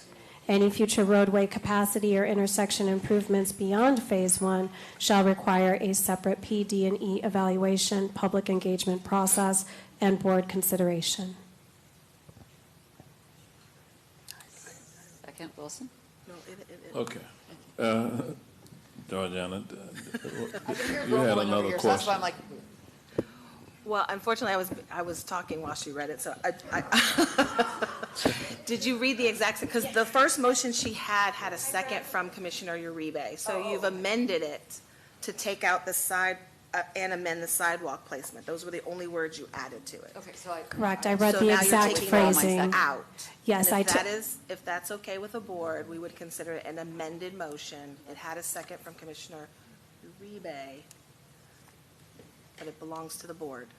It's a motion that Okay. belongs to the board. And so Commissioner Uribe now is a president. The motion belongs to the board. It was seconded and belongs to the board now. So we go to And if there's a consensus by the board that it's been amended, All right.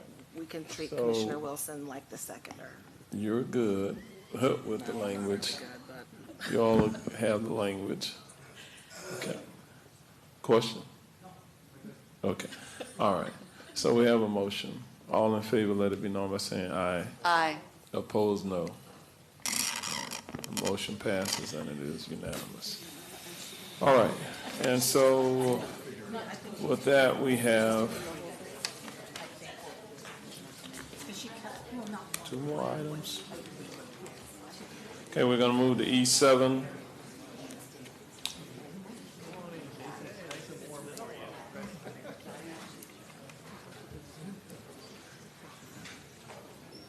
Okay, and I'm going to call on Mr. Jason Sorensen for this item. We'll open the public hearing on this item, E7.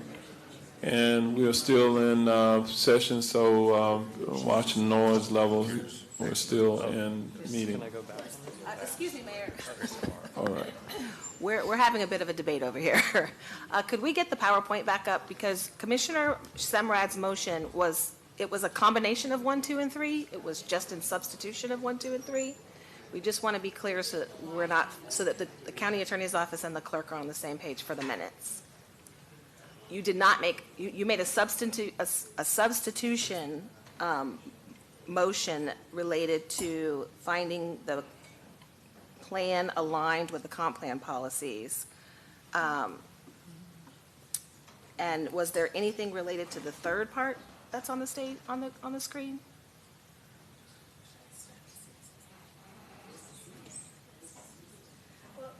Phase Phase- 2, at this point, I would just, I mean, I It's consider. just coming back. Yeah, it has to come back. We just want to make sure. We just wanted to make sure. So, and that means that any consideration of anything doing there, we do a new study, new data, we assess, later at that time. No, two. Phase 2 is coming back with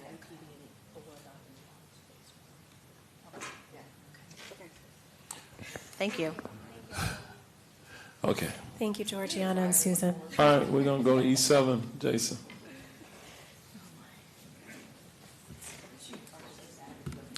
All right, thank you, Mayor, and good evening, Commissioners. This next item, E7 on today's agenda, is a future land use amendment as well as a rezoning as well as a lot size variance. So the request is to go from low-density residential future land use to office and a rezoning from R1A to PO, professional office restricted. There is a lot size variance as part of this request to allow for 7,509 square foot lot in lieu of 10,000 square feet. The proposed use is a professional office building, and the subject property is located in District 5. This is an aerial of the subject property showing it at the southeast corner of Cortlandt Street and Addison Street. Again, the future land use currently is low-density residential. The proposed future land use would be office. Current zoning is R1A, and proposed would be professional office restricted. These are some pictures of the subject site and surrounding area. So this is looking at the subject site, looking south from Cortlandt Street. This is north of the site, looking north of Cortlandt Street. And this is east of the site, looking east down Cortlandt Street. And then west, looking down west on Cortlandt Street. Again, aerial of the subject property. 153 notices were sent to an area extending beyond 500 feet from the subject parcel. To date, we have received one response in support. A community meeting was held on March 5th with one resident in attendance with no concerns. At the Planning and Zoning Commission hearing, there were no members of the public during public comment. The Planning and Zoning Commission is recommending that the board make a finding of consistency with the comprehensive plan and recommend adoption and approval. Staff is available for any questions. Okay. Is the applicant on this item present? Would you like to come forward and make any comments? Yes, sir. Good evening, Mayor and Commissioners. My name is Panindra Kata, and I am representing this company. I live in 550 Heather Oak Cove in Altamont Springs. I would go with the staff recommendation. I have no concerns or questions. Thank you so much for giving the opportunity, and I appreciate the consideration. All right, stand by. Thank you. Do we have members of the public present who wish to be heard on this item? We have no speakers for this item, Mayor. All right, then we'll close the public hearing. We'll go to the district commissioner for a potential motion. Make a motion for requested action. We have a motion and a second. All in favor, let it be known by saying aye. Aye. Opposed, no. Motion passes, and it is unanimous. All right, sir. We're going to move to E8 at this point. We'll open the public hearing on this item, and Mr. Sorensen, you're recognized. All right, again, thank you, Mayor. The next item, also future land use amendment and rezoning. This is a request to go from low-density residential to low-medium-density residential, allows consideration up to 10 units per acre.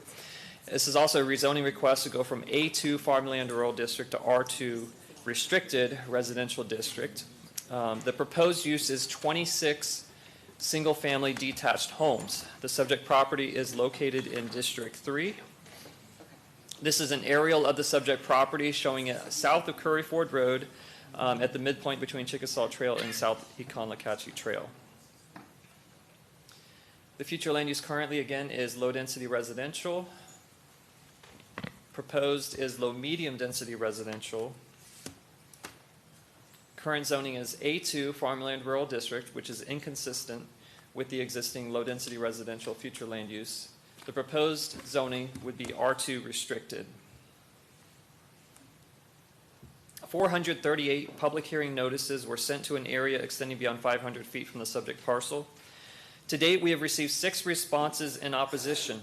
When this request originally came through, it was for 44 townhomes. It was at the second community meeting where the applicant proposed the reduction to 26 single-family detached homes. Some of those responses that were in opposition could have been because of the 44 townhome units that were originally proposed. A community meeting was held, 2 of them, January 26th and April 6th, with 13 and 15 residents in attendance with concerns for the townhome development, flooding and stormwater management, impacts to wildlife and wetlands, as well as access management. At the Planning and Zoning Commission hearing, there were 3 members of the public who spoke in opposition to the request. The Planning and Zoning Commission is recommending that the board make a finding of consistency with the comprehensive plan and recommend adoption and approval, and staff is available for any questions.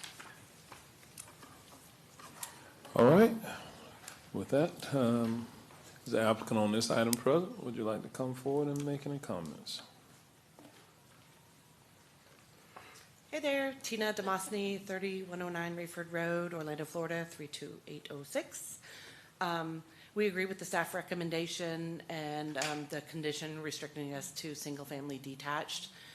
We originally, I think we were one of the first pre-apps that came in under Orange Code, and then Orange Code went away.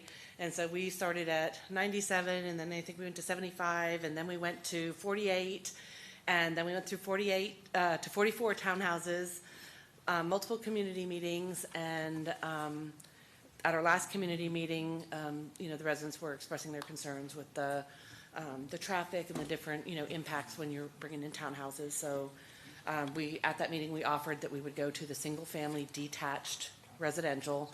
And we did okay, by show of hands, how many people agree that this answers a majority of your concerns? And I would say we probably had 95 to 98% of the people said yes, it addressed their concerns. So we felt good that we had listened to the concerns of the people. We're working with a couple people on some tree saves and some other immediately adjacent issues. We're going to, go on to people's site. Our engineer Tyler Sudduth is here. We're going to be working on the PSP, but we feel like that we've really gone the extra mile to address the concerns by the residents. We were a little disappointed. We love Cassie. We know she has good intentions, but a little disappointed that they're still coming out and asking for more when, we feel like we've really done the right thing and given up a lot to get here. So we appreciate staff's time and your consideration, and we kindly request that you approve the requested comprehensive plan and rezoning.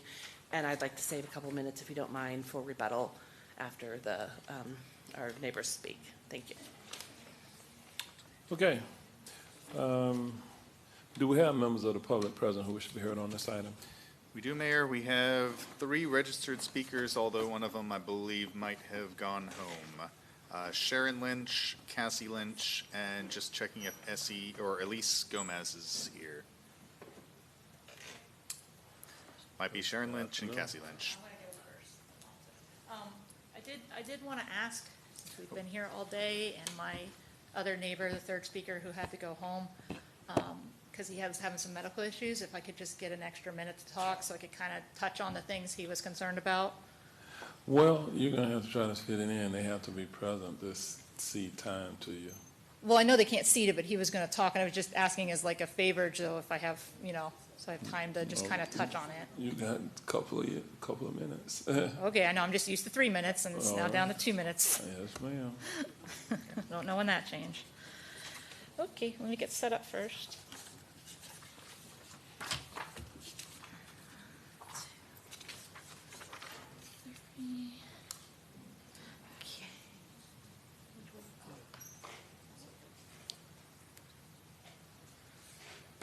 I'll speak fast then. Can you zoom it out a little bit? Thank you. He is.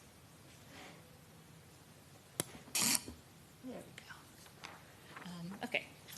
Cassie Lynch, 2324 Woodhill Avenue.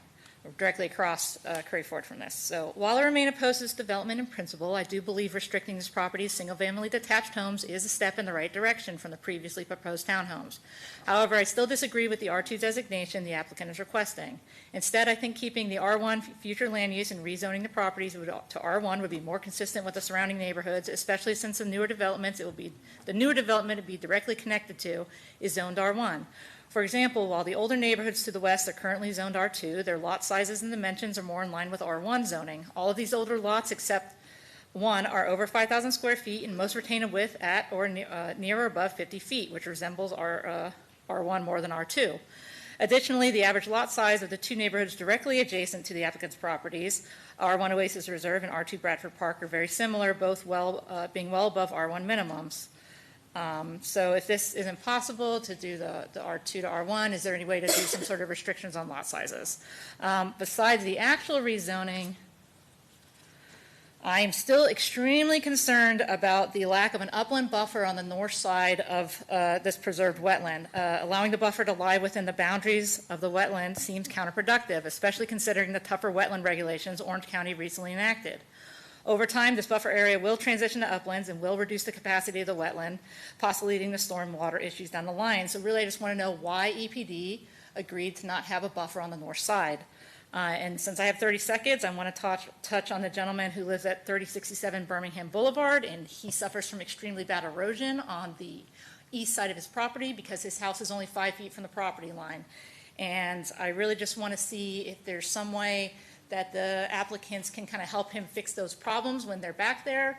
And the other thing that he was worried about is the proximity of their proposed stormwater pond to his property, because again, his house is only 5 feet from the property line. That's it. Thank you. All right, thank you very much. You got it in. I did. All right. I cut a little thing. Next speaker, please.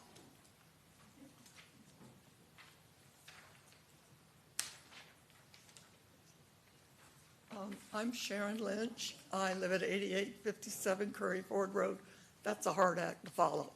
I've lived at my address for over 50 years when Curry Ford Road was a rural, tiny road.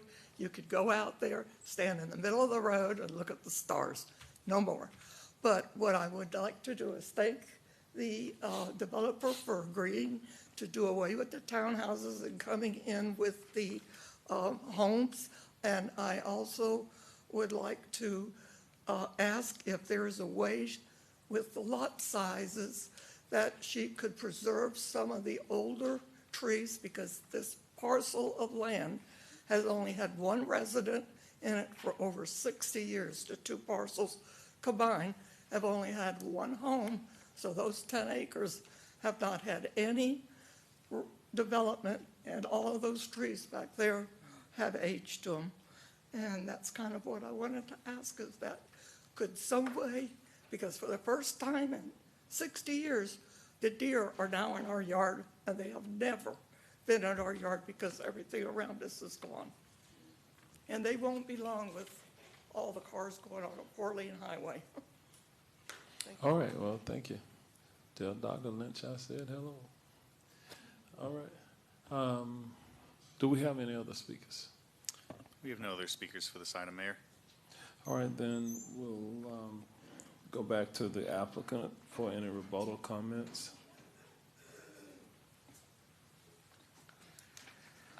We super appreciate Cassie. She brings a lot to the table. She brought the information to us about the adjacent development that had a special stormwater study. We have since incorporated that study. We've got Tyler working diligently to incorporate some additional details on a study that the city or the county conducted, and we appreciate her input on it.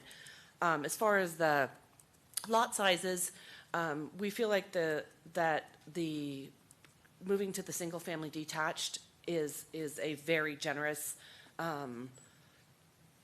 compromise, and that we are also proposing nearly 100-foot, I think it's 75 feet from the back of lots to where our actually homes start. So in addition, those residents, because we're putting our stormwater pond between us and the single family, and the residents that she was pointing out in the neighborhood to the north. Oasis is in support of our development. They're actually looking to move their phase 2 into our development. So we're trying to work with them on that. So they're in support of it. But so by having that 75-foot pond in between us and them, there's no compatibility issues. You know, even if there's a slight difference in the lot sizes, it's a transition. And we feel that by having the R2 standards, it gives us a little bit of flexibility in the lot sizes so that we can address some of the tree saves that they want. Because there's a couple spots where we think we're gonna have to do a 55-foot wide lot and a 55-foot lot, so we'd like to be able to go down to a smaller lot and mix those into the development, which I think, again, also meets the county's intent for urban infill, providing different home sizes and that flexibility. So it gives us some greater flexibility to address the tree saves and further meets the intent of the county for the urban infill. And with the 50 foots to our south with KB, by providing this additional lot size, it adds another product line that they can present that will be a lesser cost. So we kindly hope that, you know, you would approve our development or the rezoning and the comp plan amendment to the R2 with our restriction to 25 single-family detached units. Myself and Tyler Sudduth, our engineer, are here for any questions. She mentioned something. Oh, 26. She also mentioned something about, I guess, a neighboring property where I guess they may be having some type of. Yes, there's a gentleman on the very end. He's like the last house that touches a portion of our property. She's actually going to get us his contact information so we can coordinate with him. There's a potential that he has washout because he doesn't have gutters. But there may be something, depending on how our engineering ties into his thing, that we may be able to work with him. We don't know. We've got to get out there and meet with him personally, which that kind of detail would come through once we get to our PSP, and which will come back here. We'll have another community meeting and another BCC with the PSP. Okay. There's a question, Commissioner Wilson. This is for staff. If I could ask about the wetland impacts and the CAD and what the evaluation was for the wetland and upland buffering. So, Commissioner, apart from seeing EPD staff here, I can certainly provide you information as it was recorded in the staff report. And I have the staff report. I was going to say, I do have the staff report. I just want to, but it seems to refer back to the townhome, so I want to make sure I understand. Yeah, and that was one of the things that we kind of felt bad for the neighbors, because the whole staff report even said townhouses, townhouses, townhouses, but it is no longer townhouses. And that, you know, came right before P&Z, but. Which, and I want to tell you, I'm grateful for the fact that you're willing to talk to and work through this with the neighbors. I know they're concerned. I'm concerned about the future residents there if this is, it looks like a very wet property. Yes. We understand that it's a very wooded property, and to the point of trying to retain those natural features, it's more than aesthetics, right? That's protective. Mm-hmm. So just if you could speak to what switching those did to the overall. Well, we did go through the process to get our conservation area determination done. That was done, I don't know, a year and a half ago, close to 2 years ago. Yeah. Then we went through the conservation impact. That permit has been approved. They required us to do additional impacts inside the wetland. So that's the line that you see. So we had to pay for the wetland impacts and those impacts. And what they do is they offset inside the buffer to make you pay for any secondary impacts that may occur over time. So we've actually already got it under contract. We've started paying our mitigation fees to the wetland bank. Which is what your obligation is, but what I want to hear from staff about. And because my concern is anytime we see these where we're talking about, you know, it's more than a couple acres that were wet, that were definitely wet. How do we assure not just the residents that are going to be there in the future, but the surrounding areas that the loss of that retention isn't going to impact them? We're in a historic drought right now.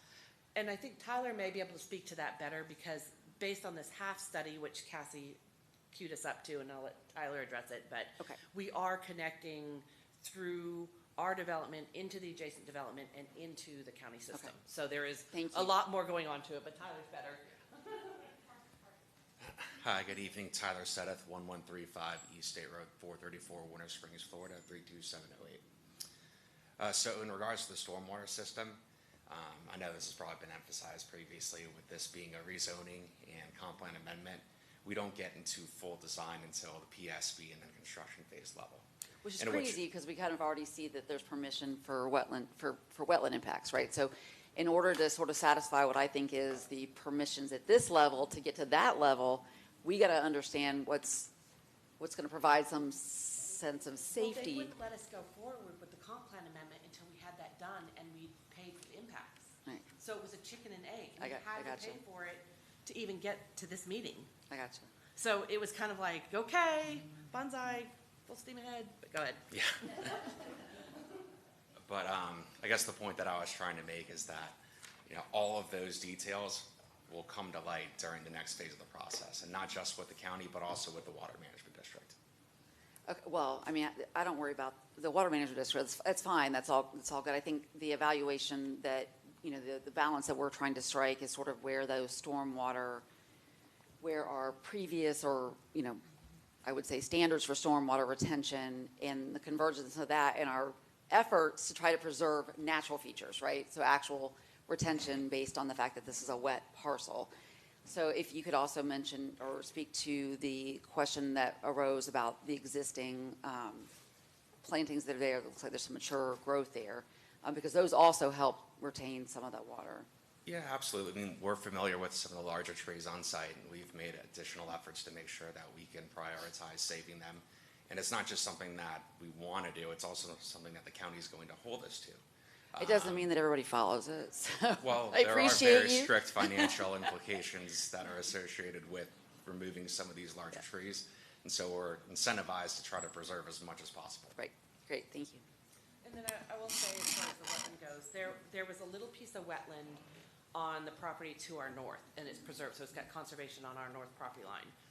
Their wetland was off-flowing into our property. We're actually doing a more structured plan for that drainage so that it will go and flow properly. Well, I was And- going to say, wetlands don't ask about property lines, Right. right? So they are flowing the way God put them here. And quite Correct. frankly, we keep interrupting them and then wondering why people have to get bailed out during hurricane season. So that is the big We're concern. trying to make sure, because right now there's some flow that may be going back to their neighborhood. Okay. So we're gonna actually capture as much as we're allowed to make sure that the flow doesn't, goes where it's supposed to go. And then we're also working with the HAF study to keep the water moving through. And then the other thing that's kind of unique about this site is the two developments on either side of us. If the wetland went diagonally across the property, the property where the subdivision for some of these folks are, they wiped out all but like a tenth of the wetland. The property to our south then wiped out 85% of the wetland. We're keeping substantially more wetland up into our property.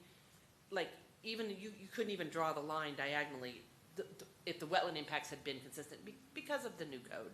So we are saving substantially more wetland on our site than either the prior developments, and then the improvements that Tyler's gonna make with the stormwater will hopefully Okay, make it viable. I hate to cut off all of this No, thank you. conversation, I but we're appreciate the kind level. of I appreciate the level of detail. meandering here a bit. Let's, Commissioner Simrad, did you have a question? Yes, Mayor, just one question. How many acres of wetlands are being impacted? I cannot recall. There was an NRIP was approved in March of this year for impacts of 2.04 acres. Of 6 All acres. right, and Of a total of, so the total gross acres is 9.72. So of the wetlands total, there were 5.4. So that was the total class 2 wetlands. So 2.04 from the 5.4 would be the remaining wetlands. That is far too aggressive for me to vote for. No way. For clarification, I think what Jason just said, I'm looking at this in the system now. The permit was issued. That's already been done in the past tense for 2 acres, 2.04 of direct and 1.07 of upland buffer. That's not part of the request today. That was previously issued by staff in March. We never had a chance to review it. I mean, I know that's been permitted, but they're here for permission to build the rest. I just. okay. So with that, Commissioner Uribe was the commissioner, or is the commissioner of the district. She's not here, so I'll entertain a motion. Second, Gomez. I said I'll entertain a motion. Oh, motion, motion for, well. Okay, Commissioner Gomez Cordero is making a motion for approval. No, she's not here. And is there a second? Okay, there's a second by Commissioner Scott. Is she approving it? I just wanted to say, so I don't know how, but she left her notes and said that she was supportive with those conditions, the change, the confirmation of the change to the 26 detached unit, and the other conditions that were noted regarding retention pond and so forth, that she was supportive. Okay, all in favor, let it be known by saying aye. Opposed, no. No. Okay. Did I hear one no? It was, I was a no. Okay, two. What one? Two noes, three to two. All right, the motion passes 3 to 2, I think. It's 3 to 2. Yeah. All right, motion passes 3 to 2. All right, with that, that is the final action of this afternoon. It's been a long meeting. We stand adjourned.